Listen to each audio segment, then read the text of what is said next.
Chapter 642, Blood of Gods. Chapter 642, Blood of Gods. Upon seeing this scene, Feng Ming frowned.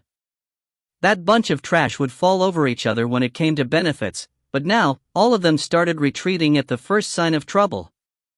However, Feng Ming knew clearly that it was pointless pinning his hopes on the Heavenly Blood Union members. They were not the white-dressed woman's match, as the gap in strength was too great. Who is this woman? How can there be such a person in the Tian Yuan world? Sheiji's eyes flashed coldly. The woman in front of her was dressed in white, and together with her sword, she looked like an inviolable fairy that had descended from the heavens. Her simple and elegant composure, as well as her being stronger than a reincarnator despite not being one, overwhelmed Sheiji with jealousy. She yearned to destroy Lin Xintong immediately. With that woman here, it's probably impossible for us to take down Zhang Xiao. The 6 reincarnators and the 100 Heavenly Blood Union members were likely no match for the white-dressed woman and slightly over 50 desolate race elites.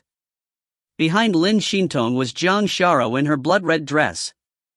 Her face was pale and there was a smudge of red by the corner of her mouth. She looked like a beautiful flower that had bloomed in the eerie soul tomb. It was quite a saddening but beautiful scene. Zhang Xiao supported herself with the bone staff while looking at Lin Xintong's back. She was already prepared to fight to the death. She was unafraid of death, but she never expected that a couple would save her while she was at death's doorstep. The two of them were astounding people, a dragon and phoenix amongst people. Zhang Xiao did not recognize Lin Xintong, who was in front of her. But when she looked at the bow-wielding youth, she had a baffling sense of familiarity for some reason. She took a long while to recall, but the bow-wielding youth's aura was clearly very unfamiliar to her, completely not matching the one in her memory. Who are you? Do I know the both of you? Zhang Xiao questioned with a voice transmission. She was already greatly drained and wounded after using the sacred spirit's power twice, but she still remained calm. Lin Xintong sighed. Back when she met Yi Yun in the Cloud Wilderness, Zhang Xiao was just an ordinary girl in the Cloud Wilderness. But now, Zhang Xiao was becoming ever prettier, and she already had the bearing of a desolate queen. Such a peerless woman could be considered a perfect piece of art. Unfortunately, Blood Moon had treated her like prey. It was as if killing such a perfect and invaluable lady by beheading her was the greatest joy and achievement to them. I think it's best for you to hear him tell you himself. Lin Xintong's gentle voice entered Zhang Xiao's ears. Hear him tell me? These words affirmed Zhang Xiao's belief that she knew this bow-wielding youth. Could it be? A thought arose in Zhang Xiao's mind, and it was this thought that made her heart stop beating for a moment. Zhang Xiao could not help but give Yi Yun a deep look. He had a completely unfamiliar appearance and completely alien aura, but that pair of eyes made her soul gently tremble. While Lin Xintong was fighting the reincarnators, Zhulong remained standing in the sealed enchantment while coldly looking at Yi Yun. It was as if the intense battle happening nearby had nothing to do with him. Outside, many people were looking at Zhulong and Yi Yun. The outcome of the battle between the two of them was of utmost importance. If Zhulong was no match for the combined forces of Yi Yun and that white-dressed woman, then it was no longer about receiving rewards for these Heavenly Blood Union members. It came down to them leaving here alive. These people had joined the Heavenly Blood Union for many years, and the fact that Zhulong was extremely powerful was entrenched in their hearts, but no one had seen Zhulong fight before, so they were unsure how powerful he really was. You are very good. Zhulong suddenly said these words, causing no one to be able to guess his thoughts. You deliberately schemed to enter the Heavenly Dao Union, not for the resources within, but to destroy the Heavenly Dao Union, right? Zhulong's words resounded in the valley. Many Heavenly Blood Union members shuddered in fear when they heard this. Some of them had considered this point already. Zhang Yidao, who was about their age, was actually scheming against the martial alliance. How much ambition and strength was needed to accomplish this? Some people even suspected that Zhang Yidao was not even a young man, or it would be too terrifying.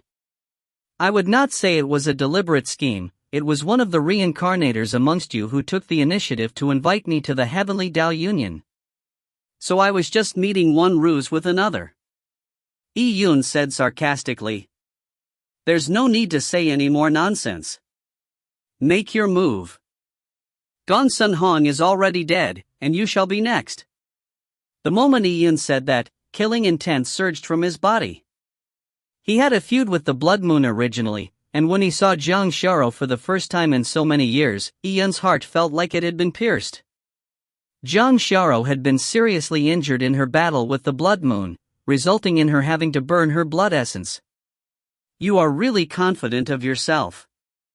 Do you think you can definitely win? Zhulong shook his head as his fingers tapped lightly. In the void, space began to fluctuate, and a transparent crystal appeared out of thin air, just above Zhulong's palm. This crystal was lustrous, and right in the middle of the crystal, there was a dark red liquid that was sealed within. It was a drop of blood. The drop of blood was extremely heavy.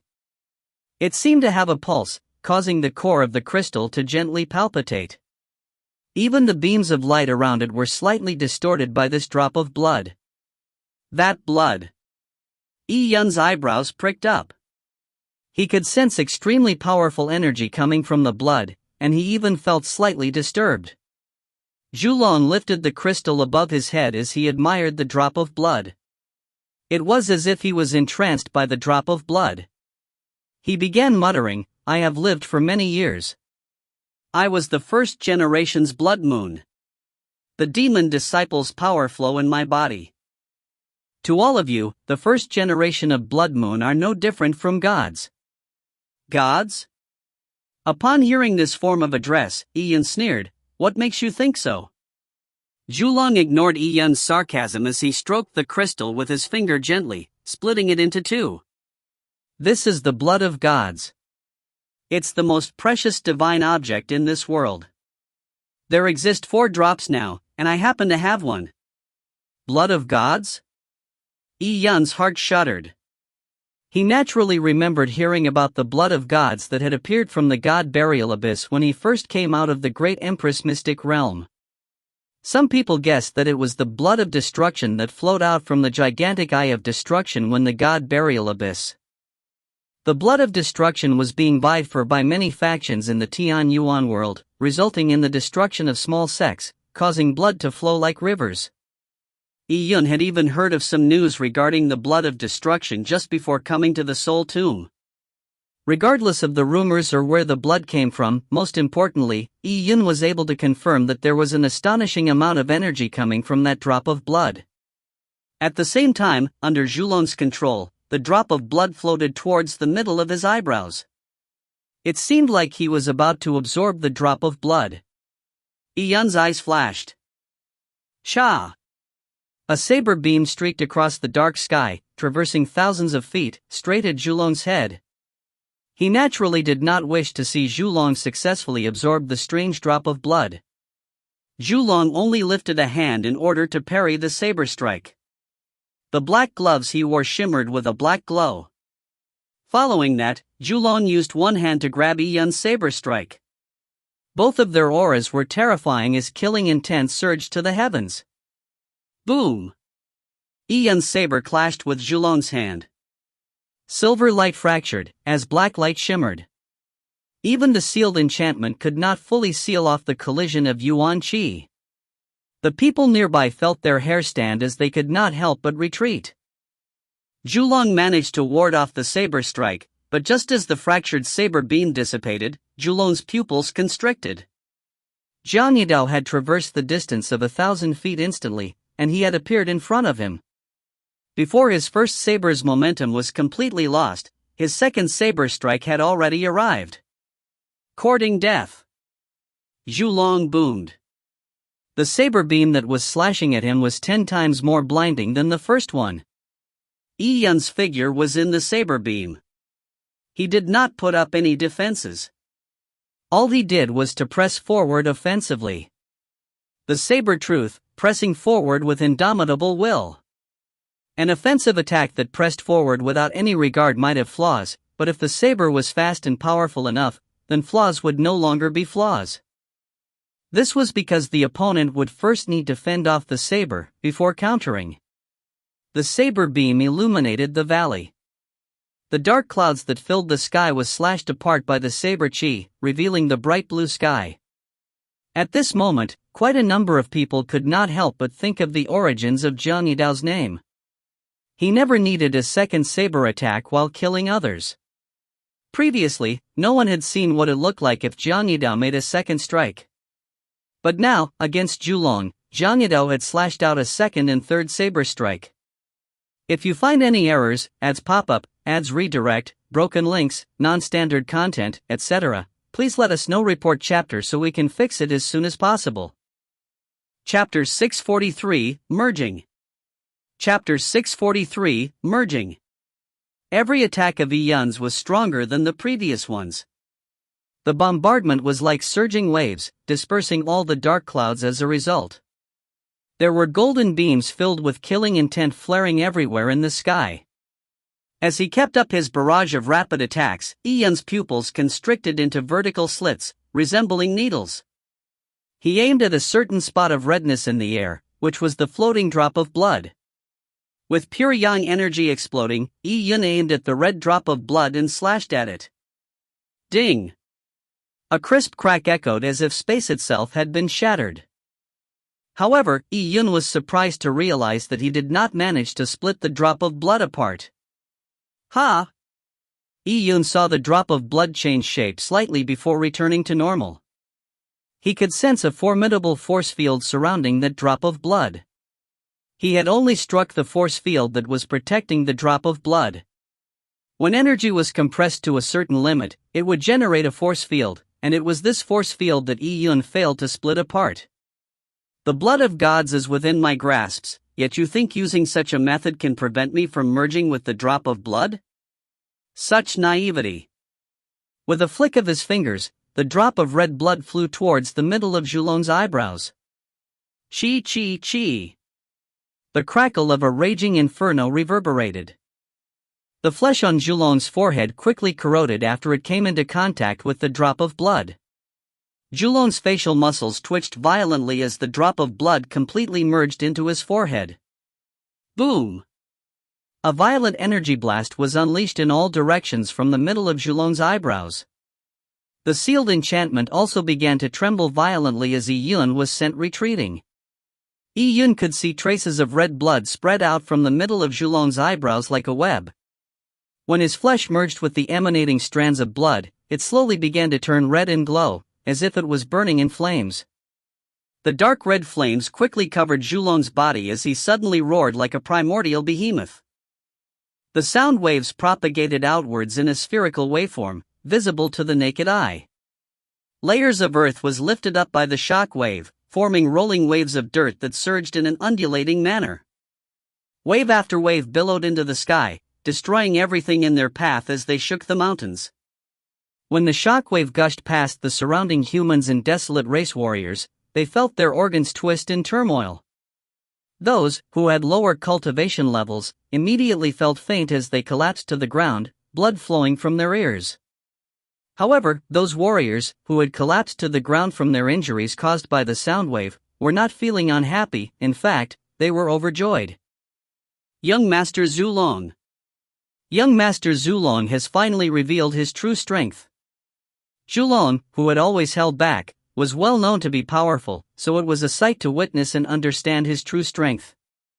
That blood of gods is rumored to be the blood bled by the Eye of Destruction within the eternal whirlpool. That Eye of Destruction occupies the entire god burial abyss. It's unimaginable what sort of entity that is.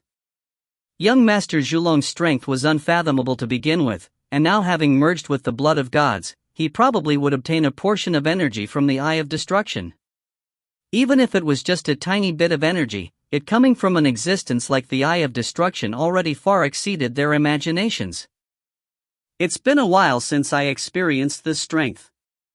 Zhulong looked at his hands. The strands of blood on his body kept emanating towards his wrist and infusing into his black gloves. And on the 10 fingertips of the gloves, long claws popped out. It was Coldcast. Such nostalgia, Zhulong clenched his fists.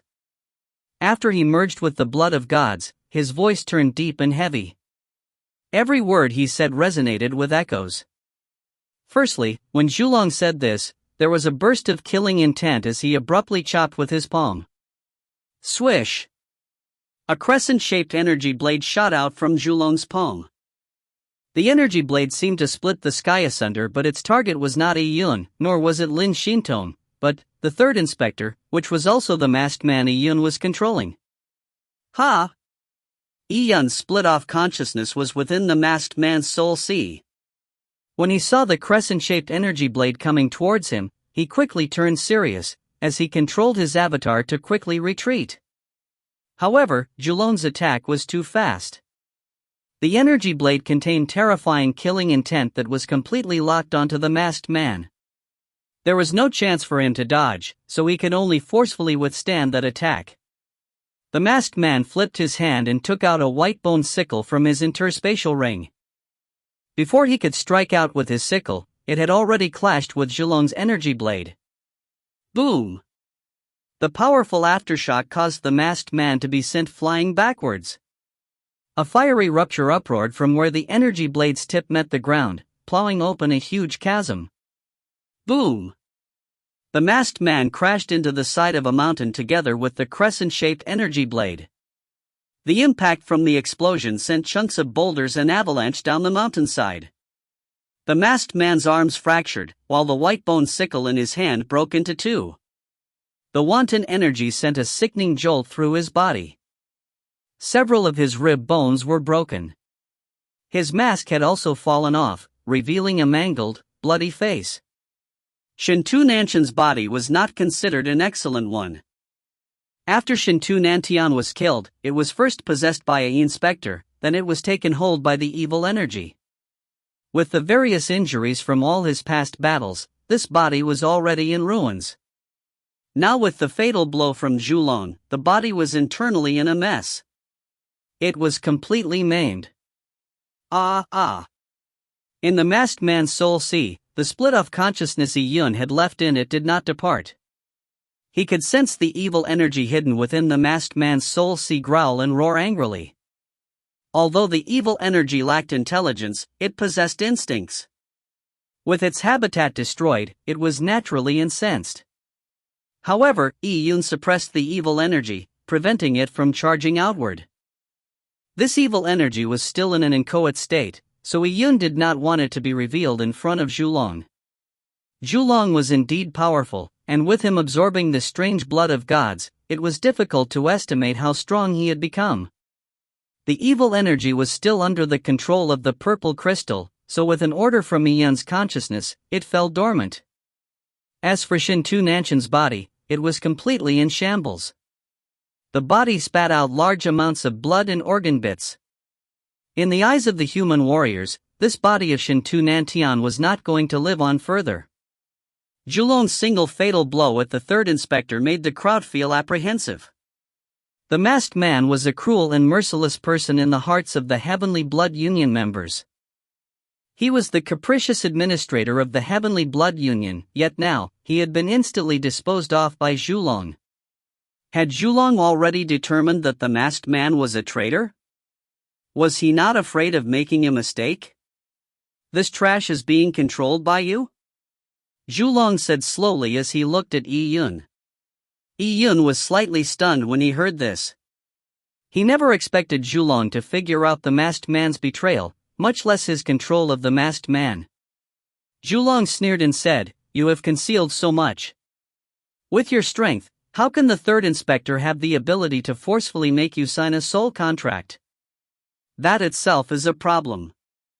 Furthermore, there is a faint spiritual connection between you and the third inspector." Zhulong was extremely perceptive. He may not have discovered the evil energy, but when Yun used the purple crystal to control the evil energy, he had to use a bit of spiritual energy, and it was this tiny amount that Zhulong managed to detect. "I don't like people playing with puppets in front of me, and abhor a snake hidden amidst my men." The true third inspector has already been killed by you, right? The third inspector was being controlled by Yun? The Heavenly Blood Union members were rendered speechless from Zhulong's words. They found it difficult to believe that the feared third inspector, who always had an aura of austere gloominess, had been killed by Jiang Yidao and controlled as a puppet. Could it be that the actions of the third inspector towards the punishments, rewards and orders to the Heavenly Blood Union members were all Jiang Yidao's intentions? Who was this Jiang Yidao? How did he have such inconceivable abilities? If you find any errors, ads pop-up, ads redirect, broken links, non-standard content, etc., please let us know. Report chapter so we can fix it as soon as possible. Chapter 644, Yun battles Zhulong. Chapter 644, Yun battles Zhulong. Senior brother Jiang had managed to take control of the third inspector when he was pursuing us.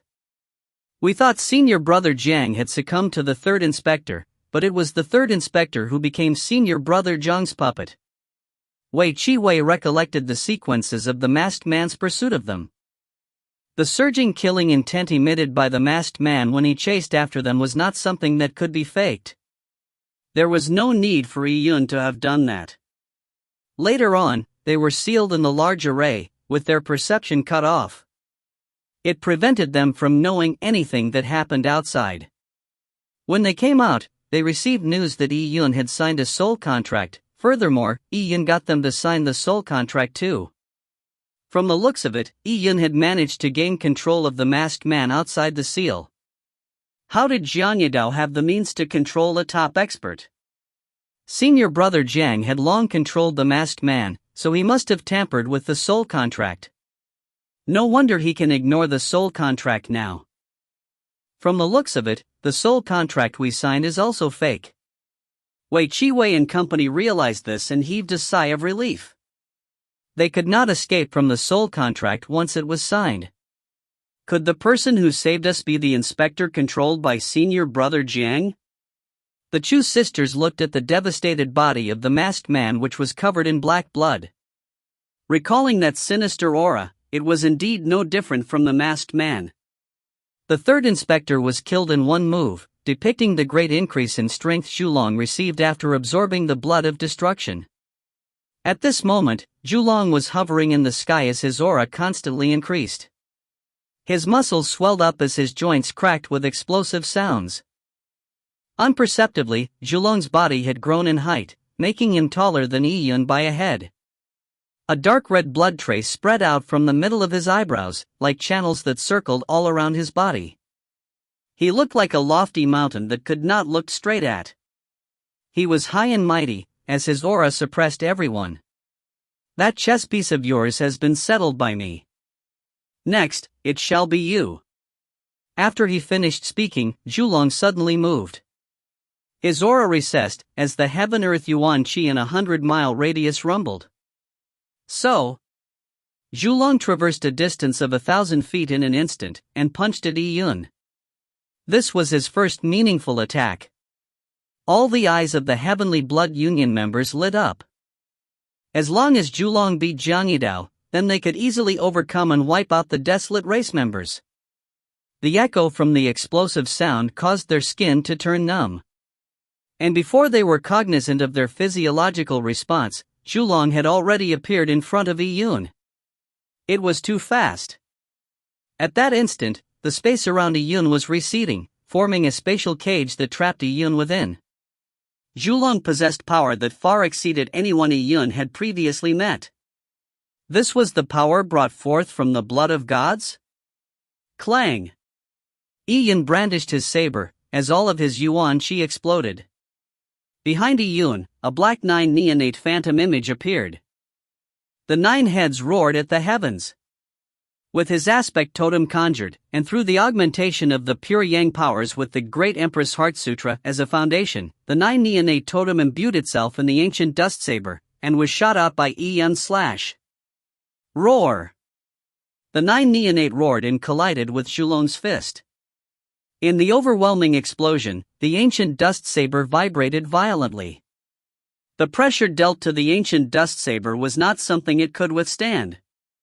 The saber was obtained by Yi Yun from the Heavenly Blood Union's treasury. Although it was not some peerless divine weapon, it was still a top weapon in the Tian Yuan world. However, there were signs that the saber was failing to withstand Zhulong's immense strength. Ka-cha! The ancient dust saber was grabbed by Zhulong. While wearing the black glove, his 5 sharp claws lodged onto the ancient dust saber's blade tip. Without a doubt, the black glove was a supreme-grade treasure whose quality far exceeded Yi Yun's ancient dust saber. G. The ancient dust saber issued a series of twisting metal sounds, as if the saber was about to be forcefully ripped apart by Zhulong. This amount of strength was terrifying. "This is your strength?" Zhulong laughed wantonly. As his face was covered in strands of bloodlines, it made his smile look extremely ferocious. "Break!"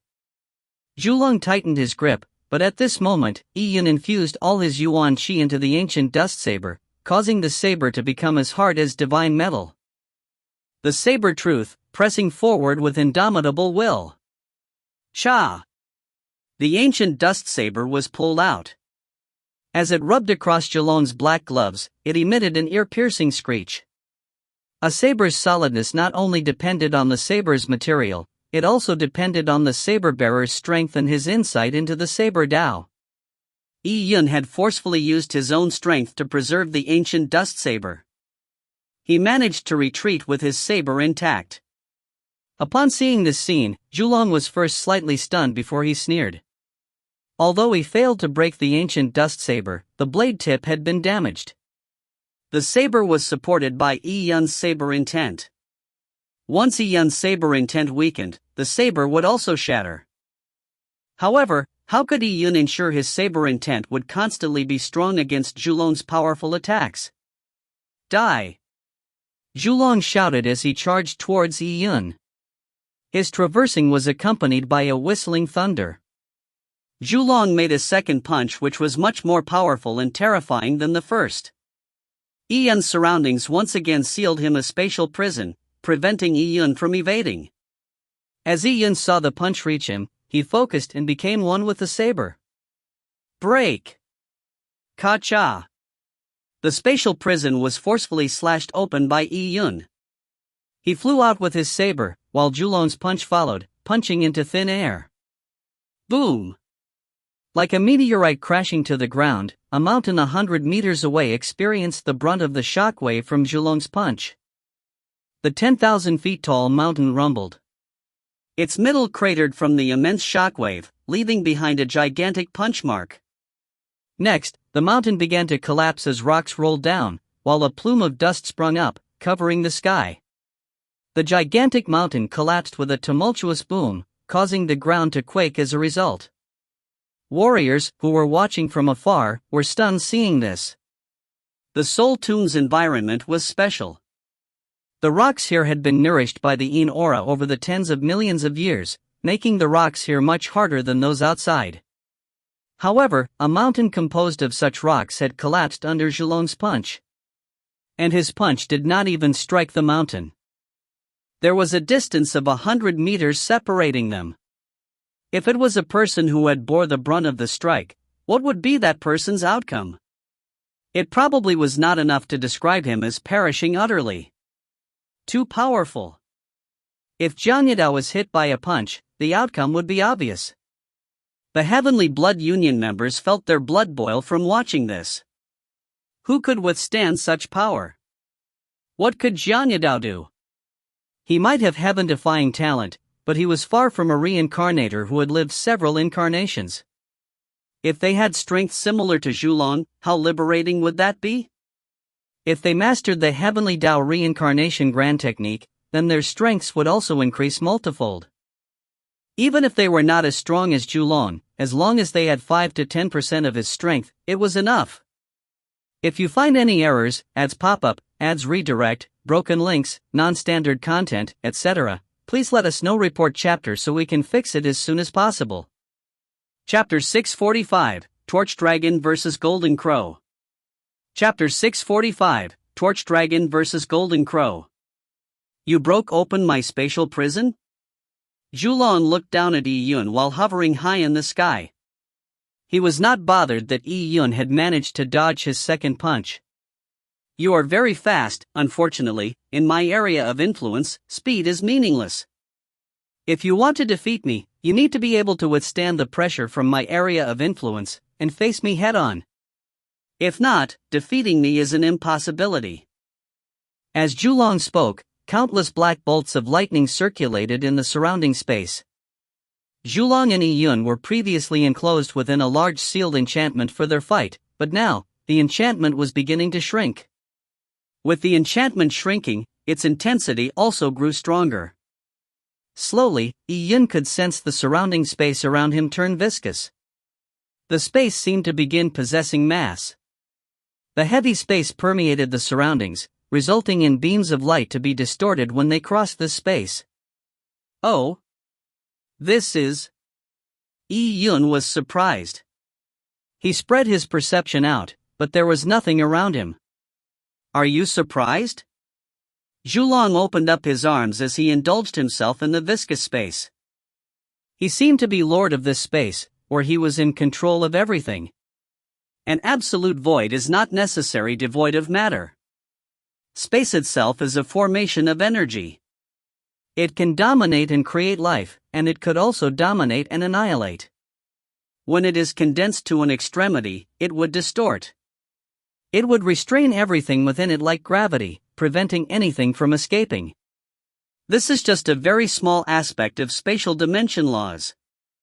Spatial dimension laws were extremely mysterious to Tian Yuan world warriors. Canonized material that described space and time were hard to come by, but from hearing what Zhulong had to say today, the Heavenly Blood Union members present felt their hearts palpitate. Such a mysterious power made their blood boil. Zhulong's power was already terrifying enough. He had the physical strength to twist and break a treasured weapon of the Tian Yuan world, and was well-versed in spatial dimension laws. He was the epitome of invincibility. Even Yi Yun found this spatial area of influence extremely mysterious, much less the Tian Yuan world warriors. He still had a long path ahead, so fighting against experts who were similar in strength as he was greatly aided his growth. With space already sealed, how are you to dodge this time? Zhulong's energy began to combust. The energy on his body surface presented itself as gray flames. As the flames gathered behind Zhulong, it slowly formed a black coiled dragon. The black dragon revealed its teeth and brandished its claws, while emitting a deep growl. This black dragon's scales, claws and beard were extremely lifelike, as if it was a real black dragon. This was a torch dragon, which was also Zhulong's aspect totem. Zhulong, who had conjured his aspect totem, increased his strength several-fold. Heaven incinerating dragon's inferno. Zhulong punched out, while the torch dragon phantom image behind him imbued itself into his fist. The grayish-black inferno consumed the surroundings like plumes of dark clouds gathered together, torching the heaven and earth. Yi Yun was fully focused to take on this punch.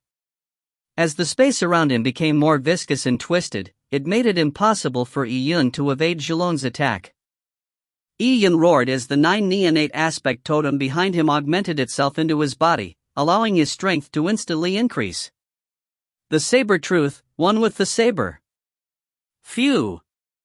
The saber blade forcefully broke open the distorted space, while also sending a saber beam that was like 100 feet wide golden waterfall that slashed downwards at Zhulong's fist. Ka-cha!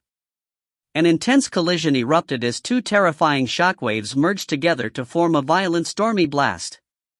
This blast was compressed within the twisted space, and grew in strength as it was being compressed. Just like the air that was being forcefully compressed in a balloon, it finally exploded when it reached its limits. Boom! The distorted space was largely dissipated as a spherical shockwave shot out. Yi Yun felt a tremendous force hit him like he was being hit in the chest by a mountain. He felt a sharp pain in his organs as he was sent flying backwards. Ding! With a crisp sound, a series of blue frost-like patterns began appearing in the middle of the saber in Yi Yun's hands, before it shattered. As he experienced the powerful impact, Yun was no longer able to use his saber intent to preserve the ancient dust saber. As such, his saber reached the end of its life. "First I'll destroy your saber, then I'll take your life." In the stormy blast, Zhulong roared with laughter.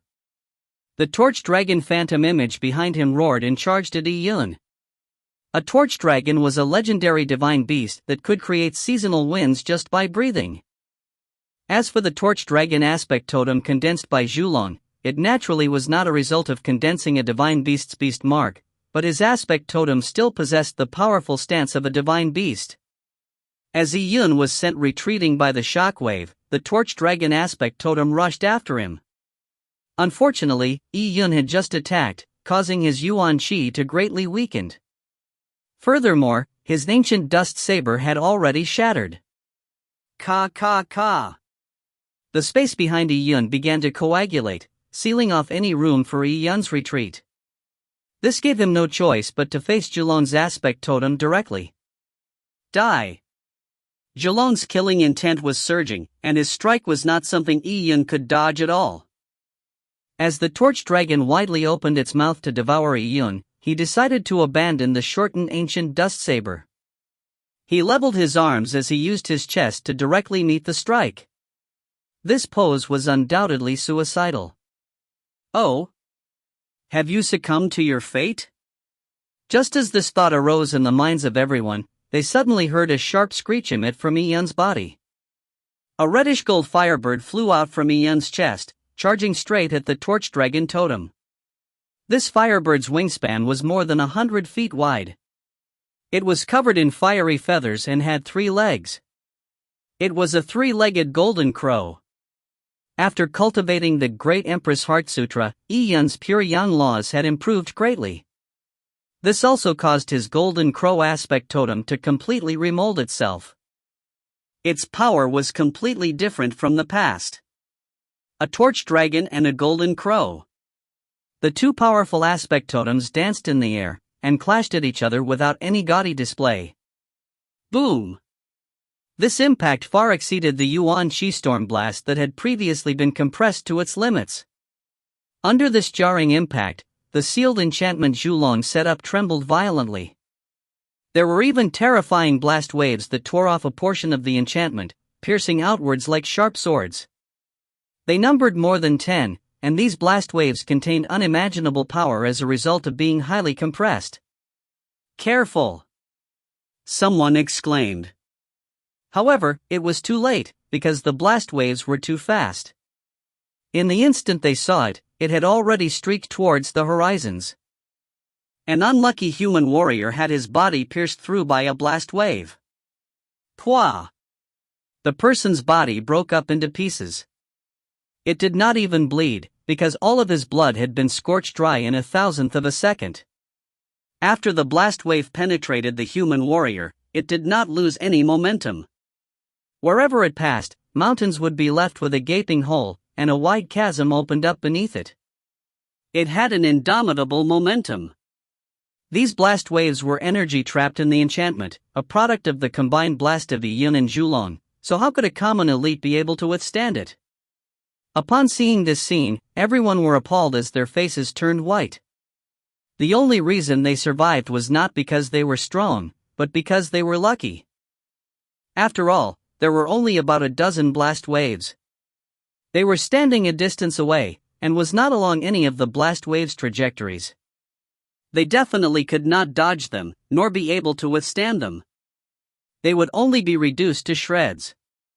Such terrifying energy was produced from within the sealed enchantment, so without a doubt, at the moment of the explosion, it was a hell where even gods could be slayed inside the enchantment. If they had been within it, they would definitely be reduced to ashes. Then what about Zhulong and Zhang Yidao?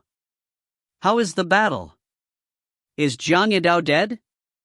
People looked at the sealed enchantment, which were riddled with about a dozen holes, despite not having recovered from their shock. At this moment, the energy within the enchantment was still chaotic, preventing them from seeing things clearly. Only after some of the energy dissipated did they manage to barely make out Zhulong's figure. He was still hovering midair, but his hair was slightly disheveled. At this moment, he was looking at the embers of the pure yang flames within the space, as if deep in thought. Suddenly, he laughed. Golden Crow Aspect Totem. It seems I have heard about this somewhere. If you find any errors, ads pop up, ads redirect, broken links, non-standard content, etc., please let us know. Report chapter so we can fix it as soon as possible. Chapter 646, No More Hiding. Chapter 646, No More Hiding. An aspect totem was a warrior's trademark.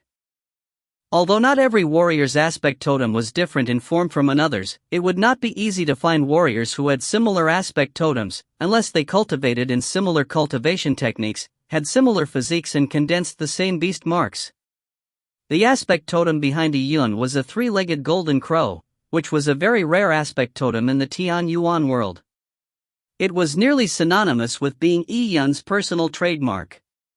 Today, Yi Yun's conjuration of the golden crow aspect totem naturally caused Zhulong to make the connection.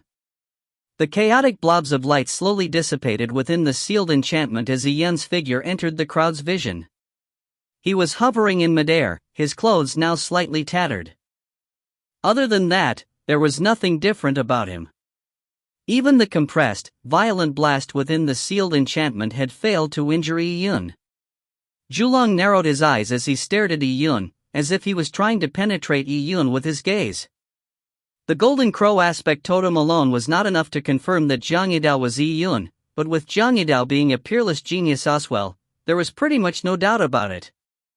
As for the white-dressed woman accompanying Yi Yun, it was beyond all doubt that she was Lin Xintong. So it is the two of you. Yi Yun. Lin Xintong. No wonder the two of you would save the desolate race's devils. What a joke. Zhulong's words resounded in the ears of many Heavenly Blood Union members, causing all of them to fall stunned.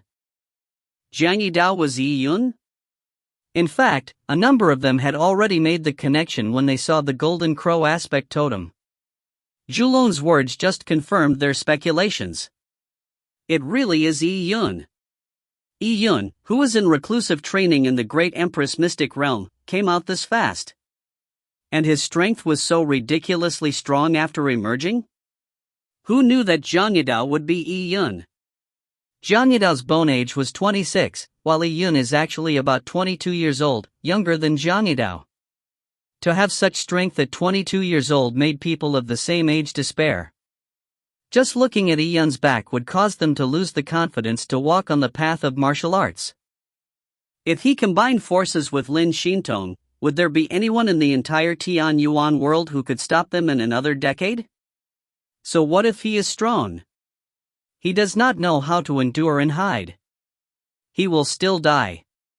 If he hid in the Great Empress Mystic Realm, no one could have done anything to him, but now, with him emerging, how can the Martial Alliance spare him? He was forced to use his golden crow aspect totem in the Soul Tomb, revealing his identity. Even if he manages to escape from Lord Zhulong, he will definitely be doomed once the news spreads when we leave the Soul Tomb. Many of the Heavenly Blood Union members present yearn for Yi Yun to die. Yi Yun's inheriting the ancient Great Empress inheritance made them jealous. And now, with his strength being so ridiculous, not only was he invincible amongst people his age, even people from the older generation might not be able to beat him. If such a genius peer did not die, they would suffer from the pressure dealt to them. Furthermore, Yi Yun had betrayed the human race by submitting to the desolate race, giving them a reason to punish him. So it is that traitor. I was wondering why a human would save the desolate race devils. This sort of person should be brought back to the Martial Alliance and have his cultivation maimed, and then suffer death from a dismembered heart. His corpse should be hung on in the Martial Alliance's square and paraded. After Yi Yun's identity was revealed, many Heavenly Blood Union members yearned for Yi Yun to be immediately killed. However, on the other side of the battlefield, under the blood moon, Zhang Xiao, who was dressed in red, had tears streaming down her face. Yuner, it really is you. Zhang Xiao muttered to herself. Having been separated for a decade, they ended up meeting in the perennially dark Soul Tomb, facing the blood moon with their lives on the line. it was quite a regretful feeling. Seeing the tears in Jiang Xiaoro's eyes, Lin Xintong empathized with her. When she met Yi Yun in the cloud wilderness, she clearly understood the living environment in the cloud wilderness. It was imaginable how deep their feelings for each other was as a pair of siblings who had relied on each other in the cloud wilderness.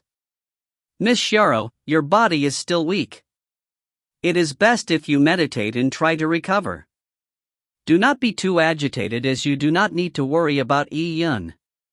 Thank you, Miss Lin. Jiang Xiaoro and Lin Xintong knew of each other, but they had never met prior to this. Today was the first time they met. Both had close relationships with Yi Yun, and were equally peerless in beauty.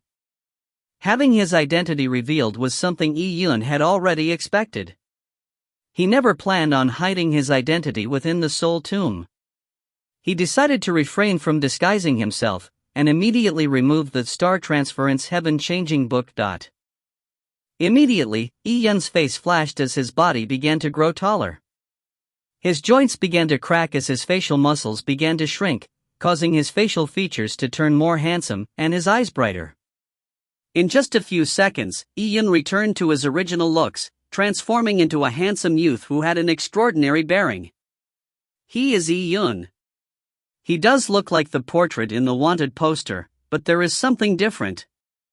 The wanted poster might have drawn Yi Yun's facial features, but many of the details in the portrait had been drawn to purposely uglify Yi Yun, making him look like a despicable person. Now, however, when they saw Yi Yun in person, when matching his strength and bearings to his facial features, it gave them a feeling of looking at a hero of orthodox origin, a dragon amongst men. Even many of Yi Yun's enemies could not help but admit that such a youth was definitely the best outstanding talent in the Tian Yuan world. It really is you. That's right, I should have long guessed that it could only be you. As Zhulong looked at Yi Yun, the blood traces on his body shimmered, as if blood was flowing from the middle of his eyebrows and into the surroundings.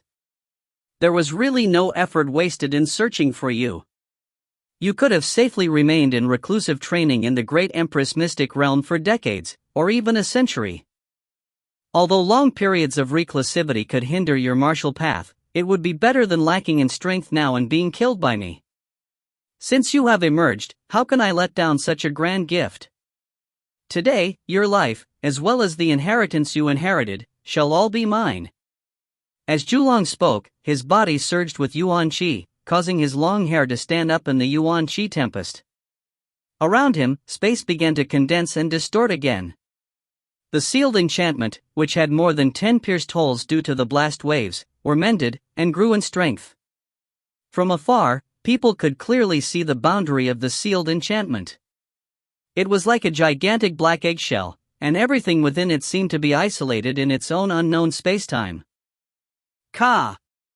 Zhulong clenched his fists, the sounds of his knuckles cracking under the black gloves resounding. My fist has already broken your saber. Next, I shall break your spine. Yi Yun only faintly smiled while facing the black fist Zhulong had lifted up.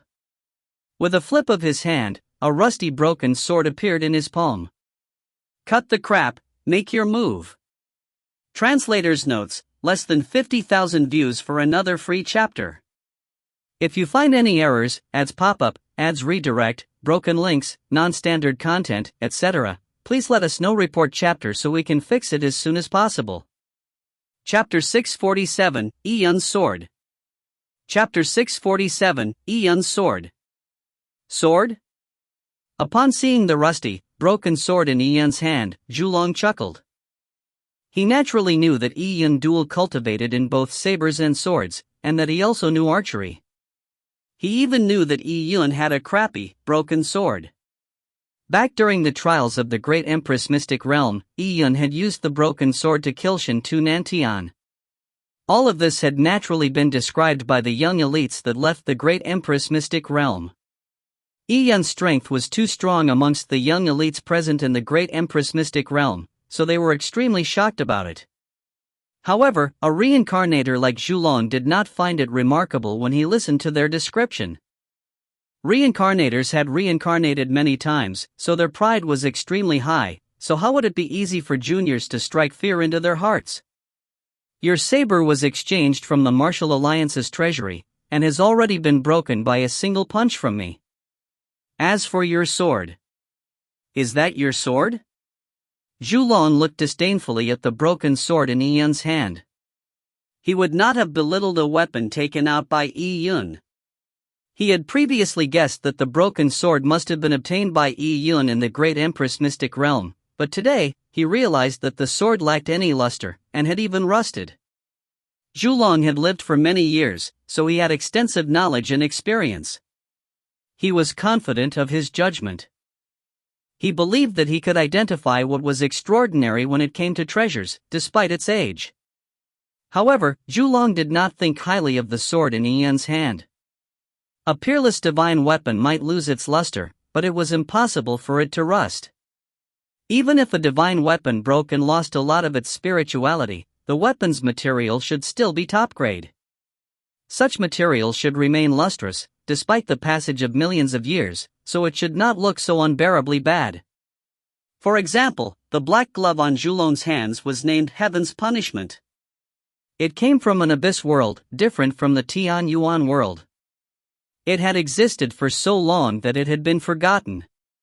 It even exceeded Blood Moon's own history. Over such a long period of time, Heaven's Punishment still contained extremely powerful energy. As for Yi Yun's broken sword, it was completely not up to par. For the sword to be in such an old and terrible state, it meant that Yi Yun's sword must have experienced a devastating attack, causing the materials to destroyed, resulting in it rusting due to not being able to bear the passage of time. No matter how powerful an ancient treasure was, if its materials were destroyed, then it would be no different from scrap metal. An abandoned ancient treasure picked up in the Great Empress Mystic Realm was probably useful against trash like Shintu Nantian.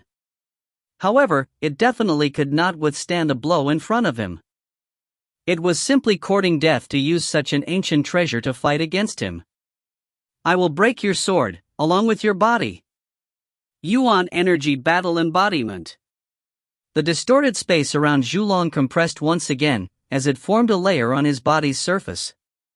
Gravity, space and energy mixed together, forming a force field that clung closely to Zhulong's body. Oh! This is... Yi Yun was slightly surprised. He had never before seen such divine techniques as those employed by Zhulong. It was completely different from the field Yi Yun had cultivated in. The path of martial arts had 3,000 great Tao, with numerous variations amongst the laws. The force field tremored, forming silk-thin, gray-colored flames which rose up from Zhulong's body. His strength and aura constantly increased, resulting in an augmentation that exceeded 20%. Yi Yun could tell that this was a combination of a mystic technique and laws that caused the strength augmentation. Blood Moon was an ancient organization, and in fact, the core of Blood Moon, which was labeled as the first-generation Blood Moon, only had 3 people. They were the actual overseers of Blood Moon, and Zhulong was one of them. The best resources of Blood Moon as well as the best inheritance, which accumulated for tens of millions of years, were only used by these 3.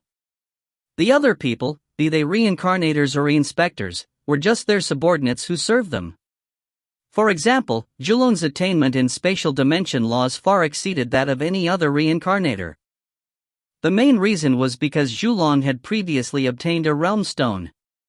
A realm stone was a foundation rock of a world.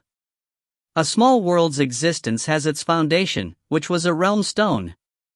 It was the core of a small world. Zhulong had managed to refine a small world's realm stone, causing his understanding of spatial dimensional laws to reach a terrifying level. Dragon Indra Overlord Blood. Zhulong punched out, as his speed reached his limits. From the beginning of his battle with Yi Yun, every attack of Zhulong's was stronger than the previous one. Yi Yun faced his attacks seriously, without being careless in any way. With the broken sword in hand, the shocking sword scar he saw at the Pyryang Sword Palace appeared in his mind. Kill! Yi Yun slashed out with his sword. Behind him, the golden crow and the 9 neonate flew up, merging into the sword beam. Sword beams torrented down, destroying anything in its path. The void that had turned distorted and viscous around Yi Yun was torn apart as the broken sword penetrated through it, stabbing straight at Zhulong's fist. Zhulong was wearing heaven's punishment on his hand. Treasures like gloves were extremely difficult to forge. Heaven's punishment was definitely one of the best treasures in Blood Moon's armory. The glove-wearing fist seemed like a black hole as it absorbed all the surrounding light. As for Yun's broken sword, it was dark and lacked luster. "I will break your sword and your arm," Zhulong roared as his first hit the broken sword. Boom! The distorted space began to ripple, yuan qi shooting out in all directions. Wherever they hit, they would open large chasms in the ground or cleave off tall mountains. The Heavenly Blood Union members present had all retreated in shock.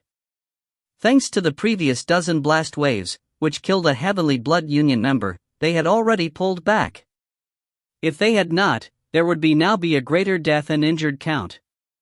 Zhulong's expectation of his fist blowing through Yun and his sword did not happen when they made the resounding contact. Instead, he felt a tremendous force pass through his arm. The broken sword was unimaginably hard. No matter how good a treasured glove was, it was still soft. So in a head-on clash, how could it beat a sword? Ka-cha! With a crisp crack, Zhulong's expression changed. He felt an excruciating pain coming from his hand. His right finger joints had fractured during the impact. How could that be? Fracturing a finger bone was a trivial wound to a warrior, as it could be recovered in a day or two. However, in an intense battle, who would give one the time to heal? Zhulong's heart sank, for he could not believe that the broken sword in Yun's hand was a divine sword. Despite the sword having rusted, which was a trademark of destroyed pieces of metal, how could it be so powerful? During that instant, Zhulong did not have the time to ponder over it carefully. With a twirl of his body, Yun slashed his broken sword at Zhulong's neck. As his sword slashed forward, it ignited endless pure yan flames in the void between them. Courting death. Zhulong angrily growled as he waved his left hand, grabbing Yun's sword. By wearing heaven's punishment, holding a saber or sword was a trivial thing. However, when Zhulong grabbed Yun's sword, a searing pain was inflicted on his palm. The sword seemed like it was going to split his palm apart. If you find any errors, ads pop up, ads redirect, broken links, non-standard content, etc., please let us know. Report chapter so we can fix it as soon as possible. Chapter 648, Alternate Dimension Tomb. Chapter 648, Alternate Dimension Tomb. What sort of sword is this? Despite wearing heaven's punishment, it was still not enough to withstand the sharpness of the sword. A sword's sharpness was not only determined by the sword's physical sharpness, it also depended on the sword intent contained within the sword. Some ancient divine swords could only have their sword intent sealed when placed in a scabbard. The moment it was drawn out of the scabbard, just a look at the sword could be enough to inflict injuries on someone, despite not touching its blade. This nameless ancient sword was as such. For someone to use his hand to grab the blade of a sword of that would reign sovereign amongst swords, it was an act of blasphemy towards the ancient sword. Without needing Yun to power it with his yuan qi, the ancient sword automatically began to vibrate, and the sword intent condensed within it surged out. Despite being separated by heaven's punishment, Zhulong's palm was slashed by the sword intent. Gashes forming as blood turned his palm crimson. What? Zhulong's expression changed. His left hand subconsciously released the sword like a mortal touching a hot surface. At this moment, Yun's hand suddenly jerked, pulling the broken sword away. Cha! The sword's blade slid across Zhulong's palm as sword intent shot out in all directions. With a sudden vibration, the black glow from heaven's punishment lost its luster. Zhulong's left hand was trembling. Underneath heaven's punishment, his hand's tendons and bones had all been severed. And at this moment, Yun raised his sword again. On the ancient broken sword, the specks of rust began to emit a faint glow. These rust specks was actually the blood of a bronze ancient god, which had stained the broken sword. The bronze ancient god's blood had merged with the sword, and with the passage of time, the sword had turned into its present state. The rust itself was not a mark of the metal being destroyed, but was a container of the immense power and laws stored within the blood. Yun's present realm was still insufficient for him to use the laws contained within, but it was still enough for him to be able to dominate in the Tian Yuan world. As he slashed out, the sword whistled towards Zhulong. Sword beams spewed out, tearing open the distorted void. As Zhulong saw the sword blade approaching him, he no longer dared to use his hand to block it. With a roar, his Yuan energy battle embodiment was pushed to its limits, causing a visible curtain of black light to form on the surface of his body. At the same time, Zhulong retreated rapidly. Pang! The broken sword slashed onto Zhulong's protective, black light membrane and shattered it immediately. The wanton sword winds created from the slash tore apart the chest armor Zhulong was wearing.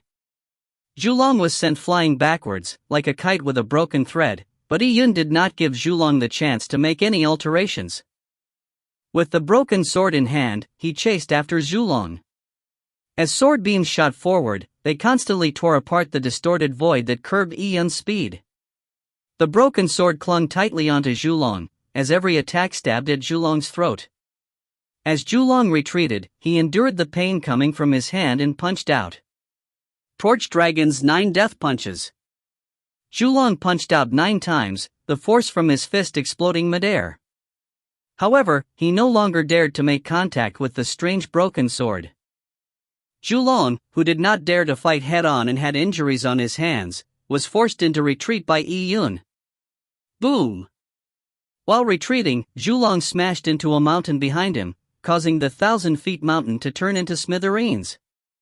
As rubble scattered around like a wanton storm, Zhulong charged out from within the rubble, his hair disheveled. Yun chased straight after him and loudly said, "Did you not say that, in your spatial area of influence, if I do not fight you head-on, I would definitely lose? Now, despite me fighting you head-on, you constantly escape. It's so boring." Yun showed no mercy as he ridiculing Zhulong by using his own words from before, smacking his face directly. Yun was using this method to force Zhulong to face him head-on. Despite being able to break open the distorted space with the broken sword, Yun would still be slowed down in the spatial area of influence. It prevented him from perfectly using Golden Crow Sun Shift, making it very difficult for him to kill Zhulong. Yun's derision made a vein pop up on Zhulong's forehead, but he did not lose his mind because of Yun. He was very clear-minded. The broken sword was too odd. If he used a long-range weapon, he could still put up a fight, but with the heaven's punishment. This sort of weapon for empty fists was restraining him too much. Since he could not directly parry the attacks, how was he to defeat Yun? Zhulong suppressed his embarrassment and carried on dodging Yun's sword, but in the eyes of the Heavenly Blood Union members, it was a completely different matter. All they saw was Zhulong being chased by Yun as he was being beaten up. He looked pathetic. This made all the Heavenly Blood Union members stare on with eyes widened and mouths open. In their hearts, Zhulong was synonymous with undefeatable. He represented the mysteriousness and invincibility of the Martial Alliance. However, now, the redoubtable figure they worshipped was being suppressed so badly by a junior like Yun. They were jealous and furious at Yun, wishing for him to be maimed of his cultivation, then tortured to death, with his corpse strung up for all to see. However, the anticipated scene of Zhulong crippling Yun did not happen. Instead, the human race's traitor was close to crippling Zhulong. Some of the meticulous human warriors had already discovered that the way Zhulong clenched his fist looked unnatural. This implied that Zhulong's hand was probably injured, and his injuries were likely quite severe. If Zhulong was defeated by Yun, what would happen to them?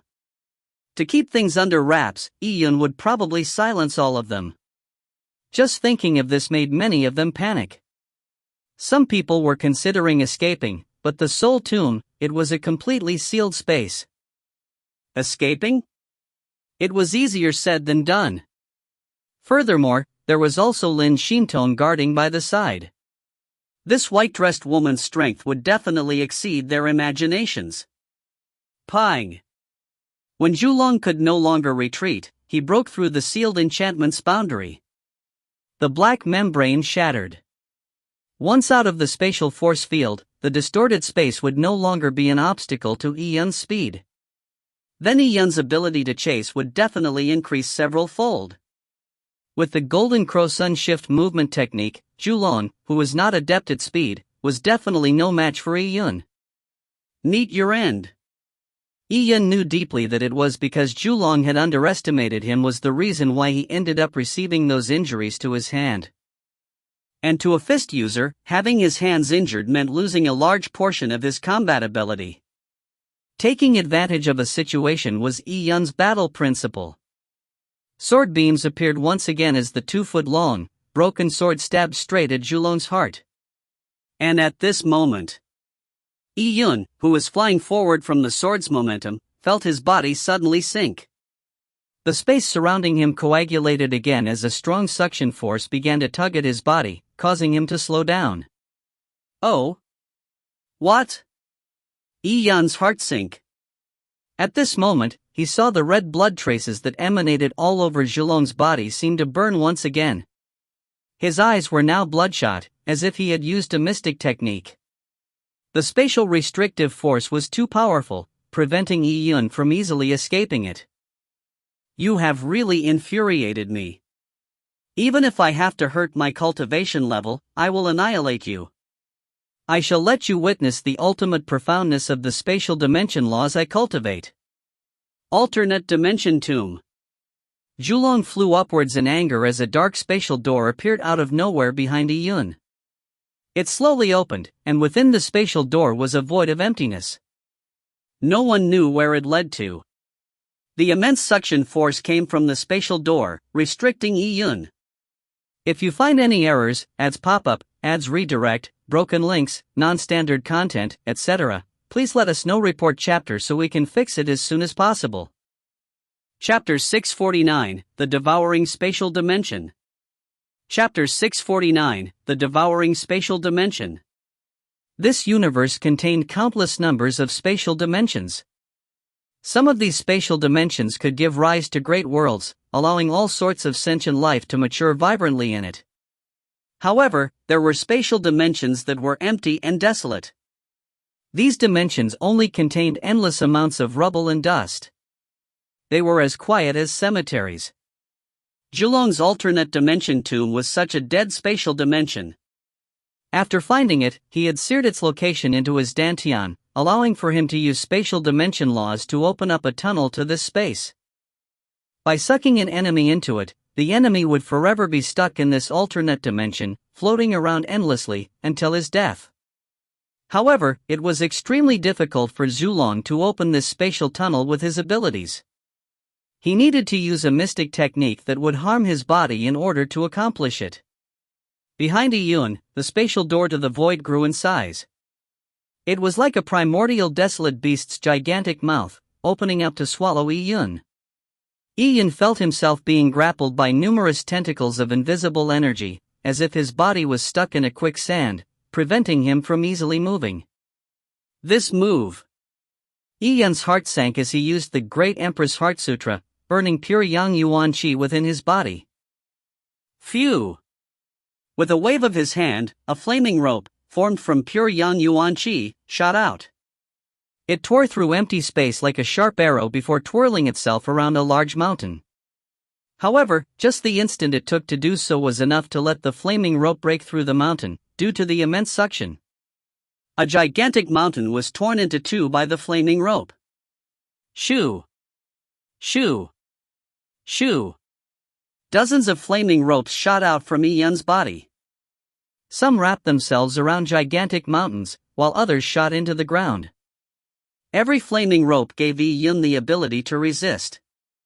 With his absolute strength, Yun forcefully resisted the suction force from the alternate dimension tomb. He barely managed to withstand its power. Yun was secretly alarmed by Zhulong's attack. Spatial dimension laws were indeed profound and intricate, and it was surprising for such a move to exist. The alternate dimension tomb fell short of fully devouring Yun. And that tiny bit of resistance was enough to cause a fatal blow. This was because Zhulong could not withstand using this force for long. Once he failed to hold out, he would lose completely. Seeing the two parties in a stalemate, the Heavenly Blood Union members turned nervous. They were afraid of Zhulong losing to Yi Yun.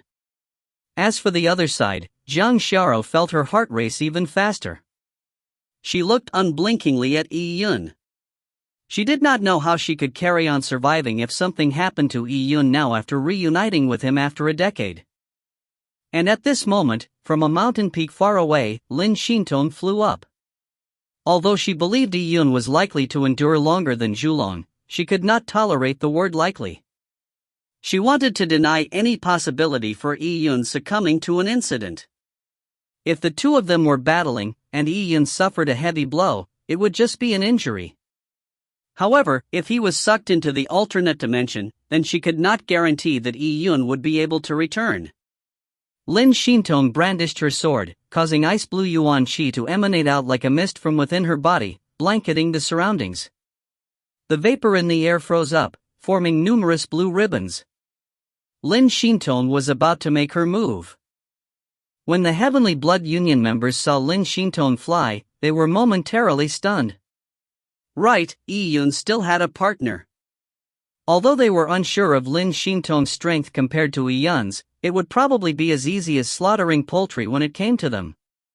Zhulong already found it relatively demanding battling Yi Yun, so together with Lin Xintong.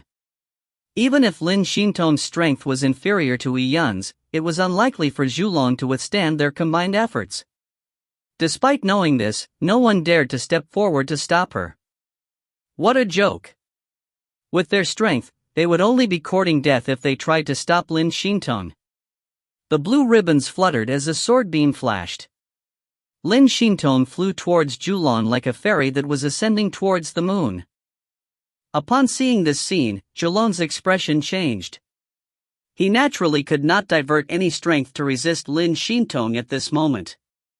His expression immediately turned ferocious. Do you think you can send me to my doom just like that? Stop dreaming. As Zhulong spoke, he suddenly bit his tongue, spitting out a mouthful of blood essence. At the same moment, the area in between his eyebrows, which emanated blood traces around his body, spat out a crimson flame. Zhulong burned his blood essence on top of the foundation of him using his mystic technique, causing his strength to instantly increase. Oh!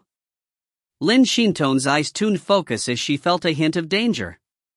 She too did not expect for Zhulong to still had such an ace in his hand at such a moment.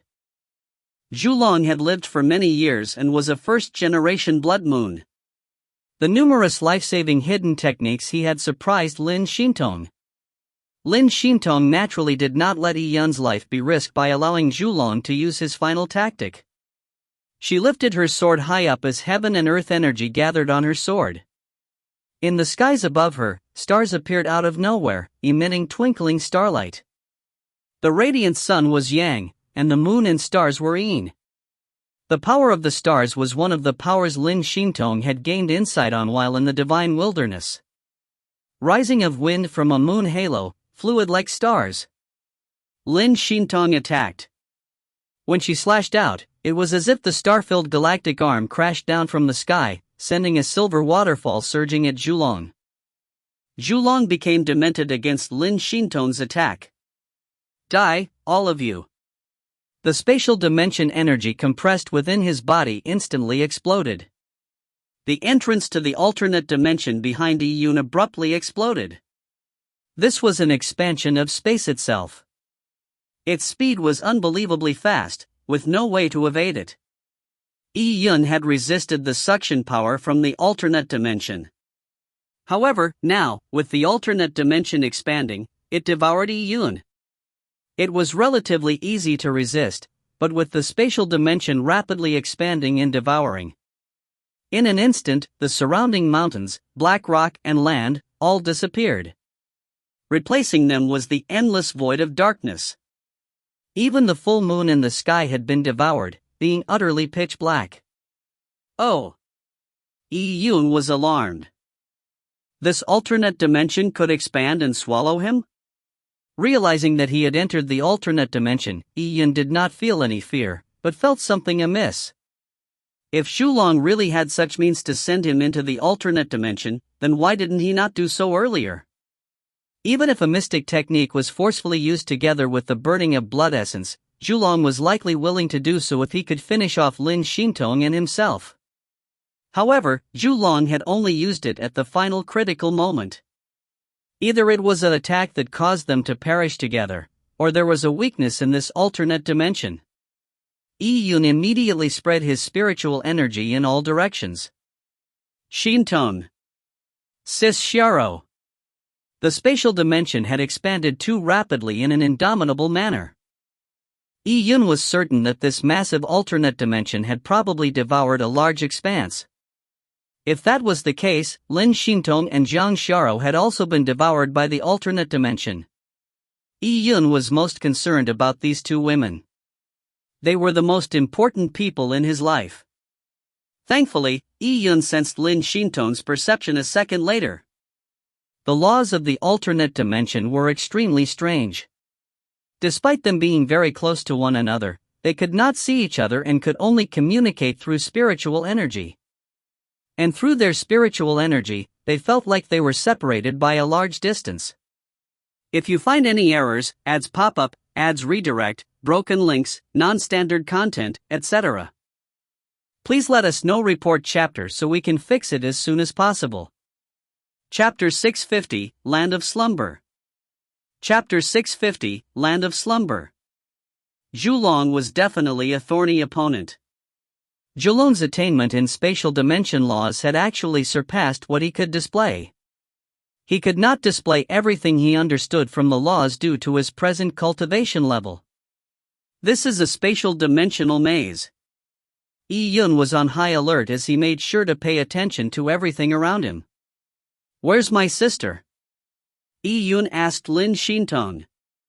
After all, at the moment they entered this alternate dimension, Lin Xintong was closer to Zhang Xiaro. "My perception has been following her all this time," Lin Xintong said. Since Yi Yun had handed Zhang Xiaro to her, she naturally would not allow any mishaps to happen to Zhang Xiaro. In fact, when the alternate dimension began to devour everything surrounding it, Lin Xintong had immediately flew towards Zhang Xiaro. Now, she was actually very close to Zhang Xiaro. "Xintong, protect my sister well." Yi Yun quickly transmitted his voice through his spiritual energy. Although he was worried about Zhang Xiaro and worried if this alternate dimension was a drastic, final technique that Xulong was using to perish together with him, Yi Yun remained extremely calm. With Zhang Xiao's safety in Lin Xintong's hands, he did not stress over it, nor could he. He needed to consider where the alternate dimension's weakness was. The alternate dimension was just endless darkness and emptiness. As Yi Yun spread out his perception, he discovered a lot more people. These people were either the members from the Desolate race or Heavenly Blood Union members. The warriors of the Desolate race were alarmed when the alternate dimension suddenly appeared. Some of them were worried about Yi Yun and Xulong's battle. Some were even looking for and calling out to their queen, hoping to try their very best to ensure Zhang Xiao's safety. On the other side, the Heavenly Blood Union members became excited after a moment of panic. The scene in front of them was clearly Xulong's strongest move. This move was extremely powerful, causing an alternate dimension to devour the space that they were in. If Yi Yun was thrown into the deepest recesses of this alternate dimension, causing him to be lost in it until his death, that loneliness that accompanied his death was definitely more miserable than directly killing him. However, these people were also in the alternate dimension.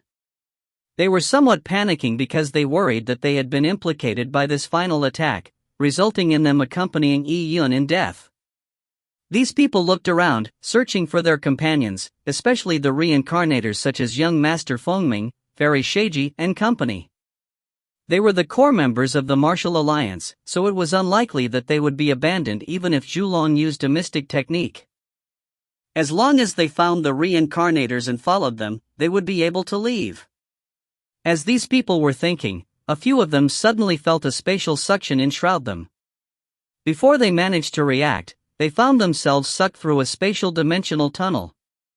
During the spatial transference, they felt giddy and their ears rang. A few seconds later, they slammed to the ground. The group of people slammed to the ground in quite a wretched state. The discomfort brought about by the violent spatial transference gave them a headache. When they opened their eyes, they noticed that they had arrived in a vast land riddled with black rock. High in the sky hung the blood moon. This familiar scene. Wasn't this the Soul Tomb? This is the Soul Tomb? We are back. The Heavenly Blood Union members who returned to the Soul Tomb were overjoyed. Although they spent an extremely short amount of time in the alternate dimension, the endless darkness and loneliness surrounding them in that strange spatial dimension, as well as the fear of not being able to return, was still fresh on their minds. More and more people were teleported out to the Soul Tomb, including the reincarnators like young Master Fengming and company. With a more careful look, this place was no longer where Yi battled Zhulong. The location had changed. After entering and exiting the alternate dimension, they had been collectively teleported elsewhere. Where's Yi? Has that traitor died? Is he sealed in that alternate dimension? Upon seeing the reincarnators, the Heavenly Blood Union members began to bombard them with a flurry of questions. If Yi had died, they too could heave a sigh of relief. Fengming, Sheiji and Xiangqi did not respond because they too did not know. They had been sucked into the alternate dimension along with the rest of the Heavenly Blood Union members momentarily before being teleported out. There was no difference between them and the other Heavenly Blood Union members. Of course Yi has been sealed in the alternate dimension. Even if he's not dead, he's not far from it. At least, it won't be easy for him to come out. If not, what was the point of Lord Zhulong burning his blood essence to activate his final attack? Was it just to specially teleport us? A Heavenly Blood Union member said with confidence. When the others heard this, they too found it highly plausible. The price of Lord Zhulong's final attack was obviously nothing trivial. After battling Yi for so long, Zhulong probably had an estimation of Yi's strength. If this alternate dimension was useless against Yi, then what was the point of using that attack? At this moment, there were more and more people teleported to this area of the Soul Tomb. They were all Heavenly Blood Union members, while the desolate race had all been filtered. This caused the Heavenly Blood Union members to feel greatly at ease. It appeared that Zhulong had used a killer move to trap all the enemies, and they had been saved. At this moment, in the alternate dimension, Yi spread his perception in all directions. He realized that the Heavenly Blood Union members that his perception had caught traces of had instantly disappeared after being sucked into a spatial dimensional tunnel. This is... Yi's heart sank. He clearly knew that the Heavenly Blood Union members were bodies nurtured carefully by the Blood Moon. They were riches that were to be possessed by the inspectors, and the main goal of the Blackstone trials was to send these bodies to the inspectors, so Zhulong naturally could not abandon those Heavenly Blood Union members. Now, with the Heavenly Blood Union members slowly disappearing, they were most likely being sent out of the alternate dimension, returning to the Soul Tomb. How could Yi watch idly as they escaped? With a thought, he interfaced his spiritual energy with the purple crystal. In the corner of the alternate dimension, a gray energy was toiling around. It seemed like a sliding black snake that was spitting out its tongue in the darkness. This was the evil energy that Yi controlled. After the masked man was killed by Zhulong, Shintu Nanshan's body was devastated, and this evil energy had secretly emanated outwards, to no one's notice. But now, under Yi's control, the evil energy traversed through the alternate dimension. Shoo! The evil energy entered a Heavenly Blood Union member's body. This Heavenly Blood Union member was a mustached youth in his 20s. He felt his tummy turn cold the moment the evil energy entered his body. But before he could react to it, he felt the heaven and earth undergo an upheaval the next moment. He was sucked into the spatial dimension tunnel, and he was thrown into another area in the Soul Tomb. After rubbing his giddy head, the mustached youth looked around and he saw many Heavenly Blood Union members, including reincarnators, gathered here. This was an extremely special valley. In the valley, there were stone pillars that rose up. Each of the stone pillars had a thick base and thin top. There were prolate spheroids indented outwards on each stone pillar, like large gray cocoons. Some of the cocoons were even moving slightly. It was unknown what was inside the large cocoons. Where am I? The mustached youth gave a look of puzzlement. At this moment, in the alternate dimension, Yi-Yun, who saw the scene through the evil energy, felt his heart sink. So it has finally begun. Yi-Yun took a deep breath as his eyes flashed coldly. The blood moon had finally revealed their fangs. He knew that this special area that contained numerous large cocoons was the land where the inspectors slumbered. If you find any errors, ads pop up, ads redirect, broken links, non-standard content, etc., please let us know. Report chapter so we can fix it as soon as possible. Chapter 651, Tearing the Void. Chapter 651, Tearing the Void. The goal of the Heavenly Blood Union partaking in the Blackstone trials was to awaken the slumbering inspectors. After reading the memories of the masked man, Yi-Yun knew that there were hundreds of inspectors in the Soul Tomb. Some of them had even been lying in slumber for tens of millions of years. The ancient inspectors that lay in slumber for tens of millions of years were sealed in a blood rock. They absorbed the heaven-earth killing chi and extreme powers from the Soul Tomb while laying in the long slumber. This allowed them to possess extremely terrifying strength. Compared to those ancient inspectors, the masked man was a lot weaker. The masked man was one of the inspector executives that were frequently sent out to complete missions. The ancient monsters and ancestors of the inspectors remained in slumber for cultivation.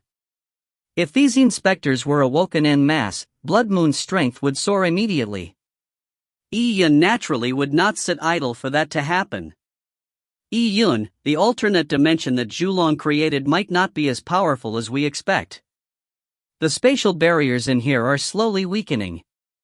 Lin Xintong's voice transmission rang in Yi-Yun's ear. After she found Jiang Xiao, she began searching for a method to break the alternate dimension open. Lin Xintong began to sense that the spatial energies in the alternate dimension were gradually depleting. If this trend continued, the spatial dimension would collapse after a period of time. It is weakening. Yi-Yun also noticed it. He was extremely calm at this moment, with his perception spreading everywhere, allowing him to sense each quantum of spatial energy and its dynamics. Maybe Zhulong was not planning on using this alternate dimension to bury all of us. He does not have the strength to forcefully hold us back in one fell swoop. He is only using this method to trap us and safely teleport the Heavenly Blood Union members away. Once the Heavenly Blood Union members are possessed by the inspectors, his mission would be accomplished. And at that moment, Zhulong would be able to lead those ancient inspectors in an attack. He might even wake the zombie king sleeping in the Soul Tomb. He would then be able to wipe all of us out in here. In the Soul Tomb, there were many spiritual souls and zombie kings. The reason why Blood Moon and the Desolate Race chose to enter at this moment was because the worldly chi here would weaken. As such, those terrifying existences would also fall into slumber. And Yi-Yun knew that some of the ancient inspectors had the ability to control the spiritual souls, and they even had the ability to form a spiritual connection with the zombie kings. If a few zombie kings were woken up, it would be impossible for Lin Xintong and himself to take so many Desolate Race members out of the Soul Tomb.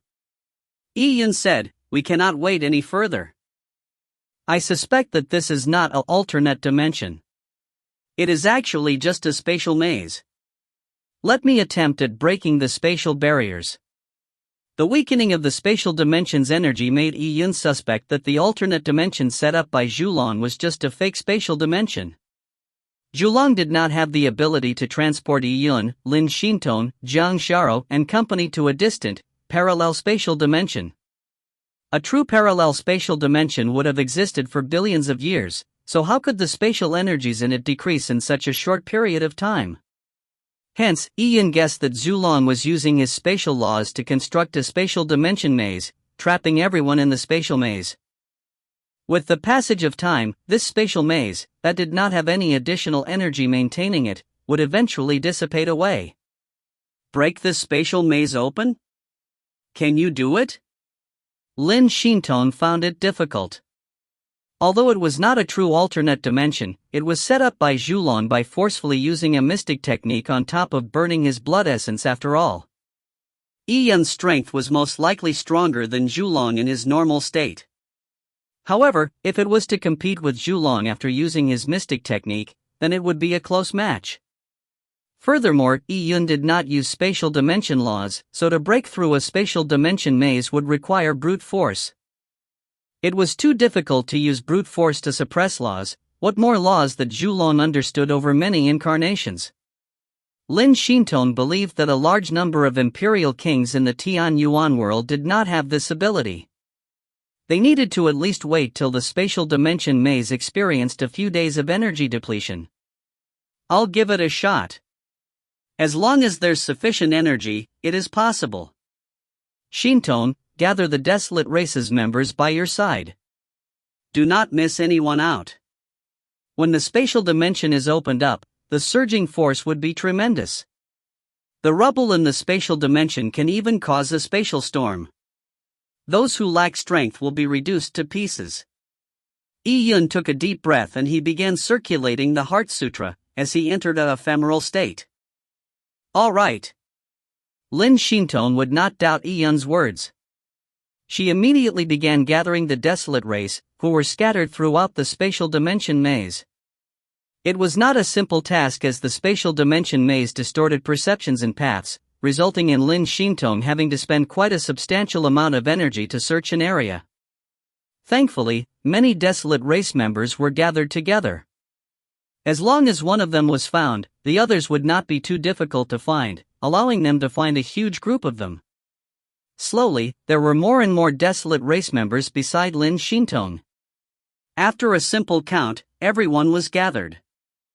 Combine forces to defend?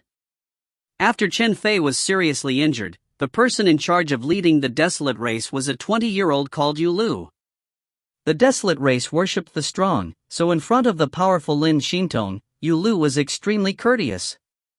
Then why are we going to defend? Yi Yun is planning to break the spatial barriers open and he is afraid of harming all of you. Lin Shintong did not explain any further. When Yu Lu heard this, she felt palpitations in her heart. Break open the spatial barriers? How tough and resistant was the spatial barrier? Was Yi Yun planning on using his absolute attack to crack it open? However, now was not the time to question Yi Yun's methods. Yu Lu asked, "Do you want our help?" "You would not be of much help, so just taking care of yourself would do." Lin Shintong shook her head.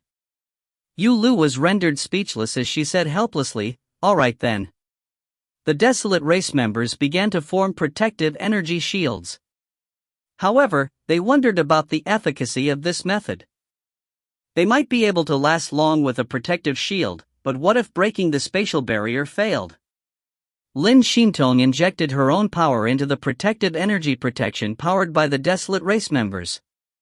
Immediately, the protective energy rapidly increased. "We are ready." Lin Shintong transmitted her voice to Yi Yun. At this moment, Yi Yun was sitting in the middle of the spatial dimension maze. When he heard Lin Shintong's transmission, he suddenly opened his eyes. His gaze was like lightning bolts shimmering in a dark spatial dimension.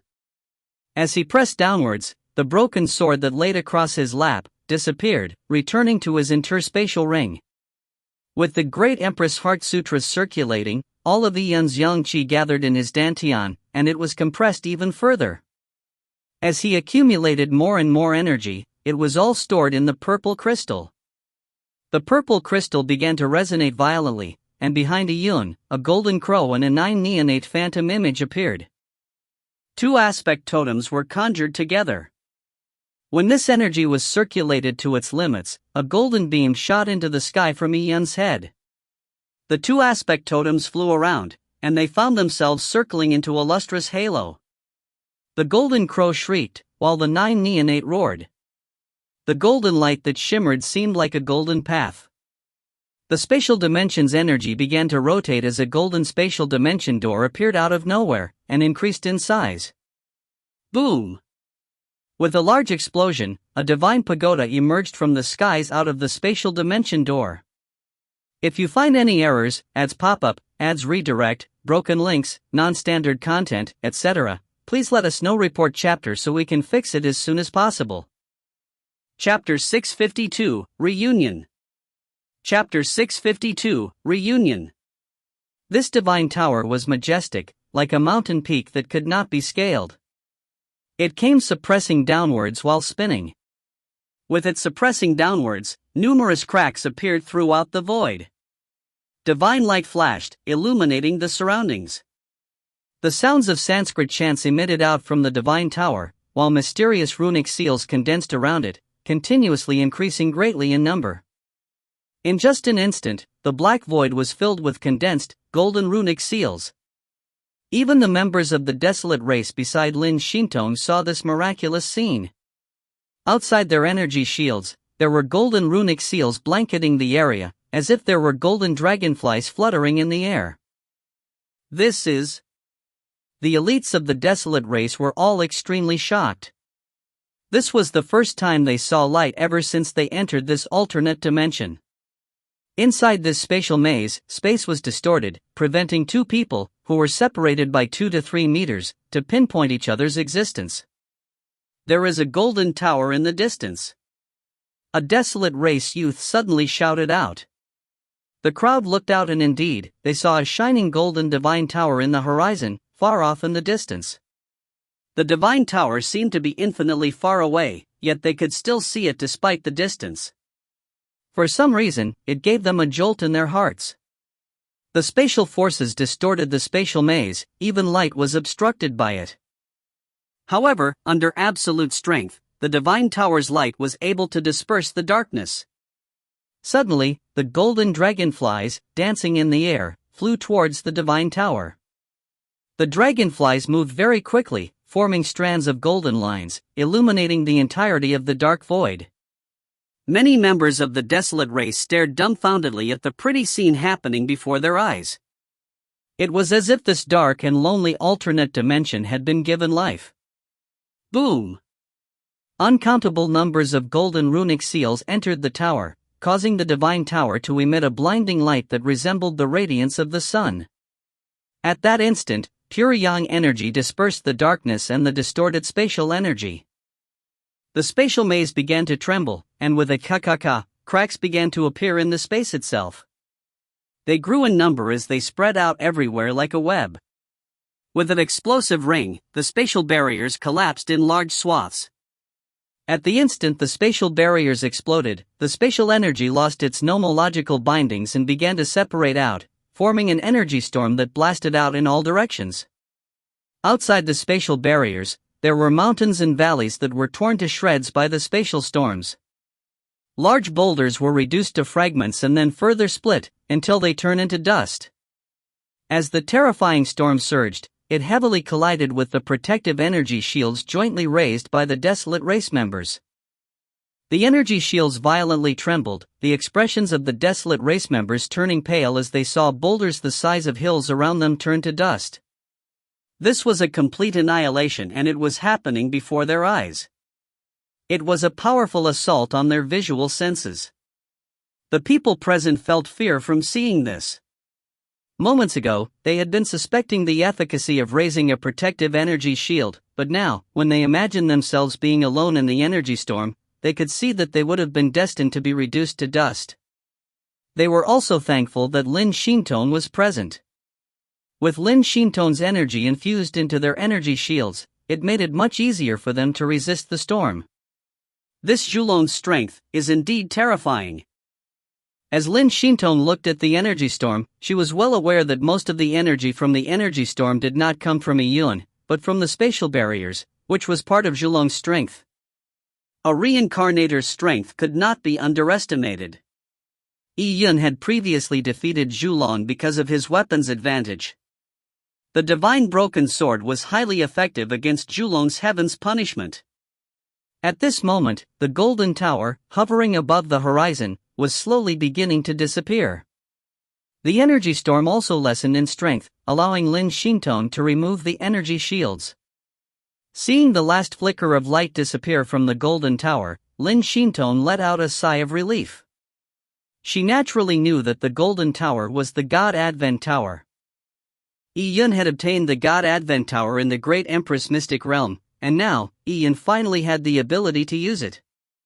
Even though Yi Yun could only use a tiny portion of its power, it was still a beginning worthy of being a pleasant surprise. As the spatial storm ceased, the spatial maze completely shattered. Yi Yun kept the God Advent Tower and landed on a black mountain peak with his face pale. Other than an immortal cave, the God Advent Tower was also a weapon. Its greatest effect was to suppress. The God Advent Tower was the perfect tool to suppress and shatter space. However, just using it for a few seconds caused Yi Yun to feel mentally exhausted and drained of his stamina. The exhaustion he felt from this was far greater than that from the battle with Julong. Using the God Advent Tower was still a very tough task for the Yi Yun at present. If he wanted to use it to kill his enemies, it would be even more difficult. After all, his enemies would not give Yi Yun the time he needed to activate the God Advent Tower. Furthermore, the speed of the God Advent Tower when it was controlled by him was not fast enough, so it would be very difficult to strike his opponents with it. If I break into the Yuan opening realm, it should be much easier for me to use the God Advent Tower. As Yi Yun had such thoughts, he became more eager to break through to the Yuan opening realm. As these thoughts flashed past his head, he suddenly saw a girl's red dress flutter on a mountain not far from him, looking towards him with watery eyes. The black pupils were bright and pretty, but they also betrayed the tears in them. Sis Xiaro. Seeing Zhang Xiao's pale face, Yi Yun felt shaken. They had experienced a decade of separation, without him knowing anything about how Sis Xiaro led her life with the desolate race. His figure flashed as he flew towards Zhang Xiao. Traversing the distance between two mountain peaks was done in an instant. He opened up his arms as he tightly embraced Zhang Xiao. He buried his head in Zhang Xiao's long hair, indulging in Zhang Xiao's breathing. This long-awaited feeling made him choke as he nearly teared. While resting on this delicate yet warm shoulder, Yi Yun could even faintly feel her collarbone. Hugging Zhang Xiao was like hugging a roll of silk. However, it was this delicate shoulder that had carried him home when Yi Yun first arrived into this world, weak and suffering from excruciating hunger. It was this shoulder that shouldered the responsibilities as the family's breadwinner in the food-scarce Cloud Wilderness. She worked overnight creating arrows and leather armors, in order to exchange for tiny bits of rations. She had quietly suffered and endured the bullying in the Lian tribal clan.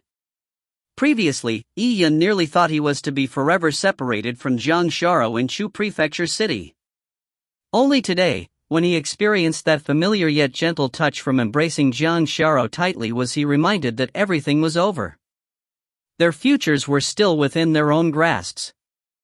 Yi Yun and Zhang Xiao embraced each other under the crimson moonlight coming from the red full blood moon above the mountain peak.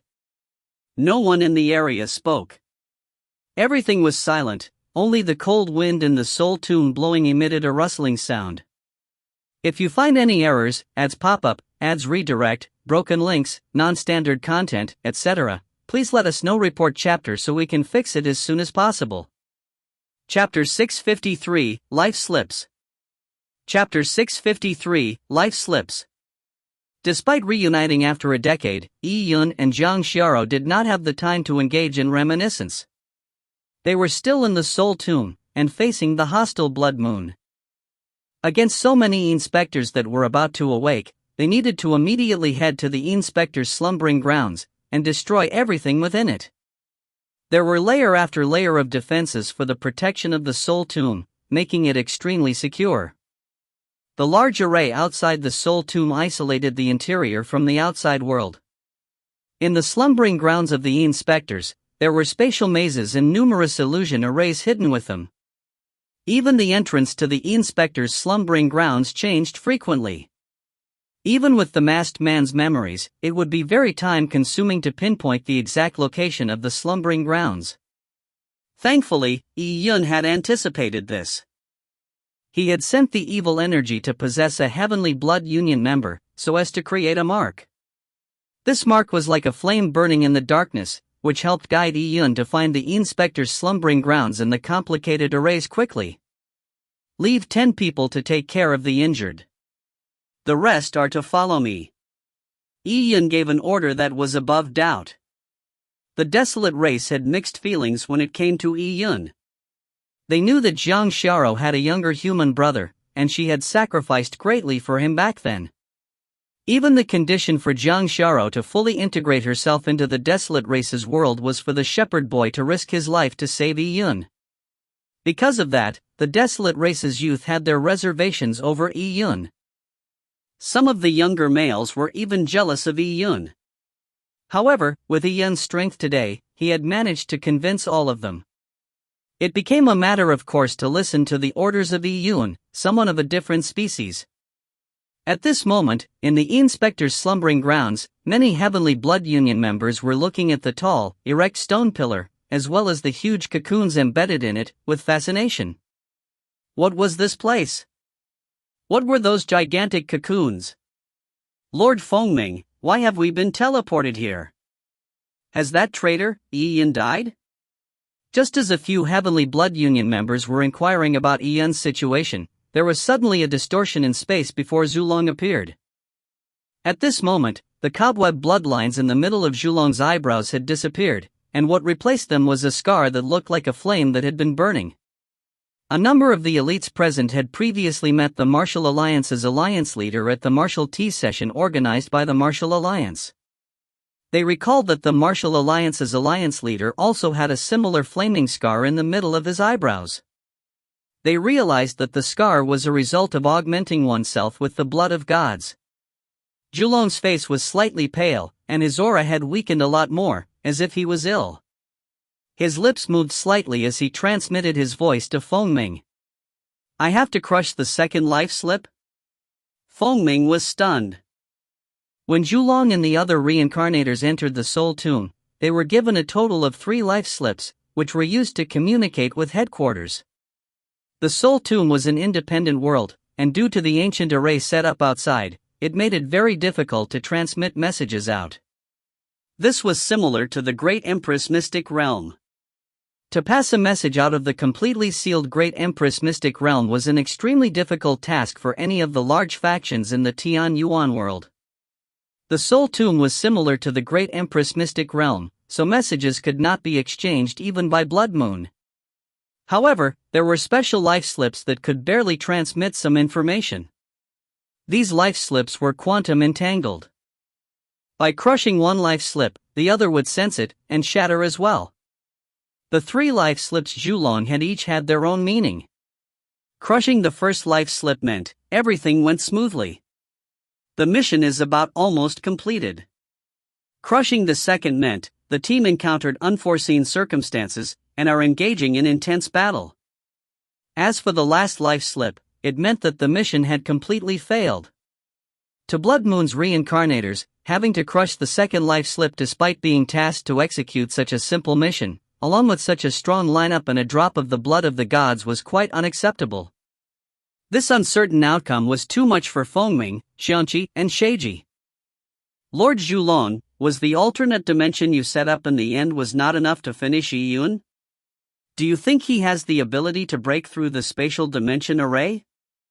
Fengming was unwilling to crush the second life slip as it was too embarrassing. You can treat it as me having a life and death battle with Yi-Yun. I have some understanding of his strength, and my alternate dimension should be able to trap him. As Zhulong spoke, he frowned slightly. Although it was unlikely that there would be problems with his inference, he just needed to trap Yi-Yun for a few hours in the alternate dimension for them to successfully complete the possession. As long as the inspectors were revived, everything would be in place. However, Zhulong had an ominous sense for some reason. If that is the case, there's no need for Lord Zhulong to worry. Ignoring the fact that Yun might not be able to crack the alternate dimension open, even if he does break it open, it would be almost impossible for him to find our location in the chaotic illusion arrays. I have already changed some of the settings of the illusion and spatial arrays along the perimeter. Yun will not be able to crack the array within 4 hours. Feng Ming was confident that even if the masked man, who had betrayed the Blood Moon, drew a complete picture of the Soul Tomb's interior, it would still be extremely limited in helping Yun find the Inspector's slumbering grounds. Lord Zhulong, why don't we first crush the first life slip? Taking 10,000 steps back, even if Yun has the greatest of abilities, and come to spoil our plans, it would not be too late to crush the second life slip. At this moment, Sheiji also spoke up. Zhulong nodded his head slightly. It was still a viable choice. With a wave of his hand, Feng Ming crushed the first life slip. Seeing the life slip turn to dust and scatter away with the wind, Feng Ming nodded with satisfaction. He then turned to the Heavenly Blood Union members present. There was a faint hint of greed in his eyes, like a snake watching its prey. However, he hid his thoughts extremely well. He still looked as gentlemanly as usual. Seeing Feng Ming look over, the present Heavenly Blood Union members could not help but ask, Lord Feng Ming, has that traitor, Yun, died or not? Also, what is this stone pillar and those large cocoons? Yun? Feng Ming sneered, Yun is now trapped in an alternate dimension. Although he will not immediately die, he is already at death's doorstep. In a few hours, when we jointly open the seal, releasing the final hidden powers of the Martial Alliance, it will be a simple task to kill Yun. The hidden powers of the Martial Alliance? Everyone was stunned hearing this. They were both alarmed and overjoyed. The Martial Alliance was already so strong, yet it still had hidden powers? Indeed, this organization that had lasted for tens of millions of years had an inheritance that exceeded one's imagination. If you find any errors, ads pop up, ads redirect, broken links, non-standard content, etc., please let us know. Report chapter so we can fix it as soon as possible. Chapter 654, An Unfolded Map Reveals a Dagger. Chapter 654, An Unfolded Map Reveals a Dagger. So that's what happened, we can feel assured now. That traitor Yun should not be allowed to die easily. Right, that sort of person should have his soul extracted and body destroyed. His soul should be tortured for a century before his soul is completely annihilated. What are the hidden powers of the Martial Alliance? I'm really looking forward to seeing them.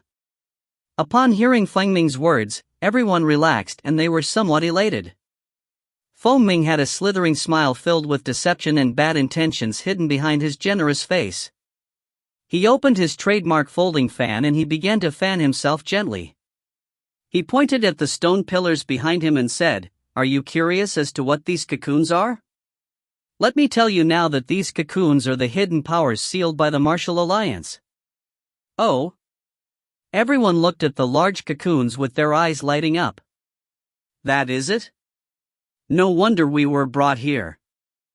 What could be the Martial Alliance's hidden powers? Many people looked forward to it, but there were a few people who were secretly afraid, such as Wei Chiwei, the Chu sisters and company. The 6 of them were considered traitor accomplices with Yun's betrayal. They believed that they would be ostracized by the Martial Alliance, or even be killed. However, not only were they not being questioned, they were even teleported here by the reincarnators. And up to now, none of the Martial Alliance's reincarnators bothered about them, as if they were thin air. Feng Ming said, the seals on the large cocoons have been in place for a very long time. The seals need to be simultaneously removed, so your help will be needed. Now, I'll read out names, and that person is to go to a designated cocoon to meditate. First, Feng Yunhai. Feng Ming began reading out names. Every warrior whose name was read out was led to a large cocoon by Qiangqi or Sheiji. These people began meditating near their respective cocoon, somewhat at a loss. Every large cocoon in the inspector's slumbering grounds contained an inspector with varying strengths. The blood moon assigned a corresponding body according to the respective inspector's strength. By doing so, they could produce the strongest combat strength. It took a total of 30 minutes before all the names were read out, including Wei Chiwei, the Chu sisters and company. They were each assigned to a corresponding large cocoon. Sitting above their respective large cocoons, the Chu sisters could sense a faint evil aura coming from the cocoons, sending shivers down their back. What was this all about? Why were they given the opportunity to participate in the final plan? They looked at Wei Chiwei and the bald youth. The two of them also looked uneasy, as if they were sitting on a large cocoon that contained a powerful primordial beast. Alright, the removal of the seals will also allow you to be correspondingly rewarded. So work hard and release our Martial Alliance's final hidden powers. This is the final goal of this Blackstone Trials. Fengming said those words with a gentle and mild voice, and it had an extremely rousing effect. The rewards handed out by the Martial Alliance had always been the pursuit of the youths present over all these years. Carefully feel the seal in the large cocoon near you. Inject as much energy as possible into it so you can remove it. Fengming gave the order. Everyone sent their perception into their respective large cocoons to sense the existence of the seal. Many people did so without any doubts, and they began to inject their own yuan qi into the large cocoons without any reservations. However, there were a very small minority who had their reservations about this. In the soul tomb, which was fraught with dangers, injecting large amounts of energy into the cocoons, which would weaken themselves, was not a safe thing to do. Besides, the method needed to remove the seals made them hesitate. What was sealed in the cocoons? Was it a weapon? Or was it some ancient life force? It was something sealed tens of millions of years ago, and it was still as strong as ever? Then, was it dangerous for them to be so close to it? But at this moment, it was meaningless to think about all of that. After all, they had signed a soul contract, so they could not openly disobey the Martial Alliance's orders. Seeing their peers trying their best to inject their own yuan qi into the cocoons without any reservations, these people also began to compete with them. They did not wish to fall behind, all because of the rewards promised by the Martial Alliance. Over all these years, they had enjoyed many perks from the Martial Alliance. They were extremely sensitive to the word rewards. As time slowly passed, many of them gradually began to be covered in sweat. As a result of draining their energies, they began to suffer from the after effects. Zhulong remained expressionless. As for Fengming, a smile suffused on his lips while he had his arms crossed in front of his chest. He was estimating the energy depletion progress of everyone. The more energy they drained, the more energy would be given to the inspectors sleeping in the cocoons, allowing the possession to go more smoothly. Begin. Zhulong transmitted his voice. All right. Fengming, Sheiji and Xiangqi stood in a trigram formation. While Fengming looked calm, Sheiji looked expressionless and Xiangqi's eyes flashed. The three of them joined force to condense several array runes. These array runes began to ripple forward like water waves. When the array runes touched the cocoons embedded in the stone pillar, the cocoons absorbed them immediately. Once the array runes touched the surface of the cocoons seemed to come alive. Faint red light emanated from the cocoon and flickered. One could even see inside some of the smaller cocoons due to the translucent stone pillar. It looked like there was a soul swimming around in them. Is the seal about to be released? Seeing Fengming, Xiangqi and Sheiji begin to help them remove the seals, everyone worked even harder to inject their energies, wishing that they would be the first to release the seal. But at this moment... A Heavenly Blood Union member gave a tragic cry. He suddenly felt an excruciating pain in his head, as the cocoon beneath him suddenly seemed to transform into a demon that was devouring everything. He was originally the one injecting energy into the cocoon, but now, the cocoon had begun to initiate the absorption of his body's energy. Not only was it absorbing energy, it was also absorbing his spiritual soul's power through the energy connection. Although the bodies of warriors were strong, their spiritual souls were extremely weak. Once it was injured, it was very difficult to treat it. However, his spiritual soul's power was being absorbed.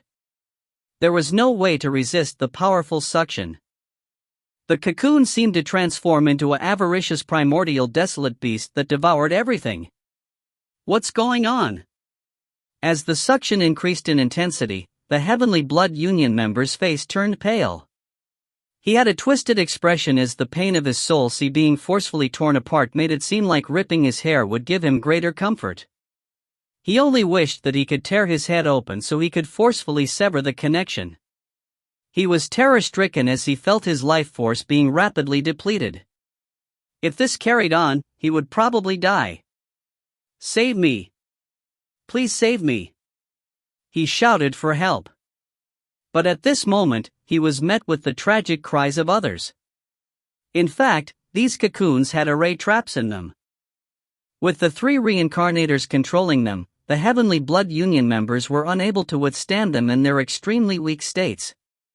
Furthermore, there were direct spiritual attacks coming from the inspectors in the cocoons. Lord Zhulong. Lord Fengming.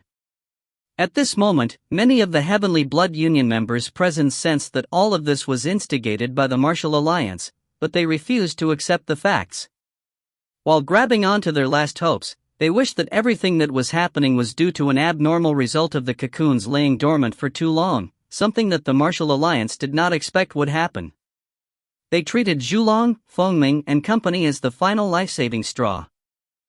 They stubbornly refused to believe that these people were the conspirators behind all this, because if that was the case, they were undoubtedly doomed.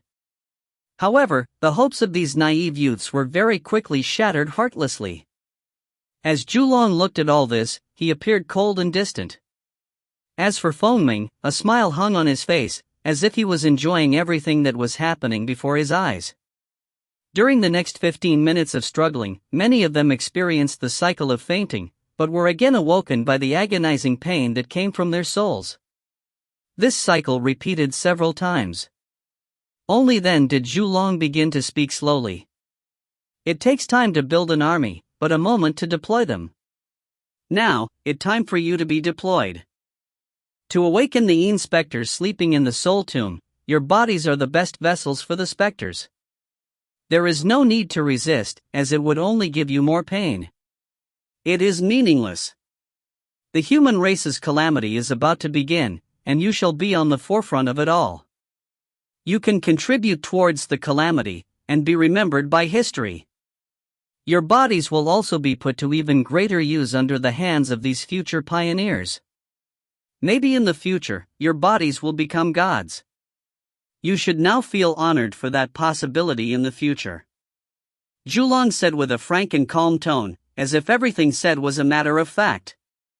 However, when these words landed in the Heavenly Blood Union members' ears, it left them cold and hanging, as if they had received a jolt. Their last hopes had been destroyed. The inspectors sleeping in the cocoons were about to take possession of their bodies. And their souls will be food for those inspectors, as soulful nourishment. In the future, their bodies will appear in another form, and the people in control of their body would no longer be themselves, but some evil souls. Just thinking of these souls, which controlled their bodies, appear in their daily lives, deceiving their friends and family, enjoying their women, made many Heavenly Blood Union members tremble with rage.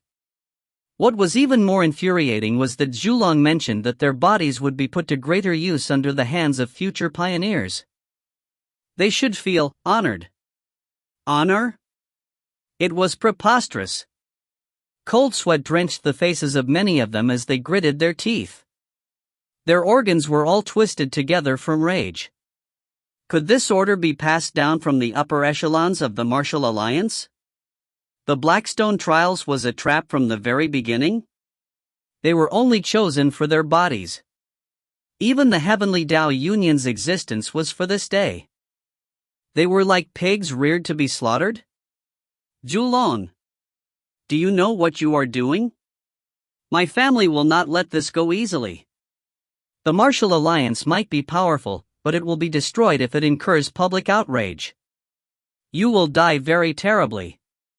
Many of the Heavenly Blood Union members present began to issue deafening threats, but Zhulong turned a deaf ear towards all of this. If you find any errors, ads pop up, ads redirect, broken links, non-standard content, etc., please let us know. Report chapter so we can fix it as soon as possible. Chapter 655, Black Armored Demon God. Chapter 655, Black Armored Demon God. As the battles continued in the Soul Tomb, tens of millions of miles away, in the untraversable sea. On the surface of the calm but dead silent untraversable sea, 7 pure black mountains stood erect at the end of the vast nothingness. These 7 mountains were the shape of humans. The middle mountain was the shape of a man wearing black battle armor with a lance in his hands. Instead of calling it a mountain, it was better to describe it as a sculpture. Silver starlight fell from the sky. Although it was still daytime in the Tian Yuan world, there was perennial darkness in this area where the 7 divine mountains stood. Starlight seemed to pool together like water, before flowing into the middle mountain. And while the mountain's runic patterns was being illuminated by the starlight, the black armored god of war was receiving a baptism of starlight, becoming ever clearer. These 7 mountains were the 7 demon disciples from tens of millions of years ago. As for the middle mountain, if Yun was here, he would immediately recognize the lance-wielding black-armored warrior as the one who fought the Azure Yang Lord in a video disc array that he saw in the God Advent Tower more than 7 years ago. In the video projection, the Azure Yang Lord's astounding sword attack had given Yun a lot of insights. As for the black-armored warrior, although he had been defeated by the Azure Yang Lord, his mightiness left a deep impression on Yun. Today, a group of black-robed people came to the vicinity of where the black-armored warrior divine mountains stood. On their robes, there was a blood moon embroidered on their chests. They were Blood Moon's reincarnators, and they were the upper echelons of Blood Moon as well. The person leading them had a flaming scar on his forehead. He was a first-generation Blood Moon member, and he was also the Martial Alliance's alliance leader, and he was currently the person with executive control over Blood Moon. There were a total of 13 people. At this moment, they looked solemnly at the black-armored warrior who had already fully actualized. If this carries on, the black-armored demon god will immediately awaken. A reincarnator said as he looked at the black-armored demon god's sculpture. Tens of millions of years ago, the 7 demon disciples were sealed by the Azure Yang Lord. But with the immense amount of time, the heaven-earth powers and the energy from the cosmos were constantly weakening the seals. Furthermore, 7 years ago, when the Eye of Destruction appeared beneath the eternal whirlpool, the stirring of the Eye of Destruction sped up the black-armored demon god's awakening. The black-armored demon god's awakening was long planned by the upper echelons of Blood Moon, and it was something they looked forward to. However, now was not the time. Set up an array formation to seal the black-armored demon god's powers. Let him sleep for a period of time. The man with the flaming scar on his forehead said. His words stunned a few reincarnators who had existed for less than 1 million years. Seal the black-armored demon god's consciousness? Why? Over all these years, Blood Moon had been laying dormant in the Tian Yuan world. They had built up the inspectors and developed the reincarnators, all for this day. Now with the black-armored demon god about to awaken, everything would be set in place once he did so. The desolate race was definitely no match for the black-armored demon god. But now, the alliance leader had given the command to temporarily seal the black-armored demon god's consciousness? And the few people standing beside the alliance leader did not seem surprised at the command, as if everything was only right and proper. It baffled some of the reincarnators though. Wouldn't the black-armored demon god's awakening speed up the Divine Master's return to this world? Someone could not help but ask. Blood Moon was an organization, and also a religion. As for the Blood Moon congregation's addressing of Divine Master, it was the god of Blood Moon's religion. Awaken? The man with the flaming scar shook his head and he did not give an explanation. But a thin man beside him smiled and said, the Divine Master has never broken the seal open since ancient times. Tens of millions of years ago, he had been sealed by Jin Xingyang once again. It is not so simple for the Divine Master to completely awaken and break the shackles of his confinement. Besides, why would we invite a god here to worship him, and willingly be his slave? Oh! The moment the thin man said those words, it stunned everyone else. What did this mean? The thin man carried on. Our Blood Moon organization was established by the 7 demon disciples, tens of millions of years ago.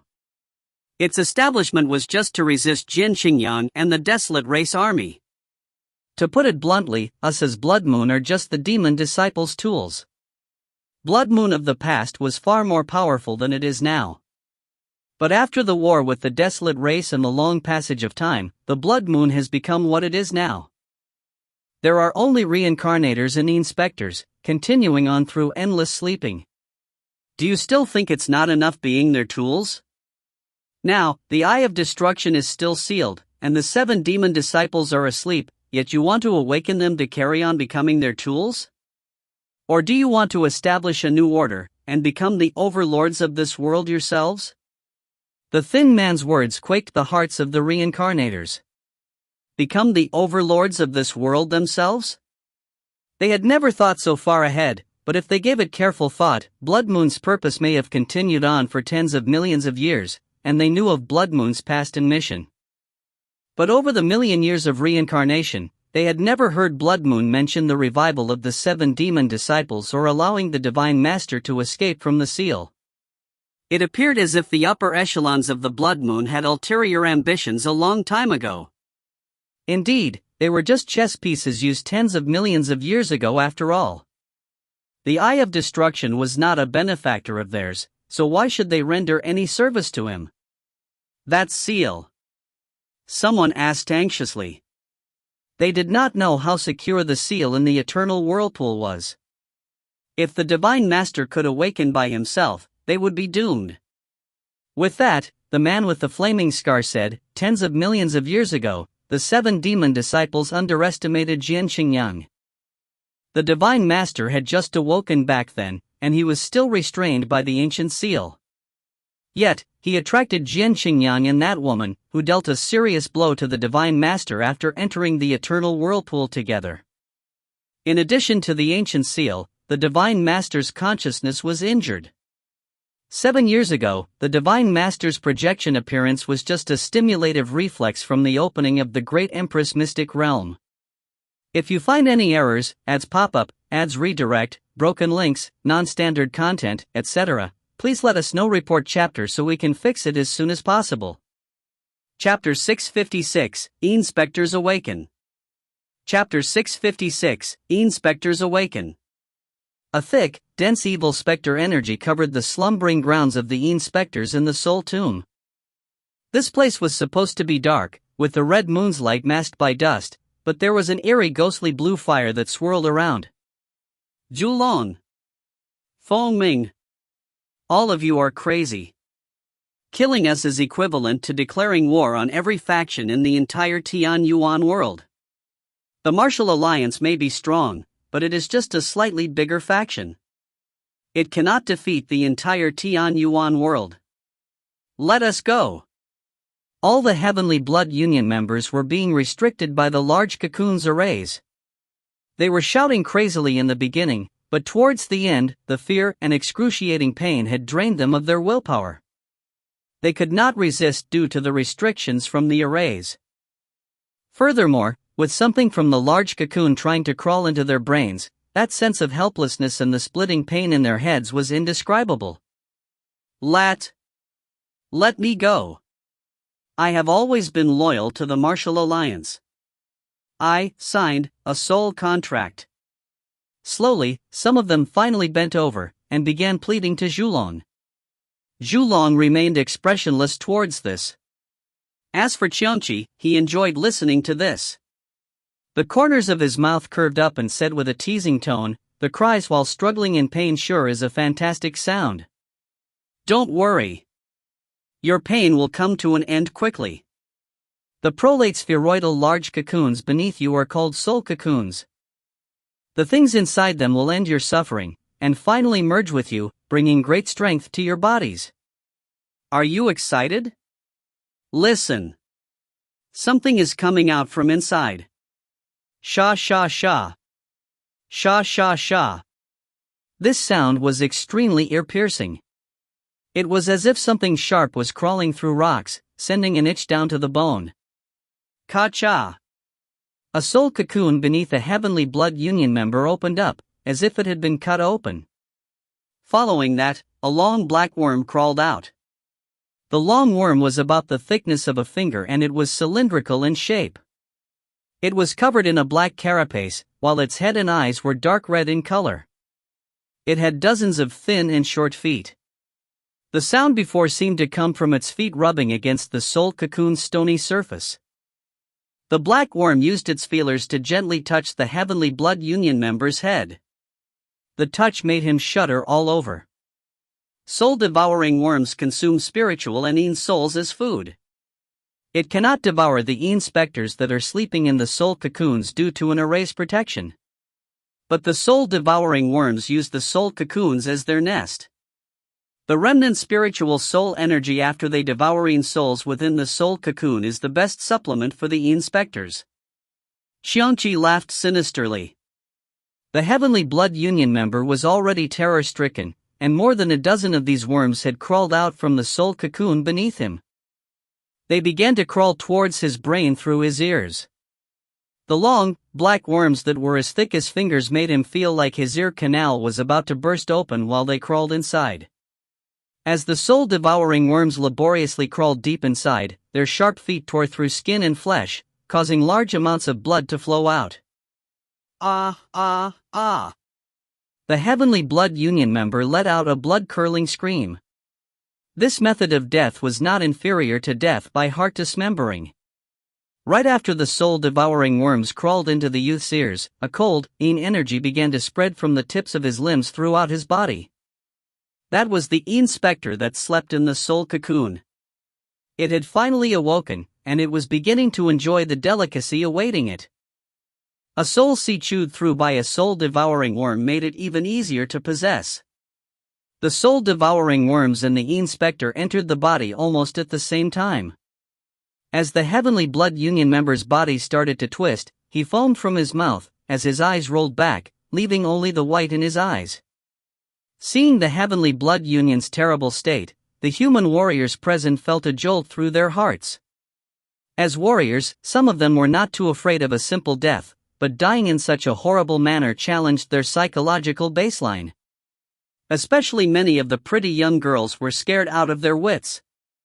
Their rosy cheeks had now turned as pale as a sheet. They did not wish to die, especially not becoming fodder for such terrifying worms. They did not want their beautiful bodies to become ugly, possessed by Een specters and wantonly abused. At this moment, Chukur, who was beside Wei Chi Wei, was almost on her last breaths. Her cultivation level was very low, so she could not endure such devastation. As for her elder sister, Chu Qinger, her situation was not any better. She was drenched in sweat, as her hair clung to her forehead. The most terrifying thing was that she was no longer in control of her body. It was impossible to use her energy to commit suicide. In the middle of the few stone pillars, there was a gigantic soul cocoon, at least twice the size of other soul cocoons. No heavenly blood union member was arranged to be placed on this soul cocoon. In this largest soul cocoon, there lay an ancient Een specter. Its strength was extremely high, and it was the earliest first-generation Een specter. Zhulong had planned to place Yi Yun in this spot. As his talent was outstanding, it was extremely suitable for his body to be the vessel of the ancient Een specter. However, Yi Yun was too monstrous. Ignoring the idea of possessing him, just his appearance would lead to a calamity. As for arranging others to be possessed by this ancient Een specter, Zhulong found no one suitable.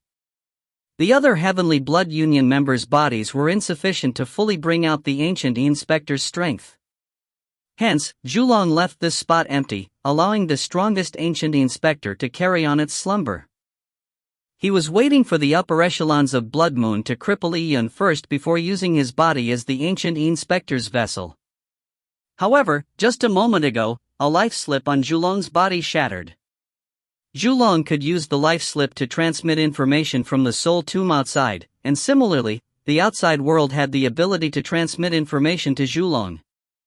The life slip that shattered meant that accidents had happened in the revival plans of the demon disciples.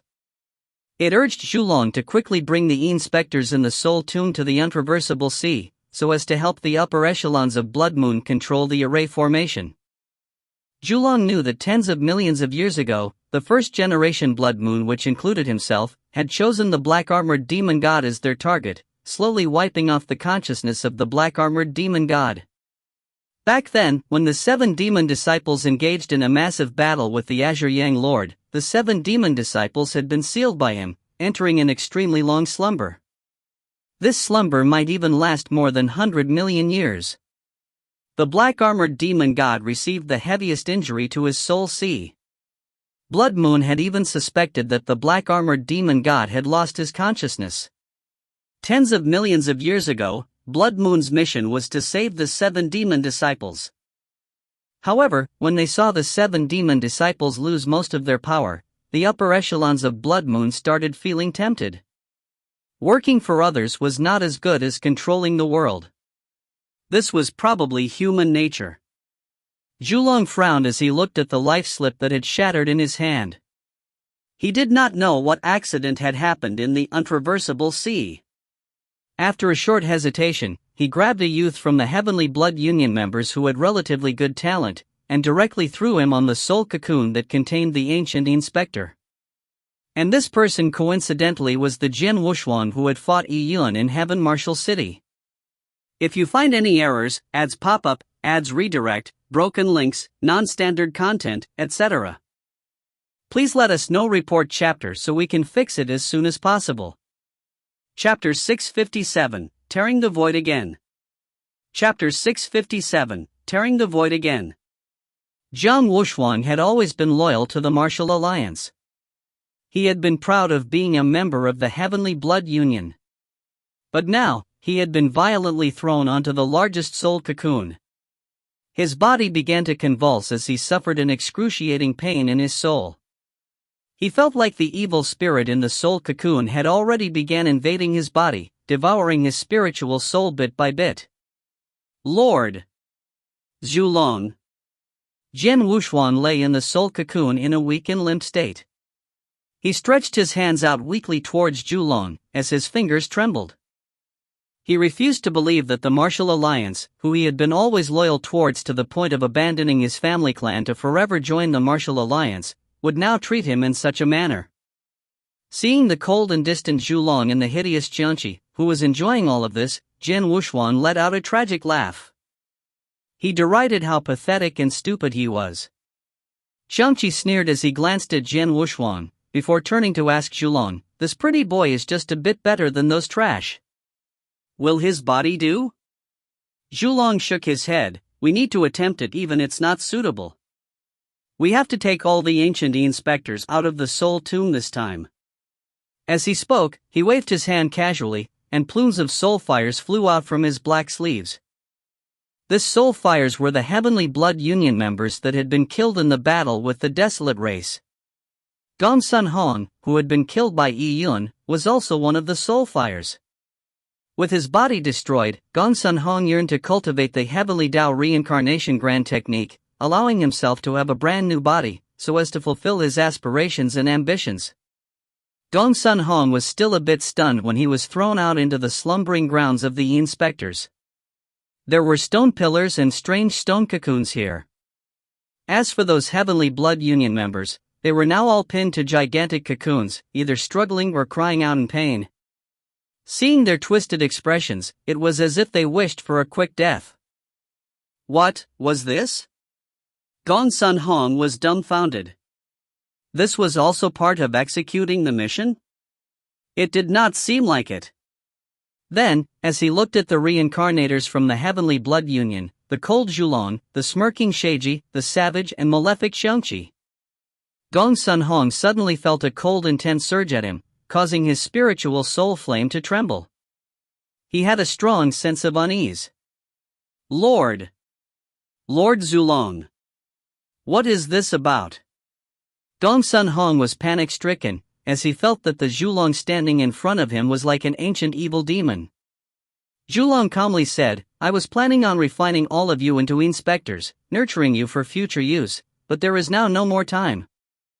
So, I will have to let you down by making you soul food for the inspector, allowing the ancient inspector that has been sleeping for tens of millions of years to quickly recover its peak strength."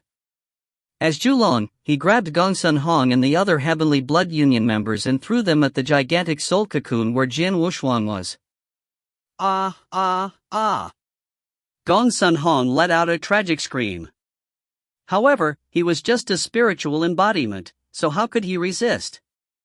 His spiritual soul flame as well as the other Heavenly Blood Union members were swept up by an immense force, as they slowly merged into the soul cocoon, and the soul-devouring worms devoured them. By then, a inspector had completely merged itself into a Heavenly Blood Union member's body. A youth in his 20s stood up from the soul cocoon, but his footing was unstable as his expression looked vacant. His eyes had already turned crimson red. He suddenly grabbed a few bloody black worms from his ears, and with a crushing sound, squeezed them to pieces. He then threw the wriggling corpse on the ground, crushing them flat. The first stage of this youth's possession was completed, but the inspector was unable to fully control this body, resulting in him still being in a dazed state. Xiangqi laughed. "Cheers to your waking up. How does this new body feel?" Feng Ming, who was beside Xiangqi, also said, "Hurry and get acclimatized, so as to control this body perfectly. There are serious matters awaiting us." There were waves of trouble during the Blackstone trials, and after a prolonged period of time, the first inspector had finally awoken. As such, in less than an hour, all the inspectors would awaken, then everything would be set in stone. When they thought about this, Xiangqi and Feng Ming heaved a sigh of relief. However, at this moment, Zhulong's expression suddenly changed. He felt a sense of danger surge at his heart, causing his body to freeze up. "Dodge!" Zhulong shouted deeply. "What?" Feng Ming, Xiangqi and Sheiji were stunned momentarily. "Dodge!" Zhulong roared angrily. At the same time, his body suddenly leaped up as he flew upwards. As for Feng Ming, Xiangqi and Sheiji, although they were slower by half a beat, they flew in all directions just in time. Boom! A deafening explosion echoed. The entire slumbering ground of the inspectors, valleys and stone pillars trembled. In the space where Zhulong, Feng Ming and company were standing, it looked like glass that had been smashed by a hammer. Large pieces of spatial barrier fragments had peeled off, as a golden divine tower flew out of a spatial hole, suppressing the heaven and earth. This is... Zhulong and the other three reincarnators were alarmed. A divine tower had smashed through the spatial maze surrounding the inspector's slumbering ground? The spatial maze was extremely hidden, so how could it be discovered by others, and shattered in one strike? After the spatial barrier was shattered, it formed a spatial tornado storm. The spatial storm was heading towards the stone pillars, which would cause the inspectors that had not awakened to be destroyed by the storm. Zhulong loudly roared and punched out. Pang! Zhulong's fist wind impacted the spatial storm, causing it to explode, dissipating into nothingness. The spatial barriers surrounding the inspector's slumbering ground were far weaker than the alternate dimension barrier that Yi Yun had previously broken open. If not, Zhulong would have found it very difficult to resist the spatial storm, leading to many inspectors to perish in the spatial storm. And correspondingly, Yi Yun would have consumed a great amount of stamina if he wanted to break open a more powerful spatial barrier. Just as Zhulong's punch smashed through the spatial storm. Phew! A sharp whistle tore through the air, as a golden beam streaked across the darkness, straight at Zhulong. It was an arrow. Zhulong's pupils constricted when he saw the arrow. Yi Yun! It's really you! Be it the aura that accompanied the arrow, or the pure yang laws imbued within the arrow, they convinced Zhulong that it was undoubtedly coming from Yi Yun.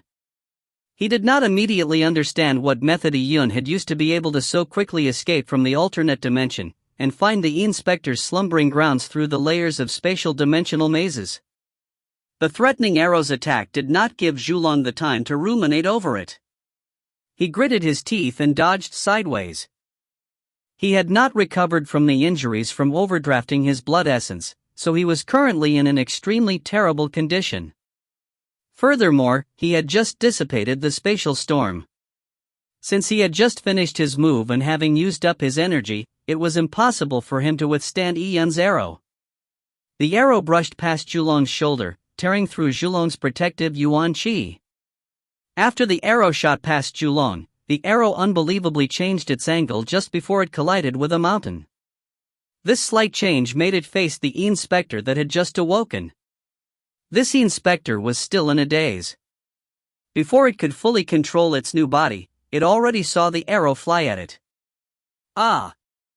The inspector let out an angry growl, but its body was unable to keep up with its soul.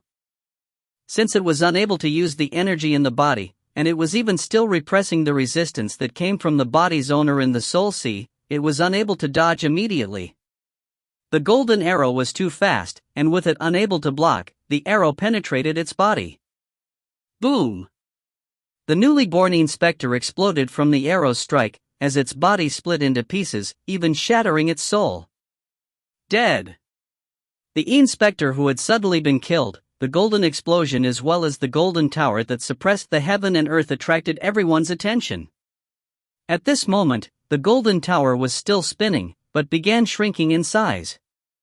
And out from the shattered space came Yi Yun, who was engulfed in pure yang golden flames. He held a bow in his hand as he walked out. And following behind him were two beautiful ladies, dressed in red and white. They were Jiang Xiaoro and Lin Xintong. If you find any errors, ads pop-up, ads redirect, broken links, non-standard content, etc., please let us know. Report chapter so we can fix it as soon as possible. Chapter 658, Pure Yang Energy Arrows.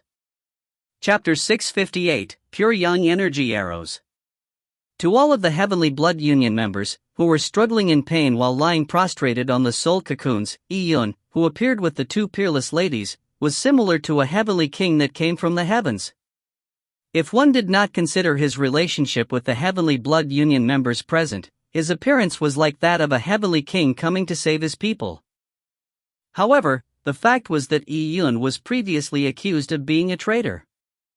Many of the Heavenly Blood Union members had hated Yi Yun and disgruntled with him. With jealousy, in addition to the new and old grudges, this resulted in many hoping that Yi Yun would die. Even the alias Yi Yun used to enter the Heavenly Dao Union, Zhang Yidao, was ostracized by the Heavenly Blood Union members. Just before entering the Blackstone trials, many people had even derided, scolded, and mocked Yi Yun for being cowardly and inhumane. He had chosen to escape when faced with a trial that would greatly impact the survival of the human race. He was then only forcibly brought back by the masked man. After all this derision and scolding, these previously highly spirited elites, upon meeting Yi Yun in the inspector's slumbering ground, were now in such pathetic states. As for Yi Yun, he apparently already knew of the nefarious schemes of the Martial Alliance. Yi Yun's quitting was probably a result of these schemes. However, later on, Yi Yun had gained control of the masked man and returned to the Heavenly Dao Union, joining the Blackstone trials. All of this was to completely destroy the Martial Alliance's scheme. Just thinking of these things made many of them falter. They had no place to hide their shame. Just thinking about their previous actions made them label themselves as incorrigible idiots. Now, although they did not know the Martial Alliance's goals, they knew that the Martial Alliance was not some benign organization. The price the Martial Alliance needed to pay for killing all of them in the Soul Tomb was to become enemies with the entire Tian Yuan world. Therefore, the most likely outcome was that the Martial Alliance planned to use their martial prowess to enslave the entire Tian Yuan world. The level of brutality and evil by such actions was probably worse than that of the Desolate race. Young Master Yi, save me. A Heavenly Blood Union member stretched out his hand, imploring Yi Yun to save him. As warriors, they were outstanding amongst peers in their own age, so they were naturally arrogant. Now, however, he was in too much pain. Under the threat of a death, the torture of his soul sea and the soul-devouring worms tearing through his ear canal, all of his arrogance had vanished. He did not want to die for no reason in this land that never saw the light of day. He did not want to become food for the Yin souls. He wanted to survive. He wanted to return to his family clan, expose the Martial Alliance's nefarious schemes. Young Master. Young Master E, I was dumb. I maligned you. But we were duped. Save me. Many elites, who had always been smug, began to plead for Yi Yun's help. They knew that the only person that could save them now was Yi Yun. These people really have thrown away all of their dignity. A desolate race girl, who replaced Chen Fei to lead the Skyfox, said disdainfully from behind Yi Yun. When one's life is under threat, dignity becomes extremely extravagant. Besides, the pain they are experiencing in their soul sea is unimaginable by us. Yi Yun, save them. Their lives can be put to good use. Lin Xintong said. To overthrow Blood Moon, they first needed to expose Blood Moon, and these people were the best witnesses. Got it. With the sun shooting 9 death's bow in hand, Yi Yun pulled open the bowstring. He did not string an arrow, but used pure yang energy as arrows. Pure yang flames condensed together at Yi Yun's fingertips, forming into 6 pure yang arrows. Pang! The bowstring twanged, and the first targets of the arrows that shot out were Wei Chi-Wei, the Chu sisters and company. Since the 6 of them had followed Yi Yun's lead, their safety was to be ensured. Stop them! Zhu Lon yelled in exasperation. Not far behind him, Sheiji, Fengming and Xiangqi charged forward. Aspect totem phantom images conjured up behind them. There was a gigantic serpent, a firebird, and a ferocious tiger with wings on its back. At the same moment as these 3 people moved, Lin Xintong also moved. Her dress fluttered as starlight fell from the skies, dispersing the gloomy mist while gathering on Lin Xintong's sword. Lin Xintong slashed out her sword, like a surging river splitting the sky in two. On the surging river, a phantom image of a simply dressed woman appeared, briskly walking on the river, as if she was chasing time itself as it was receding away. Sheiji, Fengming and Xiangqi's aspect totem phantom images were swept up in the surging river. As numerous ice crystals froze on them, the 3 aspect totems began to struggle violently. Bang! Bang! Bang! The aspect totems that were condensed from energy froze and cracked in the frosty ice. Lin Xintong brandished her sword with an indomitable slash. The expressions of the 3 changed greatly as they used their respective means to defend themselves. However, Lin Xintong's sword beam was too sharp and too quick. The laws imbued within the beams came from the great Empress Heart Sutra. They were profound and intangible. Ah! Xiangqi tragically cried out as his stomach was pierced through. Amongst the 3 of them, he was the weakest. It was not because he had a low cultivation, but because he had been injured in his fight against Jiang Shoro. He had not yet recovered, so he was unable to withstand Lin Xintong's attack. Xiangqi's expression twisted as he held his stomach in pain. Not a single drop of blood flowed out from his wound. Instead, numerous ice crystals began to form on his wound, and they grew, along his meridians, towards his limbs.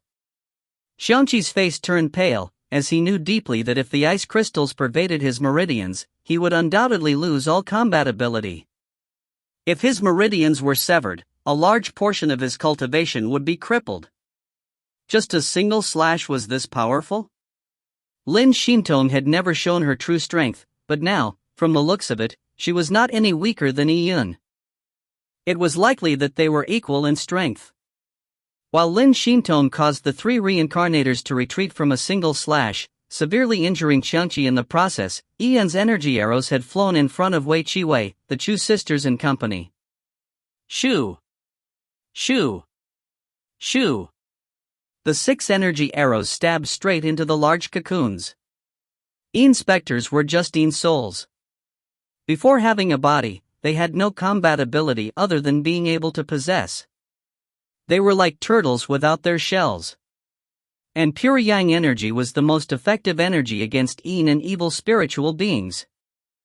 With the pure yang arrows entering the Yin specter's nest, it was a fatal blow towards the Yin specters who had yet to finish possessing a body. Shie. Azure smoke emitted out of the soul cocoons that were shot. One could hear the faint but miserable cry of the spiritual souls. These 16 specters were severed from their connection with Wei Chi-Wei and company. They were either severely injured, or reduced to nothingness from Yi Yun's arrows. Ah! With the connection suddenly severed, Wei Chi-Wei, Chu Kur, Chu Qinger and company rolled off the soul cocoons, slamming heavily onto the ground in an utterly helpless manner. However, they had managed to keep their lives. Yet, the impact on their soul seas was probably not recoverable without a few months of recuperation. Senior Brother Jiang, I have to thank you again. We are truly useless, Wei Chi-Wei said with a falter. He was accustomed to calling Yi Yun Senior Brother Jiang. The Chu sisters were also pale. They looked at him with gratitude but also felt ashamed. They felt that they had been too burdensome. Yi Yun only gave them a light smile, indicating for the 6 of them to not take it to heart.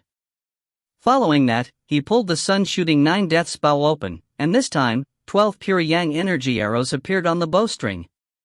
The energy arrows were aimed at the soul cocoons. With the bowstring pulled open, Yi Yun's expression turned cold and penetrating, as if he was a peerless god of war. If you find any errors, ads pop up, ads redirect, broken links, non-standard content, etc., please let us know. Report chapter so we can fix it as soon as possible. Chapter 659, Zhulong's Doomsday. Phew! The moment Yi Yun released his fingers, 12 energy arrows shot out. The incorporeal inspectors were like sitting ducks in front of the sun shooting 9 death's bow as they were unable to withstand Yi Yun's attacks. If a pull of his bow could shoot out 12 arrows, severely injuring or even killing 12 inspectors, it would just need Yi Yun a few pulls of his bow to destroy all the inspectors within the slumbering grounds. Hence, Zhulong could not sit idle while watching this happen. The moment Yi Yun pulled open his bow for a second time, Zhulong moved.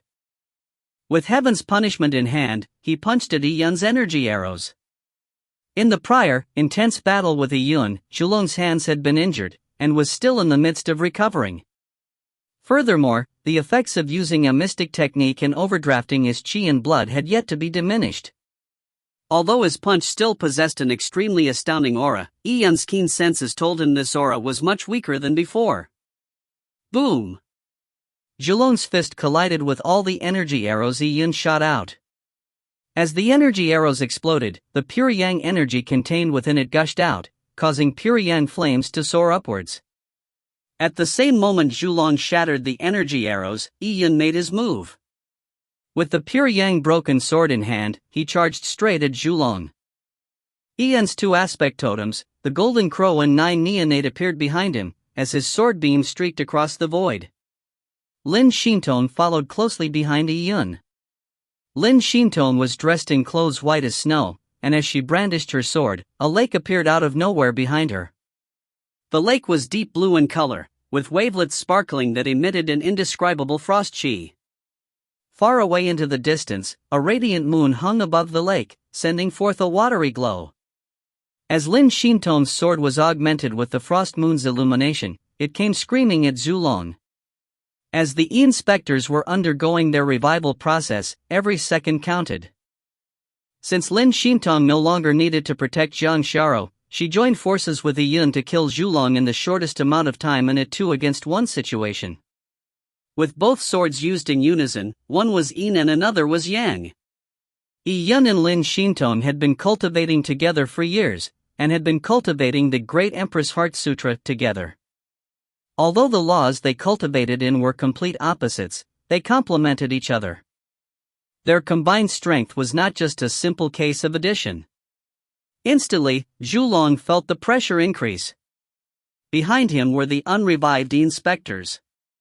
Without any room to retreat, he could only desperately drain his energy to punch out again and again. "Help me!" Zhulong bellowed. Behind him, Fengming, Sheiji, Xiangqi and the other reincarnators could only summon their courage to charge forward. Previously, they had Heavenly Blood Union members helping them, but now with all of them engaged in the possession process, they could only count on themselves to withstand Lin Xintong and Yi Yun's attack. They knew very well that only by enduring until a majority of the Yi inspectors were revived would they be able to turn the tide of the war. If not, they were definitely doomed. A multitude of sword beams flashed, some consisting of solar rainbows, while others were the frosty lunar rivers. The vicissitudes of yin and yang seemed ever triumphant. Ah! Xiangqi, who had been suffering from his injuries, was the first person to succumb. His curved yuan qi was shattered by the sword beams as he let out a terrible cry while flying backwards. Beside him, Sheiji was injured by Lin Xintong's sword qi once again. The frost qi on the blade tip slashed open Sheiji's wrists, causing her palms to immediately freeze, seemingly becoming as brittle as ice crystals. The frost qi meandered upwards along Sheiji's arm, causing her expression to change. As she retreated, she began circulating her yuan qi to withstand Lin Xintong's frost qi, however to no avail. The frost qi, which seemed indestructible, forcefully broke through Sheiji's meridians, and spreaded towards Sheiji's heart. This indomitable frost qi contained the nomological insights of Lin Xintong. As she realized this, she knew charging forward again was no different from flinging herself at death. Although it was needed to further delay them until the inspectors were revived, she still needed survive up to that point.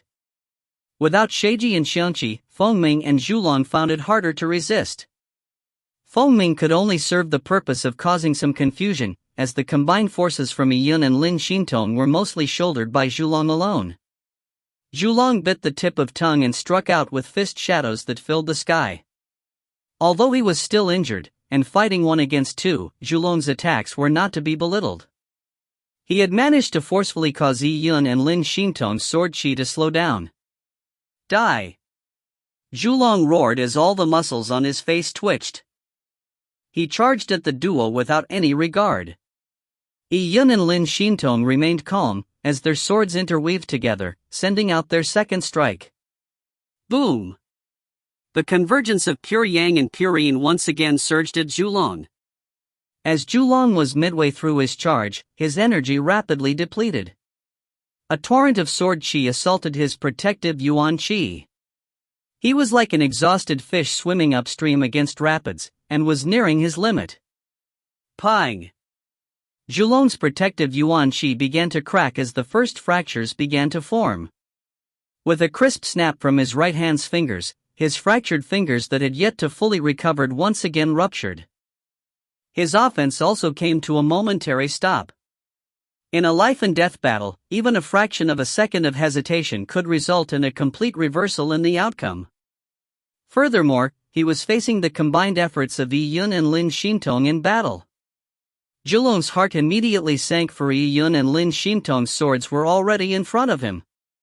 Yi Yun's sword was like the blinding radiant sun, while Lin Xintong's sword seemed like the calmest gentle breeze.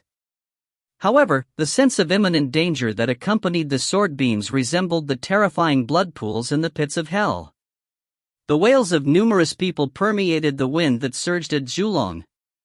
In this blood-red hurricane in front of him, Zhulong was like a tiny boat futilely battling the elements in the sea. He would be overwhelmed and destroyed in an instant. Dodging was out of the question as Zhulong bellowed and punched out with both fists, slamming into Lin Xintong and Yi Yun's swords.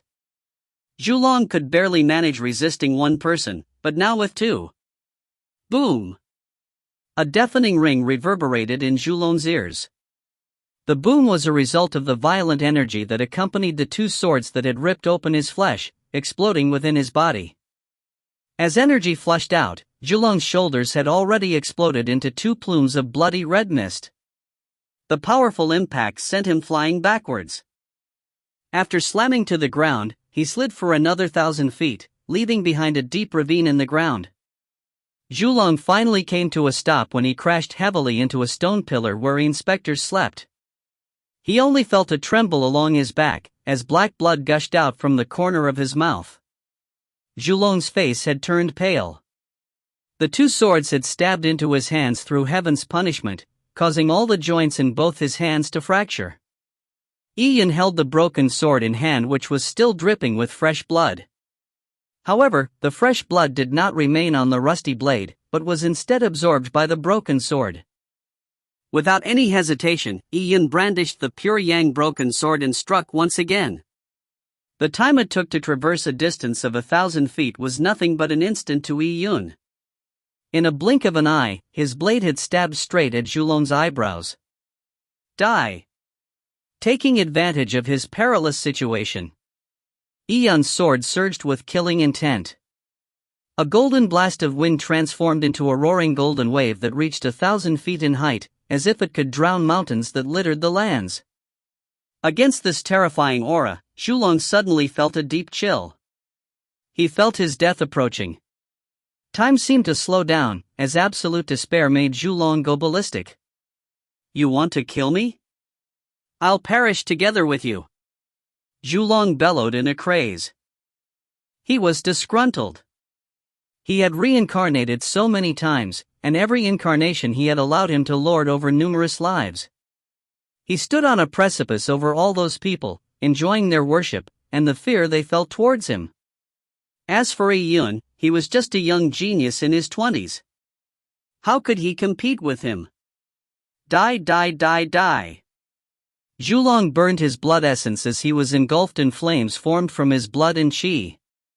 Inside the red inferno, he punched out his left hand that wore heaven punishment, seemingly sending a thick blob of blood straight at the roaring blood wave. Boom! This punch was sky-trembling and earth-shaking. But at the same moment, Lin Xintong also made her move. Her spiritual energy had locked onto Zhulong's energy circulation a while ago. At the instant Zhulong punched out without any regard, Lin Xintong's sword qi had entwined itself around Zhulong's punch beam like an exquisite winding river. Yin and softness always accompanied each other. The purine laws Lin Xintong knew was imbued in her sword, and was best at overcoming hardness with softness. This sword beam's aim was not to kill, nor was it to directly clash with Zhulong's punch beam. Instead, it was to redirect, conquering the unyielding with a tiny bit of force. Zhulong felt his fist lighten as his energy seemed to rapidly diminish like a receding tide. The force from his fist had been redirected away by Lin Xintong. With the force from his fist greatly reduced, how was he to resist Yi-Yun's sword? Amidst the chaotic freedom of random energy pulsations, an ancient blade emerged, tearing through the pure yang flames silently, and then piercing through the burning blood and qi. What seemed like an ordinary and unsophisticated sword was actually judgment from the heavens. When it slowly stabbed at Zhulong's heart in an indelible fashion, Zhulong widened his eyes. Disgruntledness, hatred, and disbelief, there were too many feelings contained within Zhulong's eyes. Pwah! With a crisp ring, the energetic explosions around him were nothing much, but it was infinitely clear in Zhulong's ears. His chest felt a searing heat, as his heart was penetrated by the broken sword. Each pulsation of his heart seemed to become a struggle against the blade, and every contraction of his heart caused large amounts of blood to gush out. As blood spurted out from his wound, Zhulong grabbed the pure yang broken sword with one hand, while his other hand was clenched tightly in a fist. You. Zhulong's lips quivered as he stared deadly at Yi-Yun. His eyes had turned blood red from hatred. With the broken sword in hand, Yi-Yun exerted some force with a twist of his wrist, causing pure yang yuan qi to surge out from the broken sword, flooding out towards Zhulong's limbs, burning his meridians in blood along the way. Zhulong's body convulsed violently as his pupils lost their focus. Yi-Yun had already turned a blur in his vision. The twisted pure yang broken sword had diced his heart. Killing me will make you pay the price.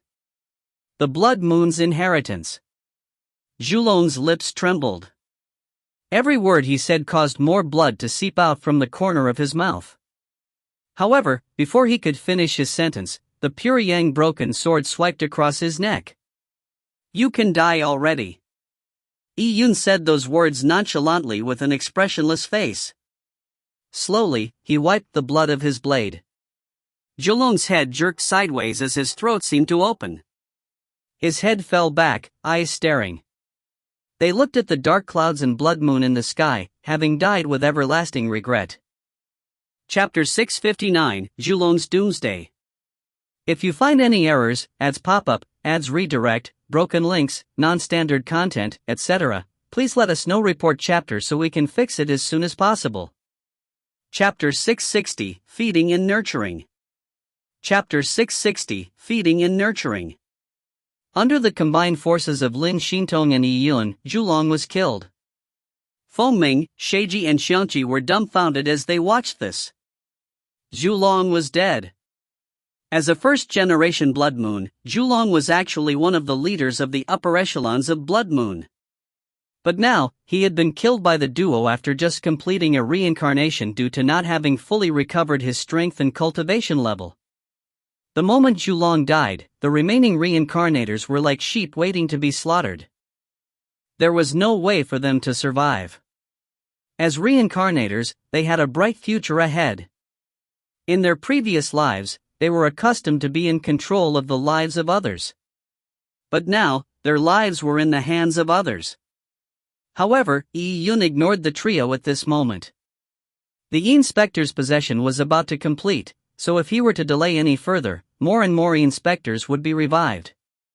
These inspectors might not be able to immediately control their new bodies fully as they had been in deep sleep for too long. They needed time to fully regain consciousness. Separate all the human warriors' mental connection with the inspectors, Yi Yun said to the desolate race warriors behind him. At this moment, Yi Yun was a formidable god of war in the minds of the desolate race warriors. They were utterly convinced by his killing of Zhulong with Lin Xintong.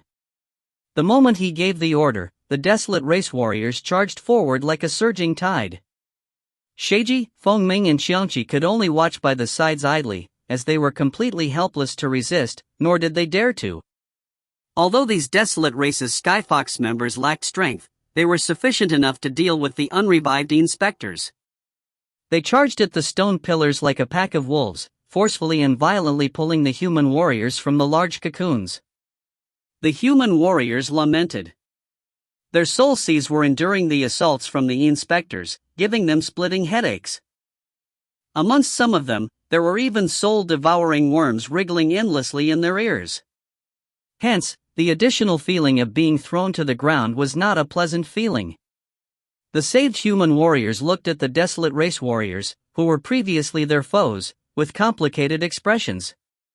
They never expected that the outcome of the Blackstone trials would end up like this. They had nearly been harmed to death by Blood Moon, but they were eventually saved by the desolate race. Many people, who were exonerated from their suffering, looked up at the hovering and sun-shooting Nine Deaths bow-wielding Yi Yun with mixed emotions. At this moment, with the bow in his left hand, he shot arrows consecutively. Pure yang energy arrows tore through the darkness, penetrating several soul cocoons. With a crisp chi-chi-chi sound that was intermixed with the wails of spiritual souls in pain, large numbers of inspectors were burned by the pure yang flames. Ah! A inspector broke out of a soul cocoons as it could no longer withstand the searing pure yang flames. This inspector was like tumultuous blue flame. And one could faintly see a human face with a painful expression in the flames. It charged straight at Yi Yun without any regard. Inspectors did not have any bodies, nor could they use energy. However, this inspector had the means to make a final attack, possession. If the spiritual soul power of a warrior to be possessed was much weaker than the inspector's, the inspector could directly possess the warrior's body. But if the difference was not great, it would lead to an internecine struggle, and the most extreme outcome would be the inspector vaporizing, while the warrior became a retard. This inspector had been slumbering for tens of millions of years. It had yet to possess a body, but it had fully awakened. It knew that if it did not kill this human, all of them would be reduced to nothing. It also knew that the human in front of it was very powerful and that it was impossible for it to possess the human with its own strength. Hence, it released its soul power to let the inspectors who were struggling in the surrounding soul cocoons to combine efforts to attack Yi Yun. Hum hum hum hum hum hum. The shrieking of the wind combined with the angry wails was a result of large numbers of inspectors charging out of the soul cocoons to attack Yun. Some of these inspectors were like gigantic skulls, while some were like demons that crawled out of the depths of hell. Some of them had yet to recover their consciousness, only having basic instincts of possession. Under the blue inspector's summoning, they charged forward without any fear of dying. If so many inspectors charged into Yun's soul sea, no matter how powerful his spiritual soul was, it would be impossible for him to endure so many spiritual attacks. However, how could Yun give the inspectors a chance to approach him? With a thought, the golden crow behind him let out a sharp shrill as it spread its wings. It then embraced Yun with its wings like a ball of sun. Pure yang flames were best at subduing evil yin powers. The first few inspectors that charged at him were like moths flying at a bonfire. Their spiritual bodies were engulfed by the flames, as they were reduced to cyan smoke. Whoosh! Whoosh! Whoosh! From where Yun was, one energy arrow after another was shot in all directions. It was like the sun that emitted endless golden light. Wherever the energy arrows passed, they would penetrate the inspectors, burning a large black hole through their incorporeal bodies. Momentarily, the entire valley was filled with the ghostly wails. Without being able to use energy, even the ancient inspectors could not approach anywhere close to Yun. As long as they were unable to close the distance, they were unable to invade Yun's soul sea, and the only thing that awaited them was to be destroyed. However, these ancient inspectors had slept in the soul tomb for tens of millions of years, resulting in their spiritual souls too extremely powerful from the soul tomb's evil nourishment. Even though they were burned by the pure yang flames and had energy arrows penetrating their incorporeal bodies, the inspectors did not die. Instead, they began to gel together once again. At this moment, with a thought, Yun waved his hand. In a corner of the valley, an inconspicuous heavenly blood union member's body jolted. A black energy emerged from the top of his head. This energy, which contained an eviline aura that far exceeded the inspectors, floated towards Yun. It was the evil energy that Yun controlled using the purple crystal. Back when the masked man took possession of Shintu Nanshan's corpse, his soul sea had been invaded by the evil energy. Without him knowing anything, the evil energy's energy strands had emanated throughout the masked man's soul sea, consuming the masked man's spiritual body without a trace. This extremely strange energy had the ability to devour spiritual energy. And what was most astounding was that it was constantly maturing. Now, Yun's control of this evil energy was equivalent to rearing tigers. Yun wanted to use this energy for himself, but he was fully aware that this energy could one day escape from his control. However, with the purple crystal, Yun restricted the energy greatly. With just a thought, he could wipe away the tiny bit of consciousness that the evil energy had generated over a long period of time. As long as it lacked consciousness, this energy was nothing to be afraid of. Now, to kill the inspectors, Yun released the evil energy. Immediately, this energy was like a wolf that entered a flock of sheep, as it began to crazily devour the inspectors. If you find any errors, ads pop up, ads redirect, broken links, non-standard content, etc., please let us know. Report chapter so we can fix it as soon as possible. Chapter 661, Deserving of Death. Chapter 661, Deserving of Death. The black evil energy was like an anaconda devouring elephants. It absorbed large amounts of Yun's soul energy, resulting in a black hurricane to form midair. The strange energy seemed to be the ultimate weakness of the inspectors. It swirled around in the air, dancing to the sharp screams emitted by the inspectors around it. Yun could sense the pain that the inspectors were suffering, as well as the excitement of the evil energy that he was nurturing. The inspectors in the soul tomb had been accumulated over thousands or even millions of years by blood moon, and today, the evil energy was like a whale opening its mouth wide to devour all of them. If Yun were to bear the spiritual soul energy contained within them, he would have instantly turned into a retard.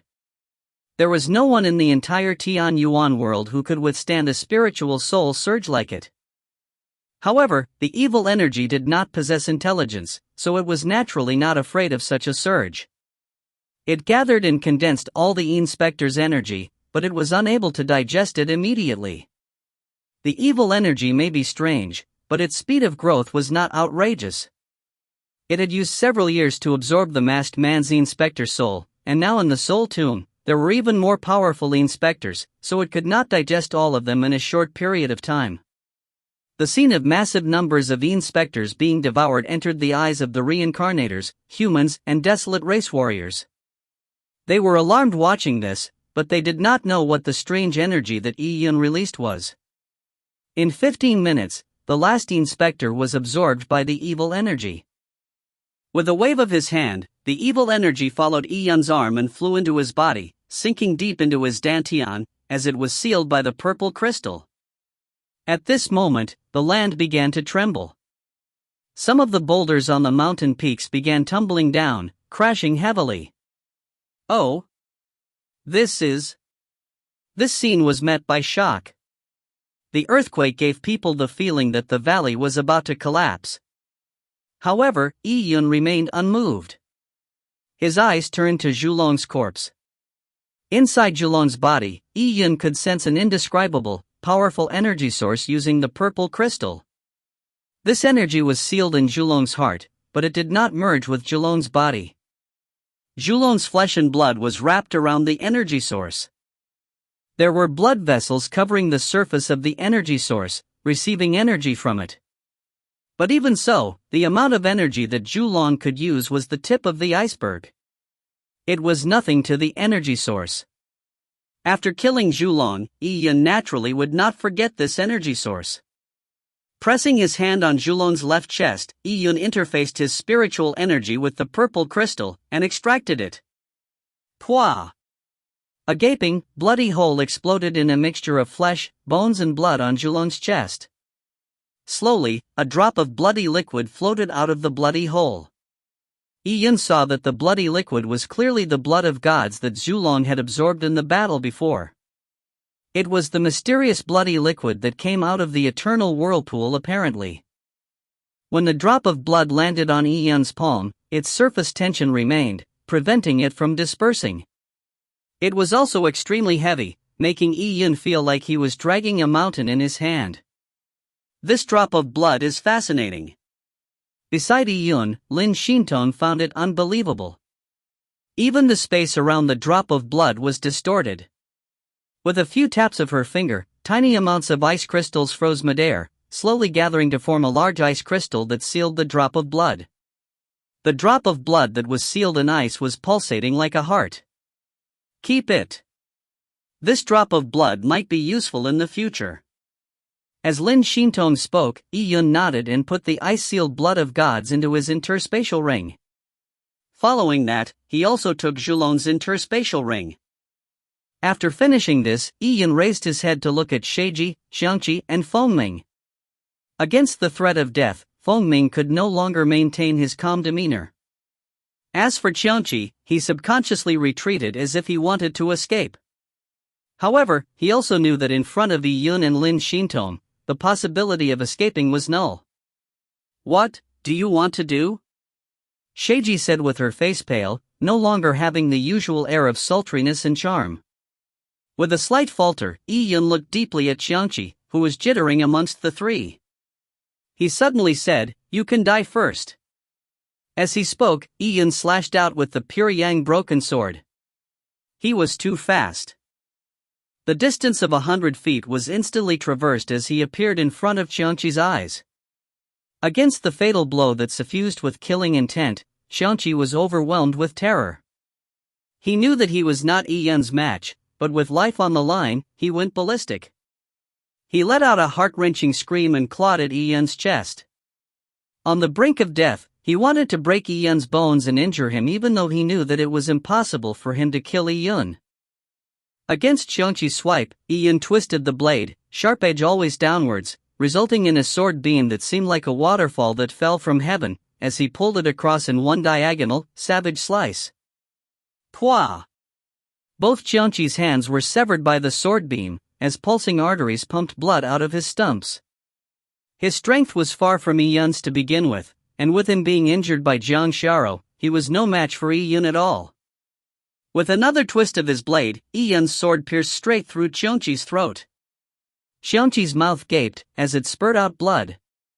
However, his tonsils and vocal cords had all been severed by the pure yang broken sword, so not a single sound came out. He slumped to the ground in a kneeling position with his back curved like a shrimp. His eyes stared wide, but he did not succumb to death immediately. To reincarnators, their souls could reincarnate when their bodies died. However, they needed to prepare a complete mystic technique array in advance to ensure that their souls would not dissipate during the reincarnation process. Once a human's soul lost the protection of its body, it would become so weak that it could spontaneously evaporate. It was of course impossible for Qiongqi to reincarnate. His soul had been forcefully sealed in his corporeal body by Yi Yun. The only fate that he had was to wait for the death of his body before he could die too. You deserve death for all the evil deeds you have done, Yi Yun said coldly. From the masked man's memories, Yi Yun knew that in Qiongqi's life, he had perpetrated every conceivable heinous crime possible in every reincarnation he did. He had perverted inclinations, so his misdeeds included killing his birth parents after his reincarnation, as well as raping and killing young ladies. He killed large numbers of mortals so as to refine the materials needed for re-inspectors. In the Soul Tomb, Qiongqi had also taken every opportunity to sneak up and severely injure Jiang Xiao. He was bent on killing Jiang Xiao. Hence, amongst the three, Yi Yun killed Qiongqi first. Seeing Qiongqi killed by Yi Yun, Fengming and Sheiji felt chills. Their lives were now completely in the hands of Yi Yun. As for all of you, I can let you live if you sign a soul contract. Blood Moon's reincarnators were deserving of death, but it was just a matter of severity. However, Yi Yun had clashed directly with Blood Moon now. He alone was not enough. He needed to form an alliance with others, including the powers of the Tian Yuan world's family clans, so he could topple Blood Moon.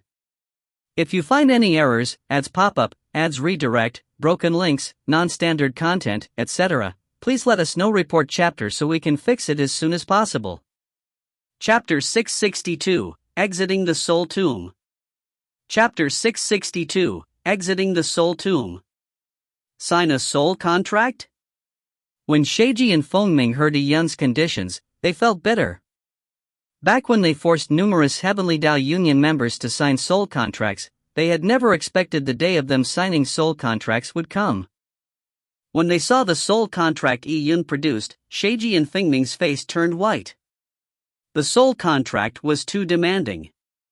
The soul contracts that the Heavenly Blood Union members signed prevented them from attacking the Martial Alliance or disobeying orders issued by the upper echelons of the Martial Alliance. And these orders had their restrictions, at least not ones that would directly send them to their deaths. Although signing such a contract resulted in additional intangible restrictions, it was still an acceptable outcome.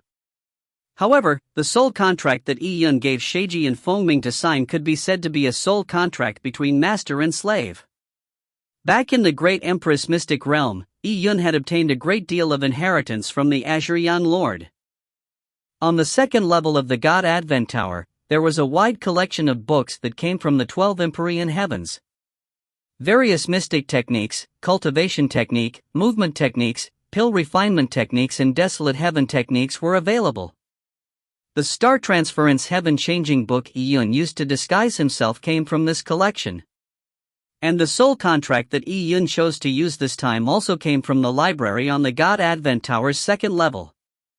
As the Azure Young Lord's collection, the soul contract naturally was not easily removed. Once it was signed, the soul contract would result in Sheiji and Fengming's thoughts being monitored, preventing them from generating any thought of harming Yi Yun, or Yi Yun would be immediately notified, causing them to pay a tragic price. They were also not given any leeway to resist Yi Yun's orders. They could not even refuse an order for them to die. Such a demanding soul contract made Sheiji tremble. Once signed, she would end up as Yi Yun's female slave. Sheiji could not accept it. As a warrior, she had a sense of pride, but she was disgruntled to just die in the soul tomb that never saw the light of day. This placed her in a miserable dilemma. Yi Yin did not persuade Sheiji and Fengming any further when he saw their reactions, as he said, "I will give you only one chance. I will give you the time it takes 20 breaths to consider. After that, either you choose death or to sign the soul contract. All of you are of little value and importance to me, so I do not want to waste my breath. I just do not like being betrayed by others. As for you thinking I would use this soul contract to cause you to do some tortuous things, then you are overthinking it. All of you are not worth me going through the trouble. In the future, when my strength reaches a brand new platform, resulting in your strength becoming completely trivial, I will naturally not hold you back. I can return your freedom. The decision is yours." Furthermore, 10 breaths of time have already passed. Yi Yin spoke very quickly, causing Sheiji and Fengming's hearts to palpitate from hearing his words. They were only given the time it took 20 breaths to make such an important decision, and nearly half the time was spent with Yi Yin talking. Indeed, Yi Yin did not need to fret too much about killing them. Yi Yin only gave them the time it took 20 breaths, any more was just a waste of time and completely not worth it. As for what Yi Yin said at the end, it was not a matter of debate for Sheiji and Fengming. According to Yi Yin's growth and strength, the day of their strength becoming completely trivial was not too far away. Finally, due to the pressure that came with the threat of death, Sheiji and Fengming obediently signed the soul contract. At this moment, the tremors in the entire valley began to intensify, as large numbers of rubble rolled down the mountains. "What's the matter?" Lin Xintong asked. Many of the human and desolate race warriors were panicking. Yi Yin sensed the wanton eviline aura in the surroundings and said, "The slumbering ground of the inspectors is the core of the soul tomb. Blood Moon had set up an array formation in the soul tomb, and the slumbering grounds is the array's core. When I destroyed those inspectors a while ago, I also destroyed the array's core, causing large amounts of yin qi to surge outwards. This caused a material change in the soul tomb. We need to quickly leave this place, because it will be bad if we awaken the guarding servants or zombie kings sleeping in here." The Blackstone Trials was organized when the yin qi within the soul tomb was at its weakest, during the slumbering periods of the zombie kings. Now, with the yin qi turning dense, the sleeping zombie kings could wake up. "Let's go!" Yi Yun waved his hand. Many of the human warriors had yet to recover. They were still in a daze from the inspectors' attempts at possessing their soul sea. Their souls had been inflicted with damage and they were extremely weak. Physical injuries were bearable to warriors, but injuries to the soul was a terrible misery. Before they were even given the chance to take a breather, or consume any pills, they had to escape. It was an arduous torment that the men and women from the large family clans had to endure. However, no one dared to grumble at this moment in time. They knew very well that any additional piece of nonsense they said might result in Yi Yun abandoning them heartlessly. If they succumbed to their injuries and could not keep up with Yi Yun, they too would be abandoned. Just thinking of the conflicts they previously had with Yi Yun, it was already good that Yi Yun did not kick them while they were down, so who would dare grumble? And at this moment, a weak voice rang in Yi Yun's ear. "Ta! Take me. I do not want to stay here. This voice sounded somewhat familiar as Yi Yun turned to take a look. He saw a spiritual soul flame float out of a large soul cocoon. Yi Yun recognized it to be Gongsun Han's spiritual soul. After Yi Yun destroyed Gongsun Han's body with one strike, Gongsun Han's soul had been extracted by Zhulong for safekeeping. Zhulong had planned on refining Gongsun Han's soul into an inspector, but due to the life slip shattering, he changed his mind and fed Gongsun Han's soul as soulful food to the inspector. Now, despite a significant portion of Gongsun Han's soul having been devoured by the inspector, it had not completely vaporized, surprising Yi Yun. He had probably lasted this long all from a single indignant thought. Unfortunately, Gongsun Han's remnant soul was not something that even a god could save. He could still be refined into an inspector if he had a complete soul, but now, he could not even become an inspector. As a martial arts genius, who was previously the #1 disciple in the Li Fire Sex martial competition, he had a bright future ahead of him. He could have a lifespan of tens of thousands of years, enjoying a position of stature and power, with a bevy of concubines. However, due to his ambition, his greed of disregarding everything to climb higher caused him to end up in such a tragic state. This was actually a misery in itself. Let's go! Yi Yun ignored Gong Sun Hong and gave the order. The spatial hole that opened up due to the God Advent Tower's attack still remained. The group of people followed Yi Yun and rushed towards the Soul Tomb's exterior. Yi Yun specially instructed the desolate race warriors to take care of people who had good relationships with him like Wei Chiwei and the Chu sisters. As for the others, they could only count on their own luck. During the process of them exiting the Soul Tomb, they encountered various dangers such as sneak attacks from mean souls. Of course, they did not need to fear them when in peak condition, but now, they could only blame their own luck if they died. The paths in the Soul Tomb were like a maze, but with Yi Yun's memory, he led the group through it. There were even times when he would slash his sword to open a new path. Yi Yun walked in the very front, like the tip of a sword and indomitable. Any Yin souls or killer ghosts would be reduced to nothing in front of Yi Yun. As a large portion of the ghostly beings were dealt with by Yi Yun, it alleviated the pressure on the people behind. If not, with the Heavenly Blood Union members being so weak, the death count would probably have surged. In such a fashion, Yi Yun led the group of people for a total of 4 hours. With a final slash of his sword, he cleaved at a spatial barrier that was not considered too firm. As a ray of sunshine tore through the hole in the spatial barrier, it illuminated the faces of everyone. Although it was a weak ray of sunshine, it undoubtedly was a sign of the warm sun from the outside world. Many people even had the urge to tear up. They were finally out. The group rushed out through the spatial barrier desperately. They touched the rough stony cliffs of the outside world. Despite there being just a trace of warmth from the sunshine that barely illuminated the dark skies, and it being the extremely cold far north, a sense of longing surged in the hearts of many. The expedition into the Soul Tomb was too repressing and tortuous. All of them had believed that they would be buried in that land of death. Even when they saw the outside world, they still found it unreal. They had a feeling like they were given a second shot at life. They had finally survived. Many of their companions had turned to bones in the Soul Tomb. There were no opportunities or rewards for the Blackstone trials. There was no ladder to heaven that allowed them to ascend, it was only a trap and death. The only reason they survived was not due to their strength, but because of their good luck. Those who lacked luck had turned to ashes in the Soul Tomb, along with their ambition. If you find any errors, ads pop up, ads redirect, broken links, non-standard content, etc., please let us know. Report chapter so we can fix it as soon as possible. Chapter 663, No Room for Regret. Chapter 663, No Room for Regret.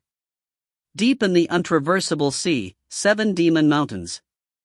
For thousands of years, endless amounts of starlight had carved the edges of 7 demon mountains.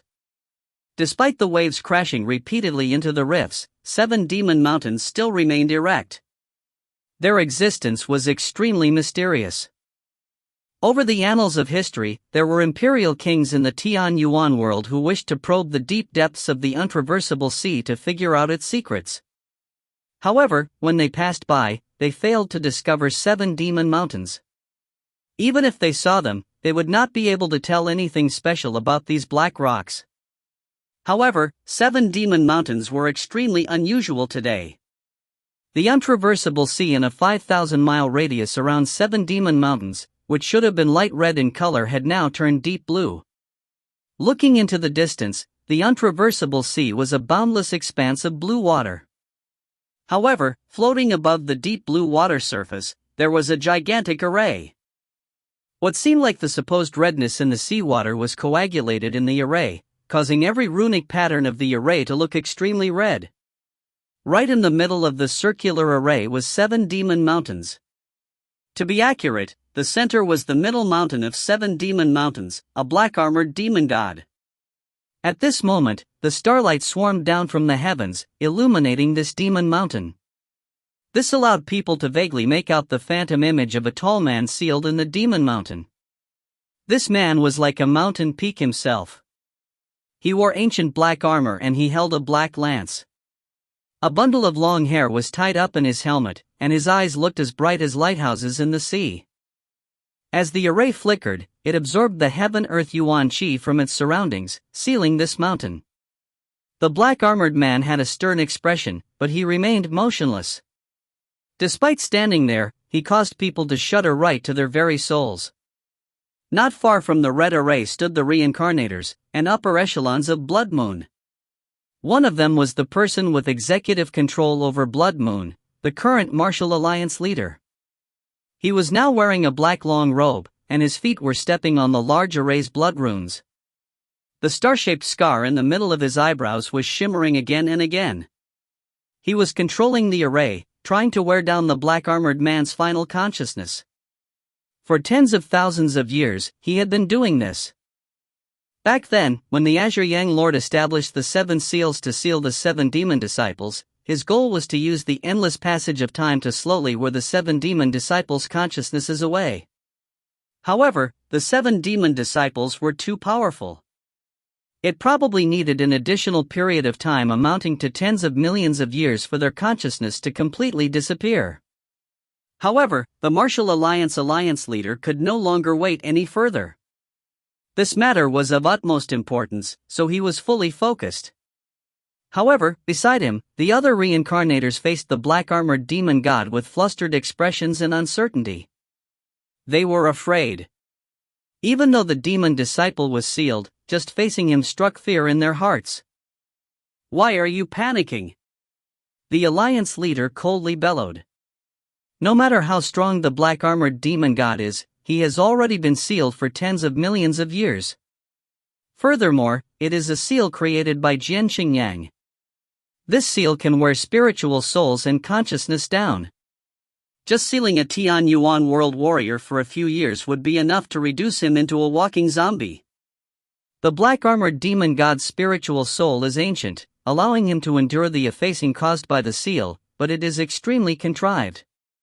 Over the long periods of time, his spiritual soul strength has been constantly weakening.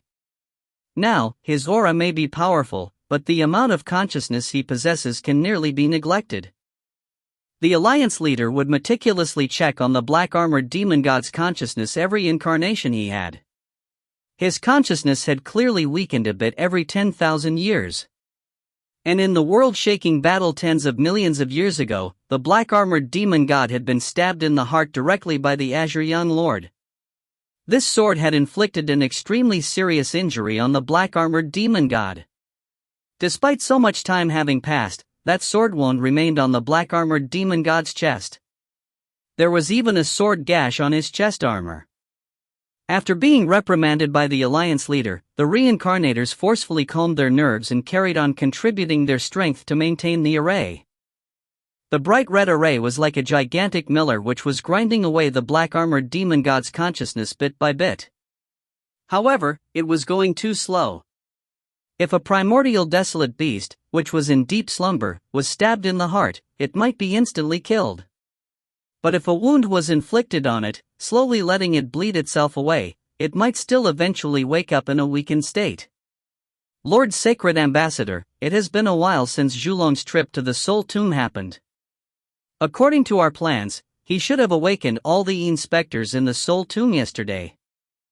He should have arrived in the untraversable sea today through a teleportation array, but up to now, there has been no news from him. These reincarnators lacked the confidence, mainly due to the disappearance of Zhulong. Upon hearing the inquiries from the reincarnators, the Alliance leader's expression turned sullen. With both of them being first-generation Blood Moon, the Alliance leader and Zhulong had a mysterious mental connection, and now, that mental connection was becoming weaker and weaker. There were only 2 possibilities for such a situation to occur. The first reason would be Zhulong abandoning his present body and beginning his next reincarnation. The second reason would be Zhulong had been killed. With the situation at hand, the Alliance leader refused to believe that Zhulong would choose to reincarnate at such a critical moment. Furthermore, it was not that simple to reincarnate. It required a lot of preparation, and Zhulong reaching a sufficiently high cultivation level. Then the only possibility was the second one. Zhulong had been killed. Just thinking of this possibility made the Alliance leader feel a wrench in his heart. Killed. As first-generation Blood Moon, Zhulong was one of the backbone of Blood Moon's organization. The Alliance leader also had a brotherly affection with Zhulong. Now, Zhulong had been killed.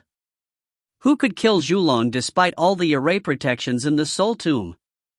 The Alliance leader could not figure it out. He knew Zhulong's strength very well. Although the desolate race's Jiang Xiaro had a peerless bloodline, her strength was mainly on the control of desolate beasts, so she was definitely no match for Zhulong. It had to be someone else who had killed Zhulong. Who could it be? The Alliance leader was vexed. All his machinations were now in a perilous state with Zhulong's death and the failure of the Inspector army to appear. The black-armored demon god temporarily sealed in the array would definitely be revived. It was impossible to prevent it. The Alliance leader's plan was to use the array set up by the Azure Yang Lord in tens of millions of years, along with the Inspector army's soul-devouring abilities to wipe out the black-armored demon god's consciousness. After that, the Alliance leader would then carry out his final reincarnation under the guard of the other reincarnators and Zhulong. By abandoning his original body to undergo a reincarnation, he would take over the black-armored demon god's body. To reincarnators, the strongest thing was their souls. After numerous reincarnations, the potential of their souls had been expended. As for their bodies, they would obtain a new one every time. They were fated to abandon their old bodies after every reincarnation, so they did not put too much effort into tempering their bodies, so it was not a heart-wrenching event to abandon their bodies in every incarnation. And the new body the Alliance leader would obtain was the black-armored demon god's. With powerful life force, not only could it extend his overall lifespan that had been shortened from his repeated reincarnation, it would also result in a quantum leap in his strength. That reincarnation would be more similar to possession. However, it was a special possession that combined the usage of the Heavenly Tao reincarnation grand technique. But now, Zhulong was dead. Instantly, the Alliance leader experienced immense pressure. He had already made the first step, and there was already no room for regret. Once the black-armored demon god awoke with a tinge of consciousness, it would be able to sense what the Alliance leader had been doing over the tens of millions of years. And his outcome would be obvious. He would not be able to hide because just as he had a mental connection with Zhulong, the black-armored demon god, who created Blood Moon, also had a mental connection with the Alliance leader. With the mental connection, he would be able to find him, and the outcome would be death. He could no longer turn back. However, without the Inspector's aid, how was he to wipe away the final consciousness the black-armored demon god had with the array he had?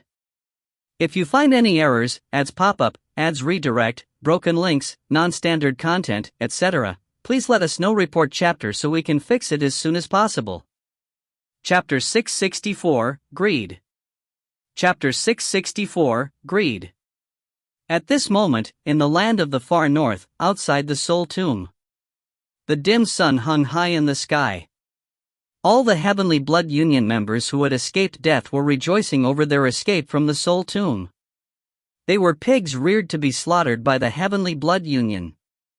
The so-called Blackstone trials were actually just sending them to the slaughtering grounds to be slaughtered.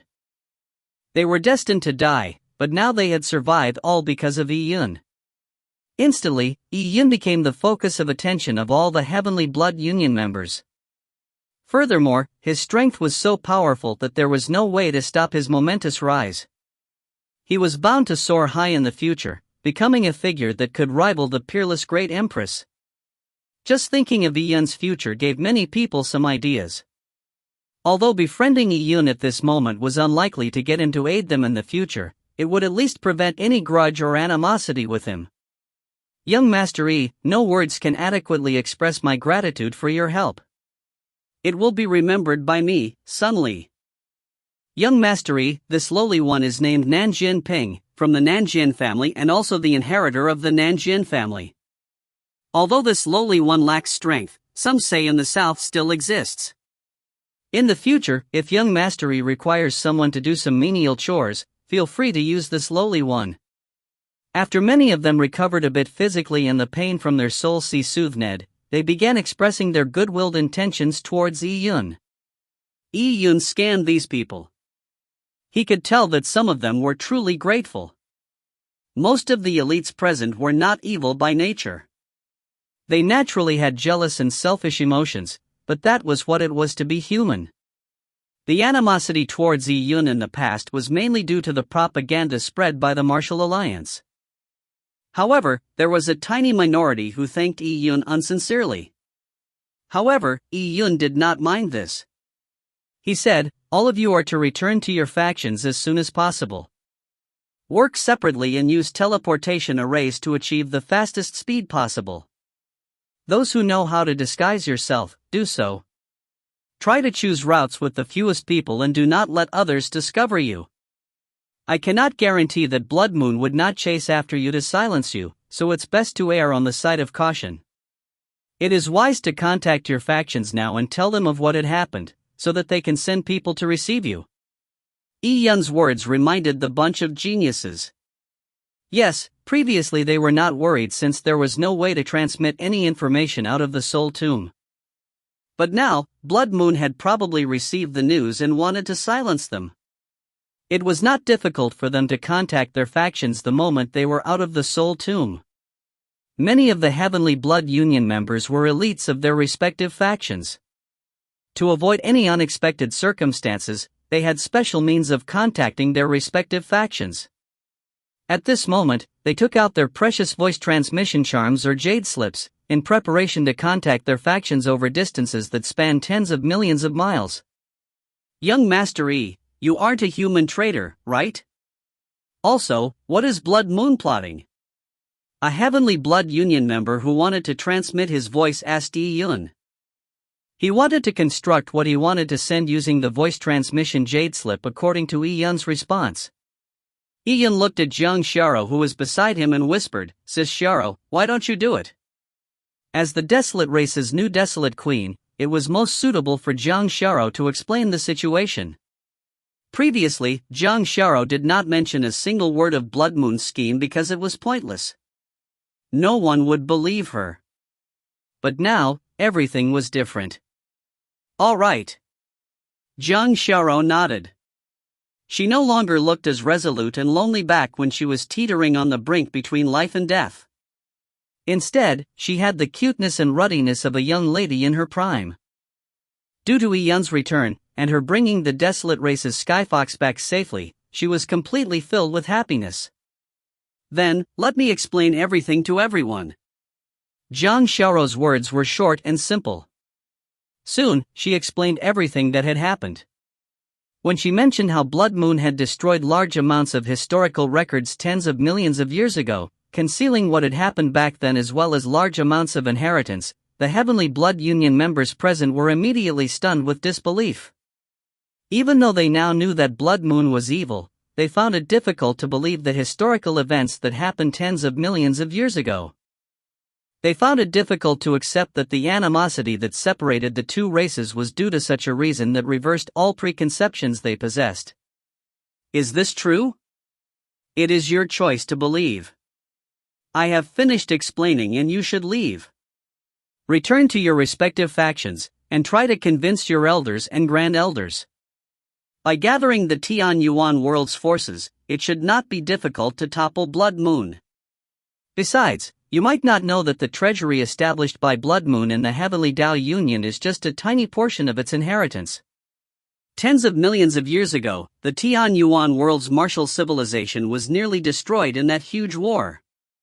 Blood Moon back then was even more powerful than it is now. There were elite members of Blood Moon that had been lost during the war.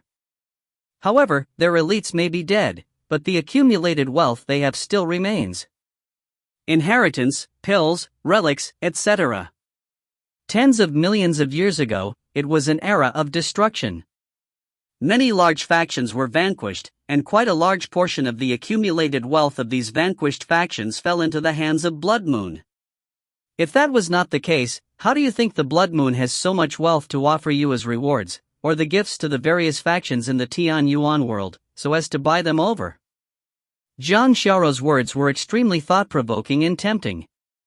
By saying it this way, many people's eyes lit up. Yes. The Martial Alliance's foundation was unimaginably deep. Although the Martial Alliance was always a large faction, people did not find it much more powerful than factions like the Li Fire sect, Shintu family clan or the Lin family. It was only 7 years ago when the Martial Alliance suddenly rose up did they impress on people its immense strength. And if one thought carefully, a great deal of power it seemed to possess was a result of their riches, while the remaining reason boiled down to the Martial Alliance's core experts that numbered 1 or 2. It was because the Martial Alliance had great heritage that made people feel that they were powerful. And when they analyzed the Martial Alliance's strength, other than the Martial Alliance's alliance leader and his right and left-hand men, the other members of the upper echelons of the Martial Alliance were not much more powerful than their faction's grand elders. Then how could such a faction without ridiculous power obtain so much wealth and ancient inheritance? Especially with things like the Heavenly Tao Reincarnation Grand Technique and Longevity Extending Pills, it completely exceeded the martial civilization the Tian Yuan world currently had. Probably only Zhang Xiaorou's explanation of the Martial Alliance robbing everything from ancient times made sense. That was immense amounts of wealth and ancient inheritance. If they obtained it. Just thinking of this made them extremely excited. If they could freely pick from a large treasury that had collected large amounts of ancient martial inheritance and wealth accumulated over tens of millions of years, what sort of scene would that be? A youth in his 20s immediately shouted fervently, "Fairy Jiang is right. Blood Moon's wealth is nothing but ill-gotten gains obtained by robbing the Tian Yuan world. We should eradicate Blood Moon and take back the riches. All of that should be reasonably used so as to push the Tian Yuan world's martial frontier to the next stage." That's right, to think Blood Moon controlled the Martial Alliance to make a fool of us. It has to be eradicated. The treasures it has robbed should be returned to everyone. When that happens, the Tian Yuan world would welcome a new martial golden age. Many Heavenly Blood Union members echoed. Their voices even seemed to have a tone of righteousness. However, Yi Yun knew very well that this was the greed in their hearts. The Martial Alliance was originally an orthodox organization. With it being powerful and mysterious, no one dared to covet thoughts against it. Even if they had such thoughts, it was very difficult to get the rest of the Tian Yuan world to cooperate with them. However, things were different now, considering how it was advantageous to shove a falling wall. The present Heavenly Blood Union members could not determine the veracity of Zhang Xiaorou's words, but it was already established that Blood Moon was evil. It was natural to eradicate evil. Furthermore, the evil faction contained immense riches. Although it was mentioned as returning the riches to everyone, who didn't want to possess all of it for themselves? Zhang Xiaorou was using the greed in their hearts to divert their attention from the doubts towards her words to the hatred for Blood Moon. This agitation clearly was very effective. As the saying goes, a man's wealth is his own ruin by causing greed in others. Furthermore, Blood Moon itself was at fault. We cannot delay matters. Let us go. We should act separately. Transmit the information as we go, so that all the respective factions would appear in force. They can attack Blood Moon and receive us at the same time. My family clan is beside Heaven Martial City. I might as well get my family clan to activate the family's elites to attack Heaven Martial City, preventing Blood Moon from having time to target us. As these elites spoke, they bade farewell to Yi Yun and Zhang Xiaorou, flying off in all directions. As they flew, they crushed their voice transmission charms or jade slips. Rainbow beams of light shot out, transmitting all sorts of information within. If you find any errors, ads pop up, ads redirect, broken links, non-standard content, etc., please let us know report chapter so we can fix it as soon as possible. Chapter 665, Besieging the Martial Alliance. Chapter 665, Besieging the Martial Alliance. In the past decade, various large factions had subconsciously accepted the Martial Alliance as the leading faction in the Tianyuan world. After all, the Martial Alliance possessed items they coveted. Be it the longevity-extending pills or their ancient inheritance, they made the factions, that posed as ancient entities, turn red with envy. Under such circumstances, there was nothing to doubt about the Martial Alliance's authority. People also accepted the reason the Martial Alliance gave for its rise in power. They believed that the Martial Alliance was going to lead the Tianyuan world to tide over the coming calamity, as well as allow the Tianyuan world's martial civilization to return to the glory days of ancient times. And today, many factions were still considering what gifts they should send the Martial Alliance during a Tianyuan World Martial Tea session, organized by the Martial Alliance a month later. However, suddenly they received the voice transmission jade slips from their respective juniors. These long-distance voice transmission jade slips were extremely costly to produce, so it was not something to be used frivolously, unless in an emergency. The various large factions treated the jade slips' content very seriously, so when they finished hearing it, they were completely stunned. The descriptions regarding the Martial Alliance and the jade slips alarmed them greatly. There were even many Heavenly Blood Union members who directly suggested that their family clans should ally with nearby factions so as to attack the Martial Alliance. As long as the Tianyuan world's factions allied, the Martial Alliance would be no match. Of course, the attack on the Martial Alliance had to be done at lightning speed.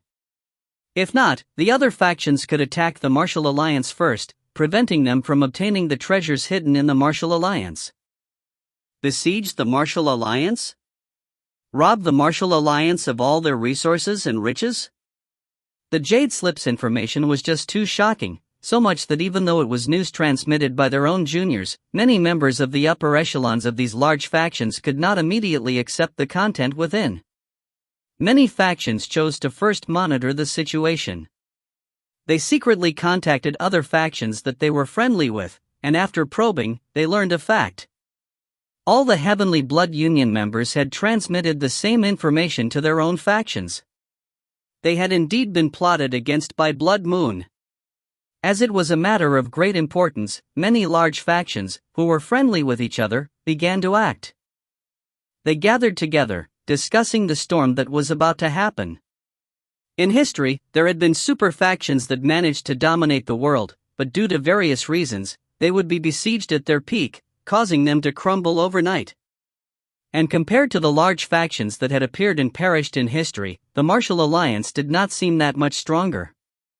2 days later, the factions that were further north had received their Heavenly Tao Union disciples. These people had put on disguises and used teleportation arrays to rush back, day and night without stop. When they described it in person, the information provided became even clearer than the content in the Jade Slips. With more than 100 Heavenly Blood Union members confirming this matter unanimously, it definitely could not be fake. However, the large factions of the Tianyuan world refused to easily believe in the descriptions the desolate race provided. The idea of division between us and them was irreconcilable, entrenched within their hearts. They could temporarily ignore the desolate race. Furthermore, they did not need to consider cooperating with them. Many of the Tianyuan world factions were planning on annexing the Martial Alliance. Once such an ancient existence was destroyed, it was unknown how many treasures they would leave behind, so it was enough for them to rise up against them. Factions began to secretly form alliances. As more and more alliances were established, many factions sent the strongest combat powers their factions possessed to ensure that the war would end in their favor. Failure was not an option. Although the Martial Alliance was just a slightly larger organization, attacking it gave people the feeling of revolting to usurp power. Finally, there were people who could not hold back any further. One evening, on Greatsword Mountain, far in the western sky, more than 1,000 warriors charged in a mighty formation.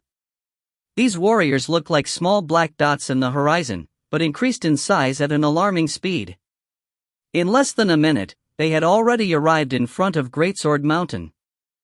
These people were dressed in various uniforms, clearly indicating that they came from different factions. After the first batch of warriors arrived, another batch of more than 1,000 warriors came from north of Greatsword Mountain. While traveling here, they had formed battle formations. These battle formations were their faction's cornerstone abilities. The disciples that were responsible for setting up the battle formation had undergone years of training and thus also had great teamwork. Following that, warriors from various factions rushed over one after another from other directions.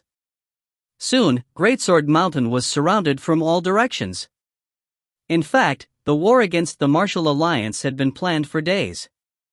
Many factions were monitoring the situation. So when the first faction made its move, the other factions that could arrive in time all made their moves as well. Hence, a few thousand people had quickly gathered around the Martial Alliance's Greatsword Mountain. The terrifying aura simmered in the horizons as beams of divine halos shot down from the sky. These people included many old freaks who had been in reclusion from the various large factions. These old freaks had already given up authority in their family clans and instead began reclusive cultivation in a bid to extend their lives. They would only act if their family clan encountered dangers or if important matters happened. And now, the reason why many of them acted was not only because of the future of their family clans, but the immensely attractive longevity extending pills. That was sufficient reason enough to stop their reclusion. More than 10 such old freaks of this level had appeared. Heaven Earth Yuan Chi surged through the sky and lands.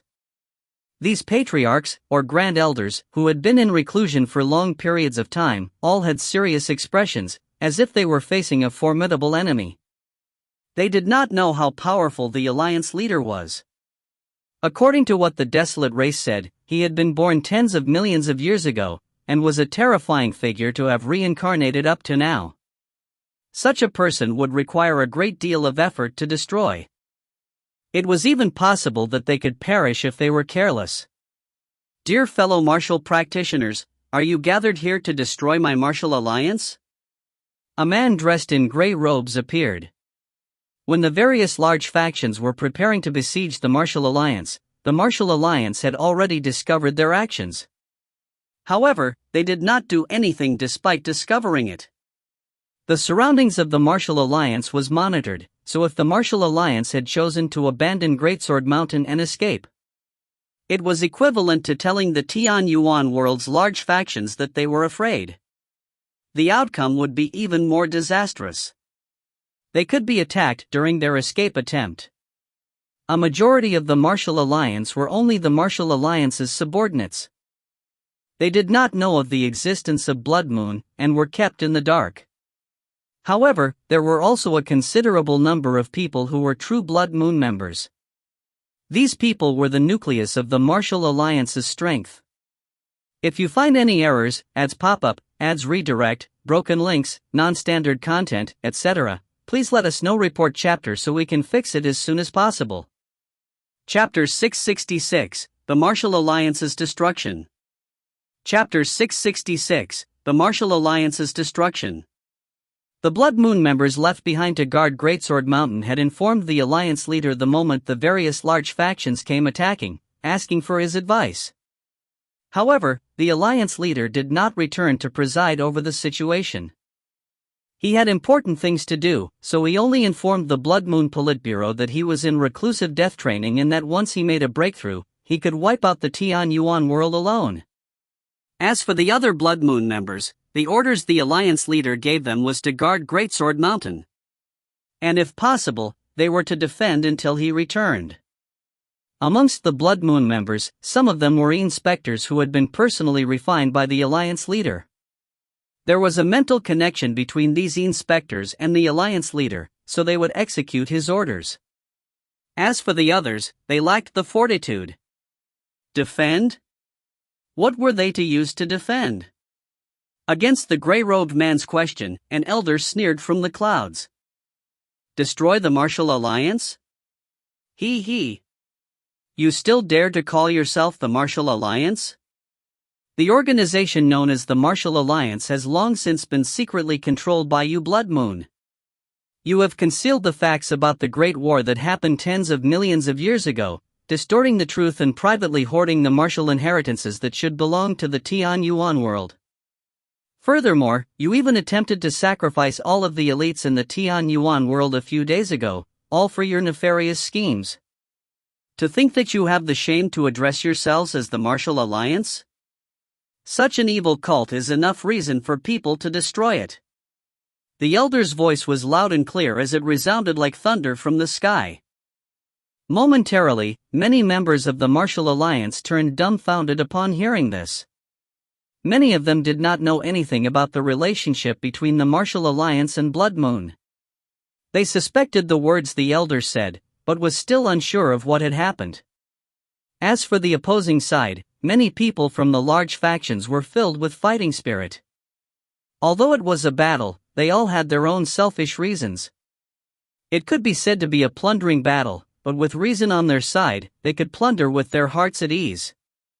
Attack and break through the mountain in trance. The elder bellowed. Although the Martial Alliance's protective array was extremely formidable, how could it withstand the attacks from so many mighty figures? Up in the sky, the old freaks from various sects attacked together. As 9 colored beams tore through the sky, the surrounding heaven-earth yuan chi exploded into chaos, turning the scene into one that resembled Armageddon. Boom! Under the powerful combined forces, Greatsword Mountain began to tremble.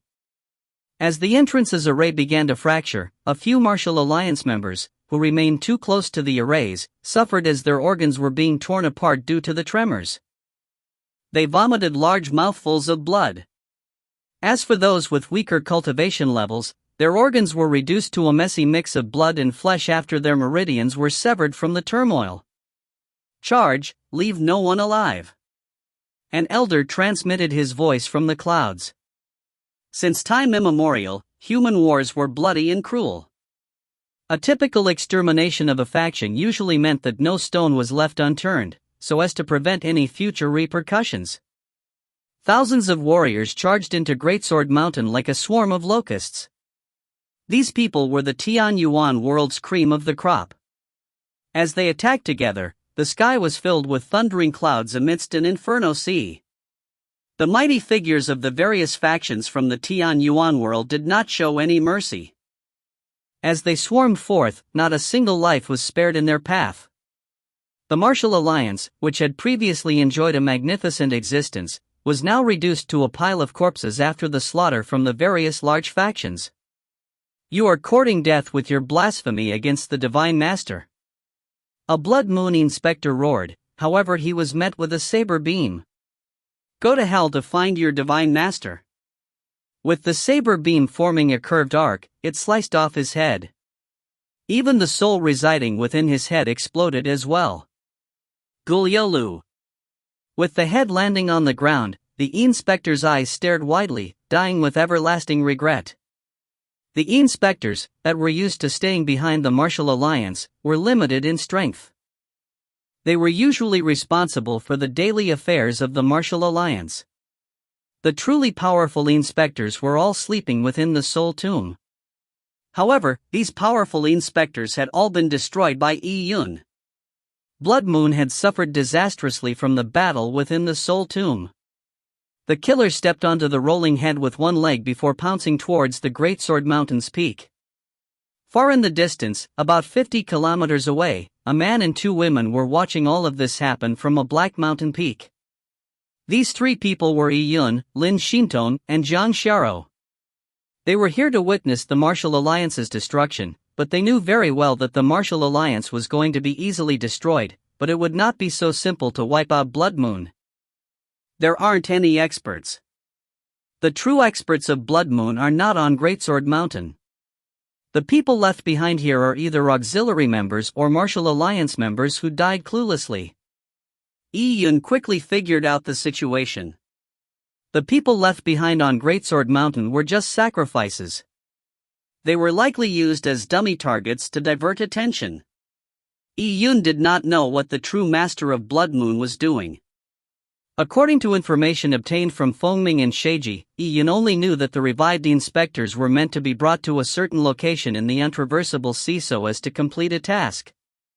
However, the untraversable sea was too vast and the exact location was not known by Fengming or Sheiji. Now with all the inspectors dead, the plans the Blood Moon had could no longer be executed, but the disappearance of the upper echelons of Blood Moon while the Tian Yuan world besieged Greatsword Mountain cast a cloud over Yun's head. He was not expecting the upper echelons of Blood Moon to die in this slaughter, but dealing a severe blow to Blood Moon was also something he would love to see. Yuner, what should we do now? Zhang Xiao asked softly. As she looked at the battle in the distance, Blood Moon's remnant forces were completely wiped out. Without a leader or any expert holding down Greatsword Mountain, and facing enemies more than 10 times stronger than them, the battle outcome was imaginable. Let us leave first. Increasing our strength is of utmost importance. I plan on breaking through to the Yuan opening realm. After cultivating the Great Empress Heart Sutra, he had accumulated enough and it was time to make a breakthrough. As long as he had sufficient strength, he could cope with shifting events by sticking to a fundamental principle. Yes. Lin Xintong and Zhang Xiao agreed and accompanied him as they flew up and far into the distance. Along the way, they also saw many onlooking warriors in the distance. It even included former Heavenly Blood Union members. These Heavenly Blood Union members had signed a soul contract with the Martial Alliance. And since the soul contract restricted them from attacking the Martial Alliance, as well as not allowing them to disobey any non-fatal orders of the Martial Alliance, they could only be onlookers. Yun, Lin Xintong, and Zhang Xiao disappeared over the horizon. At this moment, the various Tian Yuan world large factions of course realized that Blood Moon did not have any reasonable resistance. However, they did not care about this and still slaughtered everything in their path. A group of people charged towards the Martial Alliance's core palace, afraid of being behind others. A path of slaughtering led to a path of blood. The Martial Alliance, which was used to conceal Blood Moon, had existed for tens of thousands of years, over numerous disjointed periods of time, had finally met the day of their destruction today. If you find any errors, ads pop up, ads redirect, broken links, non-standard content, etc., please let us know. Report chapter so we can fix it as soon as possible. Chapter 667, Dread. Chapter 667, Dread. The battle that destroyed the Martial Alliance lasted for half a day. The ancient organization may have existed for such a long period of time, but its destruction happened in such a short span of time, making it quite a reflective and sorrowful event. At this moment, the elders of the large factions that had destroyed the Martial Alliance had arrived at the treasury. The Martial Alliance's treasury was sealed in an array, but how could such an array withstand the combined attacks of the various Grand Elders from the Tian Yuan world's major factions? The array crumbled and then the elders and legendary figures of the Tian Yuan world entered the treasury. As the resistance they faced was nothing intense, and the true upper echelons of Blood Moon were no longer on Greatsword Mountain, it worried the elders who entered the treasury. Could Blood Moon have secretly removed the treasures in the treasury? Under the existing situation, the elders did not have their hopes up. However, when they charged into the treasury, they were finally able to confirm that there were still large amounts of treasure stored in the treasury.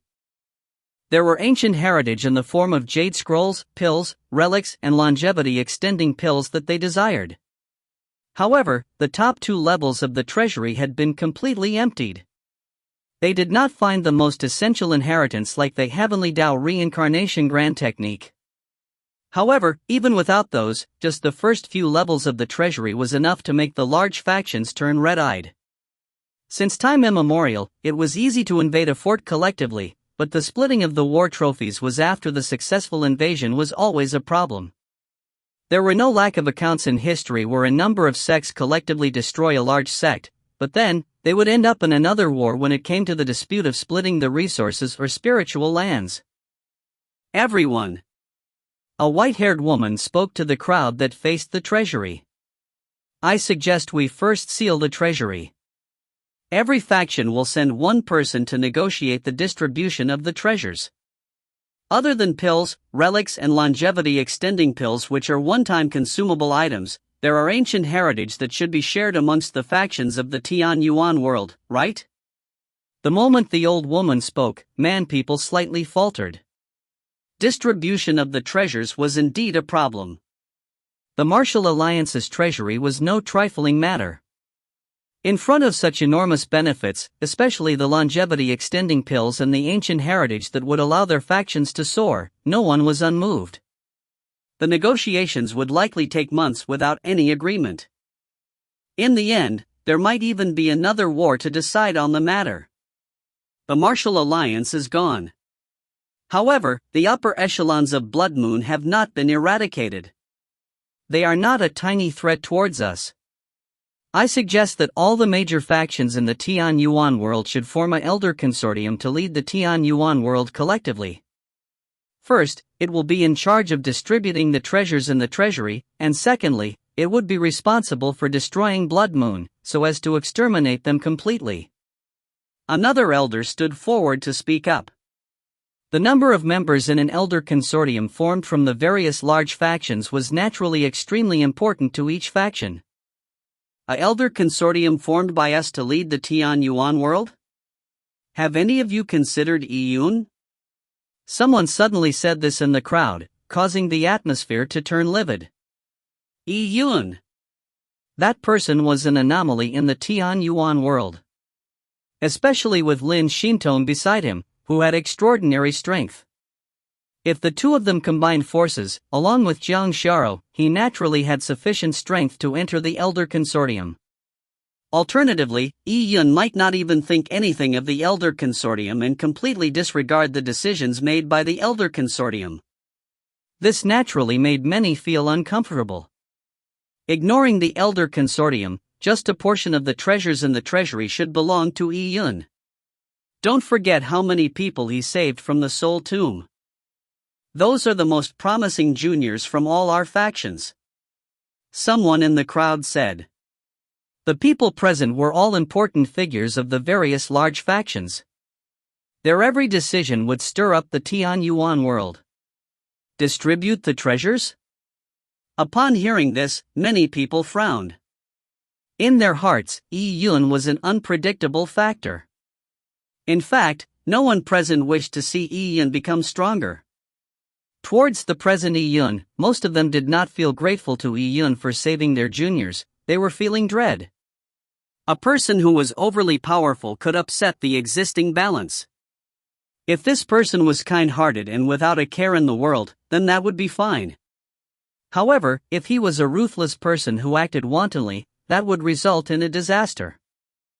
No one wished that their own family and lives would be in the hands of another. Yun has a desolate race sister, Jiang Xiao. Are you sure that after Yun joins the Elder Consortium, he would stand on the side of the human race? In my opinion, his relationship with the desolate race is closer. In the Soul Tomb trials, other than saying that Yun saved the human race's geniuses, you can also say that he was there just to save his sister. At this moment, a stout elder spoke. He was dressed in a blue robe and he had gray long hair. His sword-like eyebrows shot out diagonally while his eyes burned like torches.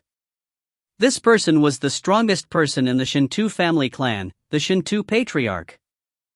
Years ago, he had injured the shepherd boy with his divine will attack that remained in the shepherd boy's body for a decade without being completely removed. Later on, the vendetta between the Shintu family clan and Yun intensified. And the Shintu family clan learned a few days ago that Yun had appeared in the Shintu family clan. He had killed Zhulong together with Lin Xintong, and his rise was no longer stoppable.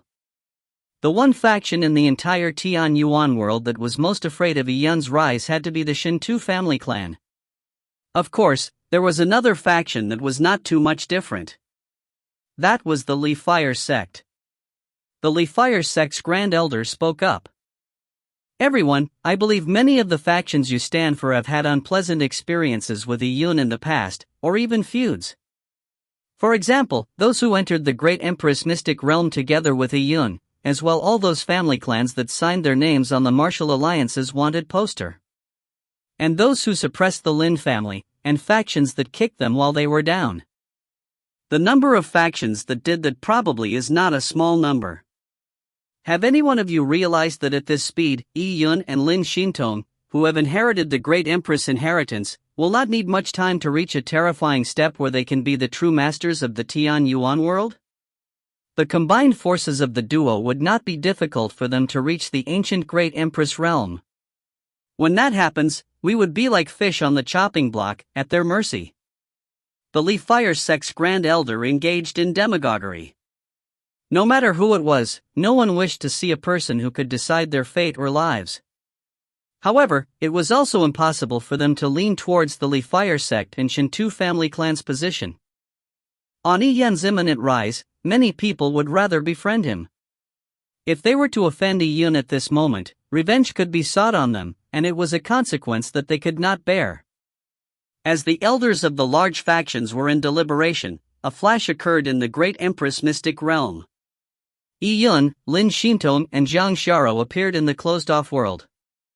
If you find any errors, ads pop-up, ads redirect, broken links, non-standard content, etc., please let us know. Report chapter so we can fix it as soon as possible. Chapter 668, Dao Seeds breaks the Yuan Foundation. Chapter 668, Dao Seeds breaks the Yuan Foundation.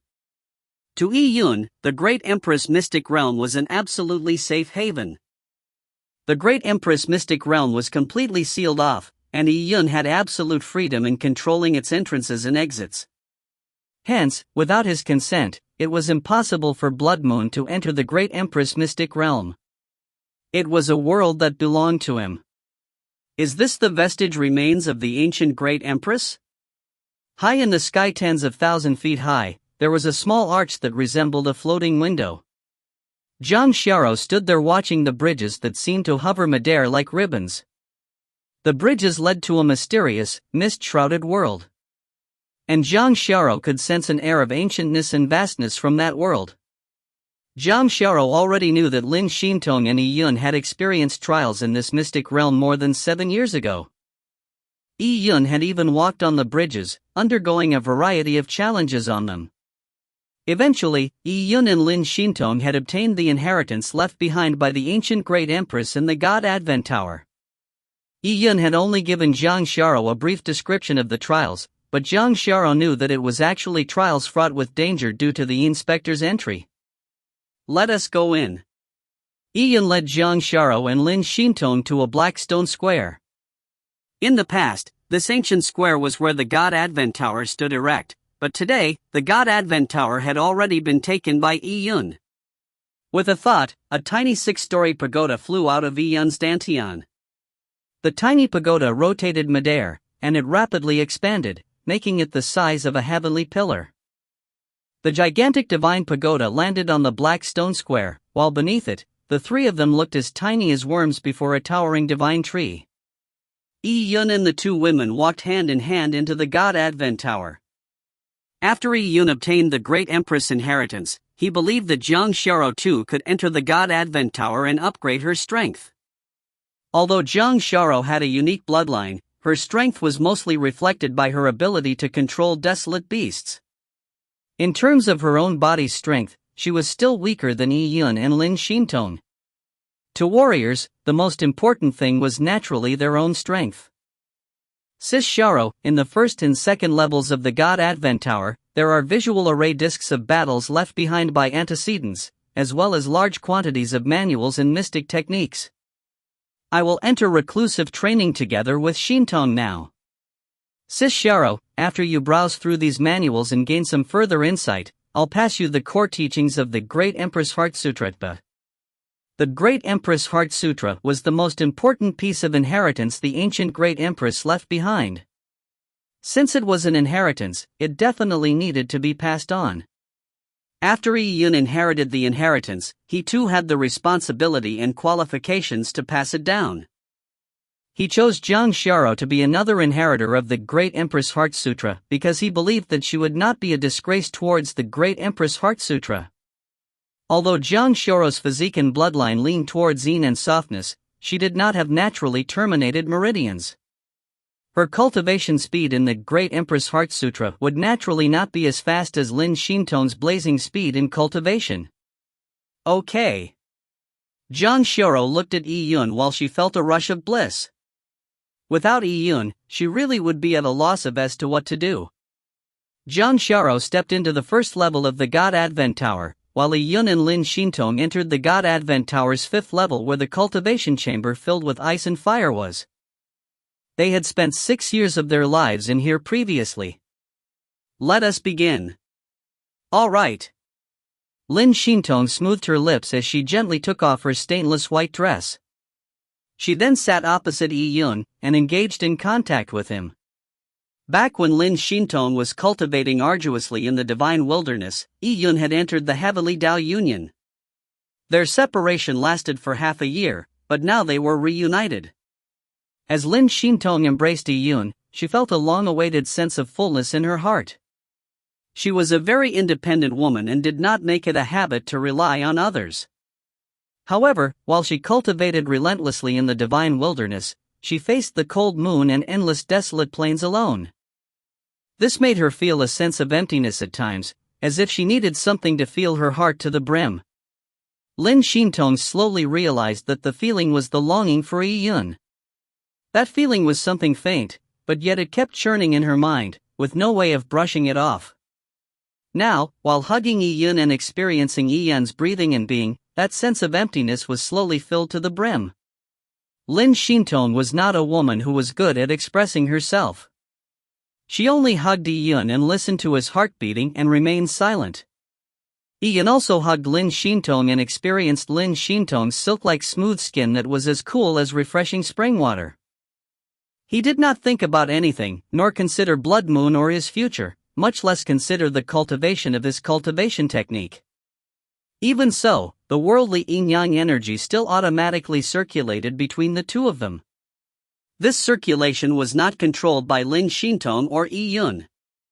The two of them had completely emptied their minds, allowing the yin-yang energies to circulate according to their natural order, and its natural order was in greatest harmony with heavenly Tao laws. This was because the circulation of yin-yang energies was a heavenly Tao itself. And as their hearts neared each other, it allowed the pure yang and pure yin to harmonize into perfection. As yin and yang converged, a taiji picture formed within the chamber.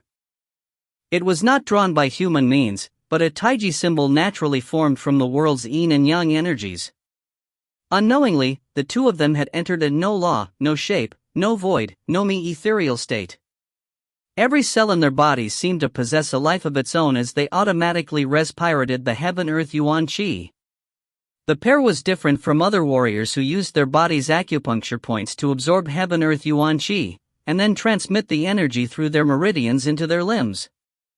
As the two of them embraced, their bodies were tempered by the energies, becoming even purer, with not a single impurity.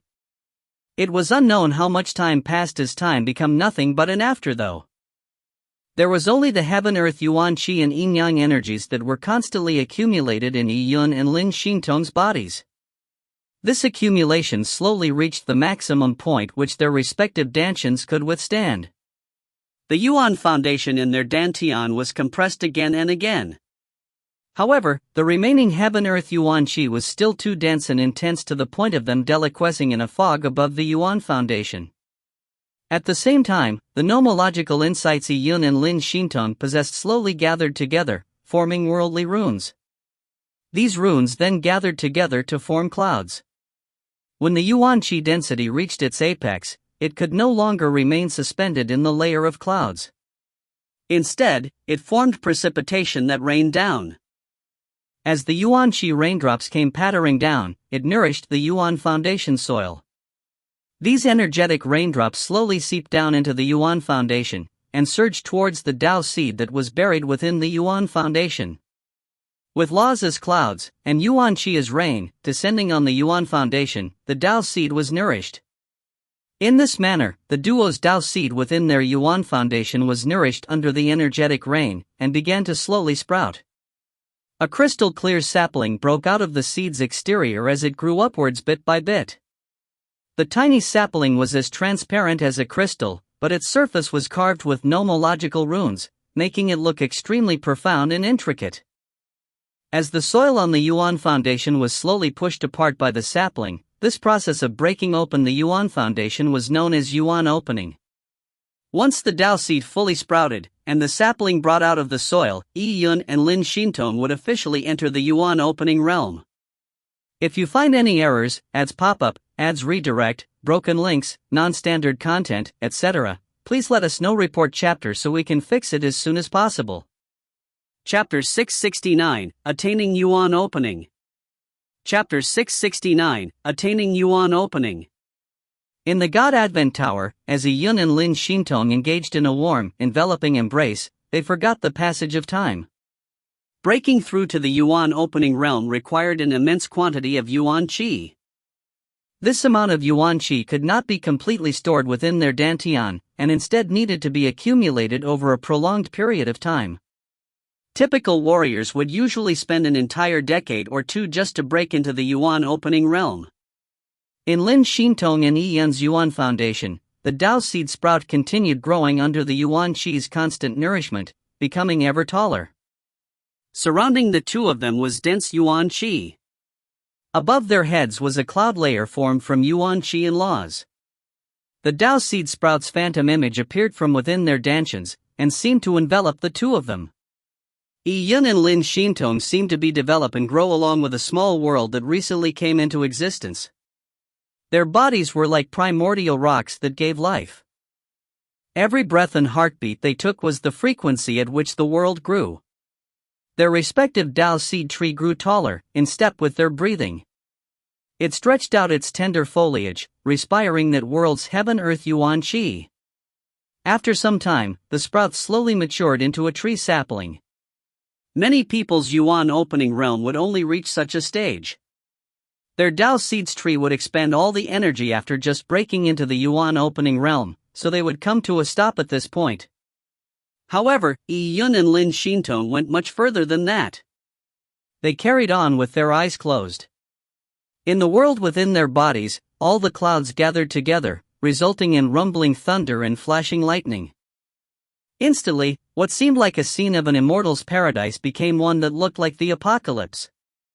And in this apocalyptic world, that tiny tree sapling showed no fear to the lightning, nor was it uprooted by the ravaging winds. Instead, it began to rapidly grow. 1 feet, 2 feet, 5 feet, 10 feet, 20 feet. The tree sapling grew into a large tree, as its leaves became ever more lush. Every leaf was shaped differently. Some looked like tiny cauldrons, others looked like swords, and some looked like the 8 trigrams.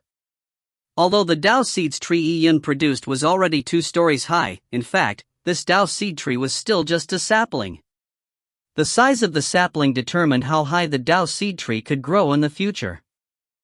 The Dao seed tree could grow 100 times, 1,000 times, or even 10,000 times till it pierced through the clouds, forming a path to the heavens. Boom! Boom! A bolt of lightning flashed, striking the Dao seed tree.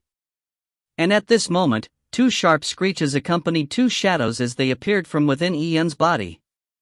One was the golden crow, while the other was the 9 neonate. These 2 phantom images circled around the 2 large trees that interweaved each other, before charging into the clouds, so as to face and resist the lightning. Yi Yun and Lin Xintong dual cultivated the Great Empress Heart Sutra. One of them was pure yang and the other was pure yin, but despite that, they could aid one another when they were breaking through to the yuan opening realm. Even their Dao seed trees were intertwined. They wound around each other, but were separate, independent beings. A snow-white lotus flower flew out of Lin Xintong's body. It fluttered in the wind and spun around the 2 large trees, constantly emitting a frosty ice aura that protected the 2 trees. The 2 trees stood erect in an intertwined fashion as if they were the center of the world. The golden crow and 9 neonates circled around the tree trunk, while the snow lotus began blooming on the tree's canopy. Every leaf was formed from yuan qi as a result of the abundant yuan qi present. As long as the Dao seed tree did not die, it would constantly provide yuan qi to the leaves. Yi Yun opened his eyes, and his eyes seemed to flash with both lightning and fire. Even when he stretched his body, his joints would emit a sound that resembled a muffled thunder. At this moment, Lin Shintong also opened her eyes. Her eyes looked like a deep lake, and one could seem to see snow lotuses littered across the lake. Her aura was extremely holy and sacred, as if any living creature that saw her would be put to shame. Yuan Opening Realm. Ian clenched his fists as he experienced the surging Yuan Qi in his body. From this moment onwards, other than increasing his strength, just Ian's realm alone allowed him to enter the top ranks of human warriors in the Tian Yuan world. And from this moment onwards, warriors would possess a long life. Breaking through to the Yuan Opening Realm was like being reborn. The Dao seed tree within their bodies was a reflection of their limbs, and the leaves' veins were all their meridians. As such, even the weakest Yuan Opening Realm warrior would have a lifespan of about 10,000 years. And for peak Yuan Opening Realm warriors, their lifespans could even reach tens of thousands of years. As the Dao seed tree absorbed and produced Heaven-Earth Yuan Qi, the Yuan Opening warrior would have nearly endless amounts of Yuan Qi. Furthermore, the Dao seed tree produced by Yi Yun and Lin Shintong was even more terrifying. It seemed earth-shattering. From the moment it appeared, it had already formed the ghostly image of a small world. This breakthrough probably took us 2 or 3 years. Ian tenderly helped Lin Shintong wear her clothes as he spoke. Breaking through to the Yuan Opening Realm was extremely time-consuming. Using a decade was already considered fast. Those who lacked the talent might even need to go into reclusion for 20 or even 30 years. The main reason was that the Dao seed tree required a long period of time to grow from a sapling. Ignoring a tree, just a tiny blade of grass took a year's time to go from sprouting to withering. And most warriors did not accumulate enough Yuan Qi within their Yuan foundation. After the Dao seed tree sprouted, the first month would cause all their Yuan Qi to be depleted. The future growth of the Dao seed tree would have to rely on the accumulation of time. During this period, if a person lacked Yuan Qi and his foundation was insufficient, there was a high chance of a breakthrough failure. The Dao seed tree's sprout would wither due to a lack of energy. Then, they would have to start all over again. To the Tian Yuan world's warriors, no one could afford such failure. This was equivalent to destroying most of their martial path. This was the reason why most young juniors in the Tian Yuan world would choose not to break through to the Yuan Opening Realm. They were halted at the peak of the Dao seed realm until they were 50 or 60 years old. Sometimes, some might even wait till they were 100 years old. This was because the amount of time the breakthrough took was too long and the process was too difficult. Without enough accumulation in foundation and nomological insight, they did not dare attempt the breakthrough. During the past 2 or 3 years, Yi Yun and Lin Shintong continuously increased their strength while in reclusion. They were completely cut off from the external world, so they did not know what the Tian Yuan world had become. However, before going into reclusion, Lin Shintong and Zhang Xiaoro had already separately informed the Lin family and the Desolate race to be on the alert and conserve their strength. "Let us go out," Ian said while looking into Lin Shintong's eyes as she returned his gaze. In the 6th floor of the God Advent Tower, Zhang Xiaoro was sitting in a small building in a bamboo forest. An ancient aura lingered around her body, and sitting on the wooden platforms in front of her were parts of the Great Empress Heart Sutra. Ian had only woken once in the past 3 years, which was to pass the Great Empress Heart Sutra to Zhang Xiaoro. Zhang Xiaoro had extremely high perception. She used 2 years to pass the first 5 levels of the God Advent Tower, and finished reading all the canonical material. She had also chosen some that suited her cultivation. Zhang Xiaoro, who had been recognized by the sacred spirit and had the best bloodline in the Desolate race, was definitely a peerless genius. Furthermore, in the Azure Yang Lord's massive collection, there was quite a number of canonical manuals that was not meant for humans.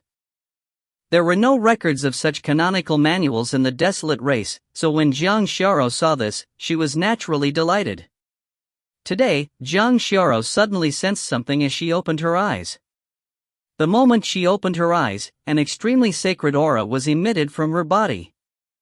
The small building in the bamboo forest was perennially covered in snow, however, When that aura swept past the snow, it was like a gentle spring breeze that immediately melted the ice. Lush green grass grew while flowers bloomed. Jiang Xiaoro sat in the middle of the flowers with a smile on her lips, resembling a fairy that walked out of the forest. She was like an embodiment of the most pure and pretty creation formed by the heaven and earth. She made anyone who saw her feel a sense of endearment and admiration. The both of you have broken through to the Yuan opening realm. As Jiang Xiaoro looked at Yi Yun and Lin Xintong, who had appeared before her, she sensed their auras and gave a delighted look. They had broken through to the Yuan opening realm in just 3 years, showcasing their absolute genius. The aura emitted from their bodies was extraordinary. Them appearing hand in hand made them appear like a lovely couple that would make people swoon. Yi Yun looked at Jiang Xiaoro and broke out into a smile. Sis Xiaoro, you have broken through also. Jiang Xiaoro's aura had an ancient air to it. As the cultivation of the desolate race was different from humans, Jiang Xiaoro was not considered to be in the Yuan opening realm, but she was in a realm close to it. Shall we go out? Jiang Xiaoro asked. Yes, the outside world is ever-changing. Now that we have already broken through, it is time to leave the great Empress mystic realm. Yi Yun said. I wonder how the Tian Yuan world is like now. A hint of worry appeared in Lin Xintong's eyes. When they entered reclusion, the alliance leader had already gone missing. It was unknown what he had been doing over the past 2 to 3 years. If you find any errors, ads pop up, ads redirect, broken links, non-standard content, etc., please let us know. Report chapter so we can fix it as soon as possible. Chapter 670, Elder Consortium's Invitation. Chapter 670, Elder Consortium's Invitation. After leaving the Great Empress Mystic Realm, Jiang Xiaoro separated from Yi Yun and Lin Xintong. Yi Yun and Lin Xintong headed for the Lin family together, while Jiang Xiaoro returned to the desolate race. She was worried over her mother after not seeing her for 3 years. Lin Xintong was also slightly perturbed. If the Blood Moon's alliance leader appeared again, it was very likely for him to stir a bloody storm in the Tian Yuan world. And all Lin Xintong could do before this was to warn the Lin family. The moment the Tian Yuan world faced disaster, they were to immediately abandon the Lin family's stronghold, and bring the promising offspring of the family into the divine wilderness to seek shelter. Of course, Lin Xintong knew that such cautionary measures were meaningless. If there was really a disaster that the Tian Yuan world could not resist, the thought of a successful escape was just blind hope. Only when Lin Xintong and Yi Yun returned to the Lin family and saw that everything was peaceful did Lin Xintong finally heave a sigh of relief. It was great that the family was safe and sound. The moment Lin Xintong and Yi Yun entered the Lin family's mountain entrance, they were immediately recognized by the disciples guarding the entrance. Miss. Young Master Yi. The entrance guards were youths in their 20s. They were extremely excited seeing Yi Yun and Lin Xintong appear hand in hand. Over the past few years, news of what Lin Xintong and Yi Yun had done had already proliferated. The scene of them combining forces to kill Zhulong in the Soul Tomb was vividly described, becoming something that made the Lin family youths feel proud of. The Lin family of the past had suffered all forms of humiliation due to Yi Yun and Lin Xintong being considered traitors of the human race. Things were also made difficult for them due to the martial alliance. But now, the Lin family had become an extraordinary existence in the entire Tian Yuan world. Over the years, many family clans began to make amendments to the Lin family.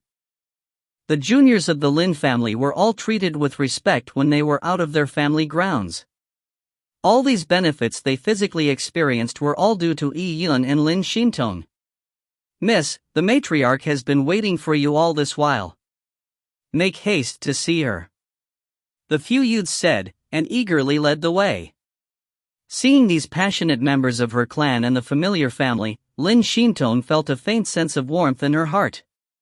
A family clan might be utilitarian at times, making it seem cold and aloof, but it would not make a person feel lonely.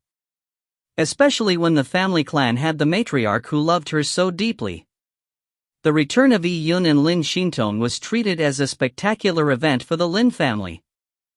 For this, the Lin family specially held a grand banquet to welcome them back.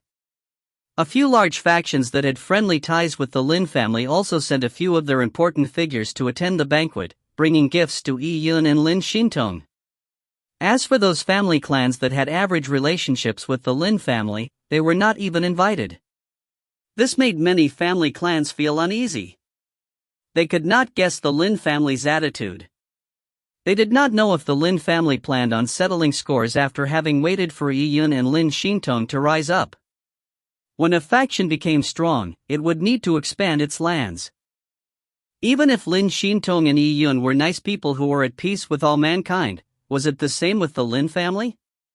It was rare for the Lin family to have such an opportunity, so how could it not take the opportunity to expand? An expansion was bound to infringe on the interests of other major factions. Either their territories would be appropriated, or people annexed. The large factions within 1,000,000 miles of the Lin family were all at risk. It was unknown when they would need to uproot themselves or even become a part of the Lin family. On the second day of celebrations, someone sent an invitation. It was to invite Yi Yun and Lin Xintong to Greatsword Mountain so as to discuss the destruction of the Blood Moon remnants, as well as discuss on matters about the development of the Tian Yuan world's martial culture. It was signed the Tian Yuan Elder Consortium. Greatsword Mountain? Tian Yuan Elder Consortium? Yi Yun was momentarily stunned. Greatsword Mountain was previously the stronghold of Blood Moon, and now, it seemed to have been replaced by the Tian Yuan Elder Consortium. It is an organization formed from the current major factions in the Tian Yuan world. Although it is publicly meant to maintain the Tian Yuan world's peace and advance its martial arts, it is actually just a method for these family clans to protect themselves and to separate themselves from Blood Moon. In the past, they had thoughts of inviting you and Xintong to the Tian Yuan Elder Consortium, but both of you had already entered reclusive training. The matriarch, who was sitting beside Yi Yun, explained. At the homecoming banquet, Yi Yun and Lin Xintong each sat on one side of the matriarch. I see. Yi Yun faltered slightly. After a war, victors tended to form an organization that belonged to them, hoping to establish a new order that was in their favor. However, it was too early to sound the trumpets of victory for this war. It was too naive to think of splitting the benefits left behind by Blood Moon. Since they have sent an invitation, there is no harm to going. Yi Yun answered the messenger immediately. By the side, the matriarch frowned. Only when the messenger left did the matriarch say with a deep voice, Greatsword Mountain is no longer the what it was in the past. Their invitation might even be a trap. Many factions do not wish to see the both of you mature. What the matriarch said was naturally understood by Yi Yun.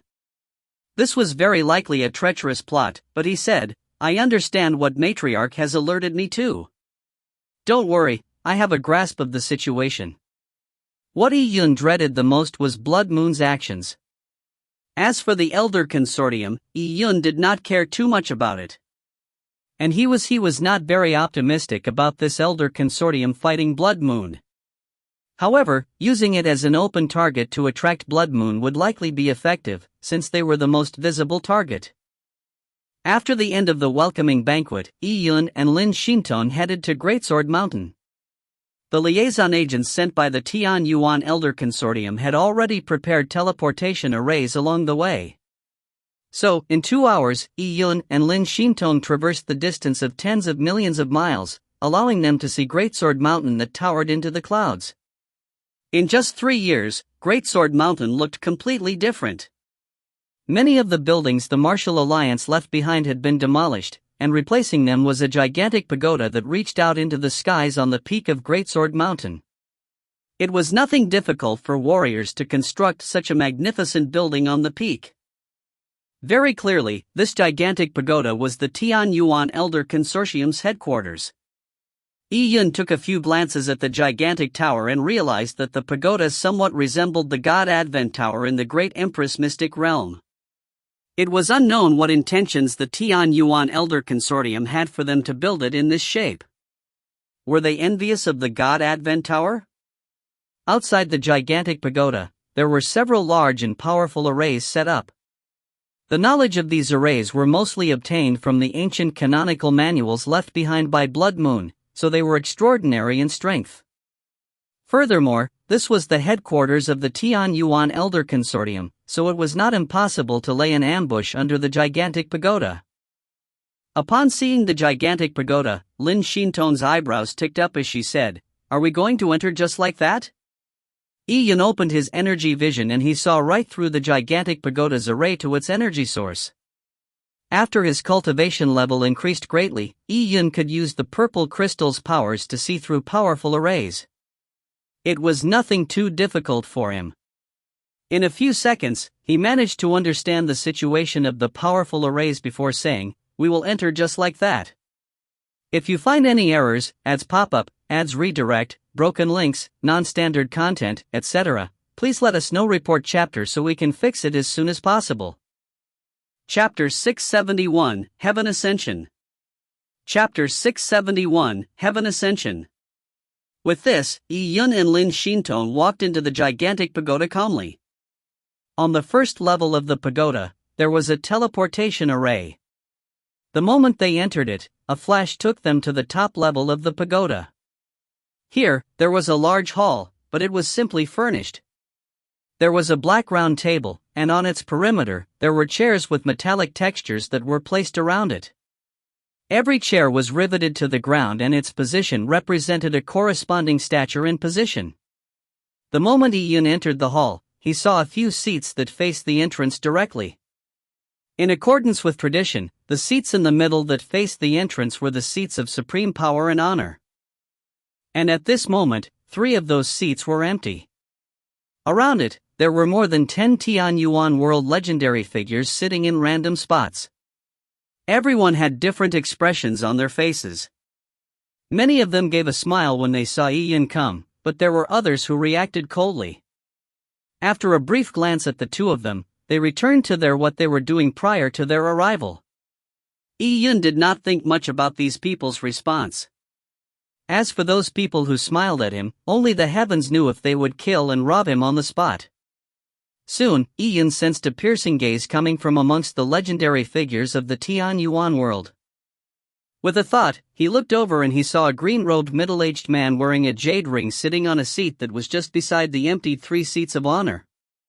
His eyes were squinted while he looked at Lin Xinton and Yi Yun. Although he looked like a middle-aged man, Yi Yun could tell that he was actually an old freak. This was because Yi Yun could sense very little life left in his body. For an old person to maintain a youthful appearance, it was due to a trick to maintain eternal youth. In fact, the length of a warrior's lifespan did not have much to do with their looks. Many female warriors, who greatly cherished their beauty, would look extremely beautiful and young up till their final years. They would ignore the great costs and even sacrifice a bit of their energy to maintain their youthful appearance. However, in the last 1 or 2 years of their life, they would rapidly age. Just before their death, their skin will be wrinkled, with thinning white hair and grim yellow teeth. Upon noticing Yi Yun cross gazes with the green-robed man, Lin Xinton transmitted her voice to Yi Yun. She said, "Yi Yun, that green-robed middle-aged man is the Shinto Patriarch." Shinto Patriarch?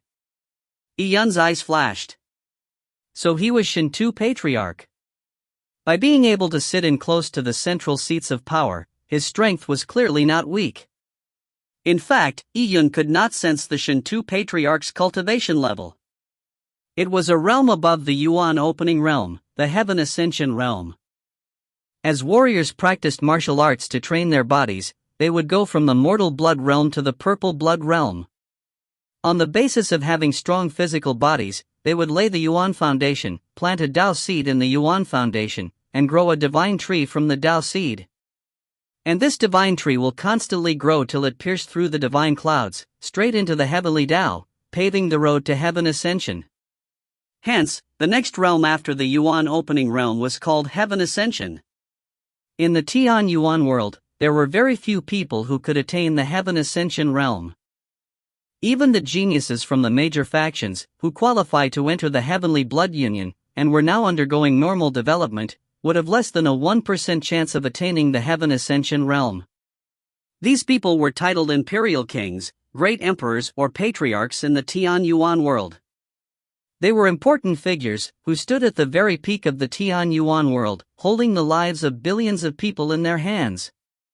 And the standard of measuring a top faction in the Tian Yuan world was whether a Heaven Ascension figure held the ground in that faction.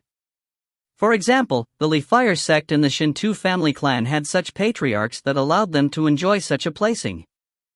Due to the loss of ancient heritage and the limitation of resources, if a Tian Yuan world warrior wanted to break through into the Heaven Ascension realm, not only would he need heaven-defying talent, he would need a certain amount of luck.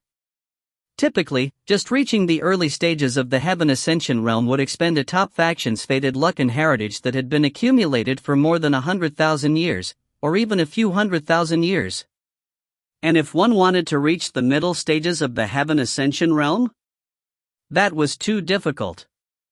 Taking the Shintu Patriarch as example, Yi Yun determined that his cultivation level was only at the early stages of the Heaven Ascension realm.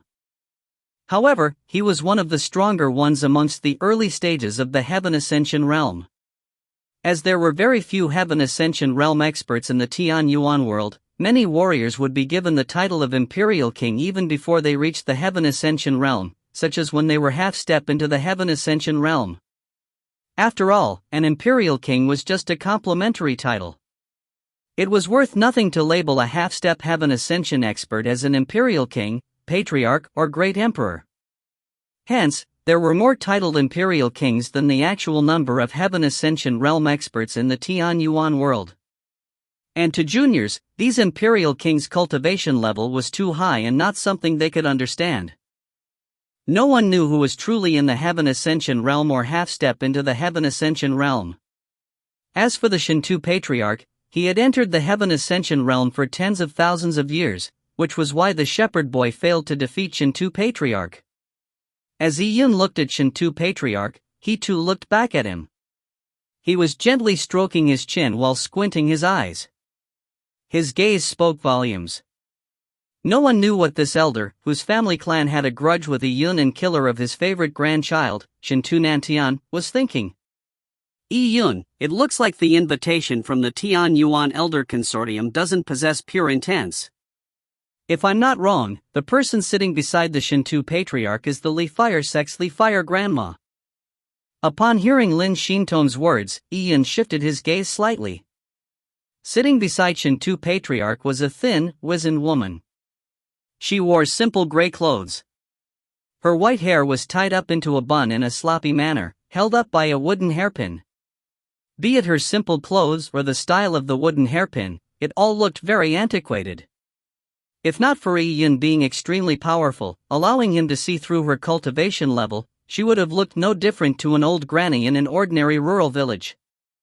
If she was thrown into a remote village, no one would have been able to spot her.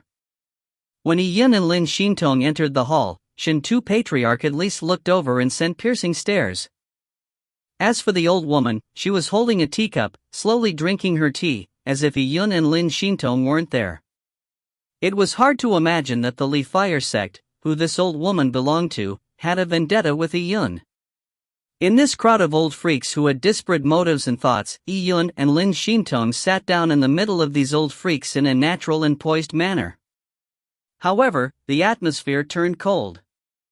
Other than a few legendary figures, who wanted to befriend Yi Yun, exchanging pleasantries with Yi Yun, the others remained silent. Slowly, everyone turned quiet. Those who had greeted Yi Yun also stopped speaking. As the atmosphere in the hall became more solemn and quiet, till it became nearly oppressive, 3 people walked out of a side hall. 2 men and a woman walked straight to the middle seat of the round table. When the 3 of them looked at Yi Yun and Lin Shintong, one of the men and the woman smiled, while the other man remained expressionless. Yi Yun slightly faltered. Without a doubt, these 3 people were the principals of the Tian Yuan World's Elder Consortium. If you find any errors, ads pop up, ads redirect, broken links, non-standard content, etc., please let us know. Report chapter so we can fix it as soon as possible. Chapter 672, The Goal of the Elder Consortium. Chapter 672, The Goal of the Elder Consortium. Yi-Yun did not know about the strongest figures in the Tianyuan world beforehand. The location of these people were always a mystery. Some of them would devote themselves to reclusive training or searching for means to extend their longevity. Some of their reclusive training could even be reclusive death training. They might even enter certain lands and not appear for 10,000 years. Hence, the outside world had no idea if they were alive or dead. Yi-Yun did not recognize the three people who had suddenly appeared. However, Lin Xintong knew a lot more about the Tianyuan world than him. Although she had never met the three people before, from their appearance and aura, she was able to guess their identities. The truly legendary figures in the Tianyuan world were actually only these few people. Amongst these three people, the man and the man-woman duo wore a black long robe, while the woman wore a white long robe. The clothes were same in everything other than color. Even their appearances looked similar. The man had handsome features and he looked like a gentleman in his 40s. The woman had a full buxom and snow-white skin. She was a beautiful young woman. These two people who were dressed very similar were not siblings, they were husband and wife. They lived in an offshore island, known as Sanctuary. There were arrays established around Sanctuary. When other experts passed by, they would fail to detect Sanctuary's existence. It was ethereal and like a mirage. And this married couple resided in Sanctuary. Their cultivation levels were at the early stages of the Heaven Ascension realm. However, their auras were slightly stronger than Shinto patriarchs. Although they were all at the same early stages of the Heaven Ascension, due to various differences, it was not surprising for there to be some difference in strength. Furthermore, this couple was proficient at attacking together. The moment they used the mystic technique together against a foe, even an expert at the middle stages of the Heaven Ascension realm would not necessarily gain much advantage over them. As for the last person, he was an old man dressed in a long robe. He was extremely tall, at least one head higher than many of the Tianyuan world legendary figures. He was skinny, and together with his height, he gave off a horrifying feeling like he was simply a skeleton wrapped up in skin. Lin Xintong recalled that the legends of the Tianyuan world called him the sovereign of the Eventide. His cultivation level was at the middle stages of the Heaven Ascension realm. He was very likely the only warrior in the Tianyuan world, other than Blood Moon's leaders, who had entered the middle stages of the Heaven Ascension realm. The sovereign of the Eventide had appeared in this world as early as 100,000 years ago. However, about tens of thousands of years ago, he had disappeared. It was unexpected that he was still alive all those years. Seeing the sovereign of the Eventide's physical condition, although his vital potential was fully depleted, his life force was in no way weak. No one knew how many more years he could live on for. Blood Moon's appearance and destruction had made many of these true experts, that had not walked the planet for a very long time, appear again. Be it the ancient heritage or the longevity-extending pills, they were all extremely alluring to them. Furthermore, in the treasury left behind by Blood Moon, that was just a small portion of the existing treasures. The most critical treasures were lost, including the Heavenly Tao Reincarnation Grand Technique that everyone coveted. No one present knew the contents of cultivation limitations of the Heavenly Tao Reincarnation Grand Technique. If there was no age limitation, then maybe they too could cultivate it? Lin Xintong transmitted her voice, and in a very short amount of time, she informed Yi-Yun of the three people's identities. In fact, their identities were unimportant to Yi-Yun. Yi-Yun could not care any less about their past, all he cared about was their present strength and whether they were friend or foe. The three people sat in the most central spot along the round table. The black-robed sovereign of the Eventide raised his eyes and glanced at Yi-Yun. His eyes were dark, as if they were bottomless vortices that led to another dimension. I believe your female partner beside you has already informed you who the three of us are. The sovereign of the Eventide said in a deep voice. Although he could not hear Lin Xintong's transmission, he could sense the faint acoustic energy fluctuations. However, let me introduce myself. I am the principal of the Tian Yuan Elder Consortium. Junior, you are a smart person, so I will not throw out high-sounding perfunctory words. The Tian Yuan Elder Consortium has two goals. The first is to find the treasures left behind by Blood Moon. Every single one will be distributed to people accordingly to their efforts and status. Second, it is to establish a new order so as to maintain the future balance amongst the major factions of the Tian Yuan world, so as to fend off any possible invasion of the desolate race. The sovereign of the Eventide's voice was not loud, but the words he said were highly impactful that caused one's eardrums to reverberate. Yun silently listened to him. He was not at all surprised about it. These people would never give up on the treasures. Ignoring the Heavenly Tao reincarnation grand technique, just the longevity extending pills were not enough to satiate them. They definitely wanted to know the refining mystic technique used to produce longevity extending pills. As for the desolate race, the humans considered the desolate race alien. They had been hostile for many years, so there was no way for both sides to live in peace. The human race refused to trust the desolate race, and similarly, the desolate race did not trust the human race either. Then? Yun asked calmly. Joining the Tian Yuan World's Elder Consortium is only limited to Heaven Ascension realm experts, but we decided to invite you and Lin Xintong to become members of it. When we eventually find the complete Blood Moon treasures, we would naturally distribute some to you, according to your contributions and posts. Okay. Yun's reaction was cold and listless. He knew the matter that the sovereign of the Eventide raised was that simple. Furthermore, he did not think highly of Blood Moon's treasures.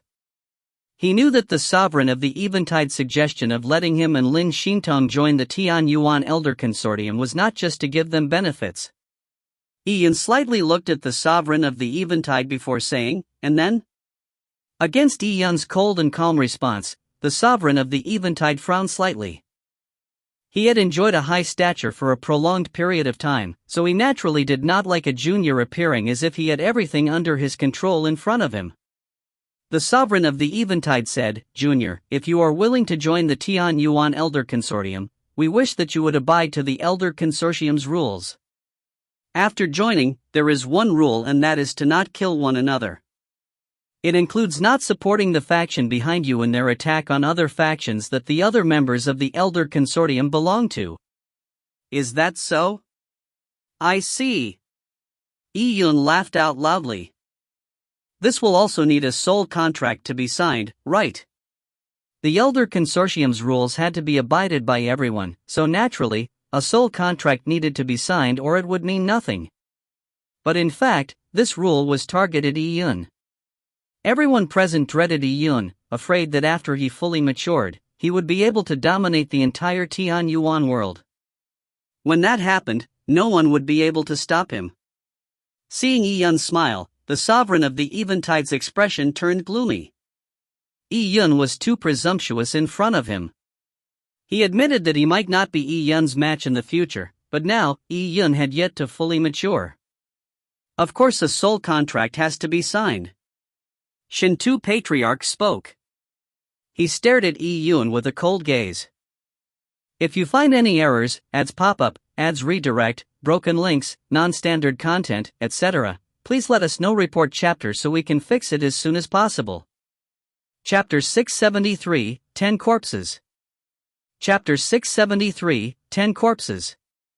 Signing a soul contract again? Yun laughed as he shook his head.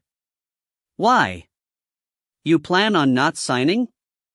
Beside Shintu Patriarch, a grey-clothedly fire grandma slowly drank her tea and she looked at Yun with a gaze that spoke volumes. Yun did not care about this old woman and he said in a very nonchalant tone, signing a soul contract, making me never attack all of you. That is the true goal of this Elder Consortium. Why didn't you say the main point earlier? Was there a need to beat about the bush? But as a deal, there should be some mutual benefits.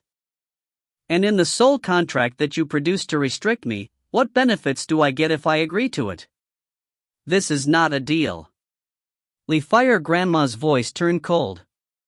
This is letting you join the Tian Yuan Elder Consortium. And joining the Tian Yuan Elder Consortium means abiding to the Elder Consortium's rules. You and Lin Xintong will obtain 2 seats. Do you know how many major factions would pay to have those 2 seats? Only you are unwilling to join, saying words of insult. Against the Li Fire Grandma's reprimanding, Ian shook his head slowly. Granny, you sure got engrossed in acting. I'm not a young child, so why are you acting? The so-called permission of letting Xintong and I join the Tian Yuan Elder Consortium is just a sham, but indeed, you were right on one thing. I can't be bothered to join this Elder Consortium. What are you basing on for me to abide to your rules? As for you, you will have to produce some benefits that makes the mark. Is it that so-called blood moon treasures which you would give a tiny piece of it to me after it is found? What sort of benefit is that?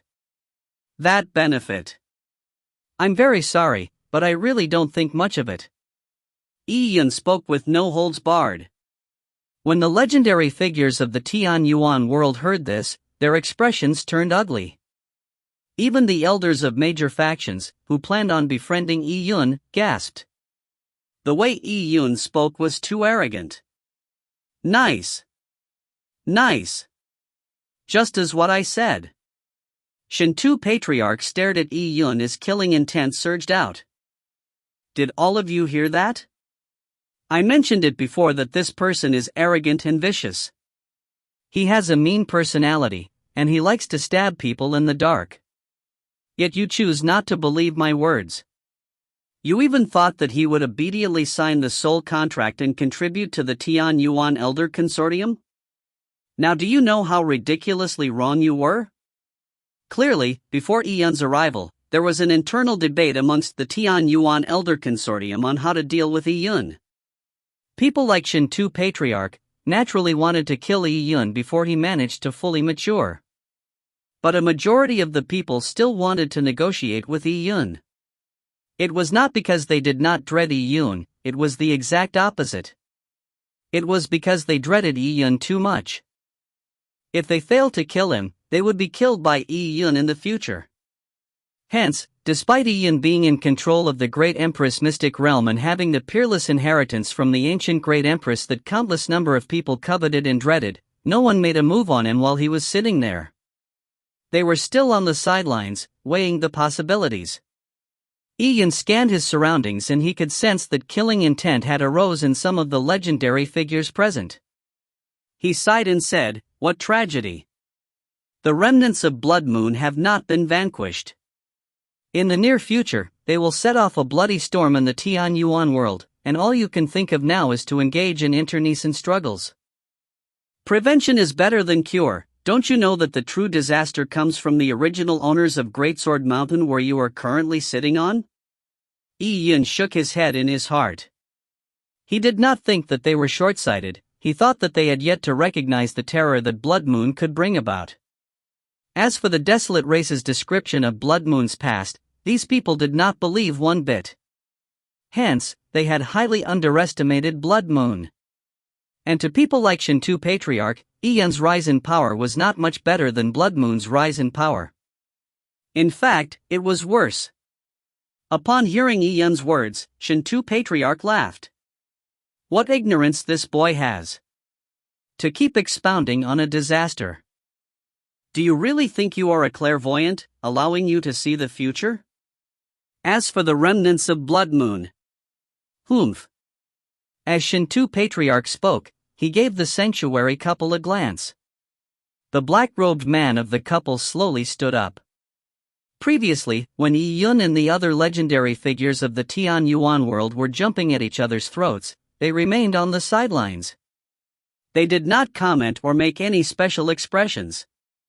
Now with the black-robed man standing up, his expression remained indifferent. He wiped across his interspatial ring and said in a calm voice, "While I was crossing the untraversable sea, I happened to come across this." As he spoke, 10 beams of white light flew out from the black-robed man's interspatial ring. The white beams suspended midair, and as the lights faded, Yi-Yun and Lin Xintong were able to see that they were 10 white rectangular objects. The objects were wrapped up in chains. No one knew what material they were made of, but the objects looked like coffins. 10 coffins? As the black-robed man waved his hand, the chains opened up automatically with rumbling noises. The coffin's lids were also opened. Inside the coffin were 10 corpses. These corpses were all dressed in black robes. And on the left breast of the black robes, there were embroidered blood moons. Although these 10 people were dead, they still exuded an alarming aura. This aura lingered around them, making their corpses appear to possess life. The corpses of many peerless experts would remain seemingly immortal even 10,000 years later. And when their bodies eventually decayed, the bones left behind would be crystalline like jade. Some of them might not even decay even hundreds of millions of years later. Very clearly, the 10 corpses were experts when they were alive. Especially the person in the middle. He had a large build and his black hair seemed like a torrential storm, filling the entire coffin. In the middle of his eyebrows, there was a flame-shaped scar that radiated outwards. Upon seeing this person, Yi-Yun was slightly alarmed. In his battle with Zhulong had absorbed the blood of the gods, resulting in a flame-shaped scar that radiated outwards appearing in the middle of his eyebrows. It felt like his forehead was corroded from the blood of the gods. This person had also used the blood of the gods, meaning that he too was definitely a first-generation blood moon. And from his aura, it was far more powerful than Zhulong. It meant that he had reincarnated a long time ago. All these led Yi-Yun to think of one person, Blood Moon's executive controller. He's dead? Yi-Yun was alarmed. He never expected to see Blood Moon's executive controller's corpse here. This corpse was clearly not fake. Such a powerful body was definitely a peerless expert's. Trying to cheat him by killing an expert, whose strength was similar to Blood Moon's executive controller, was too great a cost. And in the entire Tian Yuan world, there was probably no such person. I believe you have already recognized who he is. Indeed. He is the Blood Moon Alliance leader. He is already dead. Not only is he dead, even his henchmen are all dead. Hence, you worrying about the remnants of Blood Moon causing a disaster is nothing but a joke. Shintu Patriarch said in a mocking tone, Yi-Yun, I know what is on your mind. What you are thinking is just imagination. The Tian Yuan world has a threat lurking, the Blood Moon Alliance leader, and no one here present might be his match in strength. So we need to rely on you, allowing you to mature to resist the Blood Moon Alliance leader. Then you will have no fear. Unfortunately, he is already dead. Your plan has been dismantled. Now, you are just a threat to us, not the savior of the world. Once you mature, you might even be worse than Blood Moon. If you find any errors, ads pop up, ads redirect, broken links, non-standard content, etc., please let us know. Report chapter so we can fix it as soon as possible. Chapter 674, Refusal. Chapter 674, Refusal. Yi-Yun was surprised with the Blood Moon Alliance leader's death. He could not immediately figure out the oddity that pervaded the matter, but he was sure that this matter was not as simple as it seemed. And at this point, Yi-Yun no longer had much time to think further. Shintu Patriarch was aggressive in forcing Yi-Yun to sign the soul contract. With a wave of his hand, the soul contract was put in front of Yi-Yun. It was a black desolate beast hide. There were complicated rune words carved on the beast hide, and there was a faint green flame swirling and burning around the desolate beast hide. With just one glance at this desolate beast hide and the rune words carved on it, Yi-Yun knew that this soul contract must have cost the Tian Yuan Elder Consortium a great price to produce.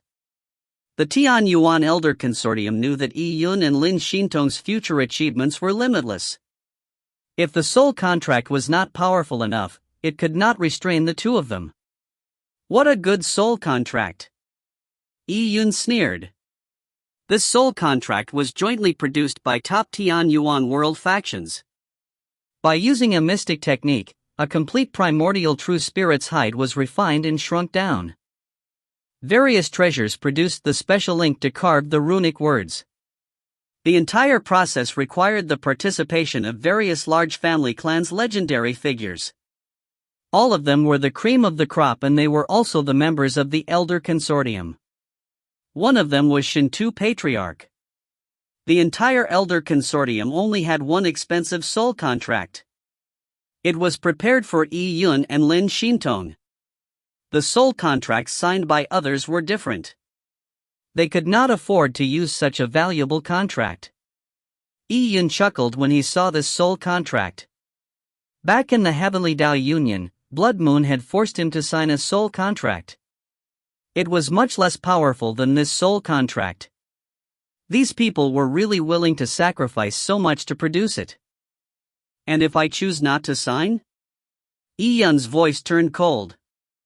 Lin Shintong, who was beside him, also silently held her sword. The atmosphere immediately turned tense. This soul contract does not have any restrictions on your freedom. It is only to guarantee our safety. Why do you not want to sign it? An elder, whose face was covered in tattoos, said with a hoarse voice. He came from the Totem Mystic clan. This faction also did not have good relations with Yi Yun and the Lin family. What an interesting logic. So I must sign something that does not restrict my freedom? Do I live for you? Furthermore, signing a soul contract means binding a lock on my soul. A permanent soul contract especially is no trifling matter. So how can it be possible that it would not result in a shred of restraint on my soul? As Yi Yun stood up, Lin Shintong followed to stand alongside him. Typical warriors would be reluctant to sign a permanent soul contract. Having a permanent lock on their bodies, no matter how loose, would make them uncomfortable. Furthermore, it was unnecessary for Yi Yun to yield.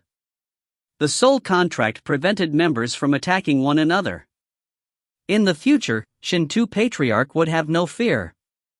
Even if he did something that provoked or disgusted Yi Yun would not be able to do anything with him. Yi Yun naturally would not accept such a condition. It looks like you don't plan on signing it. Li Fire Grandma shook her head, as if she was pitying Yi Yun. Yi Yun, you enjoyed success at a young age, so it is inevitable that you will have some pride. However, you need to know that something is easily broken if it's too rigid. I will not go into the pros and cons. You should know them yourself. You are right. I naturally know the pros and cons, which is why I'm not signing it. I personally hate signing soul contracts, especially permanent soul contracts. If not, there wouldn't be the battle at the Soul Tomb. Yi Yun ignored Li Fire Grandma's soft threat that had hidden agendas. He then looked at the other Tian Yuan Elder Consortium members. Do all of you have the same thoughts? A portion of elders present had the intentions to befriend Yi Yun and Lin Shintong. However, this befriending was due to the dread that they felt towards Yi Yun. They naturally knew that being friendly would not result in Yi Yun helping them in the future. All they hoped was that Yi Yun would not attack them in the future. If the soul contract was signed, it would be efficacious forever. Young Master Yi, your words are too harsh. I naturally stand on your side. However, signing the soul contract is a rule established by the Tian Yuan Elder Consortium. Although I have the intention to support you, I'm unable to prevent it. A rotund old man said with a laugh. This was a typical wishy-washy comment. He clearly did not want to offend both sides. All he wished was for people like Shinto Patriarch and Li Fire Grandma to fix Yi Yun. Young Master Yi, if you are unsatisfied with the conditions, it is still possible to. Someone added on. Yi Yun sneered. He pulled the pure yang broken sword out of his interspatial ring and nonchalantly sliced the negotiating table. Cha! Without using any strength, the stone table, made out of extreme frost black rock, was sliced into like tofu. My condition is very simple. I am not signing. When Yi Yun said those words, the atmosphere turned more solemn immediately. Amongst the Tian Yuan world elders, with the sovereign of the Eventide as head, many people began to emit killing auras. They had clearly lost their patience. The killing aura intensified and the entire venue was surging with energy like a tsunami. If a Dao Seed Realm warrior was standing here, just being hit by the killing aura would cause his organs to rupture and kill him. Shintu Patriarch narrowed his eyes as he looked at Yi Yun. He said solemnly, "Is that your answer?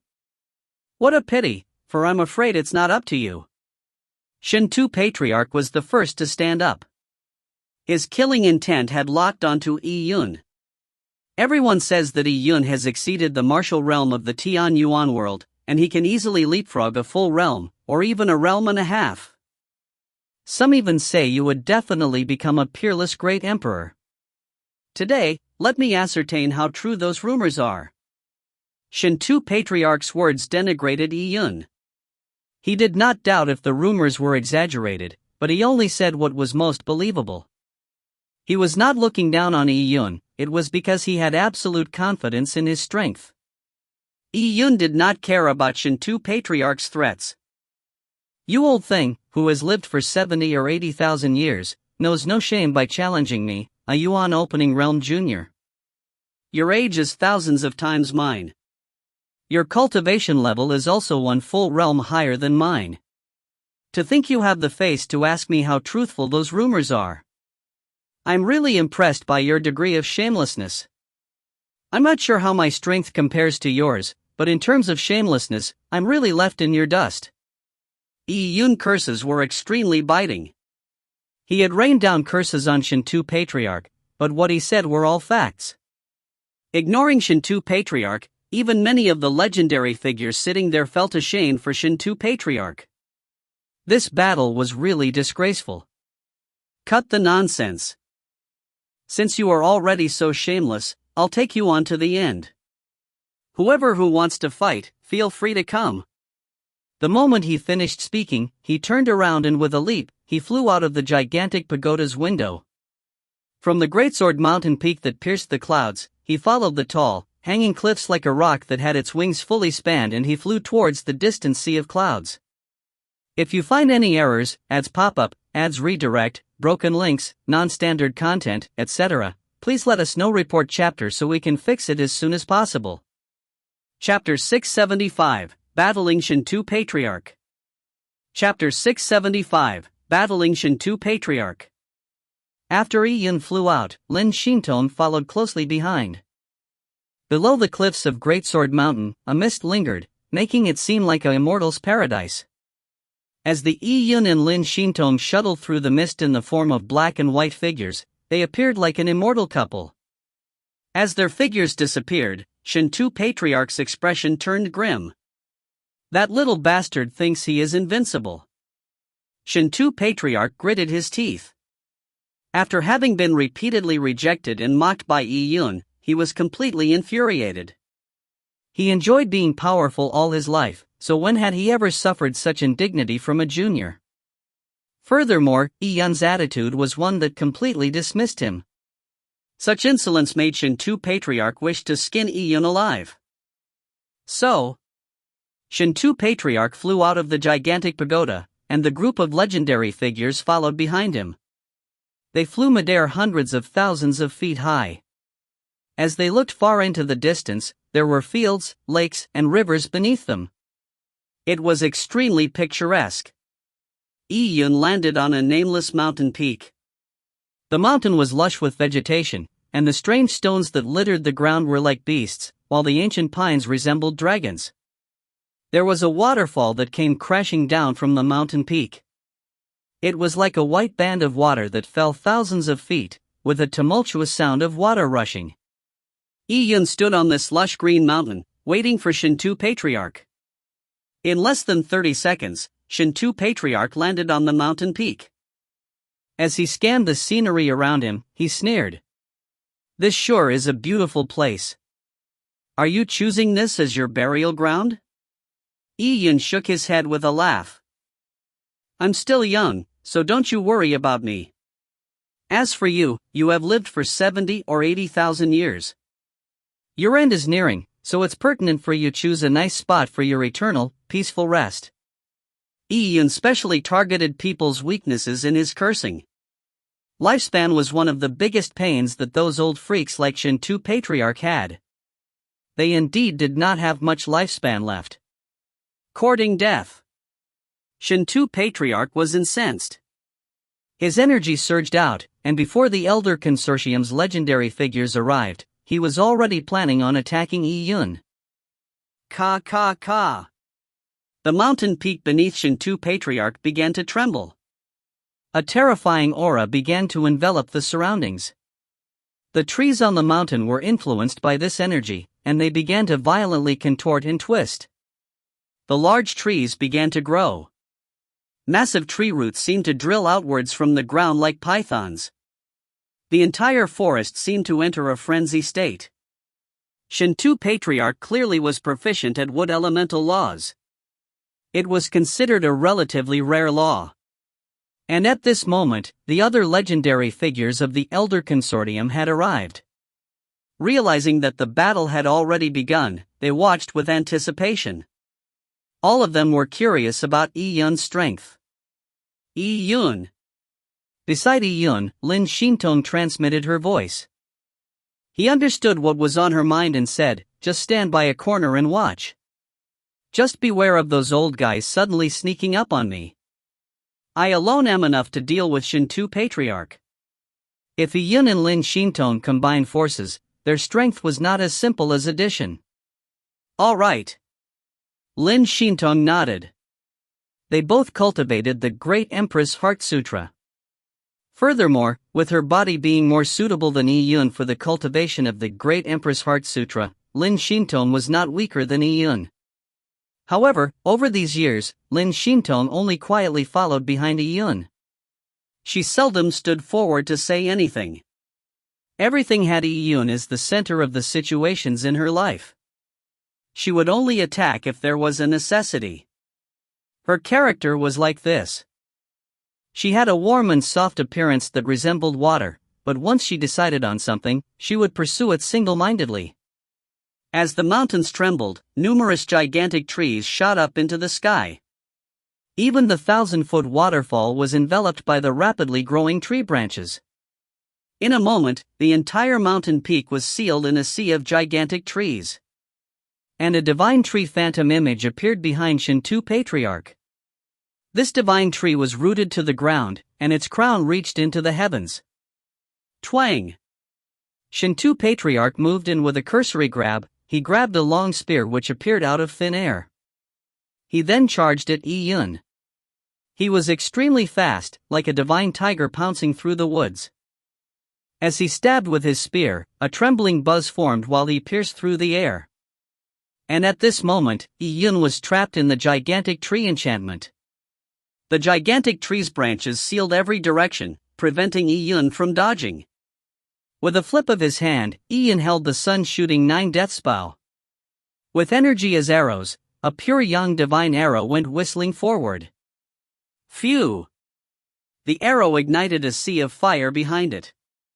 As the pure yang flames burned, it was as if a sun was crashing into the world. Large tracts of trees were lit up. These gigantic trees, which were as solid as divine metal, could not resist the pure yang inferno. Boom! Shinto Patriarch's spear clashed with Yun's arrow. In the intense collision, it caused the ground to tremble.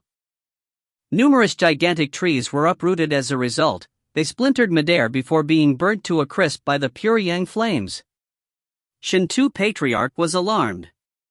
He was forced to take a step back. Although he did not suffer from this clash, he was using a spear, while Yun shot an energy arrow. A spear should have a large advantage against a flying projectile, but yet, he failed to gain anything from that. And at this moment, Yun came charging with the pure yang broken sword in hand, swiping it straight at Shinto Patriarch's head. The sword beam seemed to tear away at a withered stump, and it seemed to crash down like an enormous waterfall. Instantly, whatever area the sword beam flashed past, all the gigantic trees would splinter. Even the 1,000-foot waterfall far into the distance was sliced by the sword beam, cutting the water flow. The gigantic tree enchantment had been forcefully torn apart. However, the sword beam did not lose any momentum and it was already in front of Shinto Patriarch's eyes. At this moment, Shinto Patriarch had expended a lot of effort just to withstand Yun's energy arrow. He felt horror when he saw the sword beam slash at him after the enchantment was broken. He had not gone easy during this battle. He knew Yun's strength was extraordinary, but there was a gap in cultivation level. Furthermore, he believed that his insight into laws far exceeded Yun. He wanted to bring Yun to a standstill with one strike. He would then mortally wound Yun with a speed that was like a sudden clap of thunder which left no time for one to cover one's ears. As long as he wounded Yun, he would prove that Yun's strength was not much. He was far from having matured. This way, he could combine forces with the few members of the Elder Consortium that were hostile to Yun. It would be much easier killing Yun in that case. However, he never expected that Yun's bow and sword were so powerful. Now, with the sword beam about to reach him, Shinto Patriarch no longer had any other thoughts. With a bellow, he brought his spear in front of him, hoping to deflect the attack back to its source. Ka-cha! A frightening explosion echoed as the battle turned the world upside down. The mountain peak that was littered with gigantic trees was forcefully sliced off.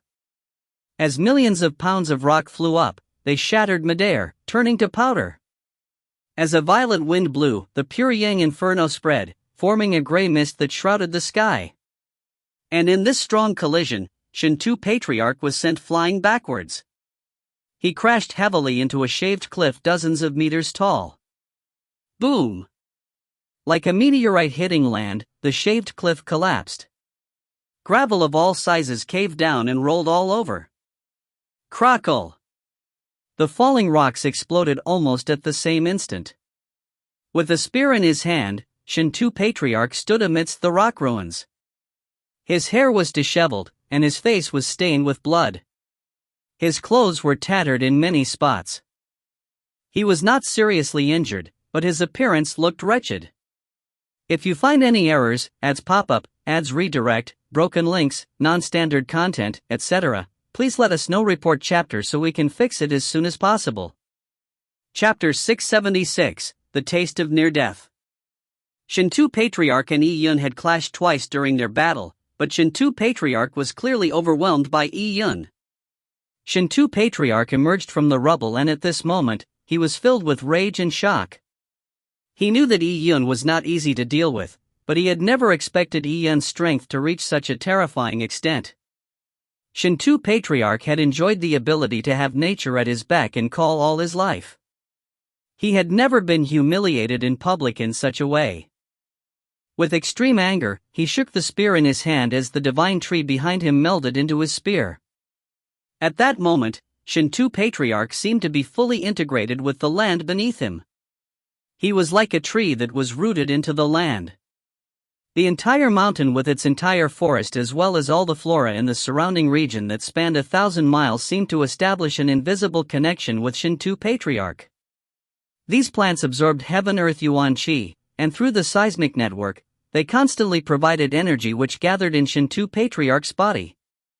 As an old freak that had lived for tens of thousands of years, Shinto Patriarch had some unique secret skills. It's the Creation Sutra that Old Man Shinto cultivates. It links the energy of all that is created and absorbs the yuan qi from them to augment himself. If it wasn't for him being at death's doorstep, Old Man Shinto would not use this move. Some of the legendary figures present knew Shinto Patriarch a long time ago, and they had seen Shinto Patriarch's best skills. With the use of Creation Sutra, it might allow him to take back some of the advantage that he lost. Shinto Patriarch, who was currently on the battleground, was in a wretched state. This battle's outcome was not something that many had anticipated.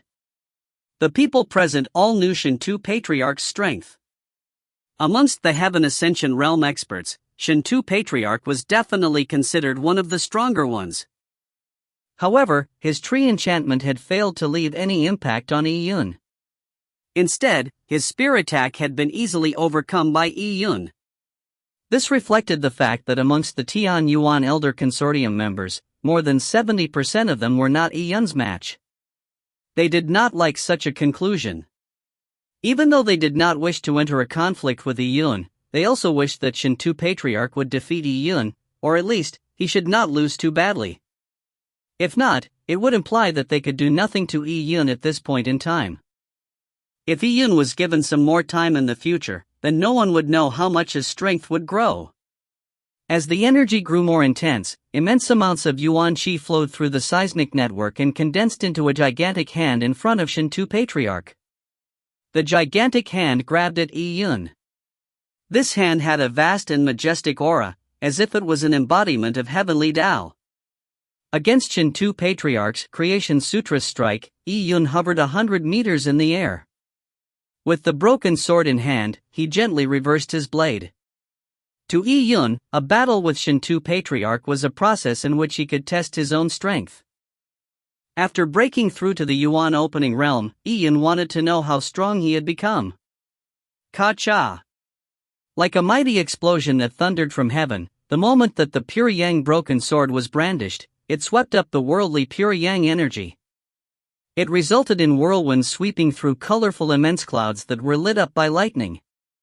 The great Empress Heart Sutra cultivation technique surged in Yi Yun's body. Yi Yun seemed like a sun hanging in the sky. And with that, Yi Yun slashed his sword at Shinto Patriarch. The sword came slaying down, ripping through the fabric of space, as if it became the only thing in the world. As the heavens began to shatter, a sword beam seemed to break through the confines of space and time, coming from an ancient era. Everyone stared with widened eyes. Seeing the reverberations in the sky, this was definitely a top matchup in the entire Tian Yuan world. Shinto Patriarch, who was using his specialty attack, versus Yi Yun, who was bound to become a peerless great emperor. This strike was sufficient enough to decide the victor, and it could also tell the difference in their strength.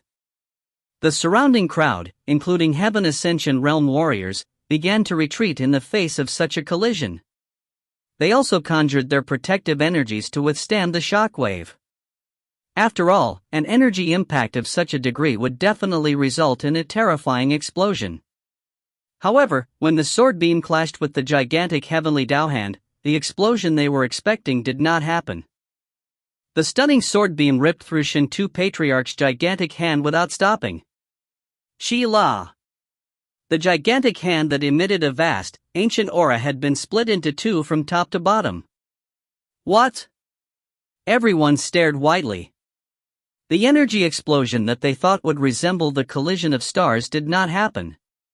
Instead, Shinto Patriarch's Creation Sutra had been wrecked. Yuan qi surged wantonly as pure yang flames burned, engulfing the heavens and earth. The white clouds in a 1,000-mile radius dispersed, while the gigantic heavenly Tao hand perished in the Inferno Sea. The sword beam did not lose momentum after tearing through the gigantic heavenly Tao hand as it went straight for Shinto Patriarch's head. Shinto Patriarch's pupils constricted.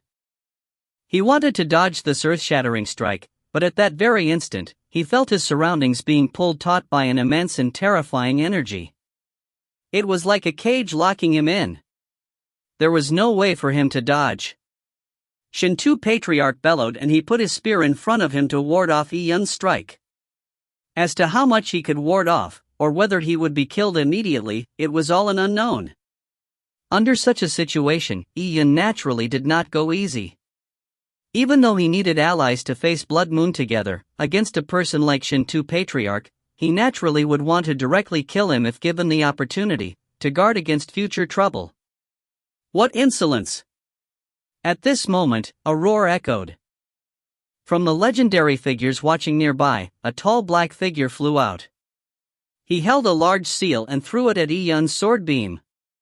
This black figure was the sovereign of the Eventide.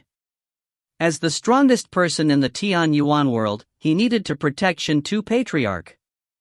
If the older generation was all killed by Yi Yun, it would cause chaos. The seal was like a black mountain. As it disintegrated and suppressed the void, it slammed heavily onto Yi Yun's sword beam. Be it a seal or spear, they were considered to be heavy weapons, and against a sword, they had an advantage. However, when the seal slammed into the sword beam, the expected explosion of the sword beam did not happen. Instead, in the intense collision, the seal trembled as if it had hit an invisible spatial barrier. Furthermore, the sword beam accelerated downwards. Ka-cha! The sword had ripped open the land. The mountain peak that Yi Yun was standing on had now been split into two. A sword scar ran right from the mountain peak down its mountain sides, causing about a dozen gigantic ravines to open up. As for the sword scar, it extended all the way down, entering deep into the ground, opening up what could be hundreds of thousands of feet. As for Shinto Patriarch, he stood not far from the sword scar ravine. His clothes were torn and his hair disheveled. His face had an unusual paleness to it. He had been defeated, thoroughly defeated. He knew that he had just visited death's door. If it wasn't for the sovereign of the eventide strike that shifted the sword beam at the very last moment, diminishing a portion of the impact, would he have died after being struck by the sword? It was unpredictable. Shinto Patriarch subconsciously tightened his grip on his spear, as he felt his palm turn cold. The taste of near death was something that he had never experienced in a very long time. He had almost forgotten what it felt like. And today, he had experienced it once again from Yi Yun, a junior who had cultivated for less than 30 years.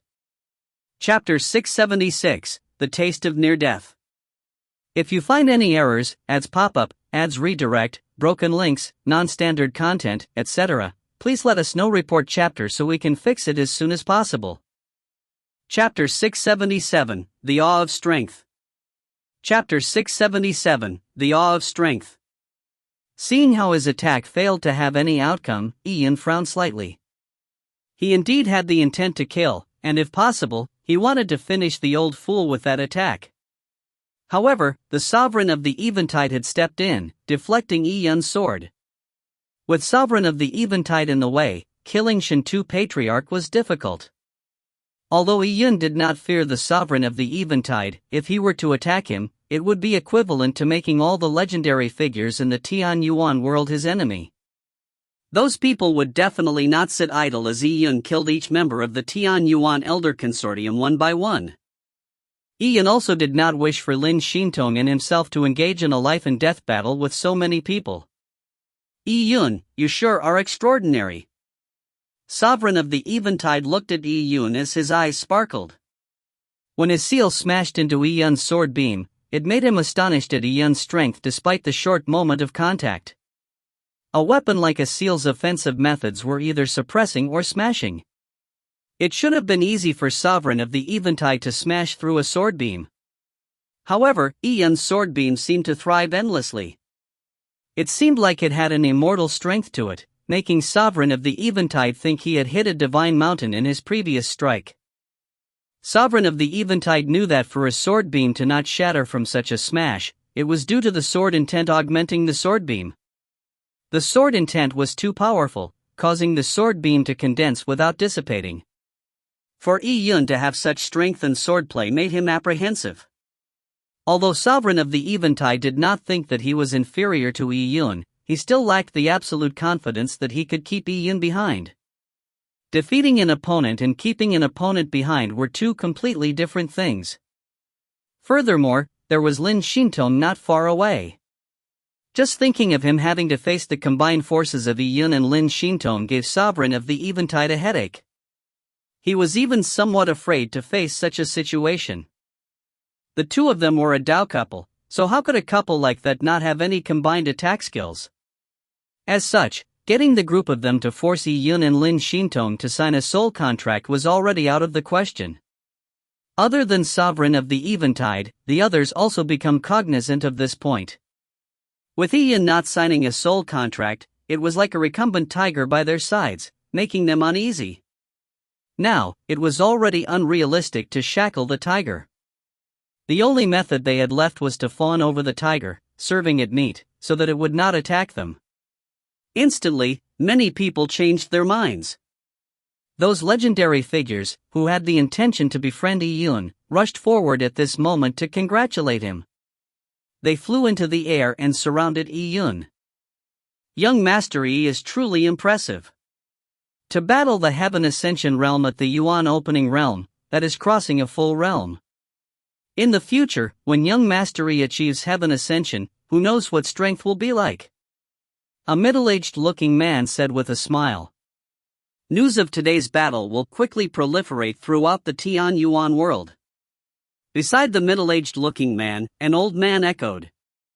I wonder when young Mastery will have the time. I, Shui Yushan, have always had the intentions to visit the Lin family. If young Mastery is free, I will get my disciples to prepare some small gifts. A group of people gave their compliments. Of course, it was unknown how many of them had genuine feelings. Yi Yun did not take those compliments at heart. He knew very clearly that without the great power he possessed today, these group of people would have gnawed at him, leaving not a single bone left. The great Empress' heritage would be robbed from his corpse. These old fools could even begin fighting each other just for the great Empress' heritage. Yi Yun did not care much for their sweet words that had swords hidden in them. He gave a few perfunctory responses, and instead, the more fawning a person was, the more he was wary of that person. This sort of person was most likely to strike a man when he was done. After the short exchange, Yi Yun suddenly turned his head and looked at the sanctuary couple not far away. From the moment Yi Yun came to the Tian Yuan Elder Consortium, the couple had not indicated their stand. They were not overly passionate towards Yi Yun, nor did they appear hostile. Yi Yun had good feelings towards the couple. He cupped his hands at the sanctuary couple's male. Island Lord, this lowly one has a few questions, and is hoping that the Island Lord would answer. Oh? The Sanctuary Island Lord was slightly surprised. He smiled and said, Little brothery, go ahead and speak. It's this lowly one wants to ask, where did the Island Lord find the 10 blood moon corpses? The Island Lord naturally had the greatest authority regarding the 10 blood moon corpses. He said, the sanctuary island I reside in is deep in the untraversable sea. One day, I sensed a heaven-earth energy fluctuation far off. It even resulted in strange worldly phenomena, as if some law was being shattered. I thought a treasure had appeared, so I went searching with my wife. What we found was a major scene of destruction. The red color in the entire untraversable sea in a radius of 10,000 miles had disappeared, turning a deep blue. There were remnants of energy flow and laws in the air. This was likely due to a large explosion prior. If I am not wrong, there was likely some form of a formation array set up there previously. Unfortunately, the formation array failed for some reason and it directly collapsed, causing the change in the heaven and earth laws. I searched the vicinity for traces of the explosion and I discovered the 10 blood moon corpses. Some of the corpses were no longer whole. I originally suspected that these people had set up a formation array to reincarnate en masse, but I could sense the traces of soul fragments from the corpses, so it apparently didn't resemble reincarnation. I was not sure if all of them could not reincarnate, but I was sure that a large number of them were truly dead. I believe this has lowered the threat of blood moon to its minimum. A formation array's explosion? Yi Yun frowned slightly. He found it hard to believe this explanation. It was not only Yi Yun.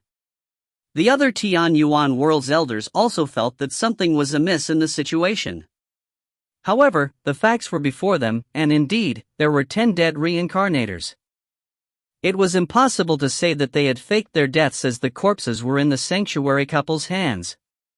The Tian Yuan Elder Consortium had even constructed 10 soul-sealing coffins to seal the corpses in them. They believed that it was impossible for the reincarnators to be resurrected under such a situation. Furthermore, they knew that in the Soul Tomb's Blackstone trials, the core of Blood Moon, the strongest Inspector army, had been completely destroyed. This was undoubtedly a major blow to Blackstone trials. With a spate of setbacks, it was hard to imagine that the remnants of Blood Moon could stage a comeback. Why? Does little brothery think there's a problem? The white-dressed female of the sanctuary couple asked. She was an extremely beautiful young woman, and her voice had a cheery tone. It was an extremely pleasing voice. Blood Moon is not that easily destroyed," Yi-Yun said with certainty. "Oh? What is the reason?" "I don't know, it's just a feeling." Yi-Yun knew Blood Moon's history more than anyone present. He also understood the horrifying effects of that ancient Great War more than them. He indeed lacked the evidence, and everything was just his hunch. If you find any errors, ads pop up, ads redirect, broken links, non-standard content, etc., please let us know. Report chapter so we can fix it as soon as possible. Chapter 678, Threat. Chapter 678, Threat. Feeling? When the man from Sanctuary heard Yi-Yun say that, he smiled. Something just from feeling alone did not sound reliable, but to warriors, feelings were not something that they should brush away. Many warriors had fated luck augmenting them. Sometimes, due to the fated luck, they would enjoy a blessing of the mind, allowing them to make the best choice at critical moments. There is reason for little brothery to be worried, but we do have our precautions as well. These 10 corpses have already been sealed in soul-sealing coffins by me. I have set up various arrays and I used a realm stone to suppress them. So even if they have extraordinary abilities, it is impossible for them to be revived. And in a few days, if my research comes to naught, I will destroy the corpses so as to prevent any future trouble. After he collected the 10 corpses, he too found the matter amiss. He wanted to figure out how the 10 Blood Moon members died through their corpses. After Yi-Yun heard his words, he slightly faltered and said, "The matter is not so simple. That will be all that I shall say. Everyone, please be careful and all the best." Yi-Yun also knew that it was pointless saying anything else in this situation. He bade them farewell immediately. Hand in hand, Yi-Yun and Lin Shintone left as their figures flashed away nearly instantly in the azure sky. After watching Yi-Yun and Lin Shintone leave, Sovereign of the Eventide's eyes flashed. At this moment, he was not considering the threat of Blood Moon, but the threat that came from Yi-Yun. Blood Moon looked like it had suffered a serious setback and it might have already been completely destroyed. However, the threat from Yi-Yun was very real. In less than 10 years, he would have the ability to dominate the entire Tian Yuan world. All of their lives would then be held in Yi-Yun's hands. At this moment, Shintu Patriarch, who was stained with blood, flew into the crowd. When Yi-Yun was around, he was too humiliated to show his face. Now that Yi-Yun had left, he could no longer suppress his feelings. "You can laugh all you want about the insult that I experienced today, but I want to give a word of caution. Yi-Yun's rise is already unstoppable. Those who have old grudges with him, don't think optimistically. Everyone has already seen it. When I was battling him, his final strike was clearly trying to take my life. If it wasn't for Sovereign of the Eventide saving me, I would have lost my life. This is my advice," Shintu Patriarch said hatefully. When everyone heard it, they did not speak a word. All of them had indeed felt the killing intent in Yi-Yun's final attack. It was a strike that did not hold back. Shintu Patriarch's gaze scanned them as he said solemnly, "Everyone, don't think that he just has the intent to kill me, and has no intentions towards you. Many amongst you had offended the Lin family and Yi-Yun back then. To seek revenge on that useless grandson of mine, Shintu Nantian, he hid his identity in front of Nantian and he did not expose any of his hatred. From this, you can tell what sort of personality he has. After that, with strength so much inferior to Nantian, he tortured Nantian terribly step by step. The Lin family throwing Nantian into the dungeons was also his work. Finally, in the great Empress Mystic Realm, he finally killed Nantian. How can you not be afraid of such a person? He might not be doing anything to you now, but in the future. That will be hard to tell." Shintu Patriarch knew that he had thoroughly offended Yi-Yun. If he tried empathizing, he too would want to uproot any potential trouble and kill himself if he was Yi-Yun. That was human nature. Those who did not have many grudges with Yi-Yun were still hoping to engage in self-preservation or even befriend Yi-Yun. Shintu Patriarch would not sit idle as he waited for Yi-Yun to murder him. Upon hearing Shinto Patriarch's words, many people revealed a look of dread. All of them had an idea of what Yun did to Shinto Nantian. It was indeed quite scary. Back when Shinto Nantian wanted to put Yun to death in the Chu Prefecture city, Yun was like an ant-like figure to Shinto Nantian. Who knew that in a few years, Shinto Nantian would end up dying under the hands of Yun? Towards such a Yun, trying to curry favor with him could not put them at ease. The best method was of course to kill him. However, Yun was too powerful. Shinto Patriarch nearly died under his hands, and Sovereign of the Eventide also failed to befriend him. They wanted to kill Yun, and probably by only setting up a formation array beforehand, and gathering the forces of many elders would they be able to stop Yun from escaping. But even so, it might succeed. And if their assault on Yun failed, the outcome would be unthinkable. How could Shinto Patriarch not know what was on their minds? He sneered and said, "All of you are trying to play it safe. When you get hunted one by one, it will be too late to regret." After finishing, Shinto Patriarch flicked his sleeves and left. He did not plan on leaving Greatsword Mountain so as to prevent Yun from attacking him. He wanted to enter reclusion to heal his wounds.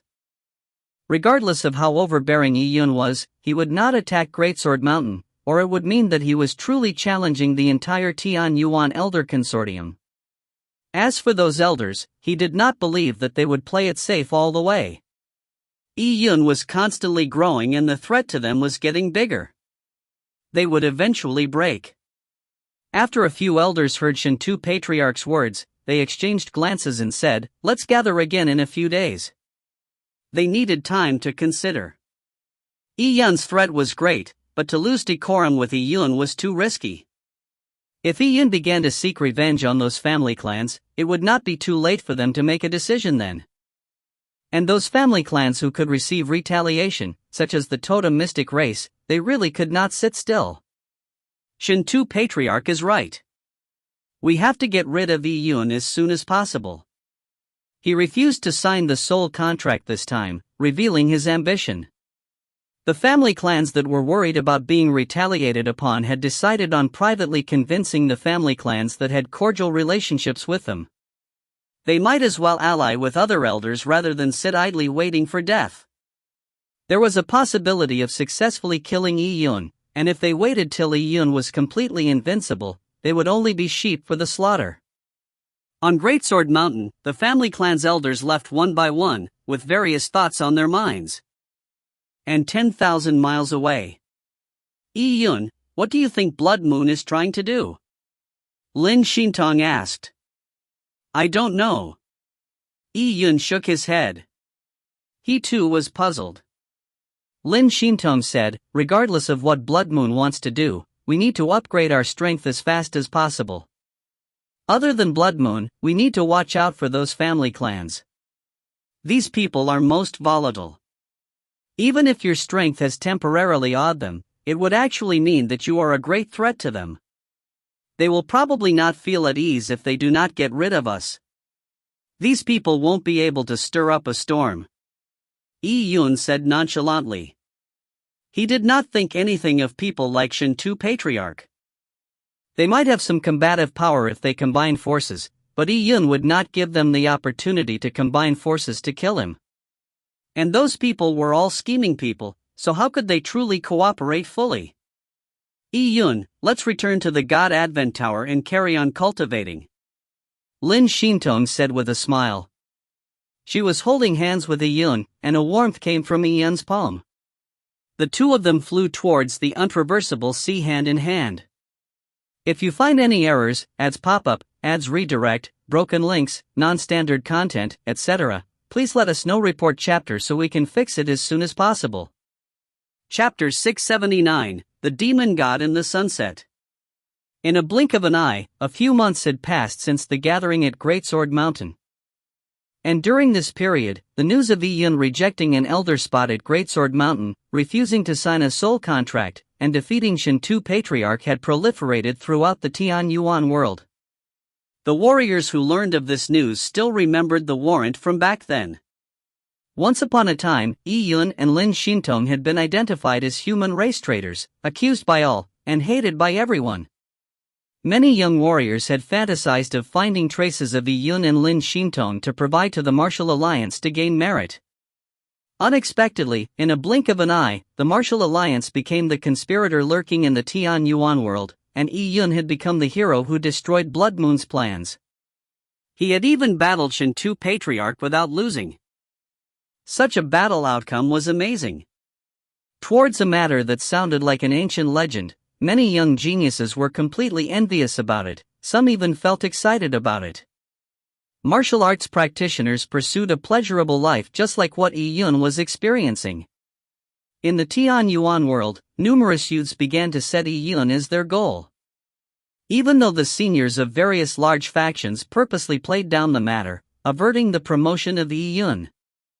Slowly, Yi Yun became an idol in the hearts of the Tian Yuan world's younger generation. He was the embodiment of absolute power. Who didn't want to be like Yi Yun, having great accomplishments at a young age? Of course, in such a situation, the most ashamed entity was the Shintu family clan. On Greatsword Mountain, Shintu Patriarch could even hear people discuss Yi Yun, and the contents sounded extremely harsh on his ears. I can't wait any further. If I wait any longer, I will truly have no chance to survive. Yi Yun will definitely kill me. Shintu Patriarch knew that Yi Yun was not some benevolent saint very clearly. He was firm and resolute in his killing. How could he endure a potential threat? In a warrior's life, no one could guarantee that their lives would be smooth sailing. They had to constantly maintain their peak conditions.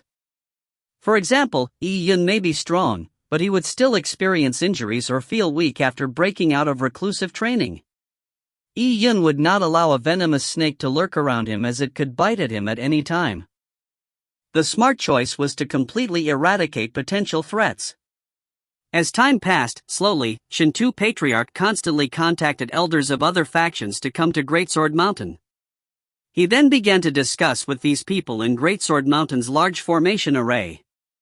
Shintu family clans sent many confidants to the family clans that had old grudges with Yi Yun. They constantly roped in allies and looked for help.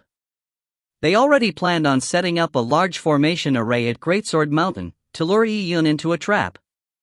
On this matter, Sovereign of the Eventide also took an attitude of silent acquiescence. He had even secretly provided help and benefits for this array.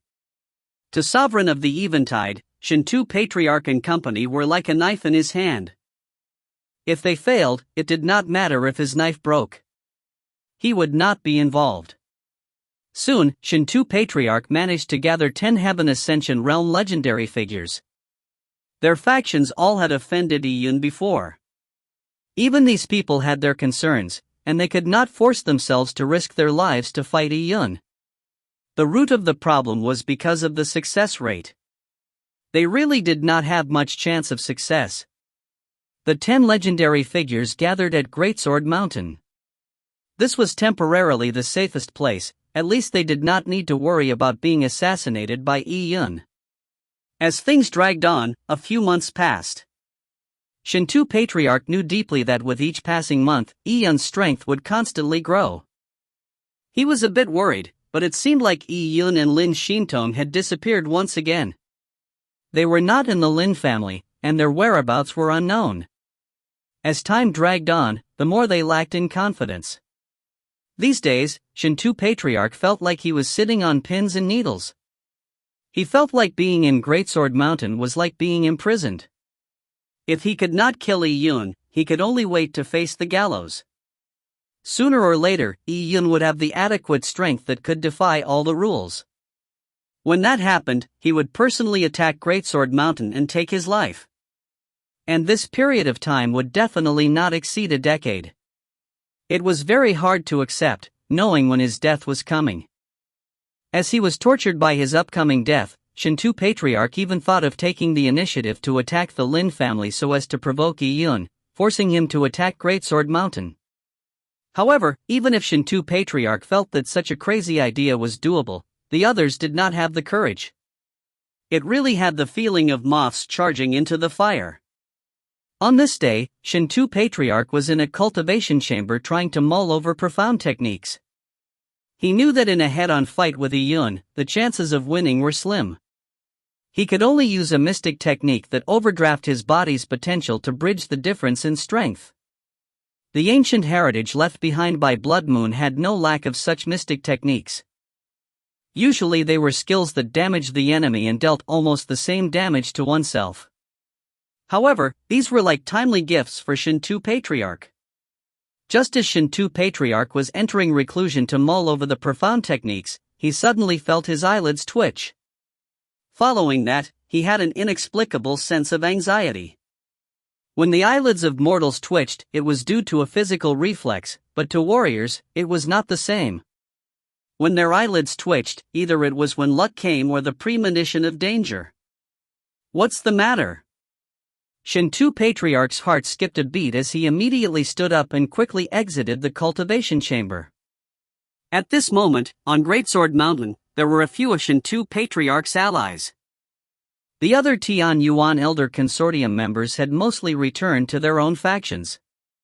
The few people still on Greatsword Mountain sensed something amiss and they gathered in the square in front of the Elder Consortium's gigantic pagoda. On the square, they felt a surge of strong wind as the surrounding heaven-earth Yuan Qi turned turbulent. This scene made them worry. What was happening? The wind on the peak of Greatsword Mountain was definitely not naturally formed, it was conjured by energy. It blew at their faces like knives, giving them no choice but to conjure their protective Yuan Qi. A faint killing intent emanated through the air as Shinto Patriarch's expression turned increasingly solemn. He had a strong sense of unease. Iyun? Was he here to kill him?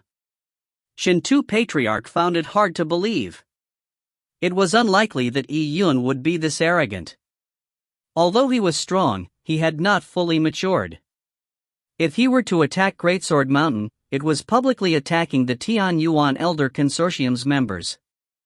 It was equivalent to being an enemy of the entire Tian Yuan world.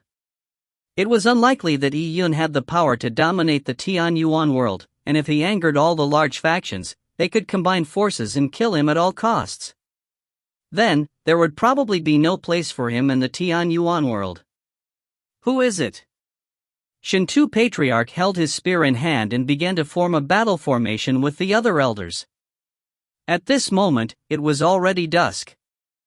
The sun in the western sky emitted a faint golden glow, illuminating Shinto Patriarch's face. Even his spear was basking in this layer of golden light. Very suddenly, Shinto Patriarch saw a blood-red color appear in the horizon. He was certain that it was not a cloud dyed crimson by the setting sun. The blood-red color slowly spread out and emanated towards Greatsword Mountain constantly. It seemed to increase in density and it was shocking to the senses. From the blood-red color, Shinto Patriarch could sense an intense murderous intent from it. It was as like a sea of blood that had slaughtered millions of lives. Drops of sweat began to fall from Shinto Patriarch's forehead. It did not seem like Iyun, then who or what was it? Informed sovereign of the Eventide. Shinto Patriarch turned more and more anxious. He had never felt such a feeling before. Beside him, a few legendary figures already felt that this matter was of great importance. They took out their voice transmission jade slips, but at this moment, Shinto Patriarch suddenly leaped up like a cat that had its tail stepped on. He turned back. At that very instant, he had sensed a terrifying killing intent behind him, as if a primordial behemoth had appeared behind him. The other legendary figures also followed Shinto Patriarch in turning back, and then they suddenly froze. This was because the terrifying aura and fear pervading their bodies made it hard for them to move. They saw, on the tip of the gigantic pagoda they just came out from, a monster dressed in black armor standing there. It was unknown if he was man or ghost. He wore a tattered cape behind him that fluttered with the wind. His arms were as long as a human's body, reaching down to the top of the pagoda. This monster had only one bloodshot eye. As the single eye stared at them, it made their hearts nearly stop. They could sense a tremendous aura coming from this monster. It was not due to awe or from his forceful stance. It was like a hare facing an eagle in the sky. It was a level of suppression that came from the difference in life's natural order. This suppression made their blood and energy almost impossible to flow. What sort of thing is he? Chapter 679, The Demon God in the Sunset. If you find any errors, ads pop up, ads redirect, broken links, non-standard content, etc., please let us know. Report chapter so we can fix it as soon as possible. Chapter 680, Greatsword Mountain Dyed Red. Chapter 680, Greatsword Mountain Dyed Red. Shinto Patriarch and the other legendary figures had not experienced such a feeling in a long time. Even when they first came into contact with martial arts, the feeling of facing a desolate beast hundreds of times more powerful than them paled in comparison to what they were feeling now. The black armored monster stared at them in silence. No feelings could be seen from his only eye, only indifference. The way he looked at them was as if he was looking at a bunch of ants. As the strong winds howled, his black hair fluttered behind his head. The blood-red color in the distance seemed to sweep over like the tides, meeting the monster's body. On the peak of Greatsword Mountain, it formed a gigantic vortex. Shinto Patriarch and company seemed to see destruction caused from the eyes of the monster. It was a bloody crimson color, 100 times more intense than the blood cloud. Thump! Thump! Thump! As intense as violent drum beats, their heartbeats echoed in Shinto Patriarch and company's ears. It was as if their hearts were about to leap out from their throats. Who the hell are you? Shinto Patriarch's voice trembled as he slowly crushed the voice transmission jade slip, and at this moment, his pupils suddenly constricted. The monster had disappeared from the tip of the pagoda. The empty pagoda tip made everyone feel their scalps tingle. These legendary figures immediately conjured their protective Yuan Qi. With the fluctuation of Yuan Qi, the flashes of their protective Yuan Qi lit up. Pooh! A red beam appeared, and a long, spear-like hand suddenly appeared through a legendary figure's chest. This Heaven Ascension Realm Elder's mouth opened slightly as he stared widely. He slowly lowered his head in disbelief, looking at his chest. On the end of the hand were dark claws, fingertips stained with blood and flesh, dripping incessantly to the ground. His protective Yuan Qi had torn away like paper, not putting up a single bit of resistance. Bam! As the hand was retracted, blood sprayed through the air. This legendary figure was thrown outwards like a gunny sack, falling to the ground, fate unknown. The other legendary figures looked at the monster with their faces pale. With the monster standing in front of them, it was more than 10 feet taller than them. His exterior appearance was that of a human, but it felt like there was completely no humanity in him. His strike did not result in any Yuan Qi fluctuation. It was a simple attack, primal in nature, yet, it had killed a legendary figure so simply. This monster slowly walked over to another legendary figure, whose hands turned clammy. He felt like the air and space itself were being compressed, making him unable to move. Help me! He shouted as his Yuan Qi exploded, sword serving as a conduit while energy gathered on his sword tip. A tremendously powerful strike seemed to instantly turn daylight into night. And in the darkness, this life-yearning strike slashed at the monster like Armageddon, causing meteorites crashing downwards.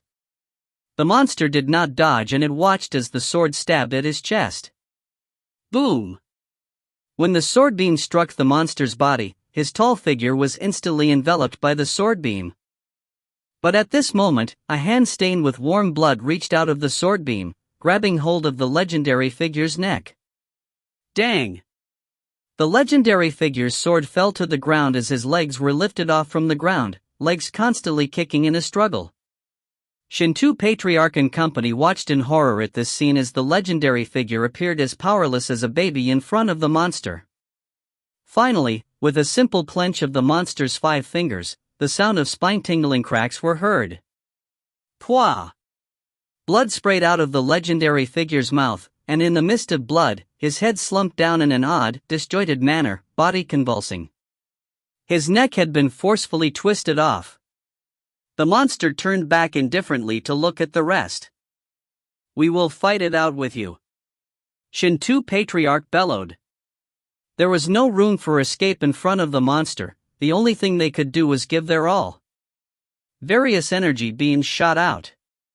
Even the incomplete array, which was meant for Yun, was activated by Shinto Patriarch.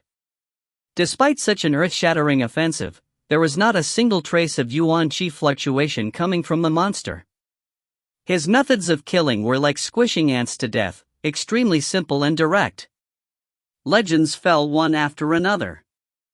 In their eyes, one could see terror, disgruntlement, and despair. They had been cultivating in martial arts for tens of thousands of years, standing at the peak of the Tian Yuan world, their every move affecting billions of lives. They were existences all warriors coveted. Yet in front of such a monster, they felt like they were ordinary warriors facing themselves. The difference was too great.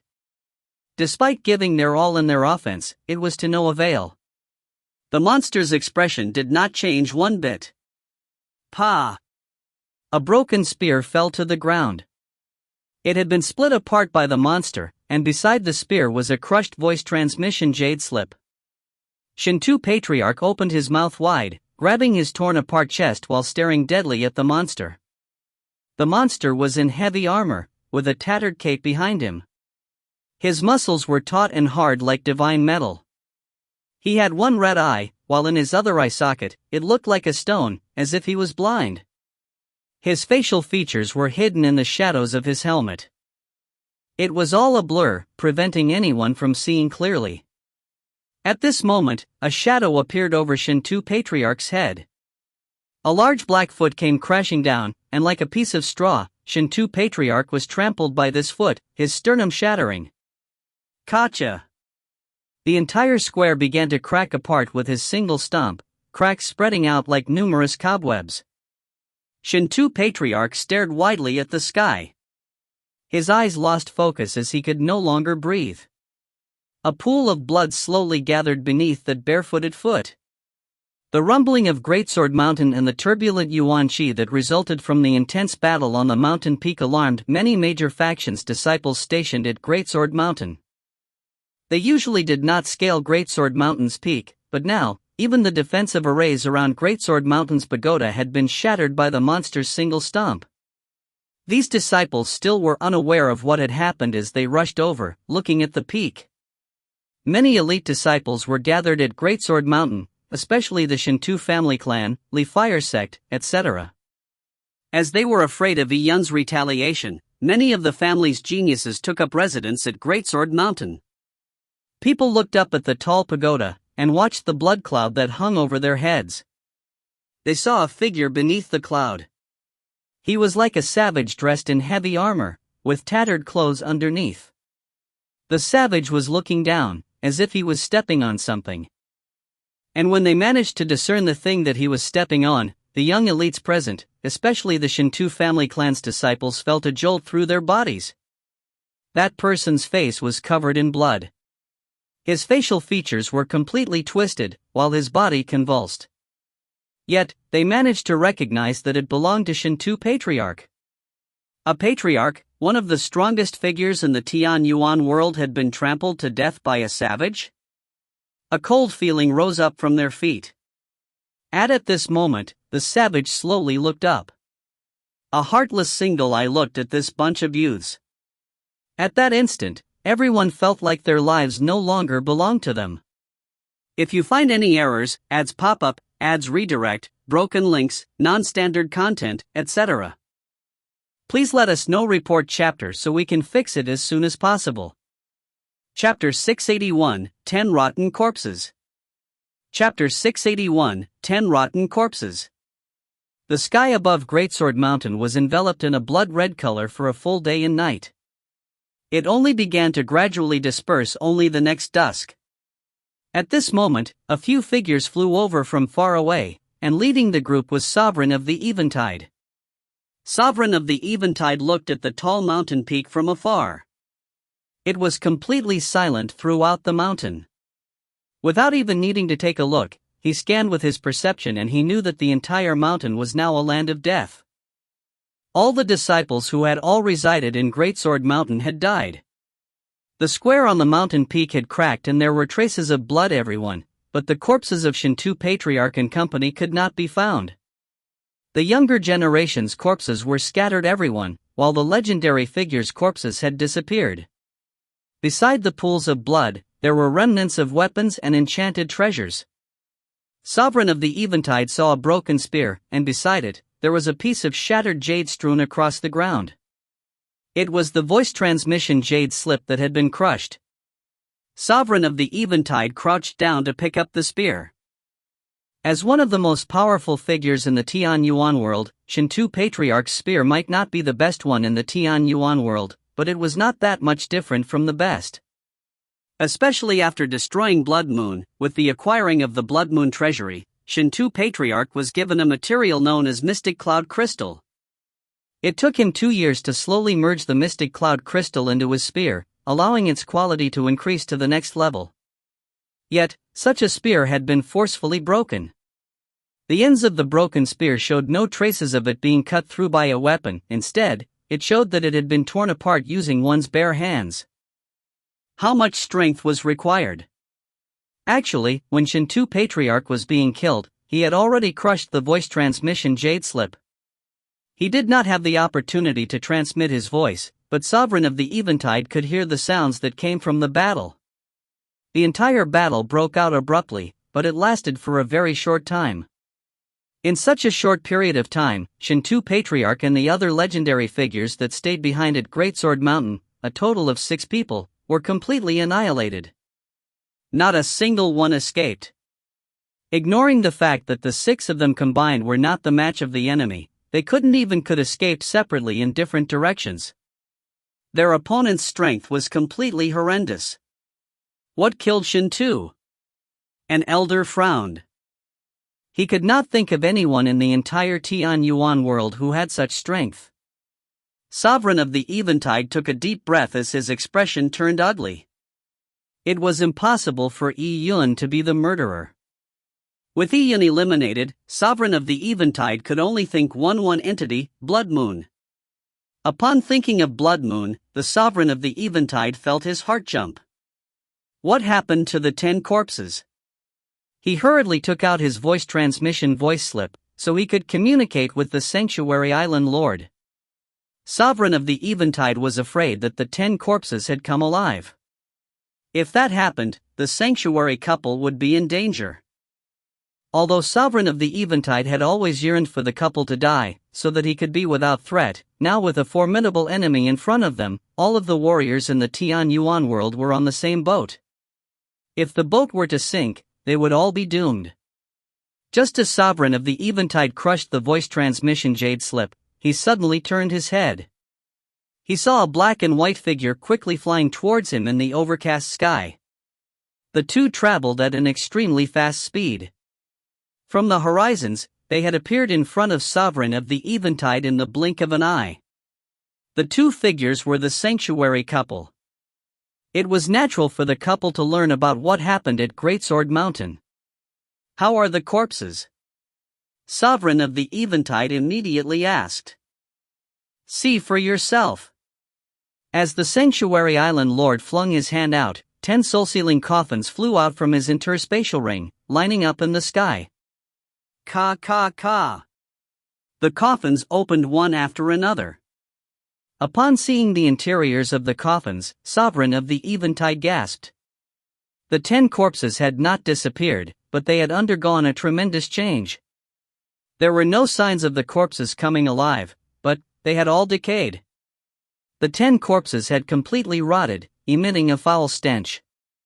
The Blood Moon Alliance leader's corpse was considered fine, as the rate of decay was not that fast, but the other 9 had already been decomposed to bone. Even the corpses of mortals would not decay so fast in a warm, humid environment when buried underground, what more the corpses of warriors that could be preserved for tens of thousands of years. Now, these 10 corpses had undergone a drastic change overnight. Sovereign of the Eventide's heart sank. The rotting of the corpses and the appearance of a demon god that had happened at the same time, clearly, it was not a coincidence. The Sanctuary Island Lord sighed and said, "It seems that little brother Iyun wasn't wrong. We underestimated Blood Moon. Although it is unknown what means they have employed, I have a hunch that a major disaster is about to befall the Tian Yuan world, just like the apocalypse that happened tens of millions of years ago." The apocalypse? No one present had experienced the apocalypse that happened tens of millions of years ago. Even the history books did not have records of it. People found the calamity unreal and distant. As for what it was like, no one knew. The legendary figures present felt like they were being pressed under a boulder as their breathing turned heavy. It was not be surprising that an existence, which could easily annihilate them, could destroy the Tian Yuan world. It's already meaningless to talk about this. So what if Iyun expected that Blood Moon had other tricks up their sleeve? Would he be able to destroy such a terrifying existence? Upon mentioning Iyun, sovereign of the Eventide frowned. Iyun was always a thorn in his side. Iyun definitely won't be able to destroy it, but if he's given a few hundred years, or even 1,000 years, he will approach the ancient Great Empress cultivation realm. Then he might be able to accomplish it. A few hundred years? 1,000 years? Sovereign of the Eventide sneered. By then, we would probably all be killed. So what use is it for him to destroy such a terrifying existence? Of course there is a use. The Sanctuary Island Lord looked up the sky. His eyes reflected the star-filled sky. In 1,000 years, you and I might be killed by that monster, but someone will survive in the vast Tian Yuan world, unless that existence has the ability to completely destroy an entire great world. As long as someone lives on, humans will carry on existing. Several thousand years later, they will prosper again. Rebirth after being destroyed is just like the cycle of death and rebirth. Upon saying this, he lowered his head and looked at Sovereign of the Eventide and said lightly, "The Tian Yuan world does not only have us." Sovereign of the Eventide was dumbfounded momentarily as he never expected the Sanctuary Lord Island to suddenly give such a speech. In a warrior's life, they would be able to go anywhere as they pleased, taking charge of the cycle of death and rebirth, living as brightly as the moon and sun, and as old as the heaven and earth. Who cares if the world collapsed after death? As the Tian Yuan world's legendary figures were panicking in chaos with the appearance of the demon god, Iyun, who was in reclusion in the Great Empress mystic realm, suddenly opened his eyes. He took out an information stone. A tiny crack had appeared on it. Upon seeing this, Iyun frowned. He knew what would come had come. If you find any errors, ads pop up, ads redirect, broken links, non-standard content, etc., please let us know. Report chapter so we can fix it as soon as possible. Chapter 682, Armor's Seal. Chapter 682, Armor's Seal. Iyun and Lin Shintong were flying above the untraversable sea, sticking close to the sea surface. The strong airflow that came as a result of their motion split the surface of the sea, leaving white foamy waves in their wake. Before Iyun entered his reclusion, he had left an information stone with the Lin family. He and Lin Shintong held a corresponding piece of an information stone, so as long as one shattered, the other would crack as a result. Iyun exhorted them to crush the information stone if any breaking news occurred in the Tian Yuan world, and he would receive the news as well. Now that the information stone had cracked, despite having expected it, a strong ominous feeling rose up in Iyun's heart. He did not know what was awaiting him. In 4 hours, Iyun and Lin Shintong had arrived at the Lin family. The entire Lin family was on full defense, awaiting the enemy. Disciples guarding the Lin family's entrance took Iyun and Lin Shintong to the courtyard where the Lin family's grand elders discussed matters. A blue and green tile house stood in the courtyard that was about 100 feet in radius. At this moment, there were hundreds of Lin family disciples gathered around it. They're both people young and old that were prohibited from entering the courtyard, but Iyun and Lin Shintong were directly taken in. All the important figures of the Lin family were gathered in the courtyard. Either they were the Lin family's elders or the genius elites of the younger generation. There was also Matriarch Lin, who sat beside a stone table in the middle of the courtyard. Beside the matriarch, there were 3 elders. Yi Yun had met 2 of them back at the Great Empress Mystic Realm trials. As for the third, it was obvious who he was. The 3 people were the Lin family's 3 grand elders. Amongst the 3 Lin family grand elders, only one of them had broken through to the Heaven Ascension realm by his own efforts. As for the other 2, they only reached the level of half-step into Heaven Ascension before using endless amounts of treasures to forcefully push their cultivation level into the Heaven Ascension realm. As for things like nomological insight, they did not manage to keep up, so their strength was much worse. The leading member of the 3 grand elders sat in the middle of the stone table. He was an old man with sallow skin and squinty eyes, and he was somewhat ugly. The moment Yi Yun and Lin Xintong appeared, the elder stood up. "Come over here, have a sit quickly." Beside the stone table, there were already spots left for Yi Yun and Lin Xintong. In front of Yi Yun, even the Lin family grand elders would not demand the propriety expected for a senior. News of the battle between Yi Yun and Shintu Patriarch had proliferated throughout the Tian Yuan world, and Shintu Patriarch's strength was stronger than any of the Lin family grand elders, yet he had been defeated by Yi Yun, and even came close to being killed. The elder knew that with Yi Yun's strength, all of them in the Lin family added up would not be his match. Even so, Yi Yun did not ignore propriety since he was indebted to the Lin family. After giving a junior's bow, he hurriedly asked, "Seniors, what happened?" The elder did not speak, but took out a disc array. With some energy injected into it, scenes appeared from the disc array. Not a long while ago, Greatsword Mountain was annihilated with many dead. As to how Greatsword Mountain was annihilated, no one knows. As for what is recorded on the disc array, watch it yourself. The projection flickered, revealing a gigantic mountain. The mountain hung high in the sky, and carved on the mountain cliff were the words, "Mystic Void Mountain." Yi Yun had heard of the large sect known as Mystic Void Mountain. Their sect's main peak was suspended midair due to a magnetic array. This large sect also had a Heaven Ascension Realm Grand Elder who held down the ground. However, when it appeared in the visual disc array, Yi Yun had a hunch that things would not go well for the sect. Very quickly, the sky turned dark and a tall figure covered in black armor appeared along an horizon. He approached quietly like a ghost. Upon seeing this figure, Yi Yun's body trembled. "It's him." "Who?" The Lin family grand elder's eyes flickered. With a hand pressing on the visual disc array, the picture was put on pause. Yi Yun faltered and said, "Black-armored demon god." Yi Yun had obtained a visual disc array in the first level of the God Advent Tower. The scenes of the Azure Young Lord slashing at the black-armored demon god had allowed Yi Yun to gain insights into the Sword Dao. He naturally would not make a mistake after watching the visual disc array numerous times. In fact, the black-armored demon god that appeared in the sky was different in exterior appearance than the one in the visual disc array. After all, he had been destroyed by the Azure Young Lord's single sword strike, and he had been sealed in the Demon Mountain for tens of millions of years. With accumulation of various factors, he had a completely different look.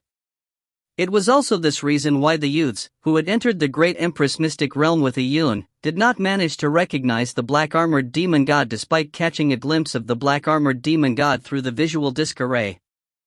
However, the aura that emanated from the black-armored demon god was not something Yi Yun could be wrong about, despite it being a record in a visual disc array. "Who is the black-armored demon god?" Matriarch Lin asked solemnly. Knowing the monster's origin might allow them to come up with a means to counter it. Yi Yun immediately explained the history he had seen in the God Advent Tower to the Grand Elders and the Matriarch. After confirming the identity of the black-armored demon god, everyone from the Lin family felt their hearts go cold. The black-armored demon god came from the Eternal Whirlpool, one of the 7 demon disciples that destroyed the world tens of millions of years ago. His strength was probably beyond the comprehension for many of the people present.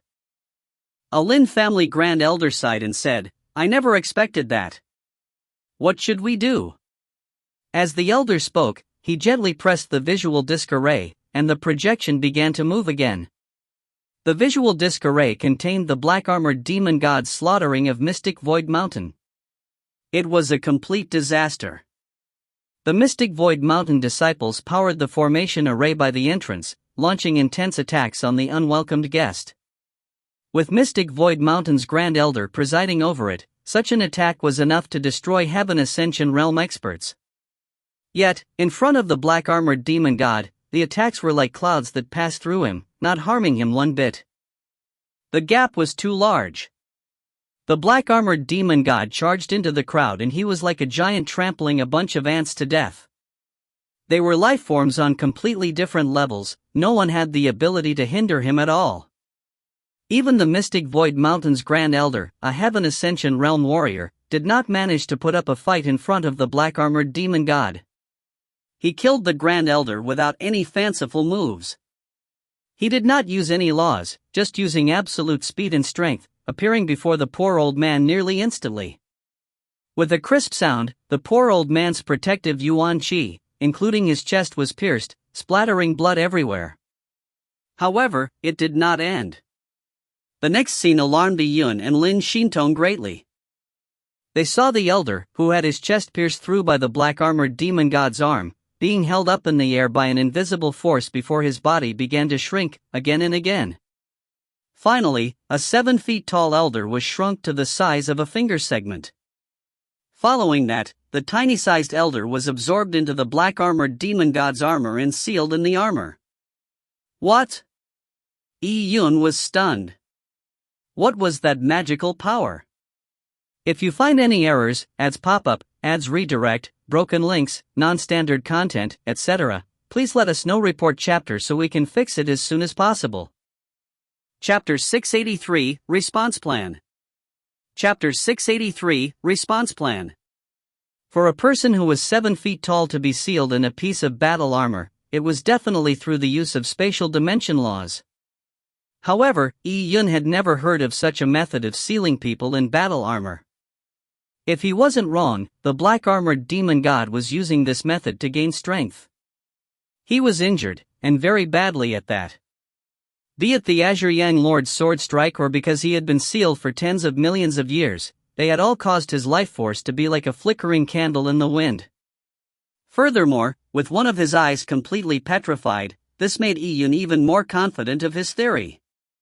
The black-armored demon god was not as strong as what he seemed to be. Hum hum hum. As the Mystic Void Mountain's legendary figure was drawn into the armor, a ghostly wail echoed from the black-armored demon god's armor. It sounded like a few suffering souls were wailing within. Upon hearing these wails, Yi Yun had a thought as he faintly felt a familiar presence. Shintu Patriarch. Yi Yun suddenly realized that Shintu Patriarch and company, who were thought to be dead, were most likely sealed in the armor. Yi Yun knew that after Greatsword Mountain was destroyed, only the corpses of the younger generation were left behind, while the corpses of the legendary figures had all disappeared. If they did not die, but were sealed by the black-armored demon god, then everything could be explained. The black-armored demon god is using such a technique to absorb power. Yi Yun said with a solemn voice, his face grim. In the battle tens of millions of years ago, he must have suffered a serious injury. Now he might look strong, but his life force and spiritual force in his body is unstable. It might even very likely collapse from inside out. Lin Xintong watched the projection's black-armored demon god intently. The power that the black-armored demon god exhibited could be described as that of invincibility, so it was very difficult for people to believe that it was possible that he would collapse. Then what do we do? Should we grab the opportunity to set up a massive formation array to kill him while he is weak, hoping to spark off the collapse of his life force? A Lin family elder asked without much confidence. No matter from what angle the scene was looked at, the black-armored demon god looked undefeatable. However, they had no understanding of the black-armored demon god. Their past experiences were useless. As for Yi Yun and Lin Xintong, who had entered the Great Empress mystic realm, they understood a lot more. That is equivalent to suicide. Yi Yun immediately rejected the thought. Despite the black-armored demon god being severely injured, the remaining amount of strength he had was still terrifying. Yi Yun did not have any hopes of beating him even if he was to attack him with Lin Shintong. As for the unstable and chaotic spiritual energy and life force in the black-armored demon god, it was possible for them to collapse, but Yi Yun didn't know the method to trigger that. If he were to charge together with Lin Shintong, that was equivalent to betting with their lives. He had to ensure victory before making any moves. And before that, the only choice available to him was avoidance. Then, isn't the Tian Yuan world doomed? The Grand Elder, who posed the question, asked dejectedly. No one was looking at the visual disc array anymore. The only thing that was shown was a one-sided slaughter. After the death of the mystic Void Mountain's Grand Elder, the remaining disciples may have turned distraught, swearing to fight to the death, but in front of the black-armored demon god, ants were still ants. He did not change at all even if they were fighting to the death. The situation may not be that bad yet. All of you should withdraw first. Yi Yun suddenly said this, stunning everyone from the Lin family. Withdraw? The Lin family had established themselves on this piece of land for tens of thousands of years, establishing a family clan through painstaking efforts over generations. Now, they were to withdraw? However, other than withdrawal, they had no other method. However, where were they to withdraw to? Then what about you and Shintong? Matriarch Lin asked with concern. She could faintly sense that Yi Yun had other plans from the way he said it. I have something else to do, Yi Yun said without much thought. With the appearance of the black-armored demon god, he only felt things were unfortunate, but he was not in panic. This scene was completely different from more than a decade ago when the Taya Divine Kingdom he resided in had experienced the beast horde, or when he was harmed by Shintu Nantian, as well as being forcefully separated from his elder sister Jiang Xiao. At that time, Yi Yun was weak, with no place to reside in and faced an unknown future. Although he was resolute and determined, there was no avoiding feeling a bit at a loss. But today, Yi Yun already possessed immense strength. He had Lin Shintong by his side and he had the great Empress Mystic Realm. Even against the black-armored demon god, he did not lack the ability to resist. Yi Yun, what are you planning to do? Don't tell me that you and Shintong are planning to fight the black-armored demon god by yourselves? Matriarch Lin's voice was filled with worry. From Matriarch Lin's standpoint, even if they abandoned the Lin family's grounds or the Lin family was slaughtered by the black-armored demon god, it was something she could accept. However, she could not accept anything happening to Yi Yun and Lin Shintong. They were the Lin family's hope and the future of the Tian Yuan world. Matriarch, rest assured. I'm cognizant of that. Yi Yun's voice remained calm, and in an intangible manner, he gave people a sense of confidence. Young Master Yi, you suggested withdrawing, but where should we withdraw to? A Lin family elder found the future unpromising. The black-armored demon god was already threatening the entire Tian Yuan world. He was like a killing machine without any consciousness. Greatsword Mountain and Mystic Void Mountain were not the only two factions that were destroyed by him, there were also large numbers of human warriors that had been slaughtered by him. Wherever he passed, rivers of blood formed with massive numbers of lives extinguished. This was an unprecedented calamity, and there was nowhere to hide. Withdraw to the divine wilderness, to the desolate race, Yi Yun said without any hesitation. Desolate race? Upon hearing these words, everyone was stunned. The human race and the desolate race had been sworn enemies for tens of millions of years. The two races were separated by the vast divine wilderness, and it was a long journey. There had been numerous disasters throughout history, but even those exiled human forces did not think of withdrawing to the desolate race. However, Yi Yun was different. People knew Yi Yun's elder sister, Jiang Xiao, was the new desolate queen of the desolate race. And there was no need to doubt Yi Yun's relationship with Jiang Xiao, because Jiang Xiao would do anything for Yi Yun without any hesitation. Furthermore, in the Soul Tomb, Yi Yun and Lin Shintong had saved the desolate race elites. Putting aside Jiang Xiao, Yi Yun had extremely high prestige amongst the desolate race. All of these reasons added up meant that Yi Yun and Lin Xintong had a unique position amongst the desolate race. Even if the human race and the desolate race were like unmixable elements like fire and water, with Yi Yun present, his will and orders would ensure the acceptance of the Lin family by the desolate race. Upon thinking of this, people had indescribable thoughts. In a period of 7 years in the past, the Tian Yuan world's human race had the Martial Alliance as its leader. They were nearly about to go to war with the desolate race. People were certain the desolate race would bring havoc to the Tian Yuan world, while Yi Yun and Lin Xintong were considered traitors of the human race. They were hated by countless numbers of people, and people hoped that they were hacked to death. But now, the true calamity of the Tian Yuan world had arrived. There was nowhere in the Tian Yuan world that they could reside in. The desolate race that was on the other side of the distant divine wilderness had instead turned into an unstained land. Withdrawing to the desolate race was also the best choice to preserve the family. It was quite ironic how many large family clans of the human race had to eventually seek asylum from the original enemy.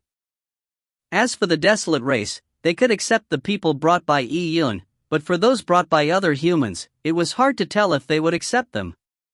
They might even be rejected at the door. At this moment, the visual disc array finished its projection. Yi Yun pressed down on the disc array and said, "The Lin family's mortals and low-level warriors are to evacuate. There are no teleportation arrays in the divine wilderness, so we won't be able to take so many people. Low-level warriors might not end up as the hunting goals of the black-armored demon god. As for all the important personnel of the Lin family, I will lead them to the divine wilderness. After you are settled, Xintong and I will leave the divine wilderness to do something important."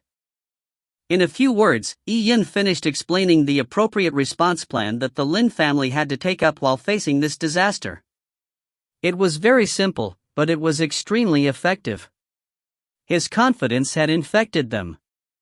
When they first saw the black-armored demon god appear, destroying one faction after another in an indomitable fashion, they felt that the end of the world had arrived. Even the revered legendary figures felt despair. But now, with Yi Yun and Lin Xintong's return, they calmed down. They suddenly seemed to have a backbone supporting them. The matter was not as terrible as it seemed. They still had hope. If you find any errors, ads pop up, ads redirect, broken links, non-standard content, etc., please let us know. Report chapter so we can fix it as soon as possible. Chapter 684, Entering the Divine Wilderness. Chapter 684, Entering the Divine Wilderness. The vast divine wilderness was endless in expanse. There were very few traces of humans deep in the divine wilderness, but today, all the experts of the Lin family had entered the divine wilderness in a mighty formation. The distance from the Tian Yuan world to the divine wilderness was extremely great.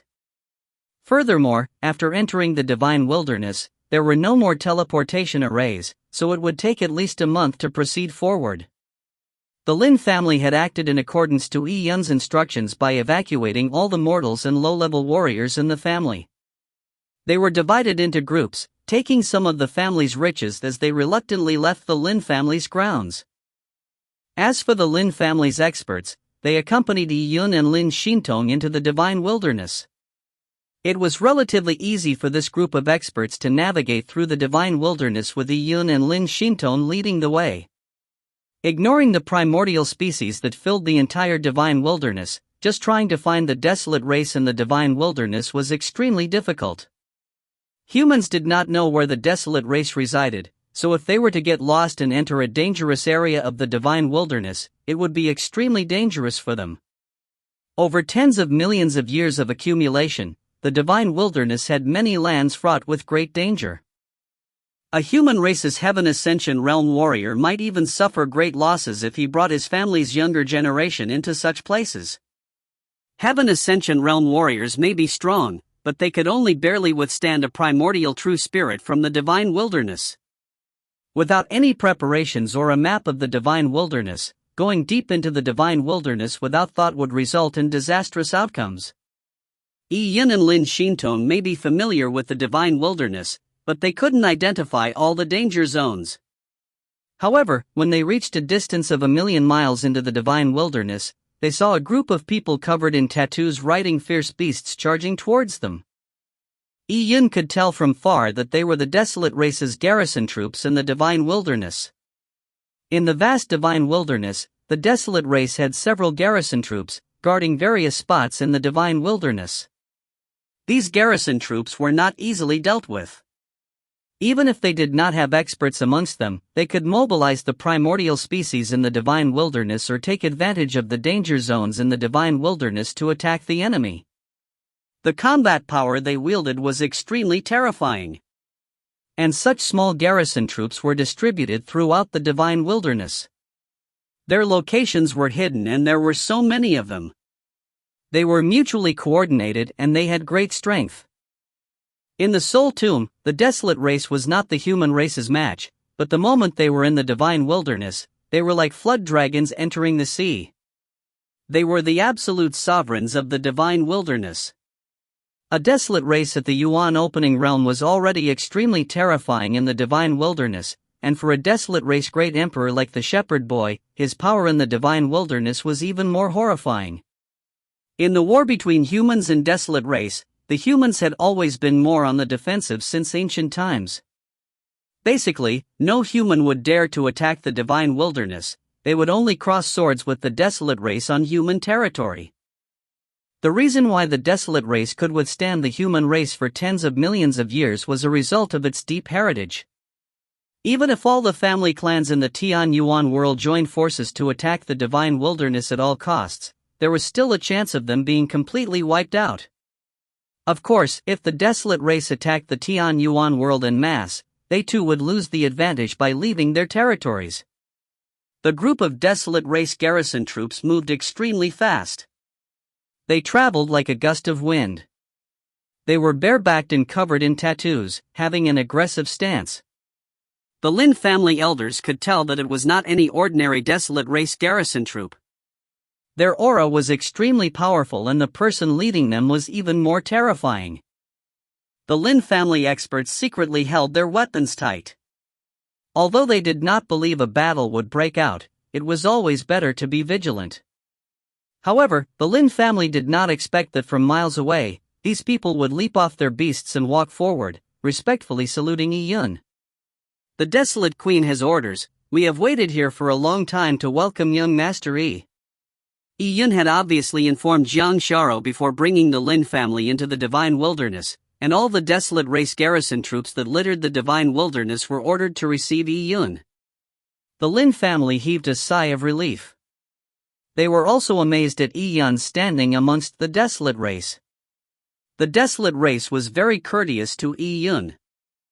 The leader of the garrison troops was probably similar to a general in the Desolate Race. Not only did he come in person to receive Yi-Yun, he had even dismounted miles away and walked forward to salute Yi-Yun. Sorry for troubling you, General. Yi-Yun returned the salutation. With the Desolate Race leading the way, they could enter the deep reaches of the divine wilderness, without any worry for danger. As Yi-Yun was leading the Lin family to seek asylum with the Desolate Race, a bloody wave was set off in the Tian Yuan world. Wherever the black-armored demon god went, all the warriors there were slaughtered. The weaker warriors were easily killed by the black-armored demon god, while the strongest ones were sealed in the black-armored demon god's armor, enduring endless torment. The black-armored demon god did not have any emotions. He hardly spoke, and when he killed, he was always expressionless. It was as if he was mowing down grass when he killed a bunch of people. He was elusive and he traveled exceedingly fast. He could appear deep in the Tian Yuan world, and a few hours later, he could appear on the boundaries of the Tian Yuan world. His every appearance was accompanied by a blood cloud that filled the sky. This blood cloud was like nearing death and despair to the Tian Yuan world warriors. No matter where they escaped, they could not hide from the blood cloud's cover. One sect or family clan after another were flattened and destroyed. Some of these family clans had been handed down for hundreds of thousands of years or even more than 1,000,000 years. sacred or holy grounds were dyed red with blood, becoming zones of death. The Tian Yuan world's family clans had never imagined that a single life form would one day threaten their entire existence. In front of death, many people turned afraid, resulting in many family clans beginning to flee. They abandoned their family's foundation in spiritual lands that they had accumulated for years. With their family's fortunes and the important disciples of the family, they began migrating. With the entire family migrating, they fled in all directions, but nowhere in the Tian Yuan world was safe. There was nowhere for them to go. Some of them escaped to the divine wilderness, but without the desolate race leading the way, it was also unsafe for them to escape into the divine wilderness. In fact, many family clans had encountered the black-armored demon god while migrating, and it only ended with a massacre. The black-armored demon god seemed to have an ability to find mighty people in this vast world. Of course, in the ailing Tian Yuan world, there were valiant human warriors who teamed up against the black-armored demon god or stayed behind to protect their family clans, fighting to their last. However, their efforts were like smashing a rock with an egg. Staying behind to protect their family clans was the same as waiting for death. However, even though they knew that they would have a bitter end, these people still faced it head-on. Humans were a complex life form. They had their jealousy, machinations, betrayal, and contempt. But in troubled times, there were many who would sacrifice their lives for justice. They achieved honor by martyring themselves. They were willing to sacrifice themselves, at the expense of their lives for freedom and all life. The entire Tian Yuan world was covered in blood, with an atmosphere of tragedy and despair resonating throughout. Many sects or family clans that enjoyed a lustrous past turned empty overnight, becoming ruins. Corpses laid strewn across the ground, being torn apart by wild dogs and wolves. No one entered Greatsword Mountain either. A brilliant, sacred ground of the past was now immersed in complete silence. At night, a cold wind would howl, bleak and desolate. If you find any errors, ads pop up, ads redirect, broken links, non-standard content, etc., please let us know. Report chapter so we can fix it as soon as possible. Chapter 685, Zheng Xiurou's Birth Origins. Chapter 685, Zheng Xiurou's Birth Origins. In a distance of 100,000 miles, which stretched into the divine wilderness, there were no humans around. Deep in the divine wilderness, the desolate race and desolate beasts enjoyed a peaceful coexistence. Their location was unknown and nearly no human had stepped foot in the desolate race's territory. But today, in one of the altars in a valley, a soft glow suddenly appeared. After the glow dissipated, a large group of people appeared on the altar. These people were of all ages and genders. The moment they appeared, they immediately looked around nervously and curiously. They were the members of the Lin family. At this moment, there were many members of the desolate race standing near the altar. From afar, Yi Yun spotted Zheng Xiaorou. She was dressed in a long, red gown. She held a bone staff in hand, and in the middle of her eyebrows, there were cinnabar dots. She really had the bearing of a queen. And beside Zheng Xiaorou was Chen Fei, who had been in control of the Skyfox Formation Array core back in the Soul Tomb. The desolate race dressed differently to the humans. Many men were bare-chested with all sorts of runes tattooed on their bodies. Their necks and arms were covered in ornaments made of beast teeth and bone. As for the women, they mostly wore white fur. Feathers were pinned through their hair, and their eyes looked beautiful and sharp, with some wild charm in them. Yunar. Upon seeing Yi Yun safe and sound, Zheng Xiaorou experienced a heartfelt joy. Sis Xiaorou. Yi Yun stepped forward to hold Zheng Xiaorou's hand. My mother has been waiting in the Grand Palace for you. She has something important to tell you. As she spoke, she turned to Lin Xintong. Miss Lin, follow my people and they will settle your family clan first. I'll be back in a while with Yunar. All right. Lin Xintong nodded her head. With that, Zheng Xiaorou began to instruct her people on the accommodations needed for the Lin family's residence. The Lin family was worried that they would suffer while living under someone else's roof, but the desolate race was extremely hospitable to the Lin family. They specially arranged a palace as the Lin family's residence, and they had even allocated a few members of the desolate race to serve the Lin family. After the Lin family took up residence, Zhang Xiaoro took Yi Yun to the desolate Queen Hall. Chen Fei and company respectfully followed the duo. All the desolate race members were respectful towards Lin Xintong and Yi Yun. As the desolate race worshipped the strong, news of the Yi Yun and Lin Xintong's performance in the Soul Tomb had proliferated in the desolate race. Towards the duo, the members of the desolate race, especially the youth, were filled with heartfelt respect. Yi Yun accompanied Zhang Xiaoro as he stepped into a teleportation array. Chen Fei controlled the array and he began to utter profound and abstruse chants that sounded like the howling of the wind. Very quickly, the altar emitted a glow, enveloping the people on it. With a flash, Yi Yun and Zhang Xiaoro appeared in front of a magnificent palace. This palace looked unsophisticated but solemn. In the strong, howling winds, Yi Yun saw a few gigantic primordial desolate beasts that were as large as mountains lingering not far from the grand palace. There was a powerful aura that emitted from these desolate beasts, and without a doubt, they were primordial true spirits. They were the protectors of the desolate race's grand palace. The human race had several legendary figures at the Heaven Ascension realm. In comparison, there were few experts in the desolate race that were at an equivalent level.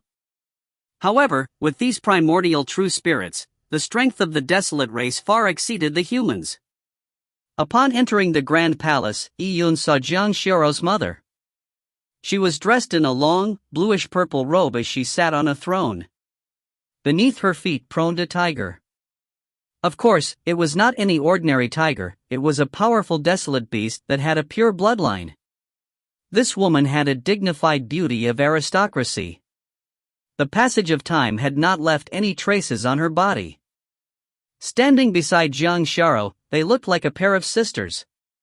This junior, Yi Yun, sends his greetings to senior. Yi Yun bowed to Zhang Xiaoro's mother. The desolate race had previously saved him from Shintu Nantian in the past. Although the desolate race had ulterior motives for doing so, Yi Yun still appreciated it. As the woman looked at Yi Yun, she sized him up with a smile hanging on her face. After looking at Yi Yun for about 30 seconds, she said softly, "So you are Yi Yun, you are really a dragon amongst men. In the past decade or more, I have heard Xiaoro mention you several times. I actually did not wish for Xiaoro to have anything to do with you, but it seems like I was wrong back then." With the former desolate queen saying those words, Zhang Xiaoro gave a knowing smile. She was naturally very happy that her mother had changed her attitude towards Yi Yun. In the future, she would be able to accompany Yi Yun. Yi Yun said, "Thank you, senior. This junior has undergone all sorts of hardship with Sis Xiaoro. So no matter what happens in the future, this junior will definitely face it alongside Sis Xiaoro." Yi Yun did not blame the desolate race for his forceful separation with Zhang Xiaoro. To the desolate race, humans were not to be trusted. The former desolate queen gave a faint smile before sighing. She said, "The black-armored demon god has appeared once again, whipping up a bloodstorm throughout the Tian Yuan world.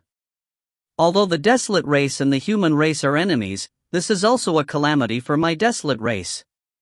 Today, I'm meeting you also about this matter. I believe you should already know about how strong the 7 demon disciples are. You even probably know that the black-armored demon god is severely injured and that the life force and spiritual energy within him is unstable, right?" "Yes." Yi Yun nodded.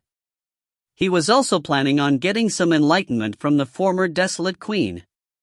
He wanted to know what this powerful woman, who ruled the desolate race, planned on doing in this disaster. The former desolate queen said, "Yi Yun, the reason why I'm calling Xiaoro and you here is not to give you any advice, but to tell you of Xiaoro's origins. It is also something to do with her father. The reason why I forbade Xiaoro from having any relationship with you was also actually due to her father." Yi Yun was stunned at the twist in the former desolate queen's words.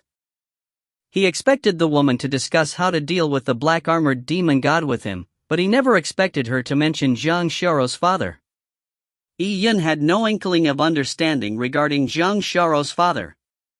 He had even pondered why Zhang Xiaoro had the surname Zhang. Back in the Lian tribal clan, Yi Yun had heard Zhang Xiaoro reminiscing about her youth. She seemed to live in a large family clan in the past, and he had not heard of Zhang Xiaoro talking about growing up with desolate beasts.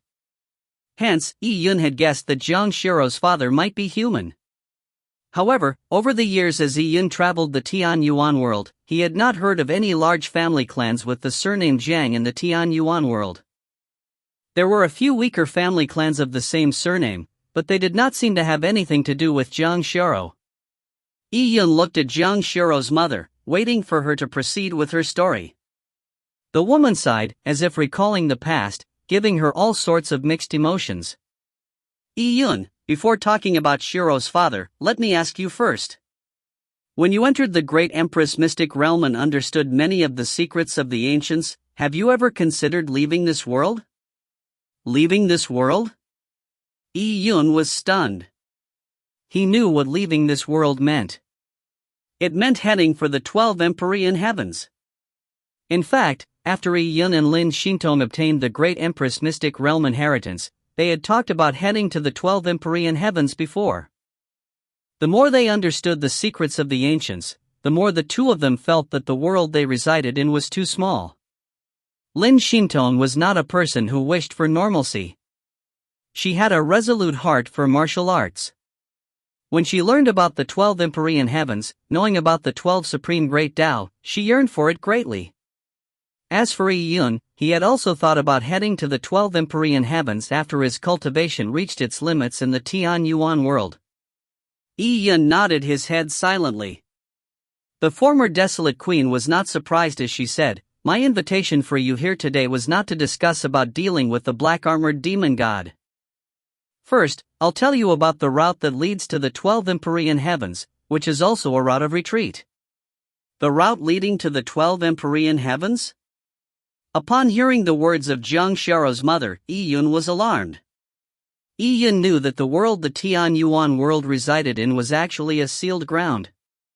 Even the Tian Yuan world itself was a gigantic enchanted treasure used to suppress the eternal whirlpool. It was by chance that the Azure Yang Lord arrived in the Tian Yuan world back then. And it was because of the Azure Yang Lord that the primal enchantment of the Tian Yuan world shattered.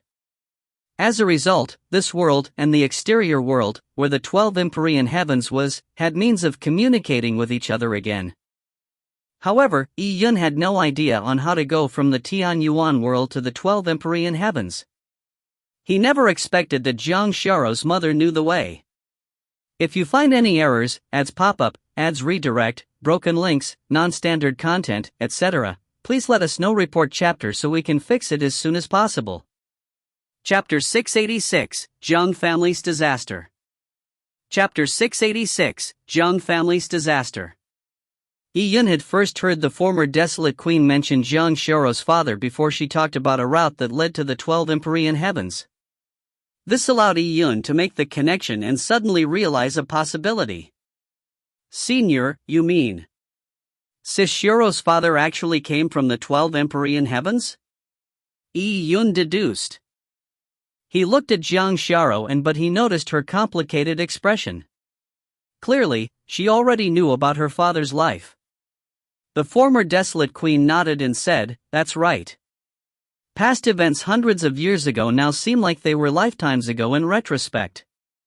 As the former desolate queen spoke, she gently shook her head with grief and lamenting expression. Zhang Xiaoro gently walked over to hold her mother's arm. She silently comforted the former desolate queen through such a method. Yi Yun quietly listened, waiting for the former desolate queen to tell the story of the past. Everything begins about 600 years ago. The former desolate queen lovingly touched Zhang Xiaoro's hair and said with a faint voice, "I met Xiaoro's father 600 years ago. He came from the 12 Empyrean heavens, but he was not as powerful as you would imagine, being able to dominate the Tian Yuan world easily. On the contrary, he was severely injured, with his meridians broken, and highly probable that his martial path would be completely severed. He came from the 10,000 Fey Empyrean heaven of the 12 Empyrean heavens. He was a member of the ancient Fey race, and they were engaged in war. He was injured in the war, and he came to the Tian Yuan world while escaping death. Later on, I met the seriously injured him and took care of him. He had a special aura that attracted me, and later on, we fell in love. He told me that he came from the 12 Empyrean heavens, and I knew his background was to be kept a secret. He was too seriously injured, and he did not have the means to protect himself in this world. The moment someone knew of his background and coveted the inheritance and treasures that came from the 12 Empyrean heavens, it was very possible for the tragedy of people murdering and plundering him to happen. I was about to inherit the position of Desolate Queen back then. According to the Desolate race's rules, as the successor to the Desolate Queen, I could not marry a person from a different race. And back then, he came from the 10,000 Fey Empyrean heaven, and no one knew he was an ancient Fey race member. As he concealed his identity, people thought that he was human. And you know that humans are the arch-enemies of the Desolate race. When the former Desolate Queen spoke up to this point, Yun nodded. As the Desolate Queen, it was necessary to ensure that the bloodline of the Desolate race was pure-blooded. It was possible for the offspring of the Desolate Queen to inherit the position of Desolate Queen next. But if the Desolate Queen married a human, a member of the Desolate race's enemy, how could they appease the Desolate race masses? The clan did not agree with my decision, so I insisted on forging my own path. The clan imprisoned me, and back then, I was stubborn and rebellious. I escaped and hid from my clan's pursuers. In the end, I left the Desolate race and went to the Tian Yuan world. I cut off all ties with the clan, lived with him in the Tian Yuan world. As such, the clan could not do anything to us. We hid our identity, and through our own strength and a few loyal servants who came with me when I left the Desolate race, we set up a small family clan in a remote area of the Tian Yuan world. That was the Zheng family. The goal of establishing the family clan was to search for resources to treat his injuries. Of course, the Tian Yuan world's resources were limited when it came to healing him. He used more than 500 years, but he still failed to join up all of his meridians. By then, I was already pregnant. When the former Desolate Queen said this, she looked lovingly at Jiang Xiao. She was from a different race from Jiang Xiao's father, and since it was not easy for the ancient Fey race to reproduce, it was even more difficult for him to produce an offspring with the Desolate race. It could be said that Jiang Xiao's birth was an accident which Jiang Xiao's father did not expect. It was very difficult for me during my pregnancy with Xiao. The pregnancy lasted many years before I entered labor. And the labor process made me endure extreme pain. It nearly caused me to drop in a cultivation realm. The stronger a life, the stronger the bloodline, and the more difficult the pregnancy and labor were. For weaker life forms like insects or mice, their labor was much simpler. This seemed like a law of nature, limiting the proliferation of powerful life forms, so it could maintain nature's balance. When Xiao was born, rainbows filled the sky. Her bloodline was extremely powerful, exceeding any preceding Desolate Queen of the Desolate race. This is also why she successfully obtained the recognition of the Desolate race's sacred spirit. Upon saying this, the former Desolate Queen looked at Jiang Xiao, who was beside her, with eyes full of love and gentleness. However, when Xiao reached the age of 1, her father left, returning to the 12 Empyrean heavens. Returned? Yun was momentarily stunned. Yes, return. He did not belong to this world after all. In this world, he managed to repair 80% of his broken meridians and he was unable to make a full recovery. Besides, his family clan had a mission for him to complete, so he had to return. He said that once everything was settled, he would return to this world, taking me and Shiro away. Upon saying this, the former Desolate Queen shook her head gently. It was not that she did not believe Jiang Xiao's father's promise, but nothing was a certainty in this world. Who could accurately predict what would happen in the future? Just like how she would have to face the calamity brewing in the eternal whirlpool after she returned to the desolate race. Who would know what the outcome would be? The 12 Empyrean heavens were too far from the Tian Yuan world, and the round trip was definitely not easy. Zhang Xiaorou's father had said that he had to settle everything before he would come back for the duo, but could he really successfully settle those matters? If they were such simple matters, would he have been forced to this world after having all his meridians severed? Hence, when Zhang Xiaorou's father left, the former desolate queen was mentally prepared to not see his return. The former desolate queen did not elaborate on the separation, but Yi Yun knew that she had probably experienced painful struggles. Then how did Sis Xiaorou end up in the cloud wilderness? Yi Yun asked again. The color of sadness disappeared from the former desolate queen's eyes and a coldness replaced it. The Zhang family we established was in the territory of another large faction of the Tian Yuan world. We never wanted to vie for anything in the Tian Yuan world, and we always kept a low key. We stayed out of the large faction's ways, but I never expected that even with such a low-key life, disaster still struck us. Some things are that coincidental. That faction's patriarch was out searching for herbs. He had a spirit beast that could find treasures and sense the seismic networks to find divine herbs. When the patriarch arrived at the spirit mountain where the Zhang family was living in seclusion, he failed to find any primordial herb using his spirit beast, but instead he found Xiaorou. The treasure-seeking spirit beast had sensed the extraordinary bloodline from Xiaorou's body. And the patriarch had failed to find any satisfactory treasures, and instead, he intended on using Xiaorou as a herb. And you probably have guessed who this person was. He was Shintu Patriarch. That is also the reason why I later left the Tian Yuan world and returned to the desolate race. That is also the reason why Qing Kuei led the divine wilderness beast horde, charging into the Tian Yuan world, severely weakening the Shintu family clan. Although my desolate race is more powerful than the Shintu family clan, being far from the divine wilderness, and being besieged enemies from all corners of the Tian Yuan world, it was also difficult to completely annihilate the Shintu family clan. They were rooted in the Tian Yuan world and they had many allies. Furthermore, the Beast Horde's movement had a wide target. So anytime they found things amiss, they would escape and advance. So that was the reason. Yi Yun's eyes turned cold. It was no wonder Shintu Nantian wanted to refine Zhang Xiaorou into elixirs back when he first saw her. So all of this was a result of Shintu Patriarch. But now, the Shintu family clan was completely destroyed. From their arrogance and dominance of plundering children back then to the utter collapse of the family clan now. The former desolate queen added, Xiaorou's birth had expended too much of my energy and life force. When I encountered Shintu Patriarch, my life force had not completely recovered. Besides, I'm a member of the desolate race. If I had a primordial true spirit beside me, I wouldn't have been afraid of a few Shintu patriarchs, but I naturally could not bring a primordial true spirit into the Tian Yuan world. Finally, it ended in disaster. In the battle, I could only end the battle with Shintu Patriarch with a tie. And by then, Shintu Patriarch had discovered that we were members of the desolate race. This ignited the greed in his heart, and he wished to capture me as well. He summoned all the Shintu family clan members in the vicinity. And the Shintu family clan had half-step heaven ascension realm experts and plenty of allies. As reinforcements rushed over from all directions, the tiny Zhang family I established was naturally no match.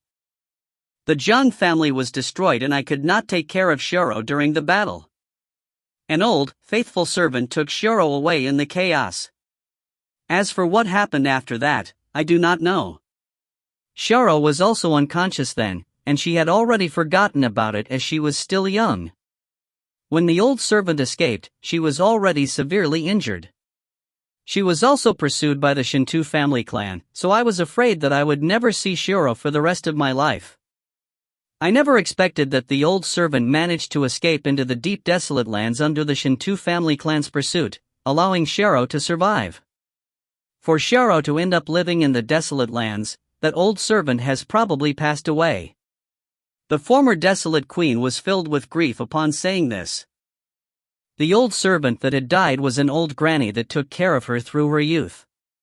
She never expected that her moment of rebellion caused the old granny, that was so loyal to her, to die in the cloud wilderness, without even her bones being found. If you find any errors, ads pop up, ads redirect, broken links, non-standard content, etc., please let us know. Report chapter so we can fix it as soon as possible. Chapter 687, Ancient Teleportation Array. Chapter 687, Ancient Teleportation Array. In the deep and dark Grand Palace, the ground was lined with heavy black rocks. In between the black rocks, there were bits and pieces of beast bones. Yi Yun and Jiang Xiao followed the former desolate queen through a black stone corridor. Weak fluorite lights hung on both sides of the wall. "It's here." The former desolate queen pushed a heavy stone door open, and through it was a vast hall. On the ground, there was a foot-tall altar with a six-pointed star formation carved on the altar. The formation's runes were twisted like tadpoles, and it looked very simple.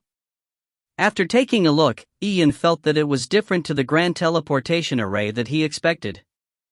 He turned to look at the former desolate queen, and asked with some uncertainty, "Is this the ancient teleportation array that Senior Jiang used in the past to return to the 12 Empyrean heavens from the divine wilderness?" According to Ian's imagination, such a teleportation array should take up a large amount of land, just like the trademark divine bone altar of the desolate race. However, the teleportation array in front of him was just 100 feet wide. Compared to a teleportation array that could traverse the endless universe, it did seem a bit small. The former desolate queen knew what was on Ian's mind. She nodded and said, "It is it, however, it will not allow you to traverse the universe. The 12 Empyrean heavens and the lower realm have several spatial nodes connecting them together. A spatial node can link up two locations far apart. Through these spatial nodes, you can reach the 12 Empyrean heavens." Originally, the Tian Yuan world was a sealed world and all the spatial nodes were sealed. However, ever since tens of millions of years ago, the seal over the Tian Yuan world was released, resulting in the opening of those spatial nodes. The purpose of this teleportation array is to send you to a spatial node that links the Tian Yuan world to the 12 Empyrean heavens. The distance isn't that far. The true long distance is from the endless void past that spatial node.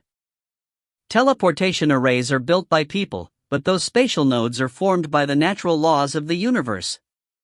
The spatial node can teleport you a further distance, but it does not expend too much energy. It itself is a law. When the former desolate queen said this, Yun sighed after hearing it. The universe's laws were profound and mystical. Naturally formed spatial nodes connected the far reaches of the universe. If warriors wanted to obtain a full understanding of those mystical laws, a lifetime worth of pondering would probably be a drop in the bucket, while those who could truly grasp a portion of the heavenly Tao could be considered kings and emperors in the 12 Empyrean heavens. They were existences that supported the lives of all beings. "Mother, it isn't that simple to travel through the spatial node, right?" Although Jiang Xiao already knew about her father's life, the teleportation array that her father used to return to the 12 Empyrean heavens from the divine wilderness had been sealed in an underground hall by her mother. She did not know the exact location, and this was the first time she had seen it. "It's indeed not easy." The former desolate queen nodded. "With your present strength, it's impossible for you to pass through the spatial node. In the spatial node, there are lots of spatial storms. The moment you enter, you will encounter all sorts of danger. The destination is also hard to grasp. If you lack the appropriate strength, you might be torn to shreds by the spatial storms, or be forever lost in the spatial turbulence, unable to orientate yourself." When the former desolate queen said this, she looked at Yi Yun. "Yi Yun, the reason why I brought you and Xiao here is to tell you the location of the ancient teleportation array. I wish that there will be a day you will take Xiao out of this world, and into the 12 Empyrean heavens." The former desolate queen's words stunned Yi Yun. This world is an abandoned land of death. Xiao inherited my desolate race and ancient Fey race's bloodline, resulting in extraordinary talent. I can stay behind in this land of death, carry on fulfilling my mission, leading the desolate race to explore, and survive in this land of death, eventually finishing my lifespan. That would be enough, as I would have been accountable to the desolate race. I do not want Xiao to stay here, wasting her life. As the former desolate queen slowly said those words, Jiang Xiao tightly grabbed her, momentarily at a loss as to what to say. Yi Yun felt his heart being repressed. Senior, you say that this world is a land of death? A world that seals the ancient demon god has long been sacrificed and abandoned by the ancient gods. If not for Azure Yang Lord entering this world through the sinkhole by mistake tens of millions of years ago, this world would have been forever isolated from the 12 Empyrean heavens. We would all be like frogs in a well, never knowing how vast the exterior world is. Even later on, when Azure Yang Lord released a few seals, the number of spatial nodes that appeared were pathetically few in number. There were probably 1 or 2. To the 12 Empyrean heavens, this world is probably like an ant's nest hidden in some mountain, difficult to find. Over the tens of millions of years, the number that have come from the 12 Empyrean heavens to this world through the spatial node are probably extremely few in number. What the former desolate queen said was all her own speculation. However, she knew the history regarding the Azure Yang Lord very well. She had also lived with Jiang Xiao's father, who had truly come from the 12 Empyrean heavens, so her speculation was probably very close to reality. After bidding farewell to the desolate queen, Ian felt his heart heavy. The Tian Yuan world was just a land of death abandoned by the ancient gods? Ian always had the intentions to head to the 12 Empyrean heavens. The former desolate queen said that he lacked the strength currently. Then, it was probably enough when he reached the Heaven Ascension realm. As for the black-armored demon god that suddenly appeared, Yi Yun shook his head. Before he left, the former desolate queen had exhorted Yi Yun numerous times to not seek the black-armored demon god. The black-armored demon god was engaging in a massacre in the Tian Yuan world, drawing on the life force of massive numbers of the dead, so he could restore his life and soul that was about to collapse. Amongst those killed, many of them had perpetrated every conceivable crime, and they were deserving of death. However, there were good people and innocent commoners as well. It wasn't Ian being cold-blooded, it was just that he was indeed no match for the black-armored demon god. Even if the black-armored demon god was extremely weak, with the possibility of his soul collapsing, Ian did not possess the ability to cause his soul to collapse. Before having sufficient strength, Ian could only hide in the divine wilderness to wait. He was in great need of time.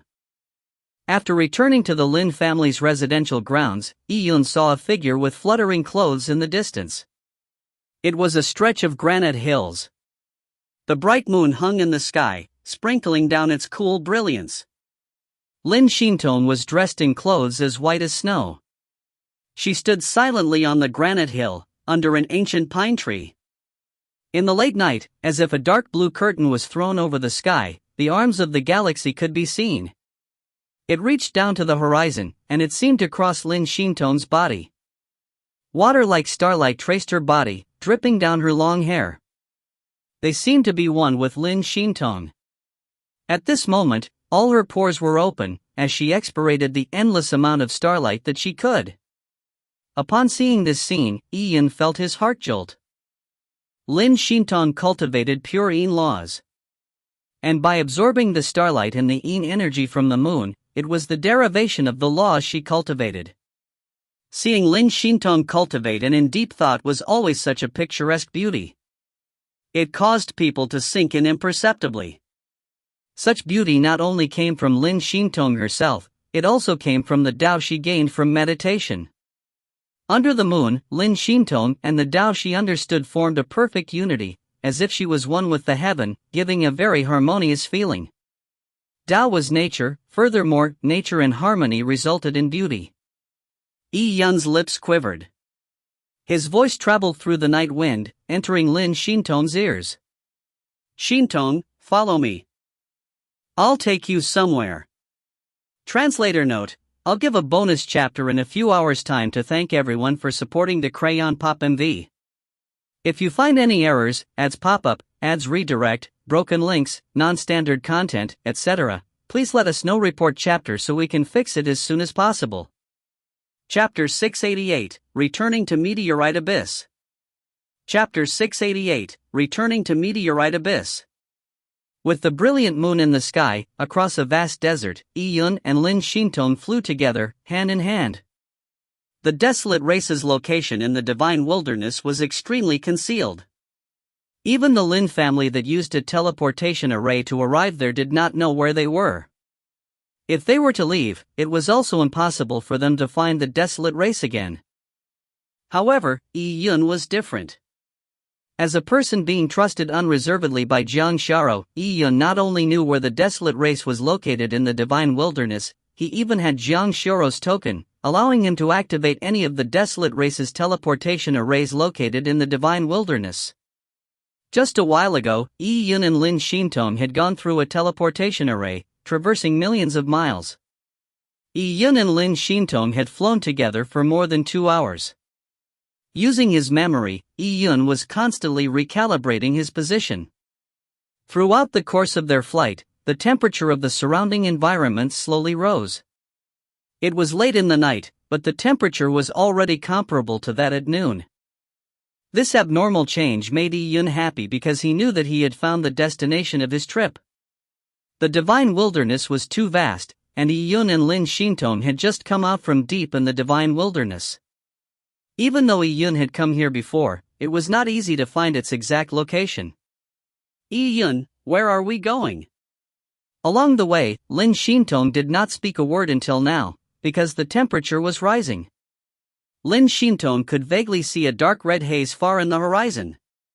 It looked like a dancing flame. We are going to Meteorite Abyss. Yi-Yun answered as he recalled the past. It had been more than 10 years. More than a decade ago, he had entered the divine wilderness for training. He entered Meteorite Abyss, and then went to Fallen Stargate, right at the core of Meteorite Abyss. He then found Pure Yang Sword Palace in Fallen Stargate. Meteorite Abyss? Lin Shintong's eyebrows twitched, and she had a pondering expression. I've heard of that place. Meteorite Abyss' existence was no secret. In fact, in the world where the Tian Yuan world resided, there were many unique places. Meteorite Abyss was one of them, but it did not have a distinguished reputation. This was because Meteorite Abyss had a difficult-to-explain pure yang fire that burned for tens of thousands of years to no end. But if these mighty figures entered Meteorite Abyss, other than finding some fire elemental primordial species or primordial herbs, there was not much reward. In terms of danger, Meteorite Abyss was nothing compared to the eternal whirlpool beneath the Tian Yuan world. So other than a minority of Yuan opening experts, no one else would explore Meteorite Abyss. Meteorite Abyss was itself a huge crater. It was surrounded by cliffs. Yi-Yun led Lin Shintong down the cliffs, as they went straight to Fallen Stargate, deep in Meteorite Abyss. At the core of Meteorite Abyss, Fallen Stargate was buried deep underground, reaching thousands of meters deep. It was an independent underground world. A falling star had crashed in the world, resulting in its name, Fallen Stargate. Of course, Yi-Yun knew that the so-called falling star was actually the fragment of the world where the Pure Yang Sword Palace resided. As for what realm the Pure Yang Sword Palace's owner was, Yi-Yun could not predict it. However, after Yi-Yun entered the Great Empress Mystic Realm, and saw the Azure Yang Lord's sword attack in the visual disc array, he realized that the Azure Yang Lord's sword attack contained the sword Dao of the Pure Yang Sword Palace owner. Back then, before the Azure Yang Lord had experienced the betrayal of his love, and had lost his position as Azure Yang Lord, he had entered a sinkhole, happening to chance on the traces of the Pure Yang Sword Palace owner. Not only did Azure Yang Lord receive the sword intent from that strike, he had also discovered the other half of the Pure Yang broken sword. It was also because of his discoveries that eventually strayed into the world where the Tian Yuan world resided. The same strike, in the hands of the Azure Yang Lord, lacked the power of the Pure Yang Sword Palace owner. Back then, when the Pyryang Sword Palace killed the bronze ancient god, it was really a strike that chopped a great world off. Such a magnificent scene made Yi-Yun guess something.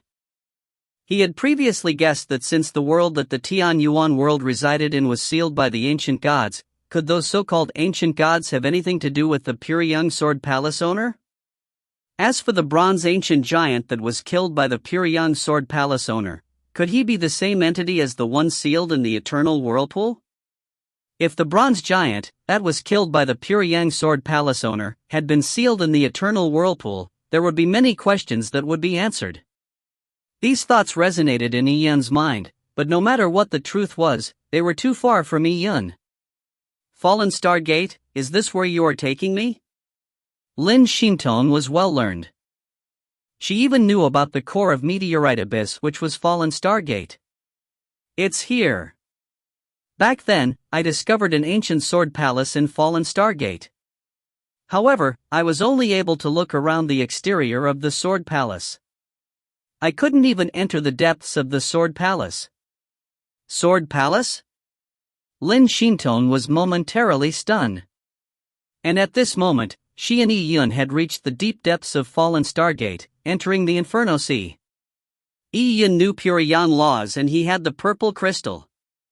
It was extremely easy for him to enter the Inferno Sea.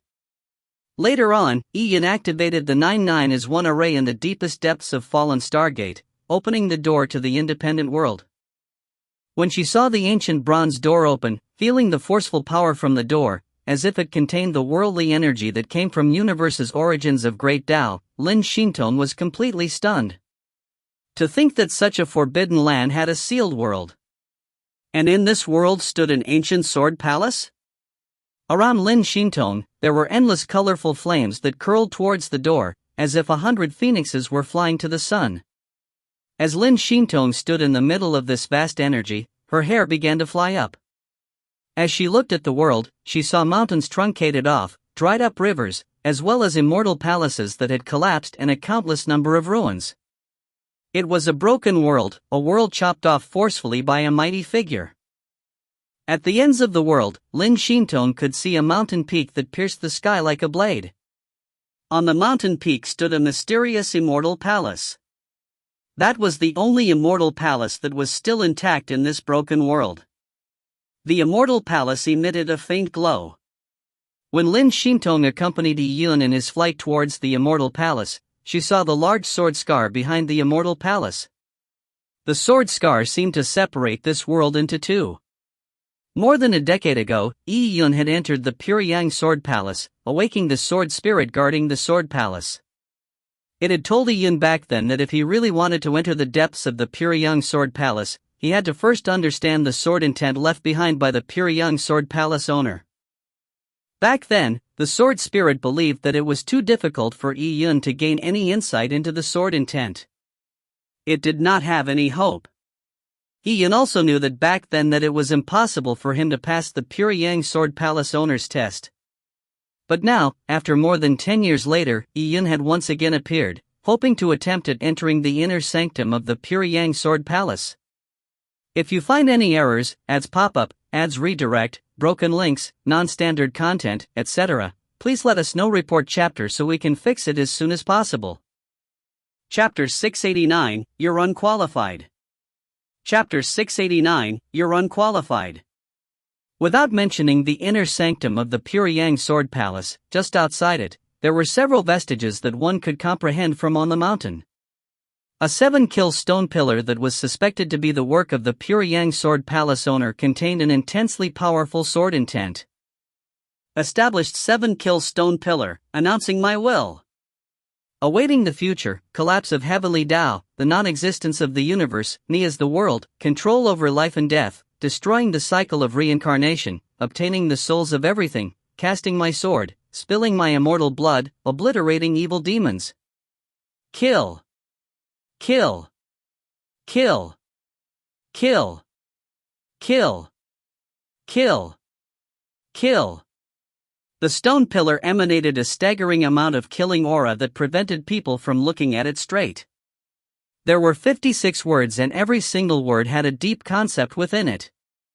If any insight could be gained from it, it would be a stunning opportunity. Lin Shintong was also a sword user, so the moment she saw the 7-kill stone pillar, she could not move her eyes from it. However, it was unfortunate that her heart of the sword and her cultivation level prevented her from looking straight at 7-kill stone pillar for long. The sword intent in the stone pillar nearly caused her slashing injuries. After about 30 seconds of looking, Lin Shintong felt as if her eyes were being stabbed by needles that resulted in excruciating pain. In front of 7-kill stone pillar, there was a black stone statue. The statue was carved in the form of a tall and large middle-aged man. As for who the sculpture was supposed to be, Yi Yun did not know. He felt that it had to be the Pyongyang Sword Palace owner, but years ago, the Pyongyang Sword Palace owner that he saw in the dreamlike state was somewhat different from this person. Let's enter first. There's no hurry to trying to comprehend it. With Yi Yun saying that, Lin Shintong nodded. She followed Yi Yun to step in front of the Pyongyang Sword Palace. The simple entrance had signs of it having experiencing a long passage of time, yet, it still contained powerful sentiments that was quite alarming. Yi Yun and Lin Shintong stood in front of the door, and with a flash, they were sucked in directly. There was no test of their comprehension towards Sword Dao to enter the Pyongyang Sword Palace's first door. Back then, Yi Yun had easily entered, and he found the Pyongyang broken sword in the hall behind the door. This sword had accompanied Yi Yun all the way to now, helping him to fight off his enemies numerous times. Senior Sword Spirit? Senior Sword Spirit? Yi Yun called out in the large hall. More than 10 years ago, Yi Yun had entered the Pyongyang Sword Palace, awakening the sword spirit that guarded the large hall. Back then, the sword spirit was extremely weak. It only exchanged a few words with Yi Yun before returning to its slumber. It had also said that once it entered its slumber, it would not know when it would wake up again. The hall remained empty, with no response from the sword spirit. Yi Yun called out a few more times before sighing softly. The Sword Palace's sword spirit was probably too weak. He also did not want to disturb the sword spirit's slumber, so he stopped in front of the second large door in the hall. It was this large door that sealed off Yi Yun's path into the inner sanctums of the Pyongyang Sword Palace. As for what was inside the Pyongyang Sword Palace's inner sanctums, Yi Yun had no idea.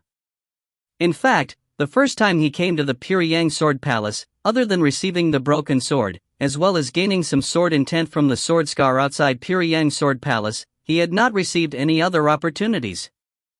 Furthermore, the Pyongyang Sword Palace owner was the strongest expert in Yi Yun's current knowledge of the world, a power far exceeding his comprehension in scope. The immortal cave left behind by him must have treasures that went beyond his imagination. Yi Yun stood in front of that mysterious ancient door that seemed to seal another world behind it. He did not know how to open the door, but according to what the sword spirit said, a test of his insights into sword intent that was necessary to enter the inner sanctums of the Pyongyang Sword Palace. However, how was his degree of sword intent comprehension going to be measured? It couldn't be him brandishing his sword to slash at the door, right? The sword spirit was already deep in slumber. Without anyone to ask, he could only search by himself. Shintong, go outside the sword palace, and try to study the 7-kill stone pillar and the sword scar. I'll be here to search for a way to enter the inner sanctums of the sword palace. When it came to the Great Empress Heart Sutra, Lin Shintong's attainment was naturally higher than Yi Yun. When it came to Pyongyang and Purine laws, their insights were most likely about equal. But when it came to Sword Dao, Yi Yun was superior to Lin Shintong. Lin Shintong came from the Lin family, and throughout her growing years, the heritage and outlook she received was restricted. She did not come into contact with any profound Sword Dao, while Yi Yun had the Pyongyang Sword Palace, so it was completely different. If he could not figure out a way to enter the inner sanctums of the Pyongyang Sword Palace, then keeping Lin Shintong here would be pointless since she would also not be able to figure anything out.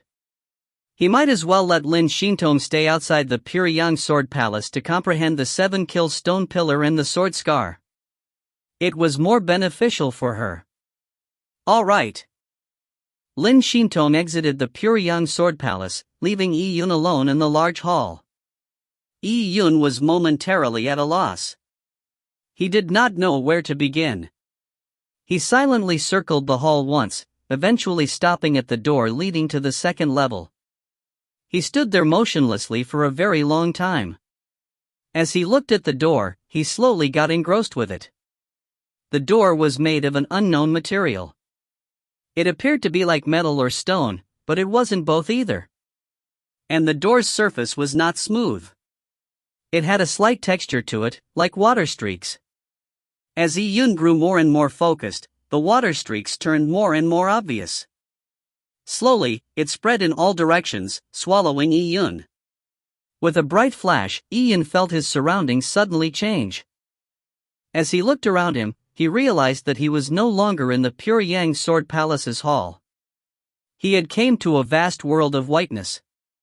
The world was blank, resembling flickering lights.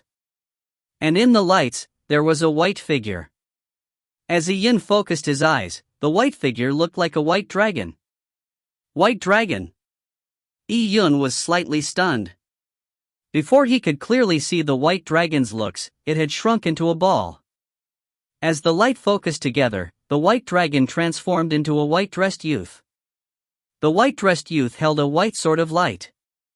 His build was very similar to Yi Yun, and he had handsome features. However, on careful look, it did not seem possible to see what he looked like clearly. You are. Yi Yun held his breath. He could sense a killing aura from the sword-wielding youth. Without a word, the white-dressed youth suddenly attacked. With the white sword of light in hand, he slashed out. The sword beam from this strike was like a river that led to the heavens, completely filling the sky before it poured down at Yi Yun. Yi Yun was alarmed. He was already on the alert before this, so he instantly made his move. He slashed out with the Puryang broken sword. Behind Yi Yun, his golden crow aspect totem screeched. If the white-dressed youth's sword was like a river of stars falling from the sky, then Yi Yun's sword was a golden crow charging into the sky, burning the heavens. Boom! The two sword beams clashed, resulting in a tumultuous tremble, shaking the universe. The youth's sword beam was too powerful, so despite Yi Yun's golden crow charging through the river of stars by hundreds of thousands of feet, it could not reach the end. The limitless sword beam extinguished all of Yi Yun's sword chi. Yi Yun was awed as he forcefully gathered energy, slashing his sword horizontally, producing his second strike. Shi La! The sword beam was like a waterfall, splitting the sword chi river apart. The powerful sword chi produced by the youth surged down like river water on either side of Yi Yun, hitting the ground. As the ground trembled, it hit Yi Yun's protective Yuan chi. The intense energy caused Yi Yun's protective Yuan chi to crack slightly. However, just as Yi Yun's protective Yuan chi was about to shatter, his sword chi was also exhausted, finally coming to a stop. Yi Yun exhaled. He looked at the youth who was still standing straight with sword in hand. His blade was tilted diagonally to the ground as if he had not moved. What a powerful strike! Yi Yun's heart quivered. He could tell that the amount of energy contained in the youth's strike was not that much, and it was even weaker than his. What he was truly strong it was in his sword intent. The strike he produced had an undying aura. No matter how much energy was in the slash that he produced, it would be gradually dissipated. The white-dressed youth looked at Yi Yun and suddenly said, "Go back, you are unqualified." His voice was cold and arrogant, with a tone of unwavering doubt. When Yi Yun heard this, his heart sank. Unqualified? Without a doubt, the white-dressed youth's strike was a test. As the sword spirit said, only one who had sufficient comprehension of sword Tao would one be able to enter the inner sanctums of the Puryang Sword Palace, or else they would be turned away at the door. More than 10 years ago, Yi Yun had been turned away at a door. And more than 10 years later, Yi Yun had gained insight into various sword Tao laws, and his cultivation realm had greatly increased. But at his first return to the Puryang Sword Palace, the answer of the first stage was unqualified. Yi Yun puffed with a sigh. It was impossible to say that he was not depressed, but he was not discouraged. Ever since he came to this world, he had started in the poor and backward cloud wilderness. He too had nothing back then, without any strength to do a thing. But slowly, he took step after step, walking out of the cloud wilderness, achieving what he had today. He said to the white-dressed youth, "I will come again. My insights into Sword Tao may be insufficient at present, but there will be a day when I will have the qualifications to step here." The youth gave Yun a cold look and said without a trace of emotion, "You have no special affinity with swords. Hard work is only futile. You might not know that your age has already surpassed the requirement. Go back. You won't be able to pass the test, nor are you suitable." The youth was completely unreasonable. His coldness was itself a form of arrogance. And he indeed had the qualifications to be arrogant. Yun frowned. This youth had predicted his future achievements, so how could he be convinced? His future martial path was to be decided by himself. However, at this very moment, he was indeed no match for the youth. He had no other option since he said that he was unqualified. He took a deep breath and he was about to exit this world, but at this moment, a weak and old voice echoed. "Wait a moment, let him stay." "Oh?" The youth frowned and looked at the void not far away. There, water streaks appeared out of thin air, slowly coagulating, forming the vestige of an elder. The elder was dressed in gray, looking like he was approaching death as he seemed extremely weak. He looked at the white-dressed youth and said once again, "Let him stay." Yun was very familiar with this voice. He knew that this gray-dressed elder was the Pyongyang Sword Palace sword spirit that he had encountered in the Pyongyang Sword Palace more than 10 years ago. If you find any errors, ads pop up, ads redirect, broken links, non-standard content, etc., please let us know. Report chapter so we can fix it as soon as possible. Chapter 690, The Realms of the Sword. Chapter 690, The Realms of the Sword. The sword spirit, who had entered deep slumber years ago, had awoken once again. However, it was still as weak as ever. Sleep could only slow its decline, but it could not recover its energy. The sword spirit's words did not seem to change the youth's decision. He insisted, according to our master's standards, he does not have the qualifications to stay. The master's standards. The sword spirit sighed and shook his head. That standard is too high. To be at the large success stage of sword intent before the age of 20, and to comprehend the heart of the sword before the age of 100. This standard was indeed set by our master, but it was established based on the 12 empyrean heavens back then, provided that one had a powerful master, and had perfect heritage. In this lower realm, how can there be such things? In this desolate land, to have such a successor is already great luck. Chibai, we do not have much time left. Even if we rely on sleep, it will just extend our lifespans by a few million years or 10 million years. Do you really believe that we will be able to find a successor who can be at the large success stage of sword intent before the age of 20 in that period of time? The white-dressed youth might look young, but in fact, the amount of time that he had lived was not much shorter than the sword spirit.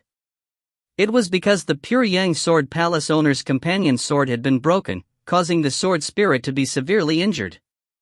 As such, he had to sleep in the Pyongyang Sword Palace, which made him look even weaker. As for the white-dressed youth, he was the Pyongyang Sword Palace's temple spirit. Although his lifespan was longer than the sword spirit's, it was not that much longer. The gray-dressed elder's words made the youth frown. He was arrogant and cold.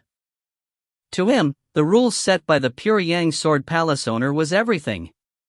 And in fact, the Pyongyang Sword Palace owner had never thought of leaving the Pyongyang Sword Palace in a lower realm. It was easier said than done finding a successor in the lower realm. Seeing the youth not speak, the sword spirit looked at Yun. More than 10 years ago, he had understood Yun's strength very well. Back then, Yun had never used a sword, yet, now, he had today's achievements. Although he had not completely reached the Pyongyang Sword Palace owner's standards, with his background and the amount of time he had been practicing martial arts, the achievements he had attained was stunning. Although you have failed to meet the owner's standards, for tens of thousands of years, we have only managed to wait for you. Tens of millions of years ago, the Pure Yang Sword Palace received a visitor. He cultivated pure yang laws and he was a sword user. It could be said that his talent was excellent, but unfortunately, he was too old. He far exceeded the upper limits of the age demanded by our master. He already had his own sword Dao and martial Dao. His life potential had also been mostly used up. It was very difficult for him to inherit the inheritance. So, we gave up on him. As for you, you can be considered to be a piece of white paper. Although your foundation is weak, it has a lot of room for growth. For us to manage to wait for your arrival, we probably do not have time left to carry on waiting. The sword spirit's words stunned Yi Yun. What? Tens of millions of years ago, another person had come to Pure Yang Sword Palace? Yi Yun knew that discovering and entering the Pure Yang Sword Palace was not easy. Even Yi Yun himself, together with the purple crystal, managed to break through the 9-9 as one array through a certain amount of luck to enter this world. That person had the ability to enter the Pure Yang Sword Palace and cultivated pure Yang laws and swords. Could he be Azure Yang Lord? On careful thought, it could only be him. Even the Azure Yang Lord had been rejected by the Pure Yang Sword Palace. Upon thinking of this, Yi Yun was secretly horrified. However, upon careful thought, it was understandable. If the Azure Yang Lord was a beautifully piece of wood carving, the wood carving was already formed, so it was very difficult to change it any further. As for himself, he came from a poor background. In all the cultivation he had, a lot of standards never reached a proper level, yet he was still an uncarved, rough piece of wood. He still had a lot of room for growth. The sword spirit had already decided on Yi Yun, but the white-dressed youth was still frowning. He seemed like a perfectionist. Picking a successor that did not match his ideals caused a knot in his heart. As the Pure Yang Sword Palace's temple spirit, he naturally had a greater right to decide on a successor. He refused to choose Yi Yun, but he also had to admit that the sword spirit had a point. He looked deeply at Yi Yun and he did not wish to speak to Yi Yun any further. He turned around and left. As his figure turned dim, he disappeared into the white and empty void. Yi Yun gave a wry smile. The temple spirit could not even be bothered to speak to him. Don't mind him.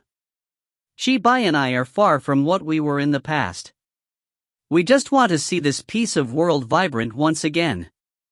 We are indignant about it while lingering on our last breaths. My sleep is not for recovery. It is just to extend the tiny bit of useful time in the lifespan that I have left to find a successor. Although I don't have any hopes, I still have the hope that maybe one day, this divine palace will be restored to its former glory, even if the chances are a tenth.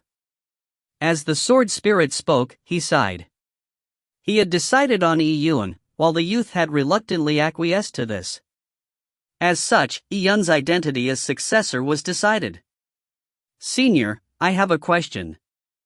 How far am I away from the standards of the Sword Palace's successor?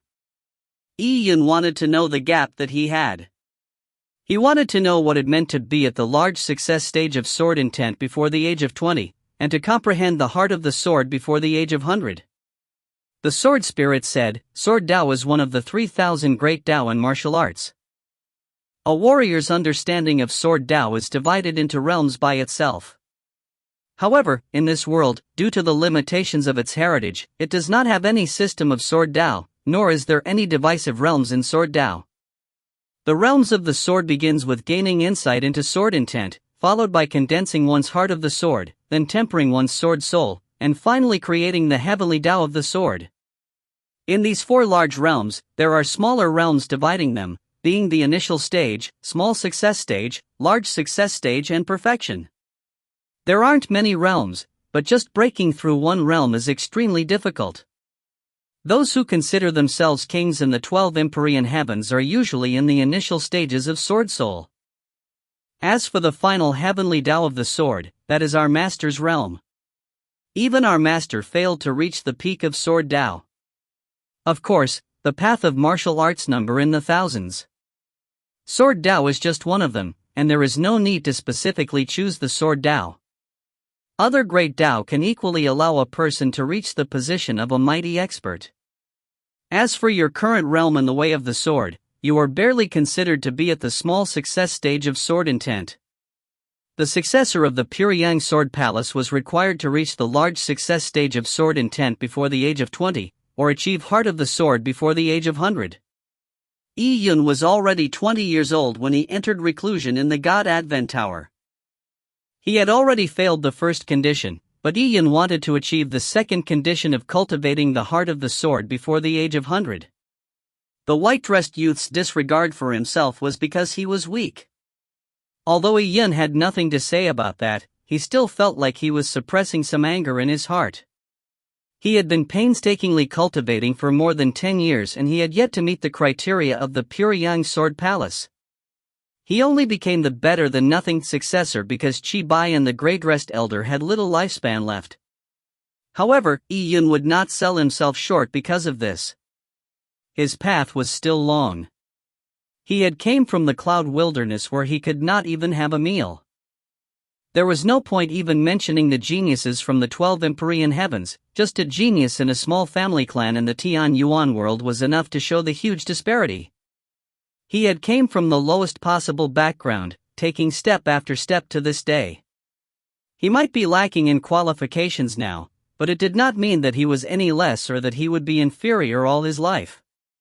He was unable to decide on his starting point, but how far his ending point could go to, it was all decided by him. When the sword spirit saw how quickly Yi Yun swept away the dark clouds in his heart, he also nodded silently. As a swordsman, to cultivate one's heart of the sword, one had to persevere and move forward fiercely. With one's heart bent on martial arts, seeking one's Tao, only such a person had the true qualifications to pursue martial arts. Follow me, I'll take you into the inner sanctums of the Pure Yang Sword Palace. The sword spirit said. Just as he finished speaking, Yi Yun was faced with blurriness. After a moment of haziness, he was standing in front of that large door once again, as if he had never taken a single step. And at this moment, the runes on the door began to light up. It began to tremble, rumbling as it opened. The Pure Yang Sword Palace that had been sealed for countless numbers of years had finally opened for Yi Yun. If you find any errors, ads pop up, ads redirect, broken links, non-standard content, etc., please let us know. Report chapter so we can fix it as soon as possible. Chapter 691, A God Spirit. Chapter 691, A God Spirit. With the sword spirit walking in front, they stepped through the large door of the sword palace. The light from inside the door fluctuated, forming curtains of light. Passing through this curtain of light felt like going through thin layers of mercury.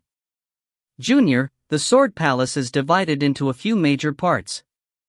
Although you have barely obtained the recognition of Chi Bai and me, according to the rules that Master set, you lack the qualifications to enter a large number of zones in this sword palace. Now, you can enter the Tao Enlightenment Hall and Heavenly Construct Hall. Tao Enlightenment Hall is the core of the sword palace, and now, I'll take you there. As the sword spirit spoke, he passed through the final curtain of light. When all the light disappeared, Yi Yun's vision suddenly opened. He found himself on a grassland. There was lush grass everywhere and it seemed boundless. There were white clouds floating in the sky, and the bright sun shined. Winding rivers meandered around the grasslands, as the river water reflected the sunlight, scattering it in like emerald fragments. This grassland was an independent space. Many immortal palaces and caves might appear like a small hill from the outside, but upon entering, they were a world of their own. Those ancient mighty figures who could refine such immortal residences could even refine an entire small world in the immortal residence. Together with various large arrays that gathered heaven-earth yuan qi, it would fill this tiny world with spirituality. It was possible to plant herbs and rear spirit beasts in them. It was really like one's very own world. The vast grass plains had wormwood that was not higher than one's knee. They grew very close together, and despite existing for so long, they resembled an army. They did not grow in a haphazard manner, which was quite amazing. And in the middle of this grassland, Iyun saw a tree. This was an ancient tree, and when Iyun saw what it looked like clearly, he was utterly amazed. This tree was not tall, it was only about twice the height of a person. The roots looked ancient and strong, as they twisted around, looking like an old coiled dragon. The tree's canopy was not dense. It had very few leaves, and they were even easily countable if one wished. However, the shape of the leaves were all very special. They looked like tiny swords. The leaves were green and they rustled gently in the wind, reflecting the warm sunlight. It was as if every leaf had a life of its own. This tree. Before approaching this ancient tree, Iyun could already sense its extraordinariness. This is a Tao tree. The sword spirit said. It has existed for so long that it is impossible to validate how long it has been alive. When Master discovered it back then, it had already condensed to Tao. In this world, there are odd worldly items. They were born in the primal chaos, and they were nearly born at the same time as great worlds, or even the universe. After their appearance, they would condense the heavenly Tao, and over many years, become God spirits. This Tao tree you are looking at is a God spirit. God spirit? Iyun was stunned. What was a God spirit? It was quite vague. The former desolate queen had said that the ancient gods had sealed the world that the Tian Yuan world resided in years ago, but Iyun guessed that so-called ancient god spirits were just more powerful warriors.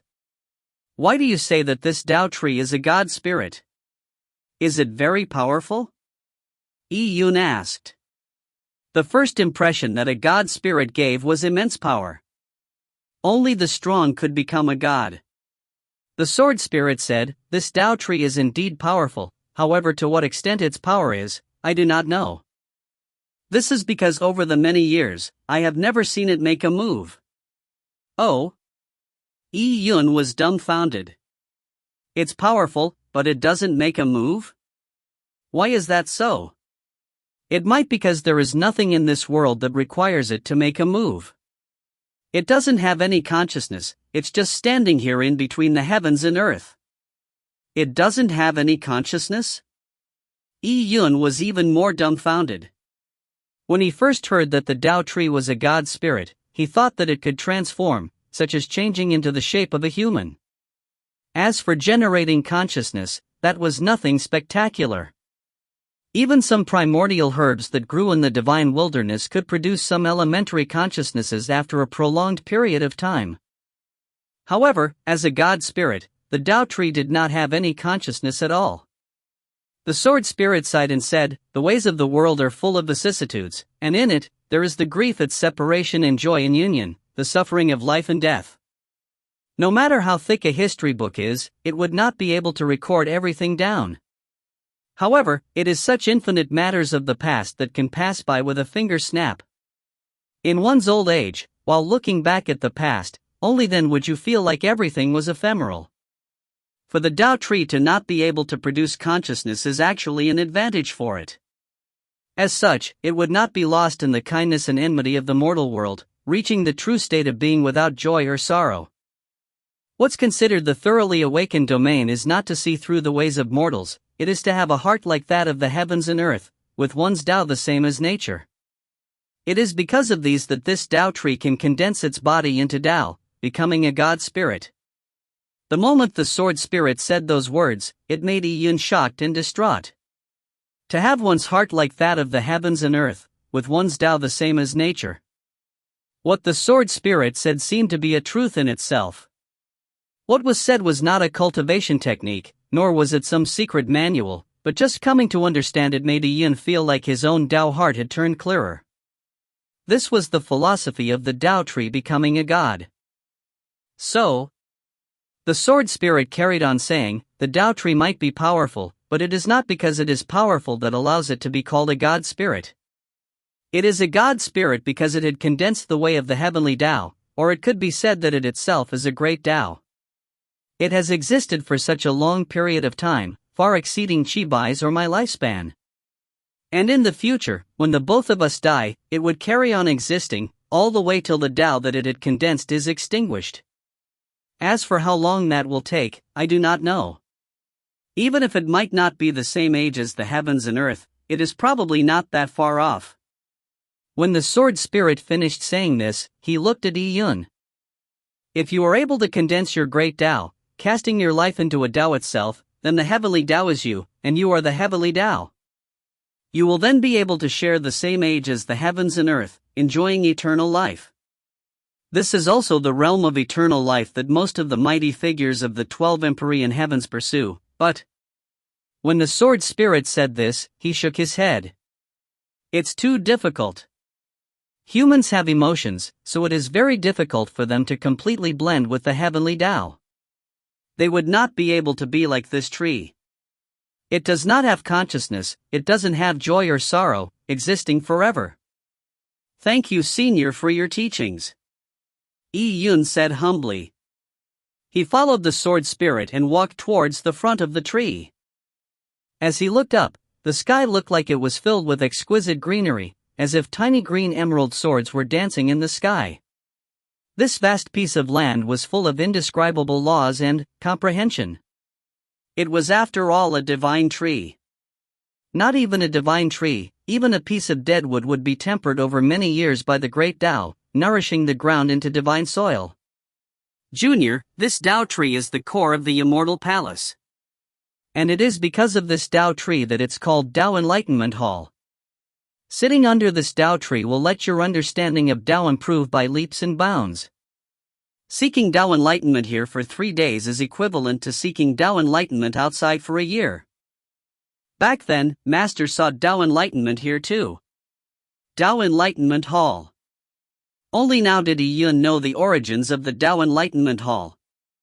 Indeed, how could it not be fast sitting under a God spirit that was condensed from the great Tao of heaven and earth? The sword spirit added on. The Tao Enlightenment Hall is for you to seek Tao enlightenment. As for Heavenly Construct Hall, it has treasures that Master left behind. You can choose according to your preference one enchanted item meant for Heaven Ascension realm experts. When you break through to the Heaven Ascension realm, you can choose others. This opportunity is hard to come by, so cherish it well. If you find any errors, ads pop up, ads redirect, broken links, non-standard content, etc., please let us know. Report chapter so we can fix it as soon as possible. Chapter 692, Eye of the Heart. Chapter 692, Eye of the Heart. With that, Yi Yun sat under the Sword Palace's Tao tree. It was a God spirit. The Tao that it contained was not something understandable by mortal means. Although it was said that seeking Tao enlightenment in Tao Enlightenment Hall for 3 days was equivalent to seeking Tao enlightenment in the mortal world for a year, it was based on being able to fully gain enlightenment inside here. This required extraordinary perception. How much enlightenment do you think he will gain? As Yi Yun was meditating quietly, the white-dressed youth had appeared behind the gray-dressed sword spirit. The sword spirit had asked the question without even turning his head. If he can gain a tiny fragment of enlightenment, it would already be pretty good. As for letting the Tao tree resonate, such as the rustling of leaves, that is impossible. The white-dressed youth shook his head gently. Yi Yun's starting point was too low. Cultivating in the world where the Tian Yuan world resided, due to the limitations of one's outlook, and all sorts of nomological insight, Yi Yun was just at the beginning stages. As for the way of the sword, Yi Yun had never gone through any systemic practice. All the insight he gained were just a fragmentary sword intent. This sword intent was naturally stunning in the world where the Tian Yuan world resided, but it was far inferior compared to the true supreme great Tao. And this Tao tree was such a supreme great Tao. Even if divine lords from the 12 empyrean heavens sat here, they had to quieten down their hearts to carefully seek enlightenment just to gain a tiny beat. This far exceeded Yi Yun's realm and knowledge. For a baby who has just learned to crawl, suddenly forced to learn how to jump, he will naturally fall very badly. Chibai shook his head and left. The Great Rest Elder did not say a word. He only looked at Yi Yun with a sparkle in his eyes that no one could understood. The Tao tree had a total of 3,000 leaves. Every leaf contained a different Tao. When a Tao enlightenment seeker sat under the tree to gain enlightenment, the Tao tree would resonate only if he truly gained some insights. When one's insights reached an extraordinary realm, the Tao tree's leaves would rustle in the wind, as if responding to the Tao enlightenment seeker's pursuit of enlightenment. And if it went another stage further, people whose enlightenment were even deeper could even make the leaves generate phenomena. The surface of the leaves would be hallowed in light as every vein in the leaf would light up. This was the glow condensed from great Tao, and that would be extremely rare. The more insight one gained, the stronger the glow would be. However, even such a phenomena was a very difficult outcome even for the geniuses that come from the major factions of the 12 Empyrean heavens. When the glow reached its extremes, it will spontaneously condense into Tao runes, circulating around the Tao tree in a dance, with the sounds of chanting. That sound was a result of the condensation of great Tao, and the Tao runes would even land and condense in the Tao enlightenment seeker's body. This was a peerless opportunity for the Tao enlightenment seeker. This was one realm further ahead, and even peerless elites would fail to become such Tao enlightenment seekers. Of course, the Great Rest Elder did not have such expectations to find such a successor. That was something nearly impossible. Yi Yun ignored the sword spirit's focused attention, because his mind was completely immersed in the process of seeking enlightenment. Sitting under the Tao tree, he felt like everything around him had distanced away from him. His body seemed like it was immersed in a vast ocean. Every drop of seawater was a condensation of Tao. His eyes were tightly closed together, but another pair of eyes slowly opened. Warriors could use their heart to view the world, also known as Eye of the Heart. By using one's Eye of the Heart to view the world, one could communicate with the heaven and earth, and seek enlightenment in Tao. And Yi Yun's Eye of the Heart not only had his insights, because in his heart was the purple crystal sleeping. The purple crystal was already a part of Yi Yun's body. With the existence of the purple crystal, by using his Eye of the Heart to view the world, it was also viewing the world through the purple crystal. In the purple crystal's vision, he was surrounded by colorful streams of light. And in these streams of light, there were sparkling Tao runes darting through the light in a fleeting fashion. Above Yi Yun, the ancient tree towered into the heavens. It was extremely tall. It was much taller than the actual body of the Tao tree Yi Yun saw. As the breeze blew, the leaves rustled. Yi Yun could hear the sound that every single leaf produced very clearly. This Tao tree was fully integrated with the heaven and earth. It was the heaven and earth itself, and Yi Yun was outside this world. He was just a passerby. Thousands of years of life and death passed with a finger snap. Not only humans, even the other billions of life forms were just passers-by to the heaven and earth. Yi Yun listened to the wind and to the rustling leaves, as his thoughts were fully immersed in the purple crystal. Suddenly, Yi Yun seemed to have a pair of eyes that could penetrate through everything as his gaze landed on the Tao tree. There were runic patterns on every lead on the Tao tree which Yi Yun saw very clearly. Yi Yun could even use his vision to penetrate the tree bark and see the growth rings in the trunk.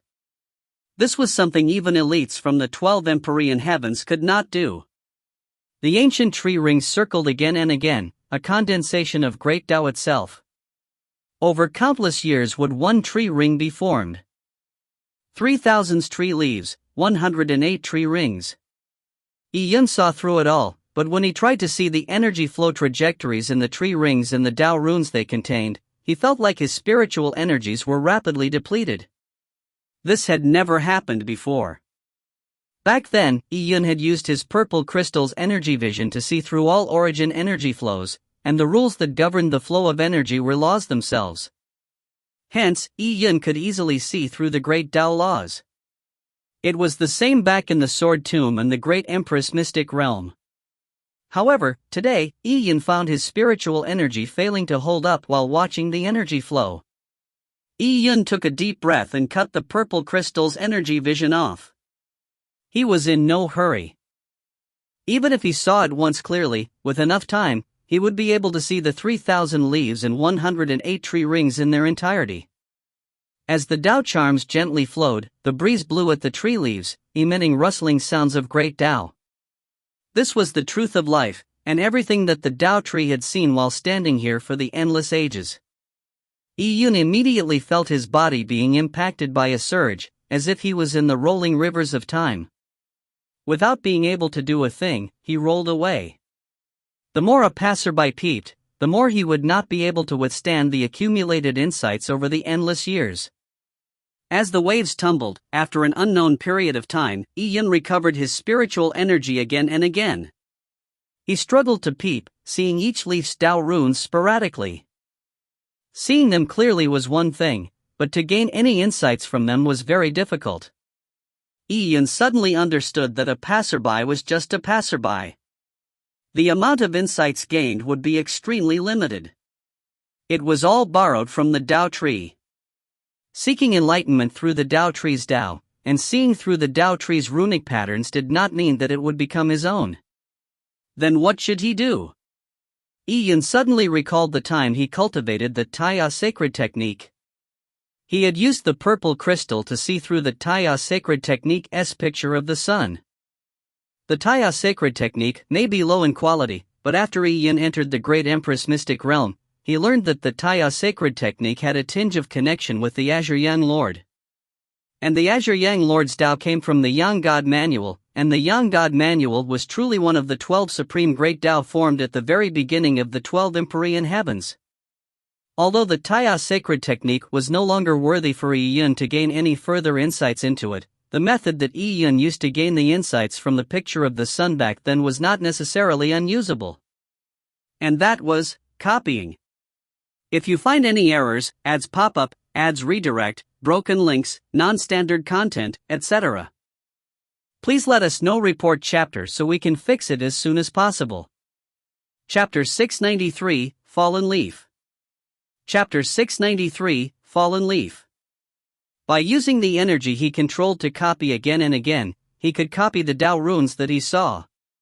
When the Tao runes were completely copied, by bringing it into his life, it would become his own Tao. The Tao tree has been in existence for billions of years. It has made its body the Tao itself, while I have the purple crystal. Why don't I try making the purple crystal turn into a Tao tree itself? When that happens, I will be Tao itself too. The Tao charms I produce could even be used for others to gain insight in. Yun suddenly came up with this idea. This idea was extremely crazy. Even the Tao lords of the 12 empyrean heavens were in constant pursuit of this realm. To have one's body be Tao itself was seemingly just a legend. Although countless numbers of people pursued it, in the entire history of the 12 empyrean heavens, no one had succeeded in doing so. Yun's cultivation level was still very low, yet he had suddenly came up with such an idea. And after that, he could no longer repress this idea, as it started to grow wildly like weeds. If others were to know of his idea, they would mock him. However, with the purple crystal, Yun could control all the energy in the heavens and earth, so that might not be an impossibility. He controlled his own energies, slowly condensing Tao runes. As he looked at the Tao tree's leaves, again and again, Yun immersed himself gradually. He felt like he had become the leaves himself. And he sensed the lushness of the Tao tree in the blowing breeze. His thoughts slowly emptied out. Tree leaves sprouted in spring, and wilted in autumn. Their lifespans were as short as human. Tree leaves did not experience sadness or pain, they would just gently move along with the wind. It was unknown how much time passed as Yun sat silently under the tree.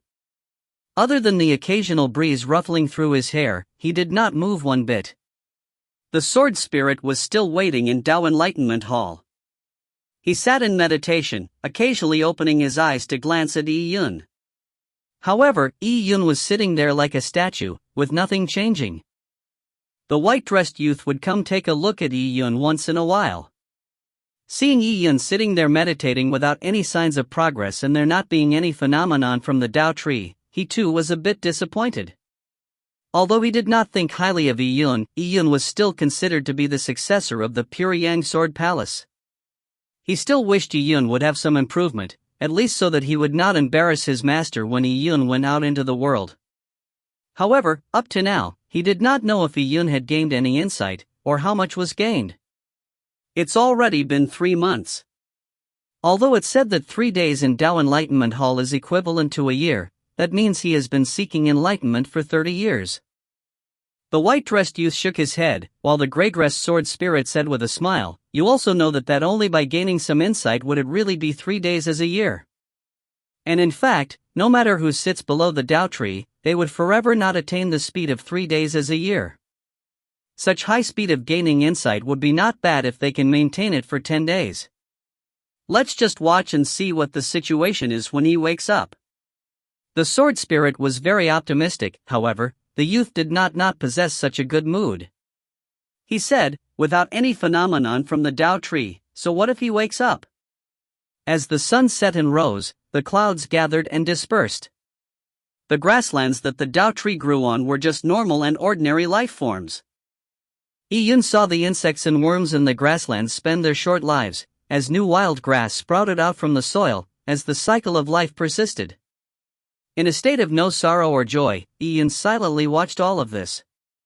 He seemed to be a piece of leaf himself, living the life of a leaf. As autumn came, the leaf turned yellow and with a gust of wind, he swayed and fell from the Tao tree towards the ground. In the process of separating from the Tao tree, Iyun saw his body in the Tao tree clearly. It seemed like he had instantly gained a lot of knowledge. His mind was clearer than ever, as the vast heaven and earth suddenly seemed to expand. Iyun slowly regained consciousness during the falling process. He saw himself approaching the ground, and finally, he landed gently on the ground. The feeling of being down to earth was also the end of life. Hence, Iyun opened his eyes. The world returned to Iyun's vision once again. It was still that grassland, and still that old tree with coiling dragon-like roots. However, in Iyun's eyes, everything was no longer the same. He has awoken. The sword spirit's eyes lit up. He had waited for a long while, and finally, he had waited to the day that Iyun awakened. He has finally awoken. The youth sighed. He immediately looked at the ancient Tao tree behind Iyun, hoping to see some phenomenon from the Tao tree. Although he knew that the chances were extremely slim, he still subconsciously took a look. The ancient tree was as before, without any reactions. There was no halo formed from great Tao, nor were there any Tao runes or chanting sounds. Even the Tao tree's leaves did not rustle despite the breeze. There was no phenomenon. Although he had expected it, such silence and calmness was quite depressing. The youth kept his spirits up forcefully, hoping to ask Iyun what insights he had gained, but at this moment, his gaze suddenly froze.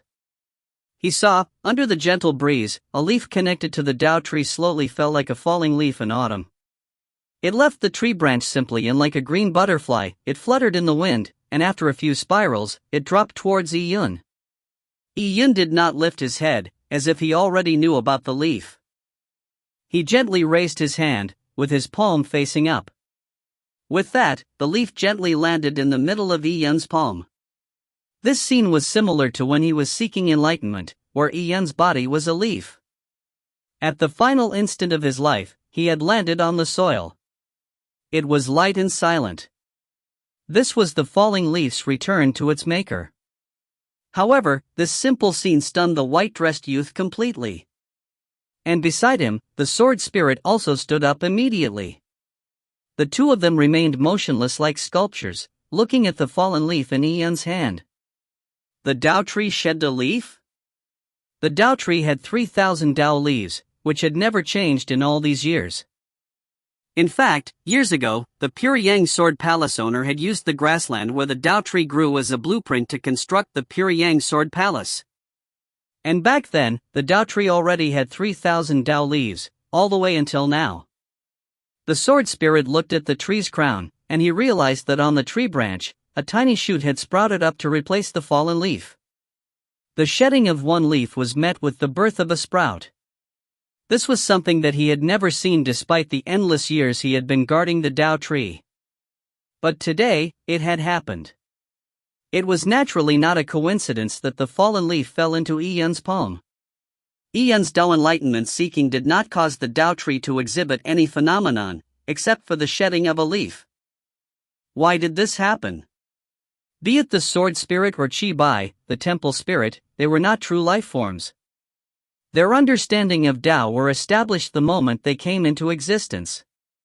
It was the Tao insights that their creator gave to them. They could not understand why the Tao tree shed a leaf. At this moment, Yun gently pinched the leaf's petiole, as the lead slowly swirled in Yun's hand like a tiny fan. Falling. Birth. Yun looked up to the bud on the tree branch and he gently held the leaf in his palm. Although it had withered, the leaf was still as green as ever. If you find any errors, ads pop up, ads redirect, broken links, non-standard content, etc., please let us know. Report chapter so we can fix it as soon as possible. Chapter 694, Tao Leaf Seeking Tao. Chapter 694, Tao Leaf Seeking Tao. What exactly happened? The sword spirit looked at the fallen leaf in Yun's hand and murmured. He was still in shock. As for the white-dressed youth, he had taken brisk steps forward to stand in front of Yun. Let me take a look. Without any explanation, the youth stretched out his hand to grab Yun's leaf. It wasn't that he was trying to steal it from Yun, it was because this matter was too unbelievable. However, this action of his made his palm feel an intense burning sensation, as if the leaf was a ball of fire. When he grabbed the leaf, his palm was burnt. The youth's facial muscles twitched and he could only retract his hand. He stared frustratingly at the leaf. The Tao tree was spiritual, so the Tao leaf was spiritual too. He could not touch the leaf apparently because he had not gained the recognition of the Tao leaf. However, Yun was a young man whose sword Tao had only reached the small success stage of sword intent. To euphemistically put it, he was a genius of a lower realm. To put it bluntly, he was a country bumpkin. Yet, he had gained recognition of the Tao leaf. As for himself, he was an immortal residence's guardian item spirit. And the immortal residence he resided in was one of the top residences in the entire universe. This Tao tree was a divine tree that was the foundation basis of this immortal residence. Even being an immortal residence's item spirit, he could not even pick up the foundational divine tree's leaf. But Yun, a country bumpkin, had caused the leaf to fall, automatically drifting into his palm. How could this difference not make the youth feel a setback? You? How did you do it? The youth seemed to not be able to accept the fact. Senior, I do not know either. Yun said very innocently. Yun naturally knew what had happened. Actually, when the Tao leaf fell, even Yun was slightly surprised himself. He never expected that the enlightenment of a falling leaf's life that he obtained in the spiritual world would be reflected in reality when he opened his eyes. The Tao tree's leaf had really fallen.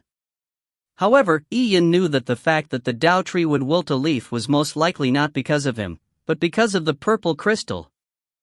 As the purple crystal, a worldly divine item that could control energy, was in his body, the Tao tree's falling of a leaf was for the purple crystal.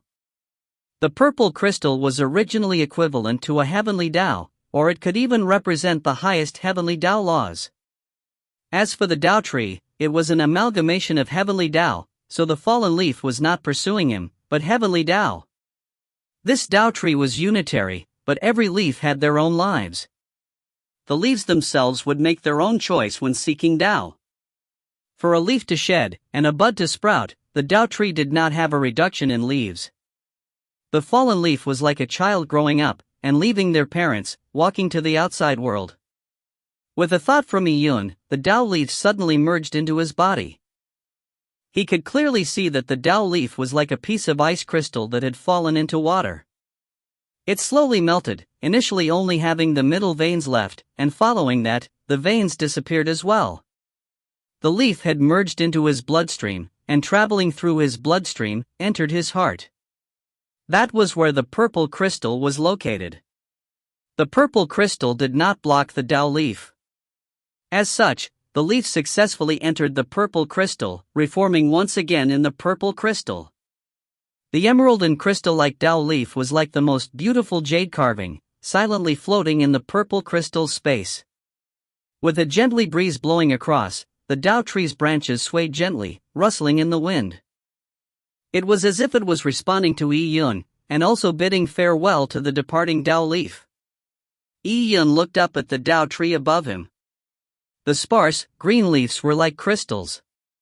There were 3,000 Tao leaves, each equivalent to the 3,000 great Tao. Although the Tao leaves were small, they contained the truths behind the heaven and earth. It merged with him. Upon seeing the Tao leaf merge into Yi Yun's body, the white-dressed youth's mouth twitched slightly. Naturally, he could not trace where the Tao leaf went to after it merged into Yi Yun's body. He could easily see through Yi Yun's body's energy flow, but he could not see the Tao leaf or the purple crystal. These two existences far exceeded the confines of his perception. What? What's your name? The youth asked Yi Yun's name.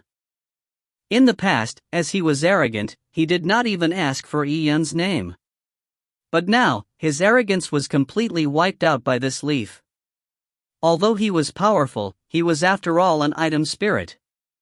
He could not seek Tao enlightenment. Although the Tao tree had grown in the Pure Yang Sword Palace, it did not belong to the Pure Yang Sword Palace. The youth also had no control over the Tao tree. In fact, all these years, the youth had always worshipped the Tao tree as if it was a god. If it wished, the Tao tree could leave any time. In the future, even if the Pure Yang Sword Palace was destroyed, the Tao tree would remain immortal, still existing in this world. Answering the senior's question. This junior is Yi Yun. Yi Yun bowed and said with a deferential attitude. However, Yi Yun's deference made the youth turn embarrassed. In a world of warriors, success gave one a seat of honor. For Yi Yun to obtain the Tao tree's recognition and at such a young age, he was bound to have a promising future. As for him, he was just an item spirit. He might at best live another 10 million years. Ignoring the fact that his strength would not increase, and it might even decrease, this comparison with Yi Yun made it obvious who had the upper hand. The youth knew his limitations. So under this situation, he could no matter put on airs in front of Yi Yun no matter how arrogant he was. He said, "You do not need to bow to me. Since I have recognized you as the master's successor, once you have sufficient strength, you will have full control of the Sword Palace. Then, you would be the next owner of the Sword Palace, and also my master. When that happens, it will be me bowing to you." The youth looked at Yi Yun with a look that had changed from embarrassment to anticipation. He anticipated Yi Yun's growth, to become a person of glory, dominating the world. When that happened, he could rest easily, changing into Origin's energy and dissipate. "Senior, you speak too highly of me. This junior's martial path has just begun. I still need to rely on senior's advice. As such, senior is this junior's teacher." Yi Yun's attitude was modest. He knew that his martial path was still long and far. The purple crystal could aid him, but he could not completely rely on the purple crystal. "I am not worthy of being your teacher." The youth quickly shook his head. "Your teacher is my master." Although the youth was arrogant, he had heartfelt respect and loyalty to the Sword Palace's owner. At this moment, the Great Rest Elder walked over. The way he looked at Yi Yun was also one filled with promise. "Your body is filled with mystery. I can't see through your future, but although you have entered Tao Enlightenment Hall, the other places in this immortal palace still have restrictions left behind by Master. Even Chi Bai and I have no means of manipulating it. I believe that you would not be able to enter those places for now. I'll bring you to Heavenly Construct Hall, for you to pick 2 treasures that you want. They should play some role in your growth." "Thank you, Senior." Yi Yun naturally did not expect that he could gain control of the entire Pure Yang Sword Palace after gaining a Tao leaf in Tao Enlightenment Hall. As for the treasures in Heavenly Construct Hall, he looked forward to it eagerly. Originally, the Great Rest Elder had said that he could only be given one treasure meant for Heaven Ascension Realm warriors, but now, he was allowed two. The original one treasure was probably a rule set by the Pyryang Sword Palace owner, as for the second treasure was probably an additional gift from the Sword Spirit. If you find any errors, ads pop up, ads redirect, broken links, non-standard content, etc., please let us know. Report chapter so we can fix it as soon as possible. Chapter 695, Thousand Snow Domain. Chapter 695, Thousand Snow Domain. The Heavenly Construct Hall, which was used to store all sorts of treasures in the Pyryang Sword Palace, was connected directly to Tao Enlightenment Hall's entrance. The Great Rest Elder held on to Yun's arm, and with a direct leap through space, they arrived in Heavenly Construct Hall. Heavenly Construct Hall's interior space spanned tens of meters in radius. In the middle of the hall stood a 20-meter-tall pyramid. The pyramid was completely pale gold in color and it was made of an unknown material. It gave off an air of mystery. The treasures are stored in that pyramid. The treasures used by Heaven Ascension Realm warriors are all in the first level. Send your consciousness into it and you will see the treasures inside. Below every treasure, there is an introduction to it. Alright. Ian sank his consciousness in, and immediately, a scene of the first level of the treasure pyramid appeared before his eyes. All sorts of treasures were floating, countless in number, and it was quite a dazzling sight. The treasures in the Pyryang Sword Palace were nothing that the Tian Yuan world could compare with. Especially with the treasures that Yun was looking at, they were suitable for Heaven Ascension Realm warriors. Just any item placed in the Tian Yuan world would result in a huge stir. Of course, now with the black-armored demon god slaughtering everything in his path, even if these people really scrambled for the treasure, it would not result in any large-scale killing. Yun looked at each treasure one by one. There were too many treasures, as they were all collected by the Pyryang Sword Palace owner throughout his life. Inferno Sword. The blade was tempered using Pyryang fire, with a Pyryang spirit cast in it. Every slash would produce billowing flames, and it was extremely domineering. The blade was 6 foot long, and it resembled a spear. Yun recalled the 1,000 army saber that he used in the past, and it was somewhat similar in style. However, he already had the Pyryang broken sword, so he did not consider the Inferno sword for the time being. The weapons stored within Heavenly Construct Hall were not limited to swords. There were sabers, spears and halberds to name a few. And other than weapons, there were all sorts of enchanted items. For example, Black Hellion Charm. It was a cursed charm with a demonic spirit sealed in it. A warrior could use his blood to summon the demonic spirit to possess his body, releasing extremely powerful combat strength, even to the point of being able to battle someone a realm higher than him. However, after the demonic spirit exited his body, the warrior would become extremely weak. It could even result in the demonic spirit taking advantage of his weakness, devouring the warrior as its food. Such evil objects existed in Heavenly Construct Hall too. The collection of the Pyryang Sword Palace owner was not particular about separating good and evil. Yun looked at other things again. There were a wide range of treasures. There were some that strengthened souls, and others that could absorb Heaven-Earth Yuan Qi. Comparing Blood Moon's treasure collection with the Pyryang Sword Palace's Heavenly Construct Hall was like a village's tycoon's treasures against a royal palace's treasury. It was simply on completely different levels. Heretic Blood Saber. Becomes stronger after tasting blood. This is practically a saber specially used to kill. Wind Howling Flag triggers heavenly lightning, augmenting one's body to make one exceedingly fast. This is also good. I have 9 neonate and I am in need to trigger lightning. This flag is suitable for me. These two items tempted Yun, but he was in no hurry to choose. But very soon, Yun saw a treasure that he could not pry his eyes away from. 1,000 Snow Domain. Upon casting, like snowfall, all the enemies enveloped in the Thousand Snow domain will be endlessly torn apart by the snowflakes, leaving only their skeletons. And the Thousand Snow domain killed enemies not based on frost ice laws, but flying sabers. There were a total of 999 flying sabers that composed the domain. The flying sabers would dance in the air, like countless snowflakes. Together with the caster's body being like a flying saber, there were a total of 1,000 flying sabers, giving it its name. When enemies confined in the Thousand Snow domain saw the beautiful snowflakes, it was also simultaneously their doom. The reason why the Thousand Snow domain was collected by the Pure Yang Sword Palace owner was because of its extraordinary power. Even in the 12 Empyrean heavens, it was considered a top skill. And casting it was extremely demanding. It required the caster to have extraordinary spiritual power and energy control. If not, how would it be easy to control 999 flying sabers? With so many flying sabers conjured to kill an enemy, poorly controlling it could cause the entire domain to collapse, revealing a huge flaw. It was equivalent to stretching out one's neck to be chopped off. And once the Thousand Snow domain was mastered, it would truly make him unstoppable amongst people at his cultivation realm. Even if he had to kill someone whose cultivation realm was higher, it would also be very simple. This treasure was made up of 999 flying sabers, but it was only considered one enchanted item.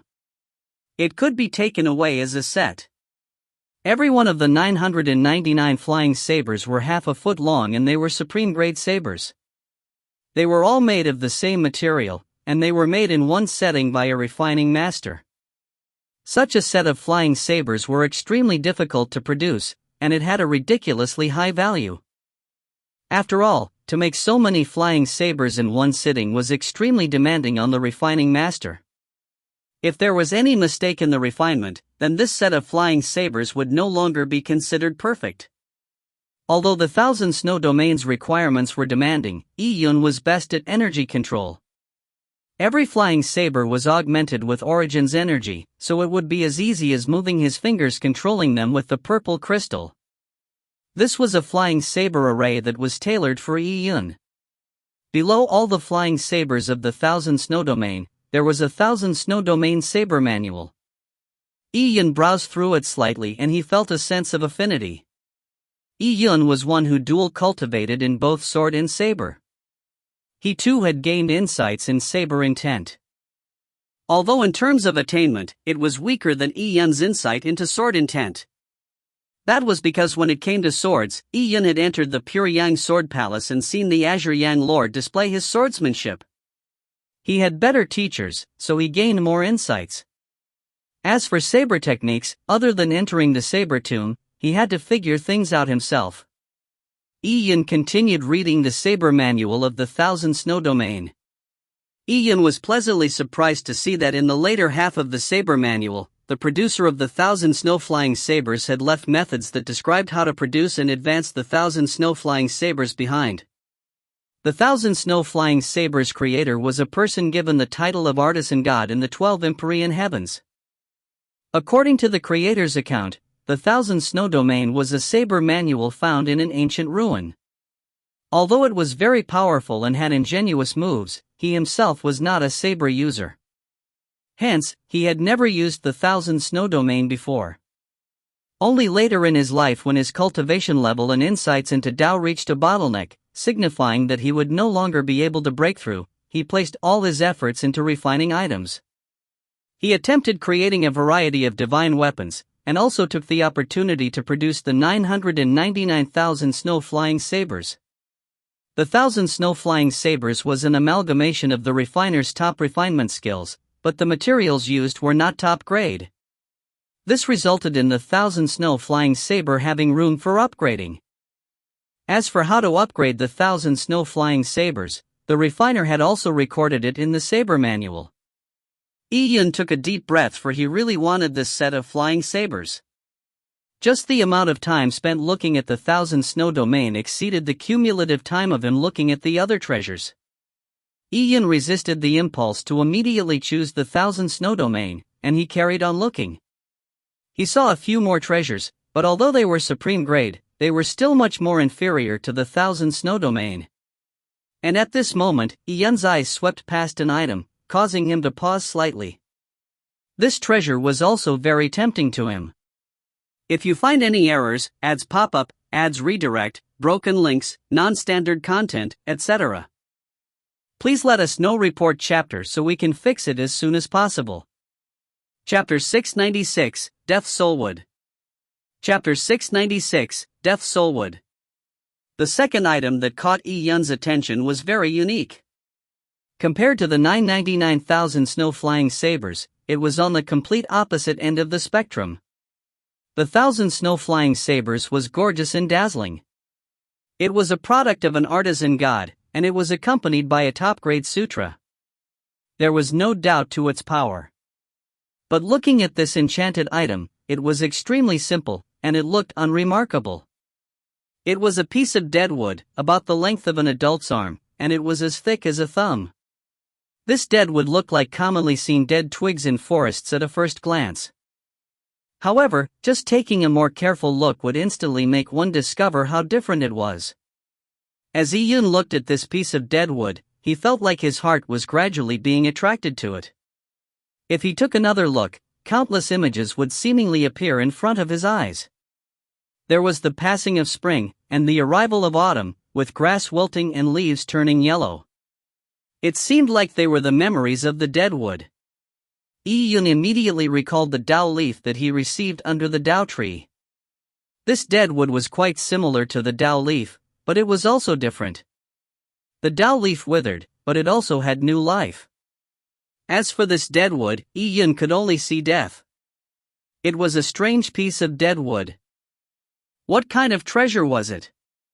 Yun looked at the dead wood's introduction and it alarmed him slightly. The dead wood was called Death Soulwood. It was originally an ancient enchanted tree that had lived for so long that no one knew how old it was. One day, a demon god died on the tree. The demonic blood that flowed out from the demon god splattered on the enchanted tree, corroding it.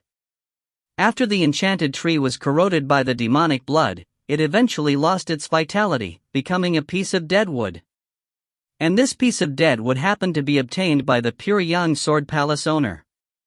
He found it extraordinary, and he wanted to hire an artisan god to create an enchanted treasure out of the dead wood.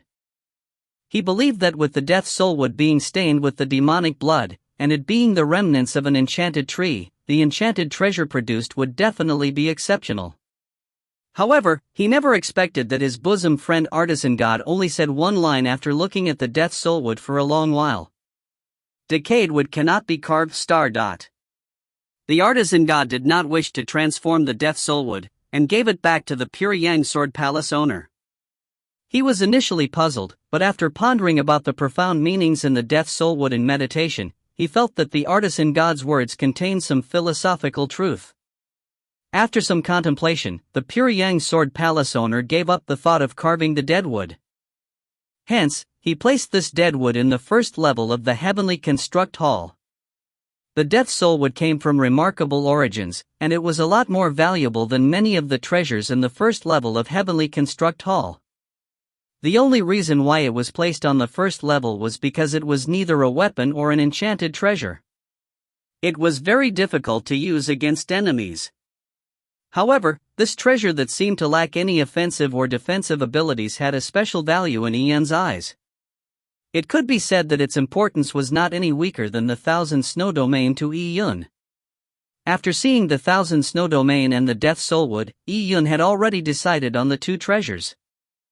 However, Yun still finished looking through all the treasures in the first level. Yun had originally thought that there would not be any other item that would spark his interest, but just as he was about to finish browsing through all the treasures, he discovered an item that caught his eye.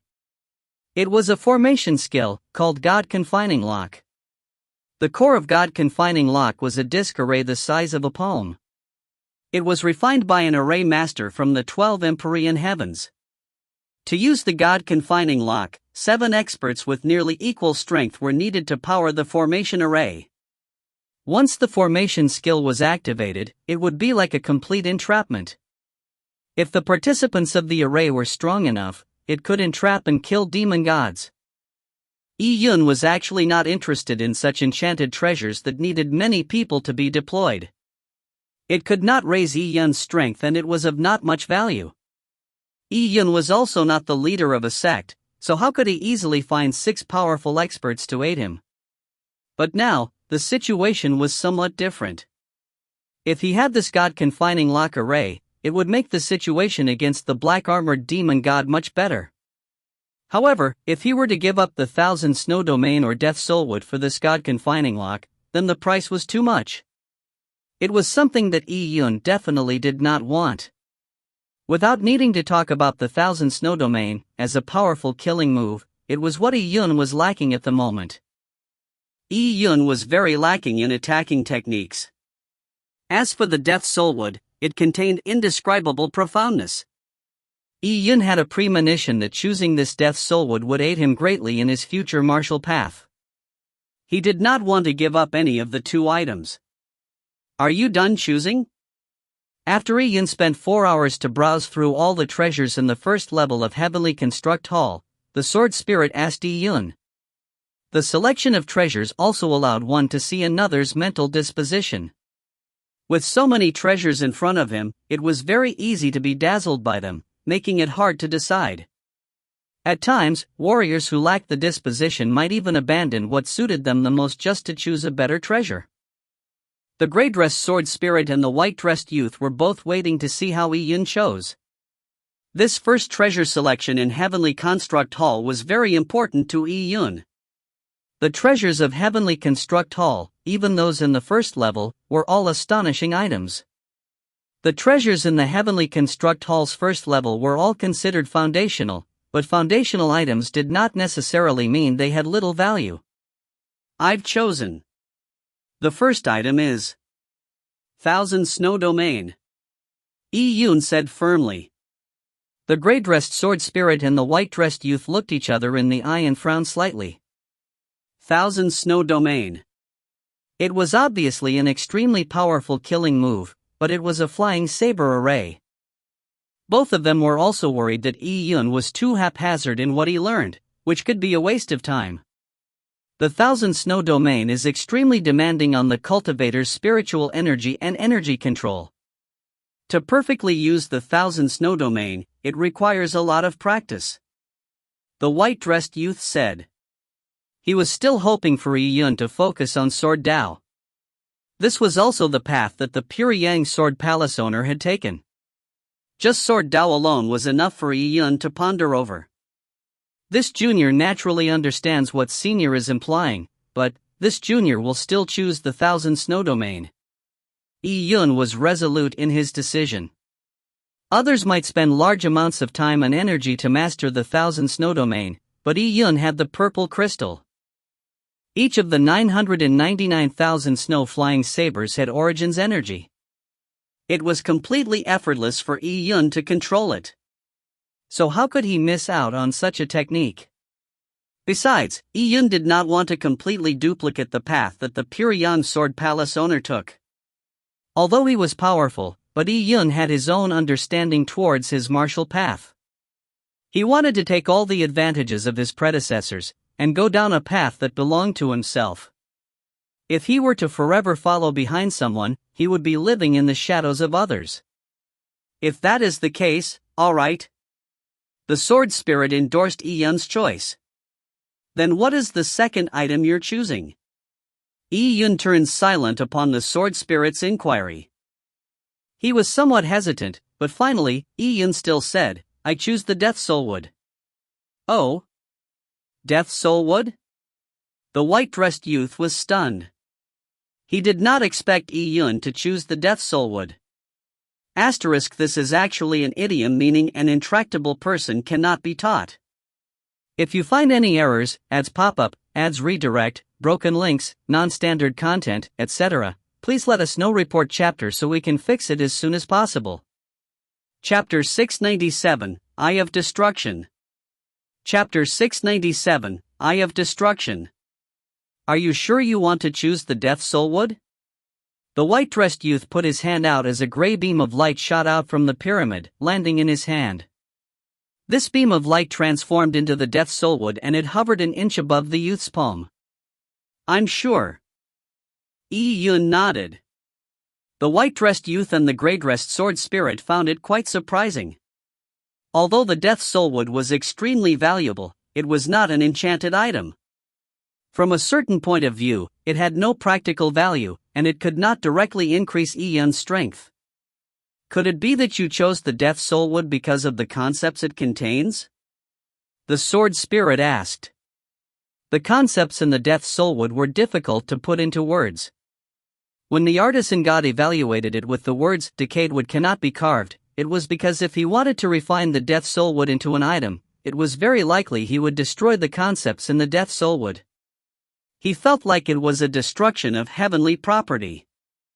And precisely because the artisan god did not have a very good understanding of the concepts in the death soulwood, it was impossible for him to use them when refining it into an item. This junior has indeed gained some insights from it. Yun looked at the deadwood as images of him meditating under the Tao tree appeared in front of his eyes. The sprouting of a leaf, its growth, it turning yellow and eventually its withering. He reached out his hand to hold onto the death soulwood and felt like his life force froze, as if he had experienced death. This feeling did not make Yun panic. Instead, he meticulously experienced the runic patterns on the death soulwood, indulging the feeling of his life force being frozen bit by bit. The death soulwood was completely different to the Tao leaf that he had obtained before. The Tao leaf came from the Tao tree that existed before the primal chaos. It contained exquisite laws, but these laws were in all form and variety. It made it very difficult for Yun to make a huge improvement in any particular law. But for the death soulwood, it contained death and withering concepts. Upon seeing Yun's reaction, the sword spirit was slightly surprised. Despite immersing yourself in the death soulwood's near-death concepts, you still remain so calm. I can tell that you indeed have a very deep understanding in the laws contained within it. It is very suitable for you. A treasure that could be used to gain enlightenment was very precious. The death soulwood may not be an enchanted item, but if Yun could gain any insight from it, then it would be more valuable than any other treasure. They were after all mere worldly possessions. Only one's strength was essential. Yun chose the Thousand Snow Domain and the Death Soulwood. It could be considered as him choosing the two most suitable treasures in Heavenly Construct Hall for himself. Furthermore, the two treasures' value was extraordinary. Thank you, seniors. After receiving two treasures and his understanding of the laws upgraded, Yun bowed and thanked the sword spirit and the youth. The youth said, "It was all earned by yourself. They are also heritage left behind by Master. We are just their guardians. However, you can only explore a very tiny portion of the Sword Palace. In the deeper sanctums of the Sword Palace, there are restrictions set up personally by Master. If you manage to obtain the heart of the sword before the age of 100, you will be able to enter the deeper sanctums." The Pure Young Sword Palace was an immortal residence left behind by one of the strongest experts in the ancient 12 Empyrean heavens. It was obviously not easy to gain control over it. Yun's current strength was far from being able to control the Pure Young Sword Palace. This was something Yun knew himself. Seniors, this junior wants to know if the number of items that this junior can retrieve from Heavenly Construct Hall is a rule set by the Sword Palace owner? When Yun asked this question, the sword spirit and the youth pricked up their eyebrows. This sentence of his seemed to imply that Yun was not satisfied with only having two treasures. Why? Do you think there's not enough treasures for you?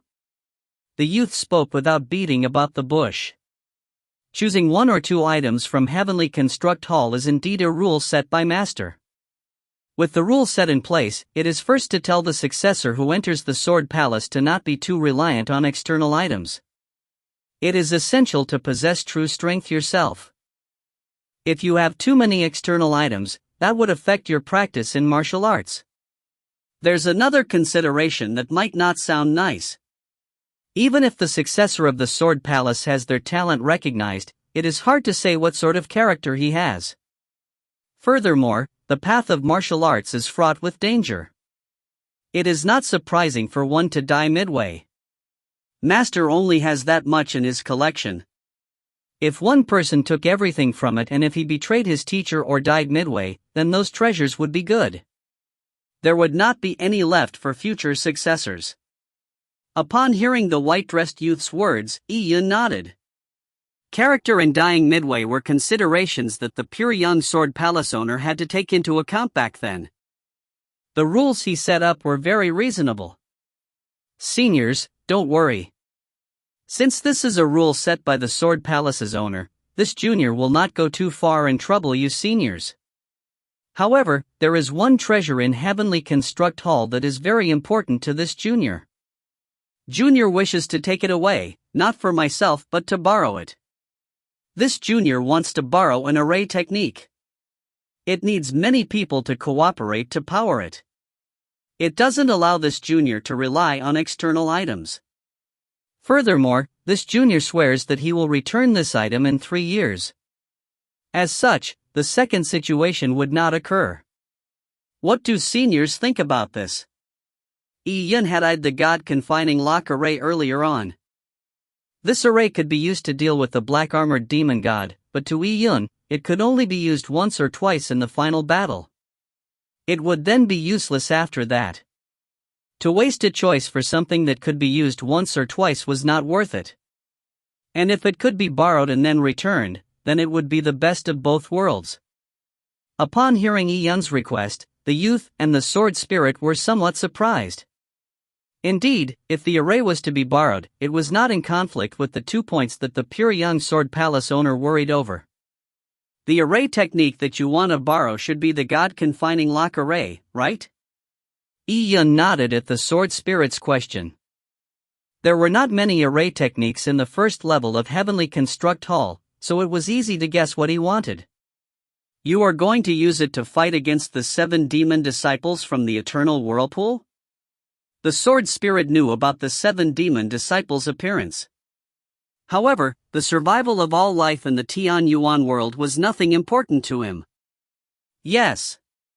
Yun nodded. Upon saying this, he added, Seniors, if this junior did not guess wrongly, the existence sealed under the God Burial Abyss Eternal Whirlpool has to do with the Sword Palace's owner, right? Yun mentioned the speculation he had on his mind. In the entire Tian Yuan world, only the pure young Sword Palace owner had equivalent strength to the Eye of Destruction sealed under the Eternal Whirlpool.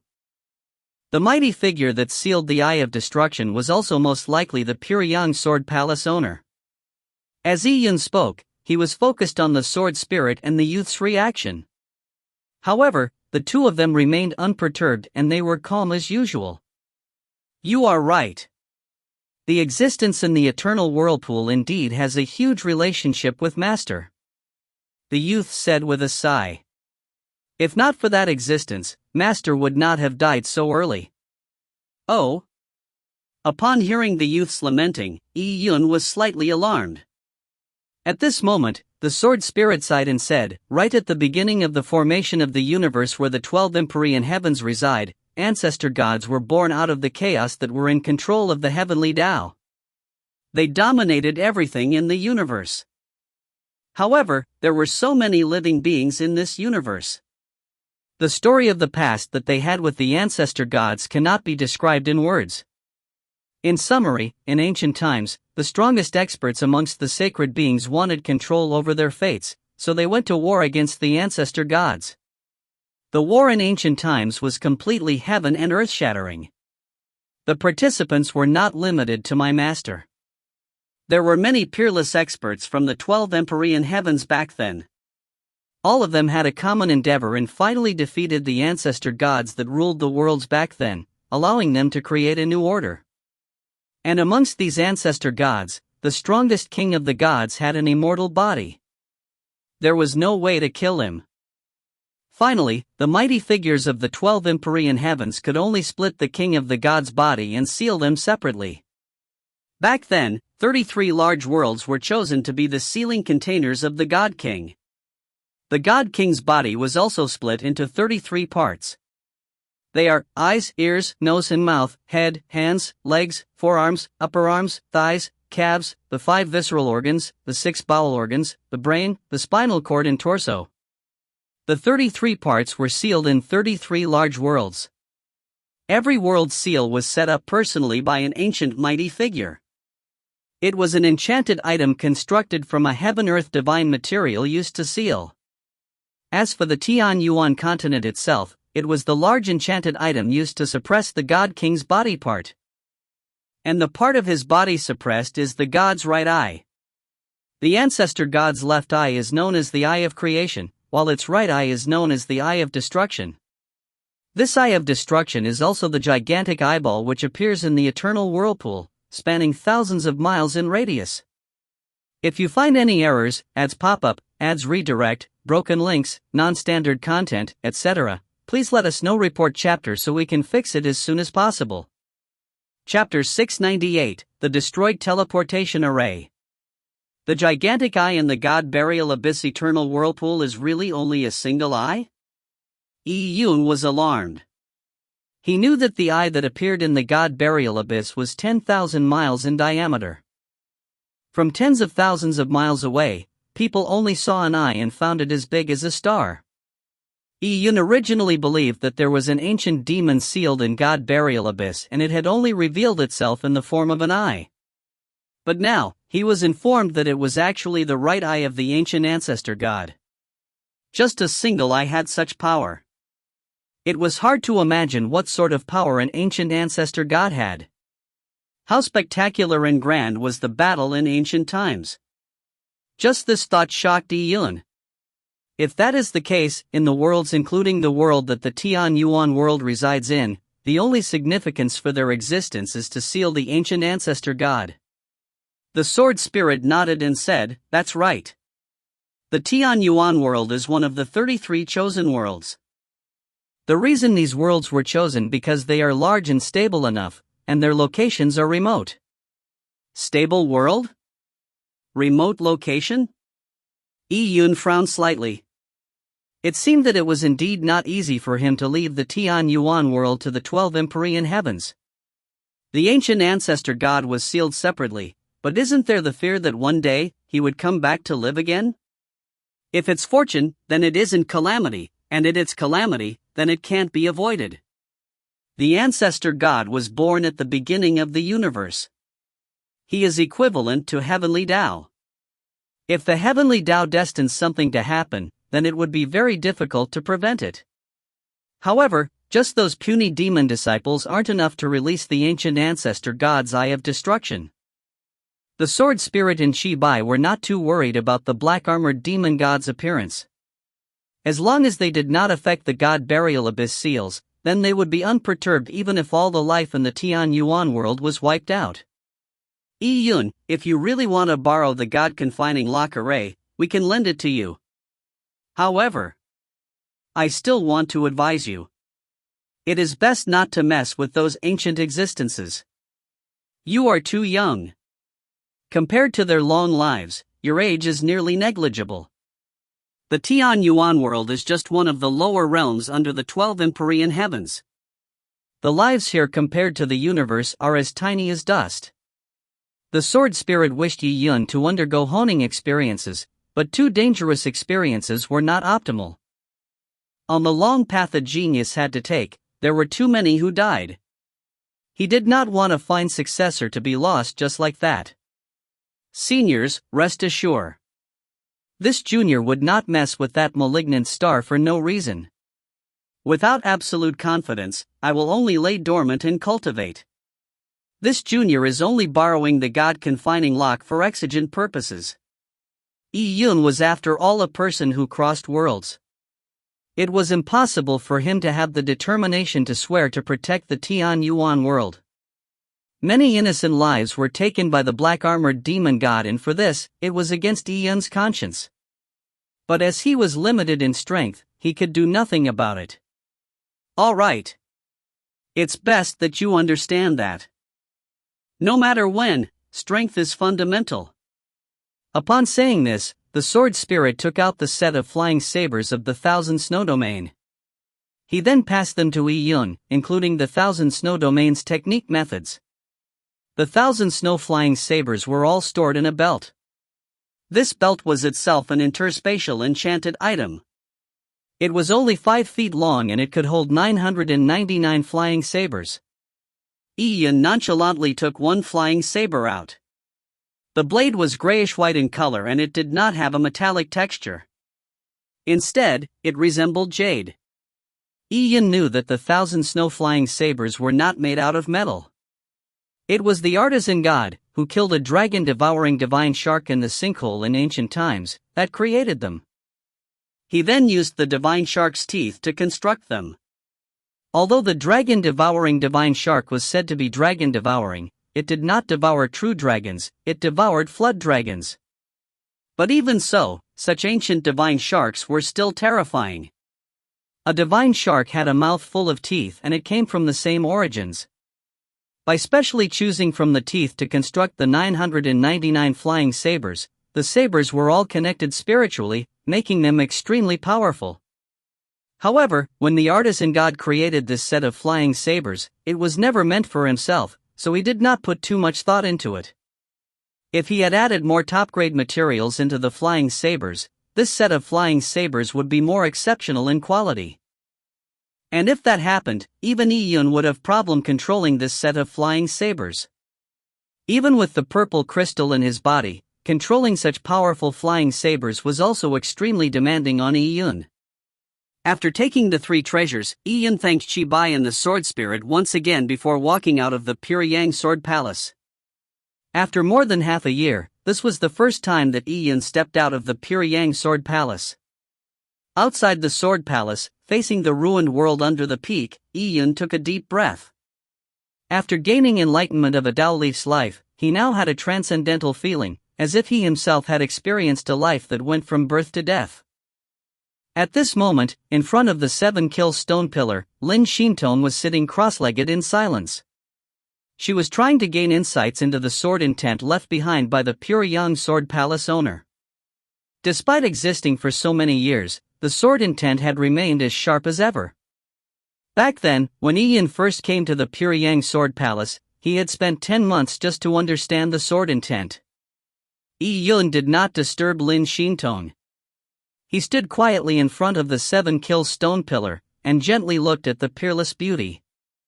Much later, Lin Shintong sensed something and she slowly opened her eyes. Instantly, Yi Yun could feel a cold inkling of sword intent from her watery eyes. The sword intent was like a cold wind or icicles. Just one glance could make someone feel as if their souls were frozen. However, Yi Yun also understood sword intent.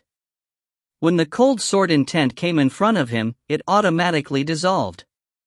Lin Shintong looked at Yi Yun, and after more than half a year, Yi Yun still looked the same, but his bearing had changed greatly. The way he stood there was as if he did not exist. It made people not help but blink their eyes to confirm what they saw. Some warriors, who had deep insight into the laws, would be harmonious with the heaven-earth great Tao, making them seem to be integrated with the heaven and earth. Yi Yun had clearly reached that stage. This made Lin Shintong happy from the bottom of her heart. She knew that Yi Yun had gained a lot from the Sword Palace. Yi Yun also looked at Lin Shintong in admiration. Back when he was outside the Pyongyang Sword Palace trying to gain insights, he had the purple crystal, allowing him to see the energy flows in the 7-kill stone pillar and the shocking sword scar. Lin Shintong did not have that ability and she had to rely on her own perception. Lin Shintong exceeded him when it came to perception. Shintong, it's been more than half a year and you have already figured out your own sword intent. This sword intent should be Frost Ice sword intent, right? Now, Yi Yun had a deep understanding of sword intent, so not only did he sense the sword intent from Lin Shintong's body, he could also sense the properties of the sword intent. The sword intent left behind by the Pyongyang Sword Palace was Pyongyang in nature, and it was completely opposite to the laws that Lin Shintong cultivated. It did not seem like it would be useful for Lin Shintong, but in the great Tao laws, yin and yang supplemented each other with extreme yang producing yin. Lin Shintong had used this point to comprehend a sword intent that suited herself from the Pyongyang sword intent. It sounded easy, but it was difficult to accomplish. It required extraordinary perception to be able to draw parallels from inference. Lin Shintong looked at Yun and smiled lightly. Yun, it seems that you did not only stop at gaining insights into sword intent, and you have gone another level higher. It seems that I need to work harder. I can't fall behind you. Another level higher, not really. Yun shook his head. The higher level of sword intent was the heart of the sword. Yun now was only at the large success stage of sword intent. He was still quite far from being able to condense the heart of the sword. Shintong, it's time that we leave. Yun had gained a lot when he entered the Puryang Sword Palace. Now, it was time to leave the Puryang Sword Palace. Although the Dao Enlightenment Hall in the Puryang Sword Palace was good, it was difficult to maintain a high speed of comprehension while seeking Dao Enlightenment in the Dao Enlightenment Hall. The first entry into Dao Enlightenment Hall indeed could be described as having a year's worth in the outside world while gaining enlightenment inside for 3 days. But slowly, when all the things that could be comprehended was finished, the remaining great Dao would usually be abstruse. To gain new insights, it needed the warrior to gain experience and accumulation. It was impossible to complete everything in one sitting. Previously, when Yun first began his Dao-seeking enlightenment, the white-dressed youth did not believe that Yun could gain much out of it. He believed Yun would awake after meditating for 2 or 3 days. Later on, Yun ended up meditating for nearly 7 months. He even caused the Dao tree to drop a leaf. This far exceeded the time a typical warrior would take to gain enlightenment. Hoping to gain more insight would be more haste, less speed. Even though Yun had the purple crystal, he still needed time and experience to digest the Dao lines that he had copied. As such, Yun and Lin Shintong left the Puryang Sword Palace. They flew out of Meteorite Abyss, and they flew towards the teleportation array set up by the Desolate Race in the Divine Wilderness. The Divine Wilderness was vast, so for ease of travel, the Desolate Race had set up a teleportation array for entering and exiting the Divine Wilderness. The locations of these teleportation arrays were highly confidential, but Jiang Xioro had given the detailed map of the teleportation arrays to Yun. Yun was heading towards an important teleportation array that the Desolate Race had set up in the perimeter of the Divine Wilderness. It could reach straight into the Desolate Race's grounds. However, when Yun and Lin Shintong came to where the teleportation array was, Yun's heart strung up. The region around the teleportation array was a long stretch of mountains, but it seemed like it had suffered a major earthquake. Cracks had opened up in many mountains, and the rivers were dried up. The array that was set up deep in the mountains to hide the location of the teleportation array was also torn apart. In the air, a faint scent of killing aura lingered, making Yun apprehensive. What happened? Lin Shintong's heart tightened up as she could smell the faint smell of blood in the air. Let's go. Yun's expression turned serious as he held Lin Shintong's hand and rushed to the source of the killing aura while holding his breath. In a blink of an eye, he had gone past a split mountain and he saw a hellish scene. A teleportation array had completely exploded and around it, there were dismembered corpses and blood. Yun's face sank as the dismembered corpses were those of the Desolate Race and Desolate Beasts. Gigantic Desolate Beasts were dismembered, and large quantities of blood dyed the ground that stretched for miles. The smell of blood wafted dozens of miles out. To ensure the security of the teleportation array, the Desolate Race had left guards here to protect it.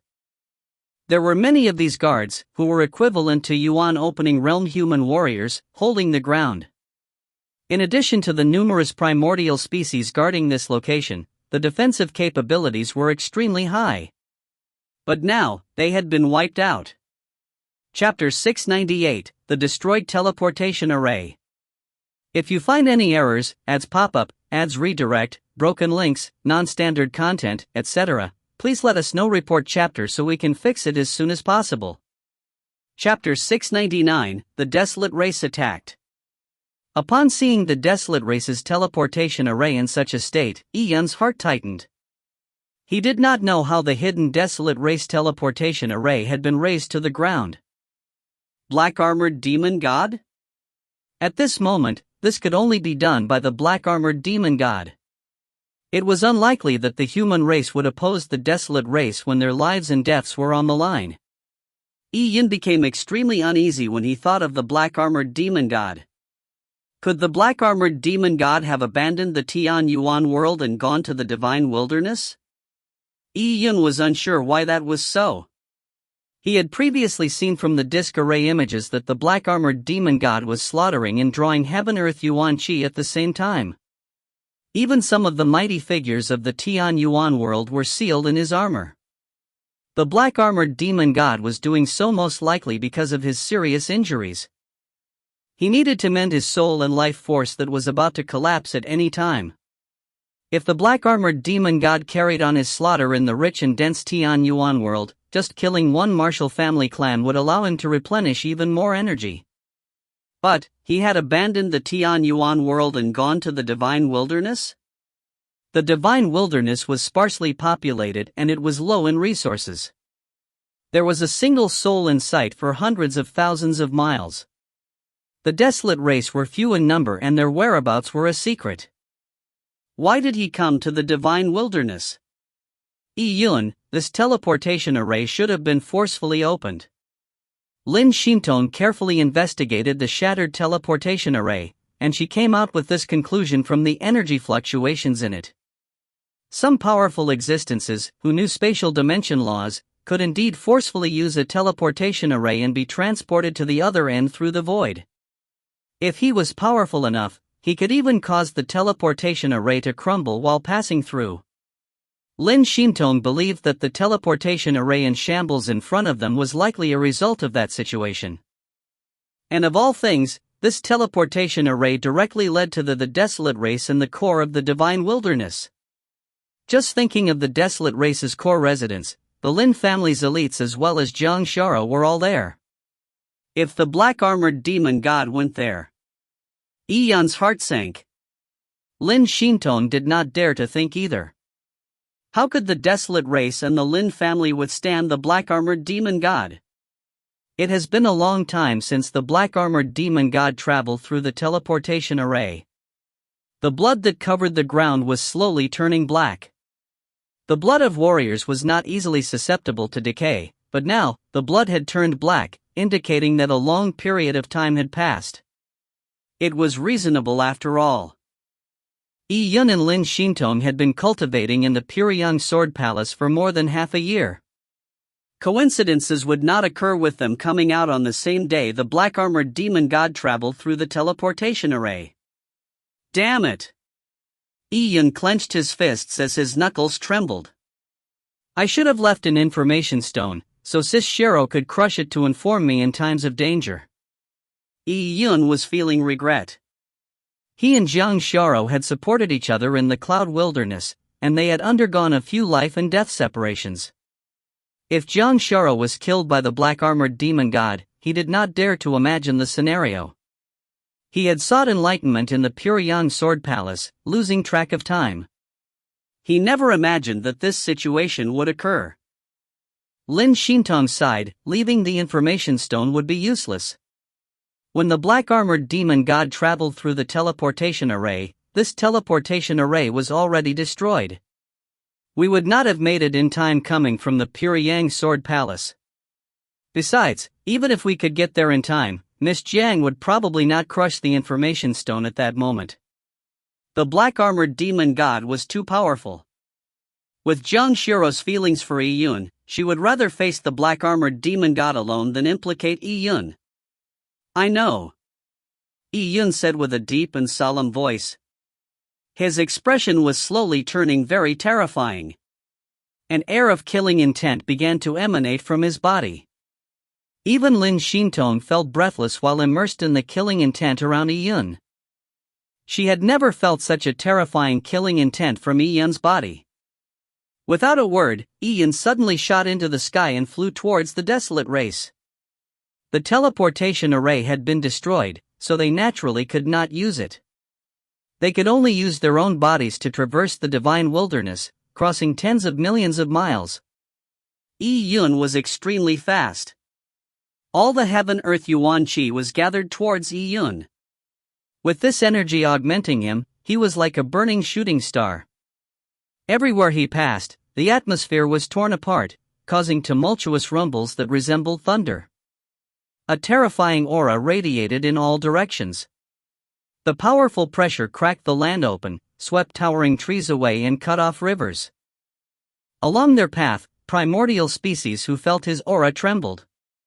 Even primordial true spirits avoided the suppressing aura.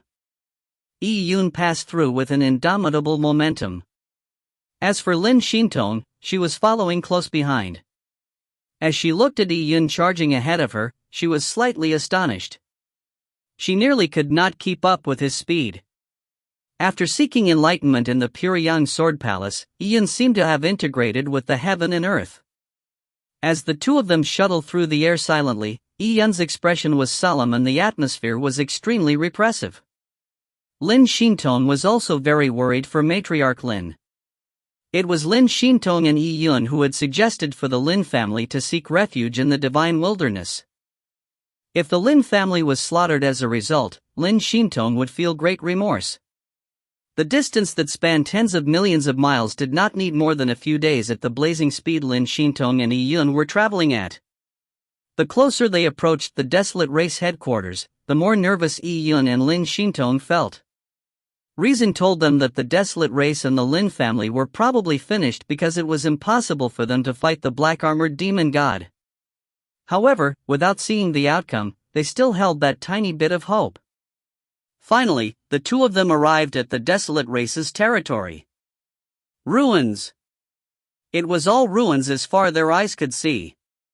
The glorious and grand desolate race divine palace of the past now lay in ruins. Arrays were in shambles, and there were still remnants of a brutal heaven-earth yuan qi in the air. Yi Yun's heart turned cold. The desolate race headquarters gathered the strongest forces of the desolate race. It was definitely not the work of the humans to be able to cause such destruction. It could only be the black-armored demon god. Yi Yun had a deadpan expression, but killing intent emerged from his body once again. Beside Yi Yun, Lin Xintong had a feeling that the present Yi Yun was like a demon god.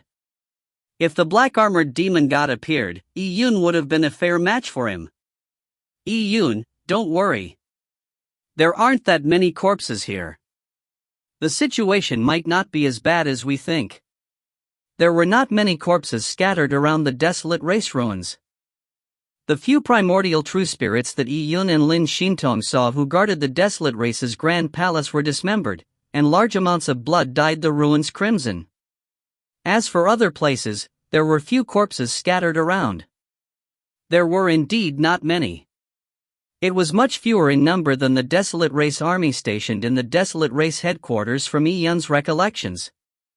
With a scan using his consciousness, every spot in the ruins were enveloped in Yi Yun's perception. He was probing the situation underneath the destroyed palace. There were tumbled boulders that crushed many members of the desolate race. Amongst them were Lin family disciples. Their bodies were badly mutilated and they had probably died immediately from a terrifying explosion. Although the faces of these corpses were unidentifiable, according to the remnant energy fluctuations in the corpses, Yi Yun could analyze their strength back when they were alive, and from that, infer their identity. From these corpses, Yi Yun did not find any important figures of the Lin family, nor did he see many desolate race elites. If these people died, the energy fluctuations from their bodies should have been stronger. This made Yi Yun's heart calm down a bit. There was still hope. Chapter 699, The Desolate Race Attacked. If you find any errors, ads pop up, ads redirect, broken links, non-standard content, etc., please let us know. Report chapter so we can fix it as soon as possible.